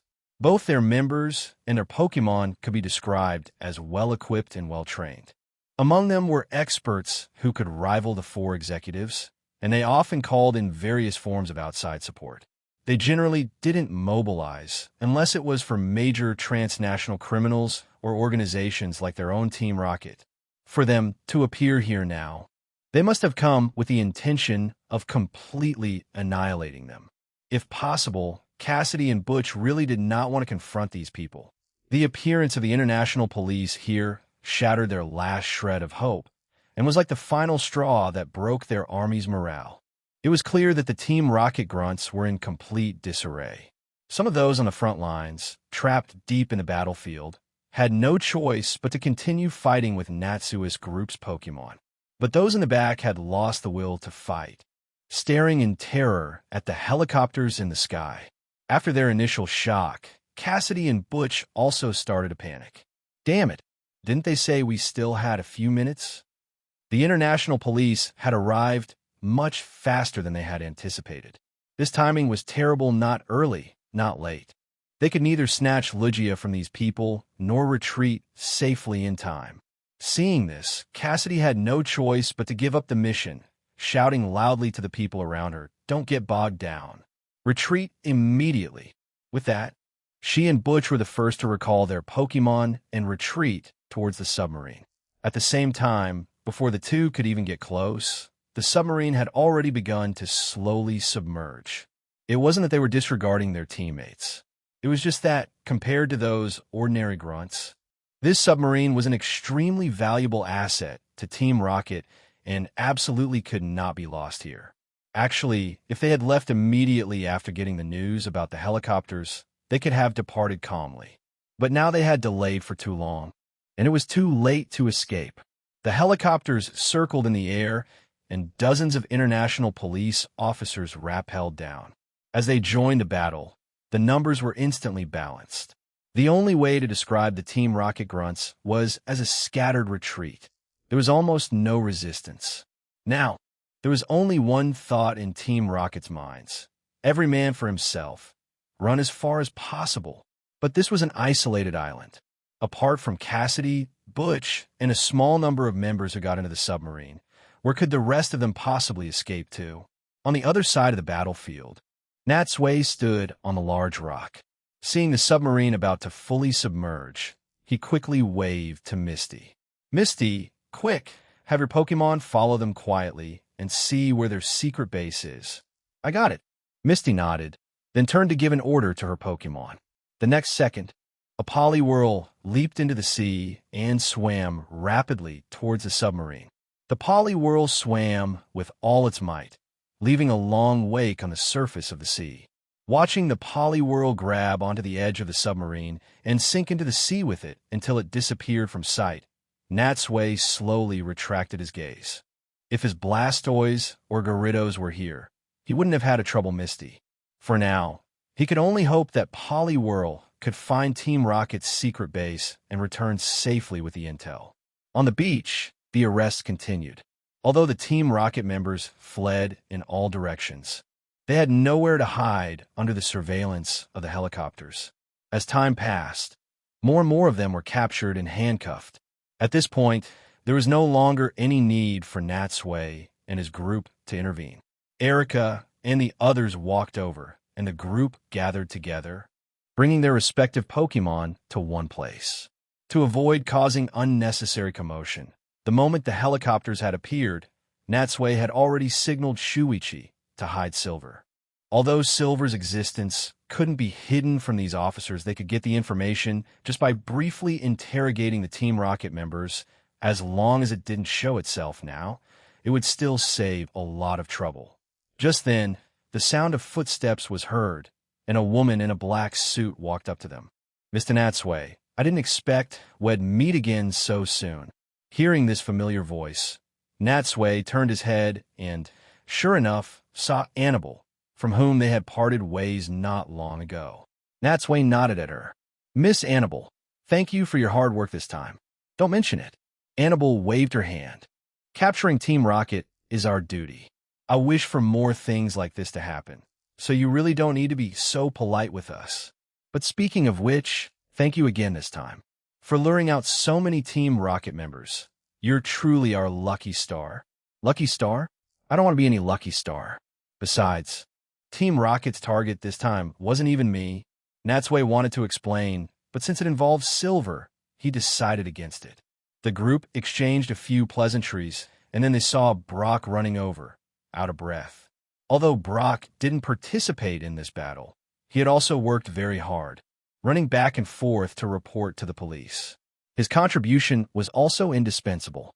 After chatting for a while longer, Annabelle got busy dealing with the Team Rocket matter, and Natsui was left with just his group again. Ash wiped the sweat from his forehead and let out a long breath. Sigh. It's finally over. You're relieved too early. Natsui shook his head. Team Rocket must have a secret base nearby. If things go smoothly, it might be our turn to take the initiative and raid that base. For now, everyone should hurry up and rest, and treat your Pokemon's injuries. Hearing him say that, everyone realized this as well and went to tend to their Pokemon. Only Richie remained standing, looking at Natsui with a complicated expression. That was really close just now. I want to know if the plan had failed or if the international police hadn't arrived in time. What would we have done then? Failure? Natsui glanced at Richie, his right hand subconsciously touching the 2 Ultra Balls in his pouch. All we can do is try our best to make sure this operation doesn't fail. But if it really came to that, even if I had to give it my all, I would, of course, have to protect Silver's safety. Chapter 472. The Lugia mother and child to capture operation soon reached its final stage. As more and more Team Rocket members were apprehended, only a few scattered stubborn elements remained on the entire beach. Seeing no escape, they were still putting up a futile resistance. But their struggle was destined to be in vain, and they were quickly suppressed by the officers. As for the subdued Team Rocket members, the officers first confiscated their Pokemon, then tied them together in groups with ropes and escorted them onto the helicopters. Amidst this orderly operation, Natsui took Ash and the others to find Annabelle, who was directing the operation, and told her about their next plan. You're going to raid Team Rocket's secret base? After hearing this, Annabelle didn't agree immediately, but first expressed her concern. I'm sorry. We're short on manpower and really don't have the resources to lead this operation. And I think the most important thing right now is to transport these captured Team Rocket members back to the police station first. This round trip will take a lot of time, so we really can't go and raid a Team Rocket base. Unlike Looker's steady yet bold style, Annabelle, who held a higher position, was more cautious in her actions. She clearly wouldn't act rashly without preparation. It's okay, Natsui shook his head. We plan to do this ourselves, but we might need your help with the cleanup work in the end. Although she knew how strong Natsui was and that he had so many people helping him, Annabelle was still not very confident about this plan. A Team Rocket base must be hidden in a very secret place, and it will definitely be heavily guarded. For just a few of you to go, it doesn't seem very safe, does it? Glancing at his companions, Natsui said with a relaxed expression, it should be fine. We're not going to fight them head-on. If it's too tricky, we could just run away. And in the end, it was Team Rocket who attacked us first. So this is just us returning the favor. Seeing his insistence, Annabelle thought for a moment and had no choice but to agree. All right, I trust in your strength and know you wouldn't do something you're not sure about. Although I can't go with you, I will dispatch some support ships to you as soon as possible. Natsui actually didn't mind that the international police weren't participating. It was better this way. For this operation, he and his friends were enough. An army's value lies in its quality, not its quantity. Unless it was a major situation, he didn't really want the international police to act with them. After all, having them around would be restrictive. The reason he told Annabelle was simply so that, just like now, she could handle the cleanup work after they had raided the base. Not long after, when all the Team Rocket members on the island had been captured, Natsui and his friends waved goodbye and watched Annabelle leave in the helicopter. The roar of the rotors disappeared over the horizon, and the entire island became completely quiet. Seeing that there were no outsiders, Shuichi dived into the water again. A short while later, he brought Silver back. Everyone sat around, talking and laughing while waiting for Poliwhirl to return, cheerfully discussing their own performances just now. In the battle, everyone, including Shuichi, had performed very well, and this experience had brought the two of them closer to Natsui's group. At least, after becoming more familiar with them, the two of them talked a lot more. Especially Shuichi, who was no longer so reserved around them and treated them as true friends. Looking at the battle scars all over the beach, Richie and Shuichi were filled with emotion. This was the first time they had participated in such a large-scale battle. It was understandable for Shuichi. After all, he was still young and not a trainer, and he lived on Oki Island all year round, so he naturally had no experience fighting others. But Richie, although he had traveled to this day, participated in the Indigo Conference, and fought many strong people, and could be said to have seen a fair bit of the world, this was indeed the first time he had encountered such a melee. It made his blood boil and left him greatly shocked. So, these people have often encountered situations like this, and they even have connections with the international police. Seeing that the group looked accustomed to it, Richie's resolve to give up on challenging the League and continue traveling to train himself was further strengthened. As they chatted, the topic turned to Silver. Silver was now the center of attention in the crowd. Not only were Ash, Misty, and the others focused on it, but even their Pokémon had surrounded Silver, reaching out to touch it from time to time, as if they were looking at some rare animal. In fact, Lugia was indeed an extremely rare Pokémon. To be able to observe one at such a close distance was a scene that ordinary people could never imagine in their entire lives. At this moment, looking at Silver, Shuichi suddenly remembered something and slapped his forehead, exclaiming, "Oh no, I almost forgot. Silver's mother is about to come pick it up." "Its mother?" Misty's eyes widened. "Do you mean a real Lugia? I mean, an adult god of the sea?" Shuichi nodded, stood up, and said to the group urgently, "You guys had better hide. Its mom doesn't like humans very much. If she sees you all gathered here, she might attack you." "Huh? Is its personality that aggressive?" Ash scratched his head. Although his face showed a nonchalant expression, his body obediently stood up, ready to hide with the others.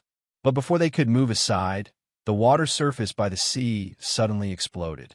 And amidst the splashing water, a giant silver-white figure emerged from the sea. Its appearance was almost identical to Silver's, allowing them to recognize its identity at a glance. The god of the sea, Lugia. Compared to the juvenile Silver, the adult Lugia had an overwhelmingly powerful presence. It spread its arms, looking down at the group of humans before it, its eyes showing undisguised hostility. Seeing this, Shuichi quickly stood between Lugia and Natsui's group. "God of the Sea, please don't misunderstand. They are good people. They just saved Silver." Silver also called out to its mother a few times, but despite this, Lugia was unmoved. The gaze it directed at Natsui's group was still full of vigilance. Natsui had originally wanted to explain that he was here to protect them at someone's request. But on second thought, even the priests of the Sea Shrine like Maya were probably no different from ordinary people in Lugia's eyes. With this in mind, he decided to keep quiet. He just gestured for the others around him to slowly back away, giving this part of the beach to them. And sure enough, this action immediately caused Lugia's expression to soften a bit, and the tense atmosphere instantly dissipated. Chapter 473. Parting with Silver, any wild Pokémon, especially a mother, will be very wary of humans appearing near their child. It was even more unavoidable with a group of strangers.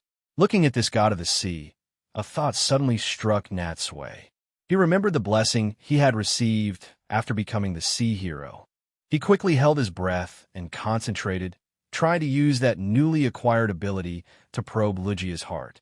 Miraculously, even though Lugia wasn't a water-type Pokémon, perhaps because it lived in the water year-round, Natsui could actually vaguely sense its current emotions. It was a feeling full of vigilance and some hostility. In contrast, Silver's mood at this moment was undoubtedly light and joyful, and it was much easier for Natsui to sense. But other than that, he discovered nothing else. It could only be said that this method of perceiving emotions could easily be discerned from a target's facial expression, without any need to peer into their heart. Moreover, this wasn't a passive skill that allowed him to instantly feel their emotions just by standing next to them. Natsui had to actively concentrate to sense anything. No matter how you look at it, this is still pretty useless. Before Natsui could pull back his gaze, Lugia seemed to sense something and looked up at him. As their eyes met, Natsui let out a light cough and subconsciously averted his gaze. This little act of peeking into someone's heart always came with a strange sense of embarrassment when discovered. It seemed that in the future, it would be best to use this ability as little as possible on Pokemon of Lugia's level. It was fine with ordinary Pokemon, but when probing a Pokemon like Lugia, there was a high probability of being discovered. And if that discovery led to a misunderstanding, it would really not be worth it. Fortunately, Silver had reached its mother's side by this time, which distracted Lugia and made it stop staring at Natsui. The two Lugia nestled together, looking so warm and tender. Of course, it would have been better without the mother Lugia's strong hostility. Led by its mother, Silver leaped into the water, apparently ready to leave with her. But before swimming away, it turned back and waved a wing at Shuichi and Natsui's group as a farewell before parting. Silver, Ash, Misty, and Richie couldn't help but take a few steps forward, their faces full of reluctance. It was clear that although they hadn't spent much time together, they had all grown very fond of Silver and were unwilling to part with it so soon. Unfortunately, Silver's departure was inevitable and could not be changed by their will. Although it might still come back to play with Shuichi from time to time, by then, they would have long since left this place. This parting might very well be the last time they would ever see each other. The group stood by the sea, watching the two Lugia, one large and one small, dive deep into the water until they completely disappeared. Seeing them still staring blankly at the ripples on the sea, Natsui couldn't help but tap Ash and Misty on the head. "All right, stop looking. It's gone. No matter how much you stare, it won't come back now." Misty rubbed her slightly teary eyes and murmured, "Wasn't our purpose here to protect them? Is it really okay to let it leave just like that?" Natsui sighed. Sending the child back to its mother is the greatest protection. And as long as they hide in the vast ocean, even Team Rocket won't be able to find them. After saying that, seeing Misty's expression was still a bit downcast, he tried to console her. "Don't overthink it. Both you and Silver have long roads ahead. If you're fated to, I believe you'll have a chance to meet again in the future." I hope so. Without Silver, the atmosphere was no longer as cheerful as before, and no one was in high spirits to talk. Fortunately, not long after, Misty's Poliwhirl suddenly popped its head out of the sea. Ash asked impatiently, "Well, did you find the Team Rocket base?" Poliwhirl nodded and then started croaking nonstop. But since no one could understand it, they had to ask Jengar to help translate. Jengar listened for a long while and then said to Misty with a frown, "Why is this Poliwhirl of yours so noisy and long-winded? It keeps mixing in kero sounds and took forever to get to the point." After saying that, seeing Misty's dark expression, it finally translated. It did find the Team Rocket base, and it's on the seabed not far from here. The seabed? Ash and the others looked at each other. They had thought the base would be built on some small island, but they never expected it to be hidden in the sea. Hearing that the base was underwater, Natsui also felt it would be a bit tricky. The conditions on the seabed were too complex. Not only were there ferocious and dangerous Pokemon lurking in the darkness, but they also had to be mindful of currents and seaweed. Moreover, to operate underwater for an extended period, they would need professional diving equipment. Seeing that everyone was silent, he cleared his throat. "Everyone, cheer up. Finding the base is a good thing. Since the target is confirmed to be in the sea, let's not delay any longer. Let's get going." Richie hesitated for a moment. "How are we going to get there?" "Let's find a boat first. A boat will save a lot of energy." Hearing the word boat, Shuichi quickly said, "I have a boat.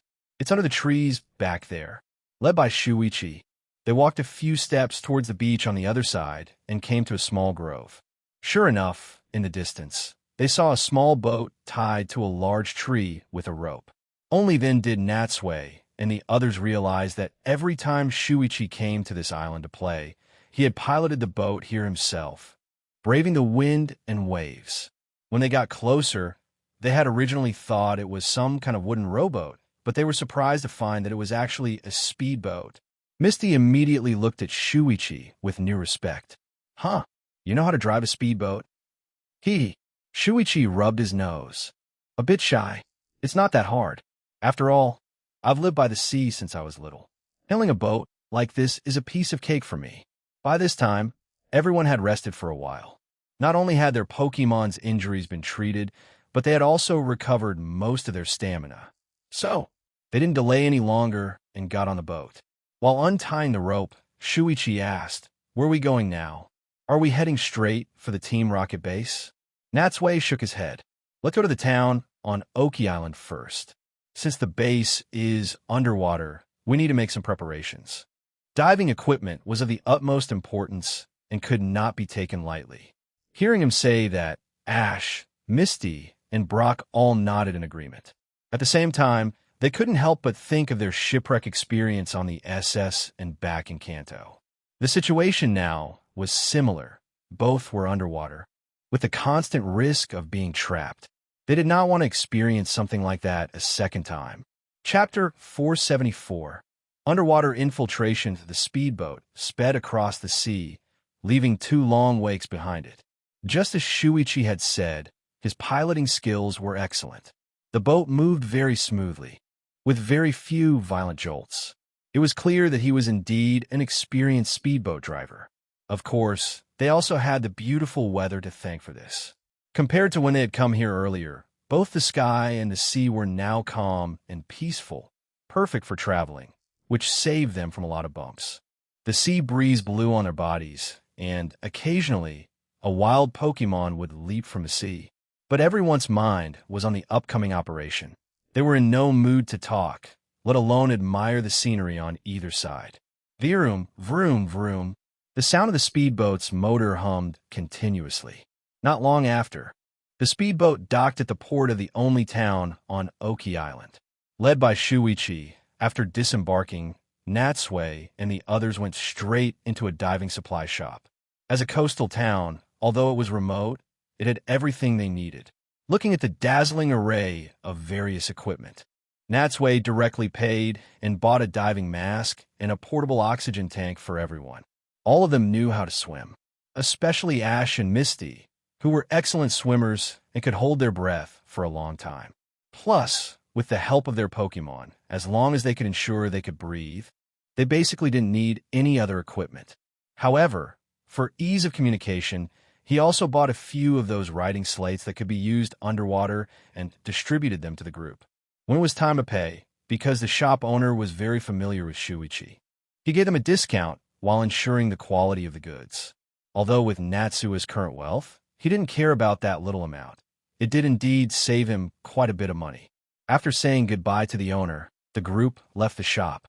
Taking advantage of the fact that there was still a signal here, Natsui called Annabelle and also sent her the coordinates. Although the international police wouldn't be participating in this operation, the necessary communication was still essential. At the very least, it provided a layer of insurance, just in case. After everything was ready, the group got on the boat again. Guided by Poliwhirl, they finally arrived at a spot on the sea. This part of the sea looked no different from any other, except for a few small reefs in the distance that could be used as reference points. These small, protruding reefs were not conspicuous, and it was truly impressive that Poliwhirl could accurately remember this place. On the surface of the water, Poliwhirl pointed down repeatedly.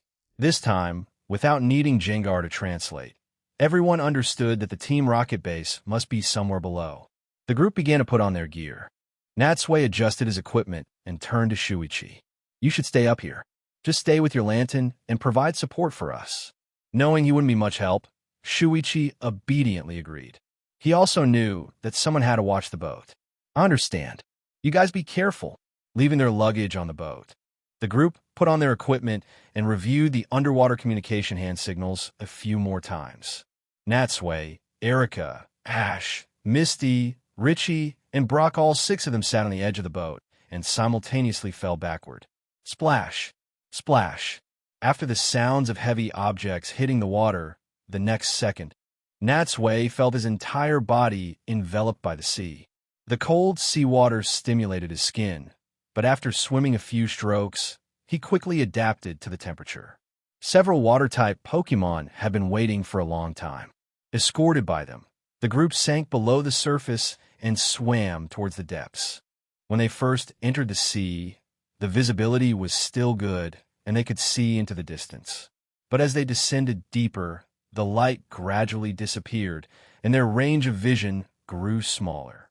They could also clearly feel the seawater constantly pressing against their bodies.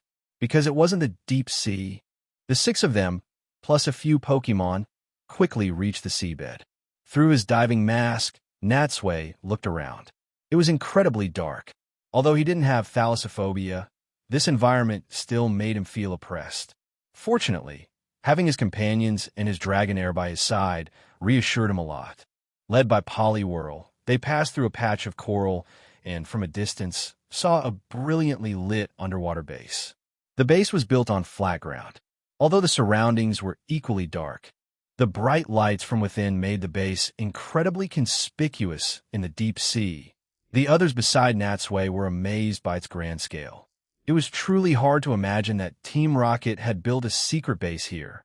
They hid among the coral and observed for a long while, but apart from some security cameras, they didn't see any patrolling guards. This was good news for Natsui and his group.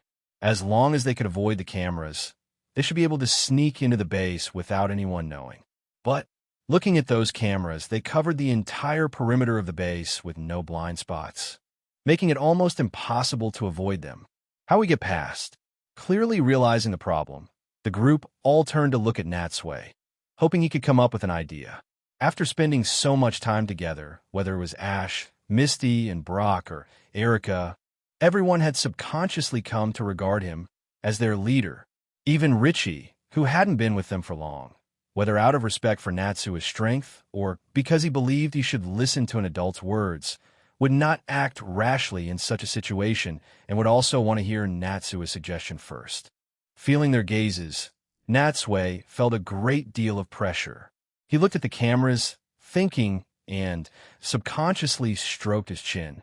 And as he thought, an idea really came to him. He took out his writing slate and quickly wrote something on it, then made some gestures to Misty, clearly giving some instructions. Misty looked at the writing slate, nodded, and then commanded her Corsola to swim straight towards the Team Rocket base. Under the puzzled gazes of the others, the Corsola, like a curious wild Pokemon, swam openly in front of the camera, as if attracted by its own reflection. It completely blocked the camera with its body, staring at it intently and curiously. In the sea, such occurrences are actually very common. Wild Pokemon are often attracted to human objects and would not arouse the suspicion of surveillance personnel. And in that instant, Natsui quickly waved for the others to follow. He then took the lead, swimming past the camera's range and rapidly approaching the Team Rocket base. By the time they safely reached the outer wall of the base, the Corsola, as if having lost interest in the camera, calmly swam away, having aroused no suspicion at all. Chapter 475. Let's start the destruction. The plan went smoothly. Natsui's group waited for several more minutes, and after confirming there was still no reaction from the Team Rocket base, they finally breathed a sigh of relief, knowing they had safely passed the first hurdle. However, as they touched the thick walls, the question of how to get inside the base became the second problem. If they were more ruthless, they could simply blast a few holes in the base. The powerful seawater would then continuously pour in, completely flooding the entire base within a dozen minutes or so. The people inside wouldn't even have a chance to escape, truly wiping them all out in one go. But that would be far too vicious. After all, their primary goal was capture, not annihilation. But if they didn't damage the walls, they would have to find its entrance to get inside. And as an underwater structure, the entire base was bound to be extremely well sealed. Even if they found its entrance and exit, how to open it would still be a problem. He relayed the current predicament to the others via the writing slate. After reading it, Ash and the others just scratched their heads, unable to think of a good solution. Sigh. Can't count on these guys at all. Natsui helplessly pulled back his gaze. By chance, he happened to see Misty's Corsola again. An idea instantly came to him. It seemed they had no choice but to have it step up again. At this time, in the surveillance room of the secret Team Rocket underwater base, two members were sitting with their legs crossed, bored out of their minds. While leisurely sipping tea, they would only occasionally glance at the screens. Years of idleness and lack of disturbances, coupled with the tedious work, had long since caused the two to lose their proper vigilance and become lax. But despite this, they were still at their posts, maintaining a minimum level of alertness, until the appearance of a Corsola, which quickly caught their attention. Looking at the screen, one member shook his head helplessly. So annoying that Corsola is back again. The other member also smiled. It doesn't really think the camera is a mirror, does it? Sigh. These wild Pokemon are so stupid they're cute.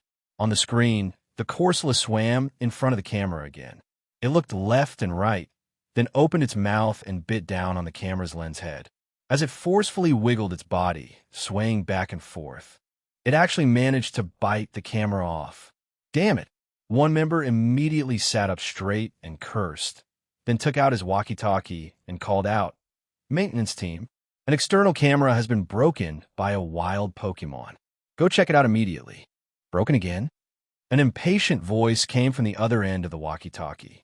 Honestly, how many times has this been this month? Do these wild Pokemon really think this place is a treasure hunting spot?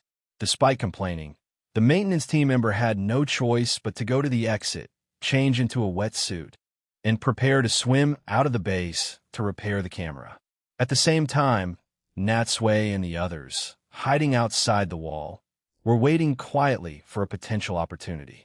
Fortunately, it didn't take long. As a circular passage opened, a Team Rocket member holding tools swam out. He didn't linger and swam straight towards the camera that had been damaged by Corsola. He did it all with such practiced ease, as if he had gone through this many times before.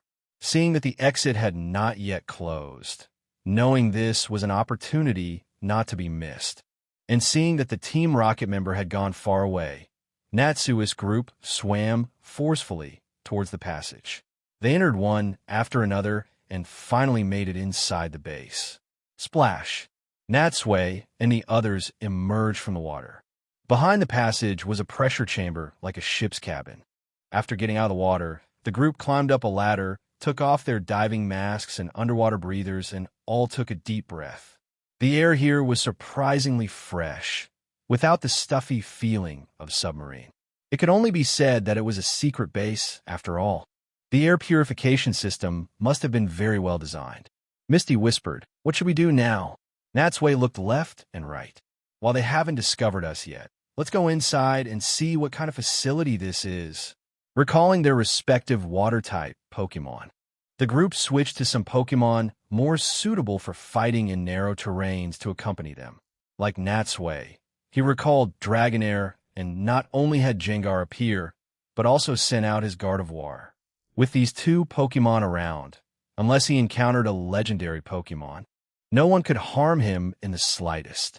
The group passed through the cabin and walked quietly down the corridor. Perhaps because it had never been invaded before, they didn't even see any patrolling members along the way, nor were there any surveillance devices. They only occasionally saw a few researchers rushing past, but Gengar, who was scouting ahead, detected them in advance, allowing Natsui and the others to easily avoid them. They walked straight ahead until they passed through several blast doors and turned into a warehouse-like room. There, they saw dozens of water-type Pokemon locked in iron cages, lying listlessly. Seeing this, Misty immediately covered her mouth and gasped. "Why are these Pokemon locked up here?" "It must be for some kind of research," Natsui said, seeing that no one was around. He nodded to the others. "Quick, let's let them all out." Erica and the others had the same idea. However, the cages were too sturdy, and they had no key, so they had no choice but to have their Pokemon destroy the cages directly. But doing so would naturally and inevitably make noise. Plus, once the wild Pokemon were freed, they ran amok without any restraint. It was impossible to keep things quiet. Just a few seconds later, someone heard the noise and rushed over, running straight into the escaping Pokemon. Oh no! Intruders! They've released the Pokemon. Sound the alarm quick! In an instant, the alarm blared. But it didn't matter. Natsui's group's goal was to destroy this place anyway. To have made it this far without being noticed was already a success. Before that member could do anything, he was knocked out by the Pokemon beside the group. Seeing this, Natsui no longer bothered to hide. He said to the others, "This is perfect. Let's go on a rampage and take down everyone we meet." This was their main objective. Ash and the others nodded excitedly and commanded their Pokemon to charge forward. Along the way, anyone who crossed their path was taken down. Now, the entire base could be described as being in total chaos. The Team Rocket members couldn't figure out when these intruders had broken in. In a panic, they had just run out of their various rooms and were immediately met by a group of ferocious-looking people. And in front of the large screen, Dr. Namba, Cassidy, and Butch, looking at the familiar faces in the footage, immediately realized that things had gone very wrong. Damn it, why are these guys so persistent, following us all the way here? Chapter 476. The base is flying. Watching on the screen as Natsui's group's Pokemon broke through their lines like an unstoppable force, charging deeper into the base and crushing all opposition, Butch couldn't help but frown. "Dr. Jinbo, what should we—" "It's Dr. Namba." Before Butch could finish, Dr. Namba rudely interrupted him. He shot the two a fierce glare and said angrily, "It's all because of you two useless fools. Not only did you fail to capture Lugia, but now you've led them here. It's not our fault they came." Cassidy was about to argue, but her partner, Butch, quickly pulled her back. Butch knew very well in his heart that there was no point in saying anything now. With a great enemy at the gates, they couldn't and shouldn't have any internal strife. Seeing Butch repeatedly giving her signals, Cassidy could only suppress her anger, sigh helplessly, and stop arguing with the base's highest commander. Seeing his partner had calmed down, Butch then rubbed his hands together and said to Dr. Namba with a fawning smile, Yes, you're right about everything. So what should we do now? Should we retreat?" "Retreat?" Dr. Namba directly rejected the suggestion. "Not yet. There's still a lot of important data and research results in the base. We need some time to transfer them. You two, take all the remaining members and block them. They must not be allowed to break into the core area." "Huh? Us?" Butch and Cassidy were stunned. After all, the two had just experienced a failure and no longer had the courage to face Natsui's group again. "Of course. It's you. Should it be me?" Dr. Namba snorted coldly. "Remember, you must stall for as long as possible to buy enough time to transfer the data." Butch and Cassidy looked at each other. Although they were very reluctant, they also knew the importance of this data to Team Rocket. They could only bite the bullet and accept the order. After the two left the command room, Dr. Namba then ordered a subordinate beside him, "Have the submarine ready. We must evacuate from here immediately." "Huh?" The member was taken aback. "Didn't you just order Lord Butch and Lady Cassidy to eliminate the intruders? We're leaving now? What about the data?" "A bunch of idiots." Dr. Namba first cursed angrily, then pointed to his own head. "The data is all in my head. As long as I can get away safely, it's equivalent to all the data being transferred. Understand? Huh? Then why did you have Lord Butch and Lady Cassidy attack? Couldn't we have just left directly?" Dr. Namba turned his gaze to the large screen, a cruel look on his face. Something that even Giovanni and so many executives couldn't do. How could these two possibly stop those people? Having them attack is just to teach those two failures a lesson. Besides, I've also prepared a little gift for our guests who have come from afar. It will definitely make them happy. In the base's corridor, Natsui's group was directing their respective Pokemon in a fierce battle with Team Rocket. Since being discovered, they had advanced another dozen or so meters and had reached the second floor of the base via the stairs. However, the resistance here was particularly strong. They had to defeat several Team Rocket members every few steps. The walls were covered with scorch marks, impact craters, and signs of electric shocks. Not only were the walls and floor damaged, but various wirings were also exposed. Looking back, a dozen Team Rocket members and dozens of Pokémon were already lying behind them. The battle was nothing short of intense. Especially after seeing Cassidy and Butch again, it made Natsui's group realize that the base had likely mobilized all its forces to stop them. Cassidy and Butch, along with a dozen others, completely blocked the path ahead. But facing such a formation, Ash and the others were not afraid at all, looking eager to fight. In contrast, the Team Rocket members were worried that a fierce battle would rupture the base and cause seawater to flood in, so everyone was acting cautiously. Damn you! How did you guys follow us here? Butch gritted his teeth as he looked at Natsui's group, looking as if he wanted to tear them apart. What? Are you surprised? Looking at them, Natsui shook his head and smiled. When you fled in such a pathetic state, you should have known that we wouldn't just let it go. This was indeed something the two hadn't expected. After all, they had left in such a hurry and were in a submarine. They really hadn't been on guard against being followed. But Butch and Cassidy's mission was to stall Natsui's group for as long as possible. Seeing that Natsui wasn't attacking directly but was in the mood to chat, they patiently continued to banter with them. Erika saw through their little trick at a glance. She whispered in Natsui's ear, "They're stalling for time." Natsui nodded lightly. He had naturally noticed this as well. Although he didn't know what these people were up to, he just had to make sure they didn't succeed. Just as he was about to order an attack, he suddenly felt a movement beneath his feet, followed by a violent tremor, as if something had suddenly activated, lifting them up. "Natsui, look outside." Misty let out a cry of surprise, pointing out the corridor window, as if she had seen something incredible. Natsui quickly walked to the window and looked out at the seabed, only to find in astonishment that everything below them was moving away. No, it could be said that the entire base, like a spaceship, was rapidly ascending towards the sea surface. Ash and the others also came to the glass. Seeing this, they exclaimed in shock, "What's going on?" At first, they thought it was some kind of trap or secret weapon from Team Rocket, but when they turned to look, they found that Cassidy and Butch also had bewildered looks on their faces, clearly just as clueless about this as they were. The two were so unsteady on their feet that they almost fell to the ground. Feeling the gazes of Natsui's group, they quickly steadied themselves and pretended that nothing had happened. But privately, the two of them subconsciously exchanged a glance. Cassidy whispered, "What's going on? Isn't this the base's secret escape mechanism? Why is it activating now?" "I don't know either." Butch shook his head. "Maybe Dr. Lumba has some other arrangement." "All right, let's not worry about this for now. It's not safe here anymore. Let's hurry up and finish the mission so we can get out of here." The base was still rising.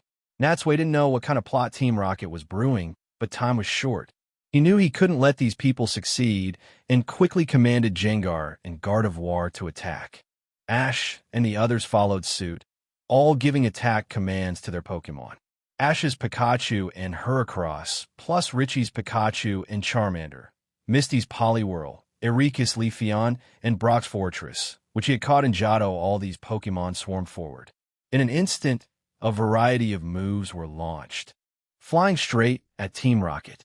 Faced with such an onslaught, Cassidy and Butch couldn't hold them back and could only retreat step by step. Pokémon were hit and fell one after another, but the two didn't panic. After all, their main mission was to stall for time. As long as they could delay until all the data and researchers were transferred, it would be their victory. At this moment, the base was still rising rapidly. In just 1 or 2 short minutes, the surrounding environment had become much brighter. Through the windows, they could even see the faint light of the sun Barado, the sea surface. Clearly, at this rate, it wouldn't be long before the base surfaced. Meanwhile, on the sea surface, Shuichi was waiting eagerly in the speedboat. He stuck his head out of the boat.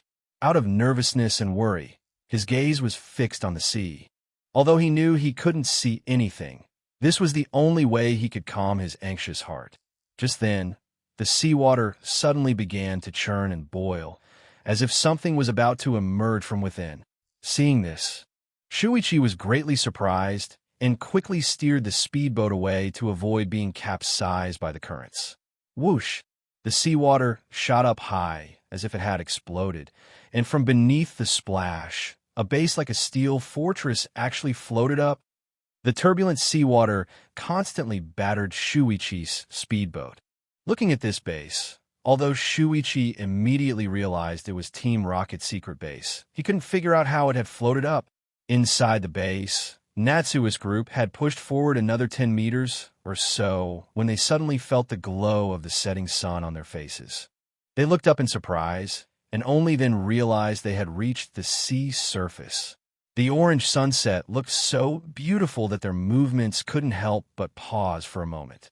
But before they could come to their senses, an even more piercing alarm suddenly blared. Unlike the regular alarm from before, this one was clearly much more urgent, and a cold female voice was constantly repeating the same sentence. Warning: the base has initiated its self-destruct sequence. It will explode in 5 minutes. All personnel, please evacuate immediately. Warning: the base has initiated self-destruct.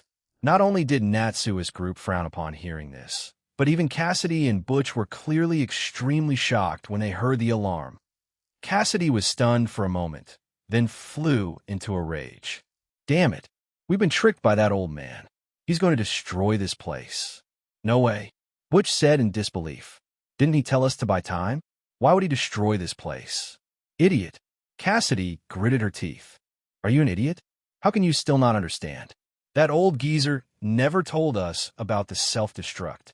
He had us hold off these intruders just so he could trap us here to die with them. What? Hearing Cassidy say that, Butch also realized the gravity of the situation and said urgently, Then what we do now? Is that even question? Cassidy grabbed Butch. Of course we run. The two of them huddled together, muttering, and then, abandoning Natsui's group, they turned and fled in a panic. Chapter 477. Scattering and fleeing the base was still rising. Natsui didn't know what kind of plot Team Rocket was brewing, but time was short. He knew he couldn't let these people succeed and quickly commanded Jengar and Gardevoir to attack. Ash and the others followed suit, all giving attack commands to their Pokémon. Ash's Pikachu and Heracross, plus Richie's Pikachu and Charmander, Misty's Poliwhirl, Erika's Leafeon, and Brock's Fortress, which he had caught in Johto. All these Pokémon swarmed forward. In an instant, a variety of moves were launched, flying straight at Team Rocket. Faced with such an onslaught, Cassidy and Butch couldn't hold them back and could only retreat step by step. Pokémon were hit and fell one after another, but the two didn't panic. After all, their main mission was to stall for time. As long as they could delay until all the data and researchers were transferred, it would be their victory. At this moment, the base was still rising rapidly. In just 1 or 2 short minutes, the surrounding environment had become much brighter. Through the windows, they could even see the faint light of the sun Barado, the sea surface. Clearly, at this rate, it wouldn't be long before the base surfaced. Meanwhile, on the sea's surface, Shuichi was waiting eagerly in the speedboat. He stuck his head out of the boat. Out of nervousness and worry, his gaze was fixed on the sea. Although he knew he couldn't see anything, this was the only way he could calm his anxious heart. Just then, the seawater suddenly began to churn and boil, as if something was about to emerge from within. Seeing this, Shuichi was greatly surprised and quickly steered the speedboat away to avoid being capsized by the currents. Whoosh! The seawater shot up high as if it had exploded, and from beneath the splash, a base like a steel fortress actually floated up. The turbulent seawater constantly battered Shuichi's speedboat. Looking at this base, although Shuichi immediately realized it was Team Rocket's secret base, he couldn't figure out how it had floated up. Inside the base, Natsui's group had pushed forward another 10 meters or so when they suddenly felt the glow of the setting sun on their faces. They looked up in surprise, and only then realized they had reached the sea surface. The orange sunset looked so beautiful that their movements couldn't help but pause for a moment. But before they could come to their senses, an even more piercing alarm suddenly blared. Unlike the regular alarm from before, this one was clearly much more urgent, and a cold female voice was constantly repeating the same sentence. Warning. The base has initiated its self-destruct sequence. It will explode in 5 minutes. All personnel, please evacuate immediately. Warning. The base has initiated self-destruct.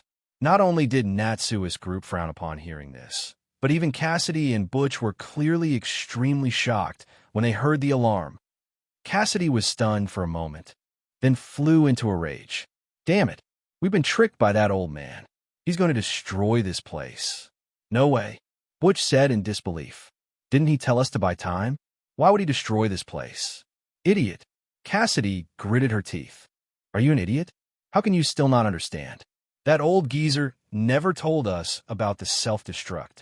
He had us hold off these intruders just so he could trap us here to die with them. What? Hearing Cassidy say that, Butch also realized the gravity of the situation and said urgently, Then what do we do now? Is that even a question? Cassidy grabbed Butch. Of course we run. The two of them huddled together, muttering, and then, abandoning Natsui's group, they turned and fled in a panic. Seeing the two of them run, the already demoralized Team Rocket grunts followed right behind them, clearing out in an instant. Watching Team Rocket vanish without a trace and hearing the urgent, cold alarm in his ears, Richie finally came to his senses and said quickly, Did you hear that? This place is going to explode. Shouldn't we get out of here too? Natsui's brow furrowed. He really hadn't expected Team Rocket to be so ruthless as to abandon their own base. But on second thought, it made sense. Since the base was about to be overrun, it was better to blow it up themselves than to leave the spoils for others. How ruthless! The group didn't delay any longer and also ran in the direction Butch and the others had fled. Along the way, they could see Team Rocket members scattering and fleeing everywhere. The entire base was in chaos, and no one was in the mood to bother with them. However, while escaping, Natsui couldn't help but glance out the window. Actually, thinking about it carefully, this whole move by Team Rocket was quite puzzling. The sea surface was right outside. They could have escaped safely just by leaving through an exit or even by blasting a hole in the wall. Knowing this, why did Team Rocket specifically raise the base to the surface, giving them an escape route? If they really wanted him and his friends to go down with the base, they could have easily done it while underwater, with the surrounding seawater would have effectively limited their escape options. So why rise to the surface? Was it just to let their own members escape safely? The more he thought about it, the more he felt something was off, yet everything also seemed logical, leaving him completely baffled. They passed through several rooms in a row and could see scattered documents everywhere, a testament to how hastily Team Rocket had left. But strangely, despite the evacuation for a research base, all they saw were combat personnel. There wasn't a single researcher in sight. This couldn't help but raise more doubts in Natsui's mind. When they reached the exit, it had already been opened. A large crowd of Team Rocket members was scrambling to escape from there. When they looked for Butch and Cassidy, there was no sign of them. It could only be said that when it came to the art of escaping, those two were top-notch. The countdown continued. Soon, the Team Rocket members crowded at the door had all jumped into the sea and were swimming away with all their might. Just as Ash and the others were also about to go through the exit, Natsui suddenly stopped. Misty, who was behind him, saw this and asked in confusion, Natsui, why did you stop? It's about to explode. Let's go. Natsui pondered for a moment, glanced at the group, and shook his head. You guys go ahead. I have a feeling this isn't so simple. I want to stay and see what's going on before I decide what to do. Chapter 478. Doing the opposite, huh? Hearing that Natsui was actually going to stay, everyone looked at him with disbelief. Natsui, what nonsense are you talking? Misty even reached out to touch Natsui's forehead. Seeing no sign of a fever, she said, puzzled, The countdown only has a few minutes left. We should leave now. Saying that, she reached out to grab Natsui's arm, intending to pull him out through the exit. Shaking his head, Natsui removed Misty's hand and said with a wry smile, "I'm not kidding. I really feel that things aren't this simple. Think about it. Before we even did anything, we haven't even seen the boss of this base. And they only resisted for a little while before deciding to blow up the entire base. Don't you think that's not right? A bit of an overreaction?" Erica thought for a moment and calmly guessed perhaps they felt they couldn't resist at all. Or there was some important data in the base that couldn't be leaked, which is why they took such extreme measures. Exactly. Misty quickly chimed in. And didn't you hear the alarm? An explosion isn't something you can fake. And look, Team Rocket also left in a hurry. That may be true. Natsui still stuck to his opinion, shaking his head. But I just feel that something is abnormal, so I plan to stay here and check things out first. Don't worry, I'm not stupid. If an explosion really happens, I can have Gardevoir teleport me outside in an instant. Although Natsui had made himself clear, the others around him wouldn't dare let him be so reckless, and all tried to dissuade him. That's too dangerous. You're basically joking with your life. That's right, let's just run. His ears were filled with voices of opposition, but even so, Natsui chose to trust his intuition. All right, I've made up my mind. You don't need to say any more. And if there really is an explosion, my Pokemon will protect me. Seeing him still so resolute, everyone could only look to Erica, hoping she could talk some sense into Natsui. However, seeing everyone looking at her, Erica, after a moment's thought, actually said in that case, "He'll stay too." She said this with great determination, giving off a feeling of a wife following her husband's lead. Huh, Miss Erica, how could you be so confused too? Hearing Erika's words, everyone was stunned. They had hoped that the mature and steady Erica could persuade Natsui, not stay behind and be reckless with him. Looking at their incredulous faces, Erica sighed helplessly. It can't be helped. He's already made up his mind, and I can't let him stay here alone. Someone has to watch over him. After saying that, she also turned her gaze to Natsui, looking into her eyes. Although Natsui was a bit taken aback, the thought that Gardevoir's teleport could easily get both of them out made him nod. And seeing that Erica was also staying, Misty said without a second thought, "In that case, I—" But before she could finish, Natsui had already stopped her with a wave of his hand. "All right, you guys should leave first. The two of us are enough here. Besides, Gardevoir can't take any more people at once." But Misty still wanted to say something, but at Natsui's signal, she was pushed and pulled out of the base by Ash and Brock. But before leaving, she still looked back and said, "Then I'll wait for you outside. You must be careful." After the group left through the exit, no one was left except Natsui and Erica. At this moment, apart from the constantly echoing alarm, the entire base seemed to have been abandoned and had fallen completely silent. Warning: 1 minute remaining until base destruction. All personnel, evacuate immediately. Warning: 1 minute. Seeing that time was running out, Natsui didn't delay. He turned around and walked quickly towards the interior of the base. Erica, just in case, had already recalled her Leafeon. She followed behind Natsui and couldn't help but ask, "This matter? How confident are you?" Natsui shrugged. "How could I be confident? It's just a guess. So we must always be prepared for the worst." Erica sighed. "If the explosion happens in an instant, we won't be able to escape at all. We'll really die here together." Natsui chuckled. "Then you still dare to come with me?" Hearing Natsui's seemingly teasing tone, Erica suddenly fell silent and said no more. To be honest, she didn't know what she was thinking just now, to actually take such a huge risk to be reckless with him. Even though she knew she could die at any moment, she still had no regrets in her heart. Seeing the atmosphere was a bit heavy, Natsui realized he might have said the wrong thing. He cleared his throat and changed the subject. "Don't worry, this base is mainly used for research. The labs inside, for example, are kept far away from explosives like gunpowder to avoid accidents. If the base really is destroyed, it will definitely be in stages.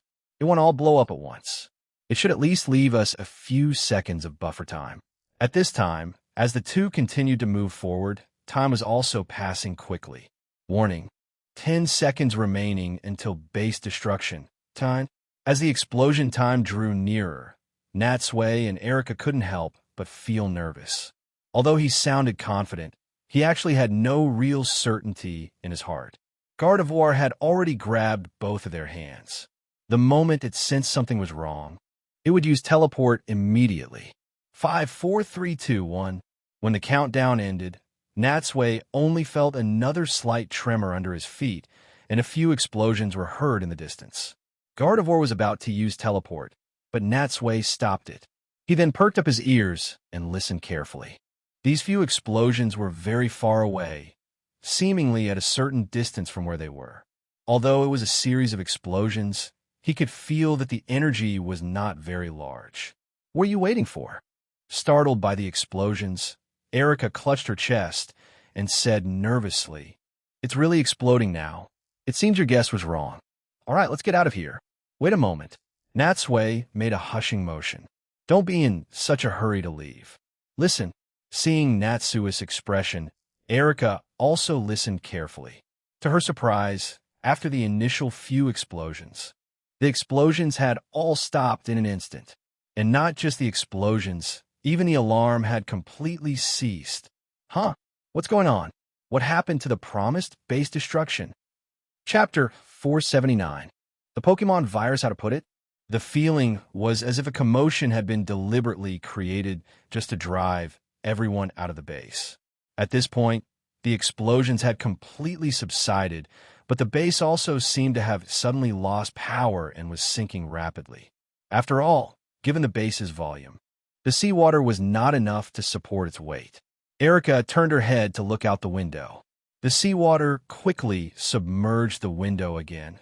The last rays of the setting sun vanished, and the familiar underwater environment came back into view. She frowned. It looks like we're heading back to the seabed. Natsui nodded and looked towards the depths of the base. Let's go. Let's see what on earth Team Rocket is up to. The two moved forward cautiously, but after walking for a while, they found the entire place was empty. The annoying alarm had long since disappeared.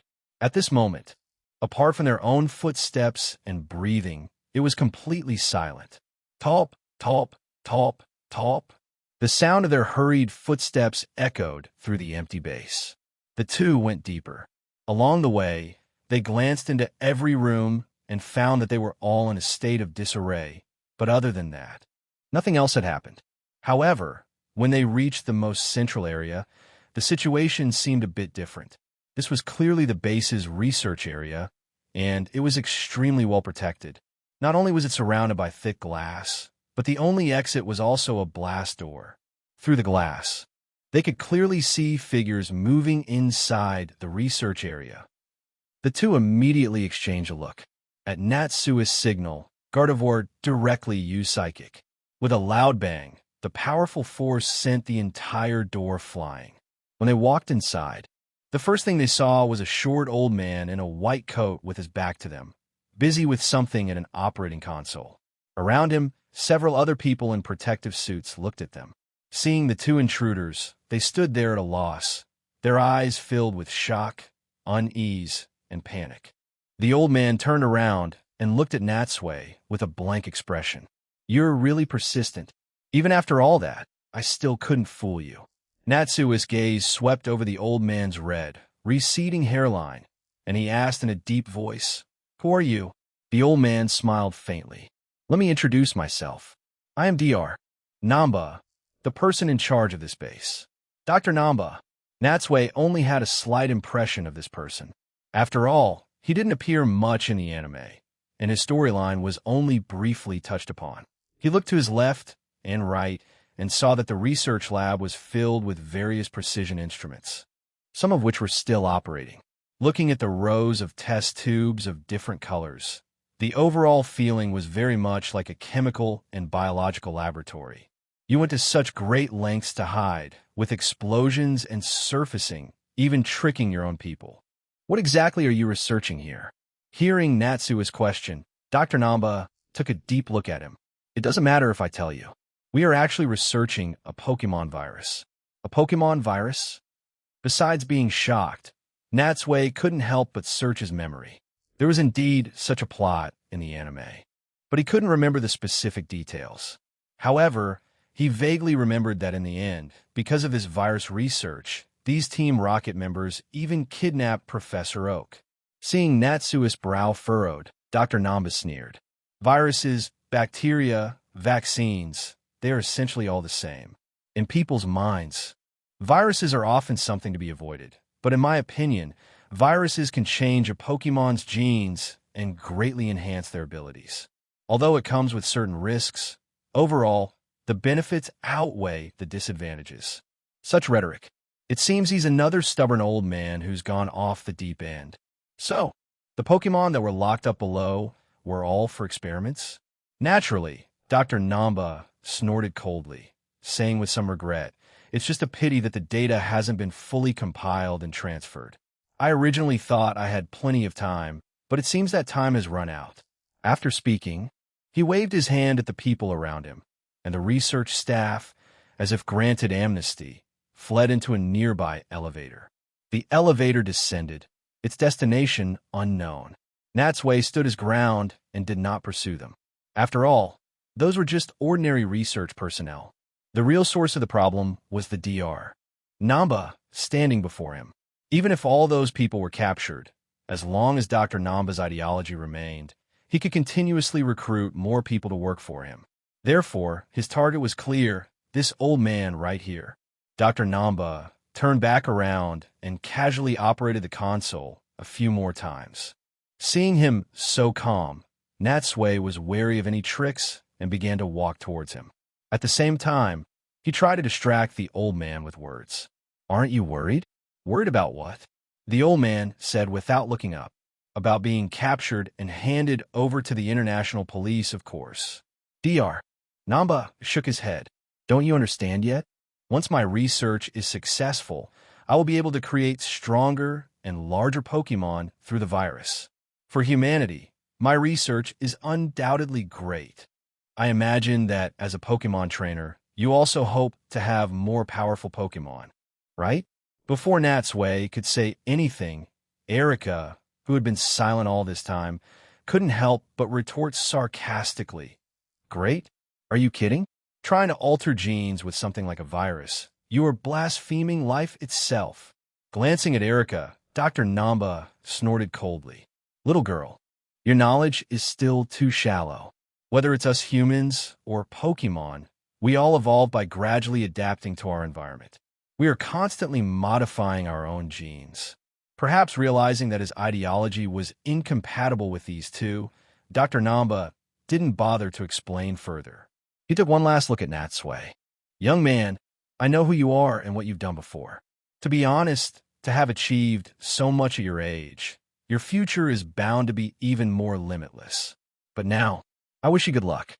After speaking, he slammed a red button on the console without hesitation.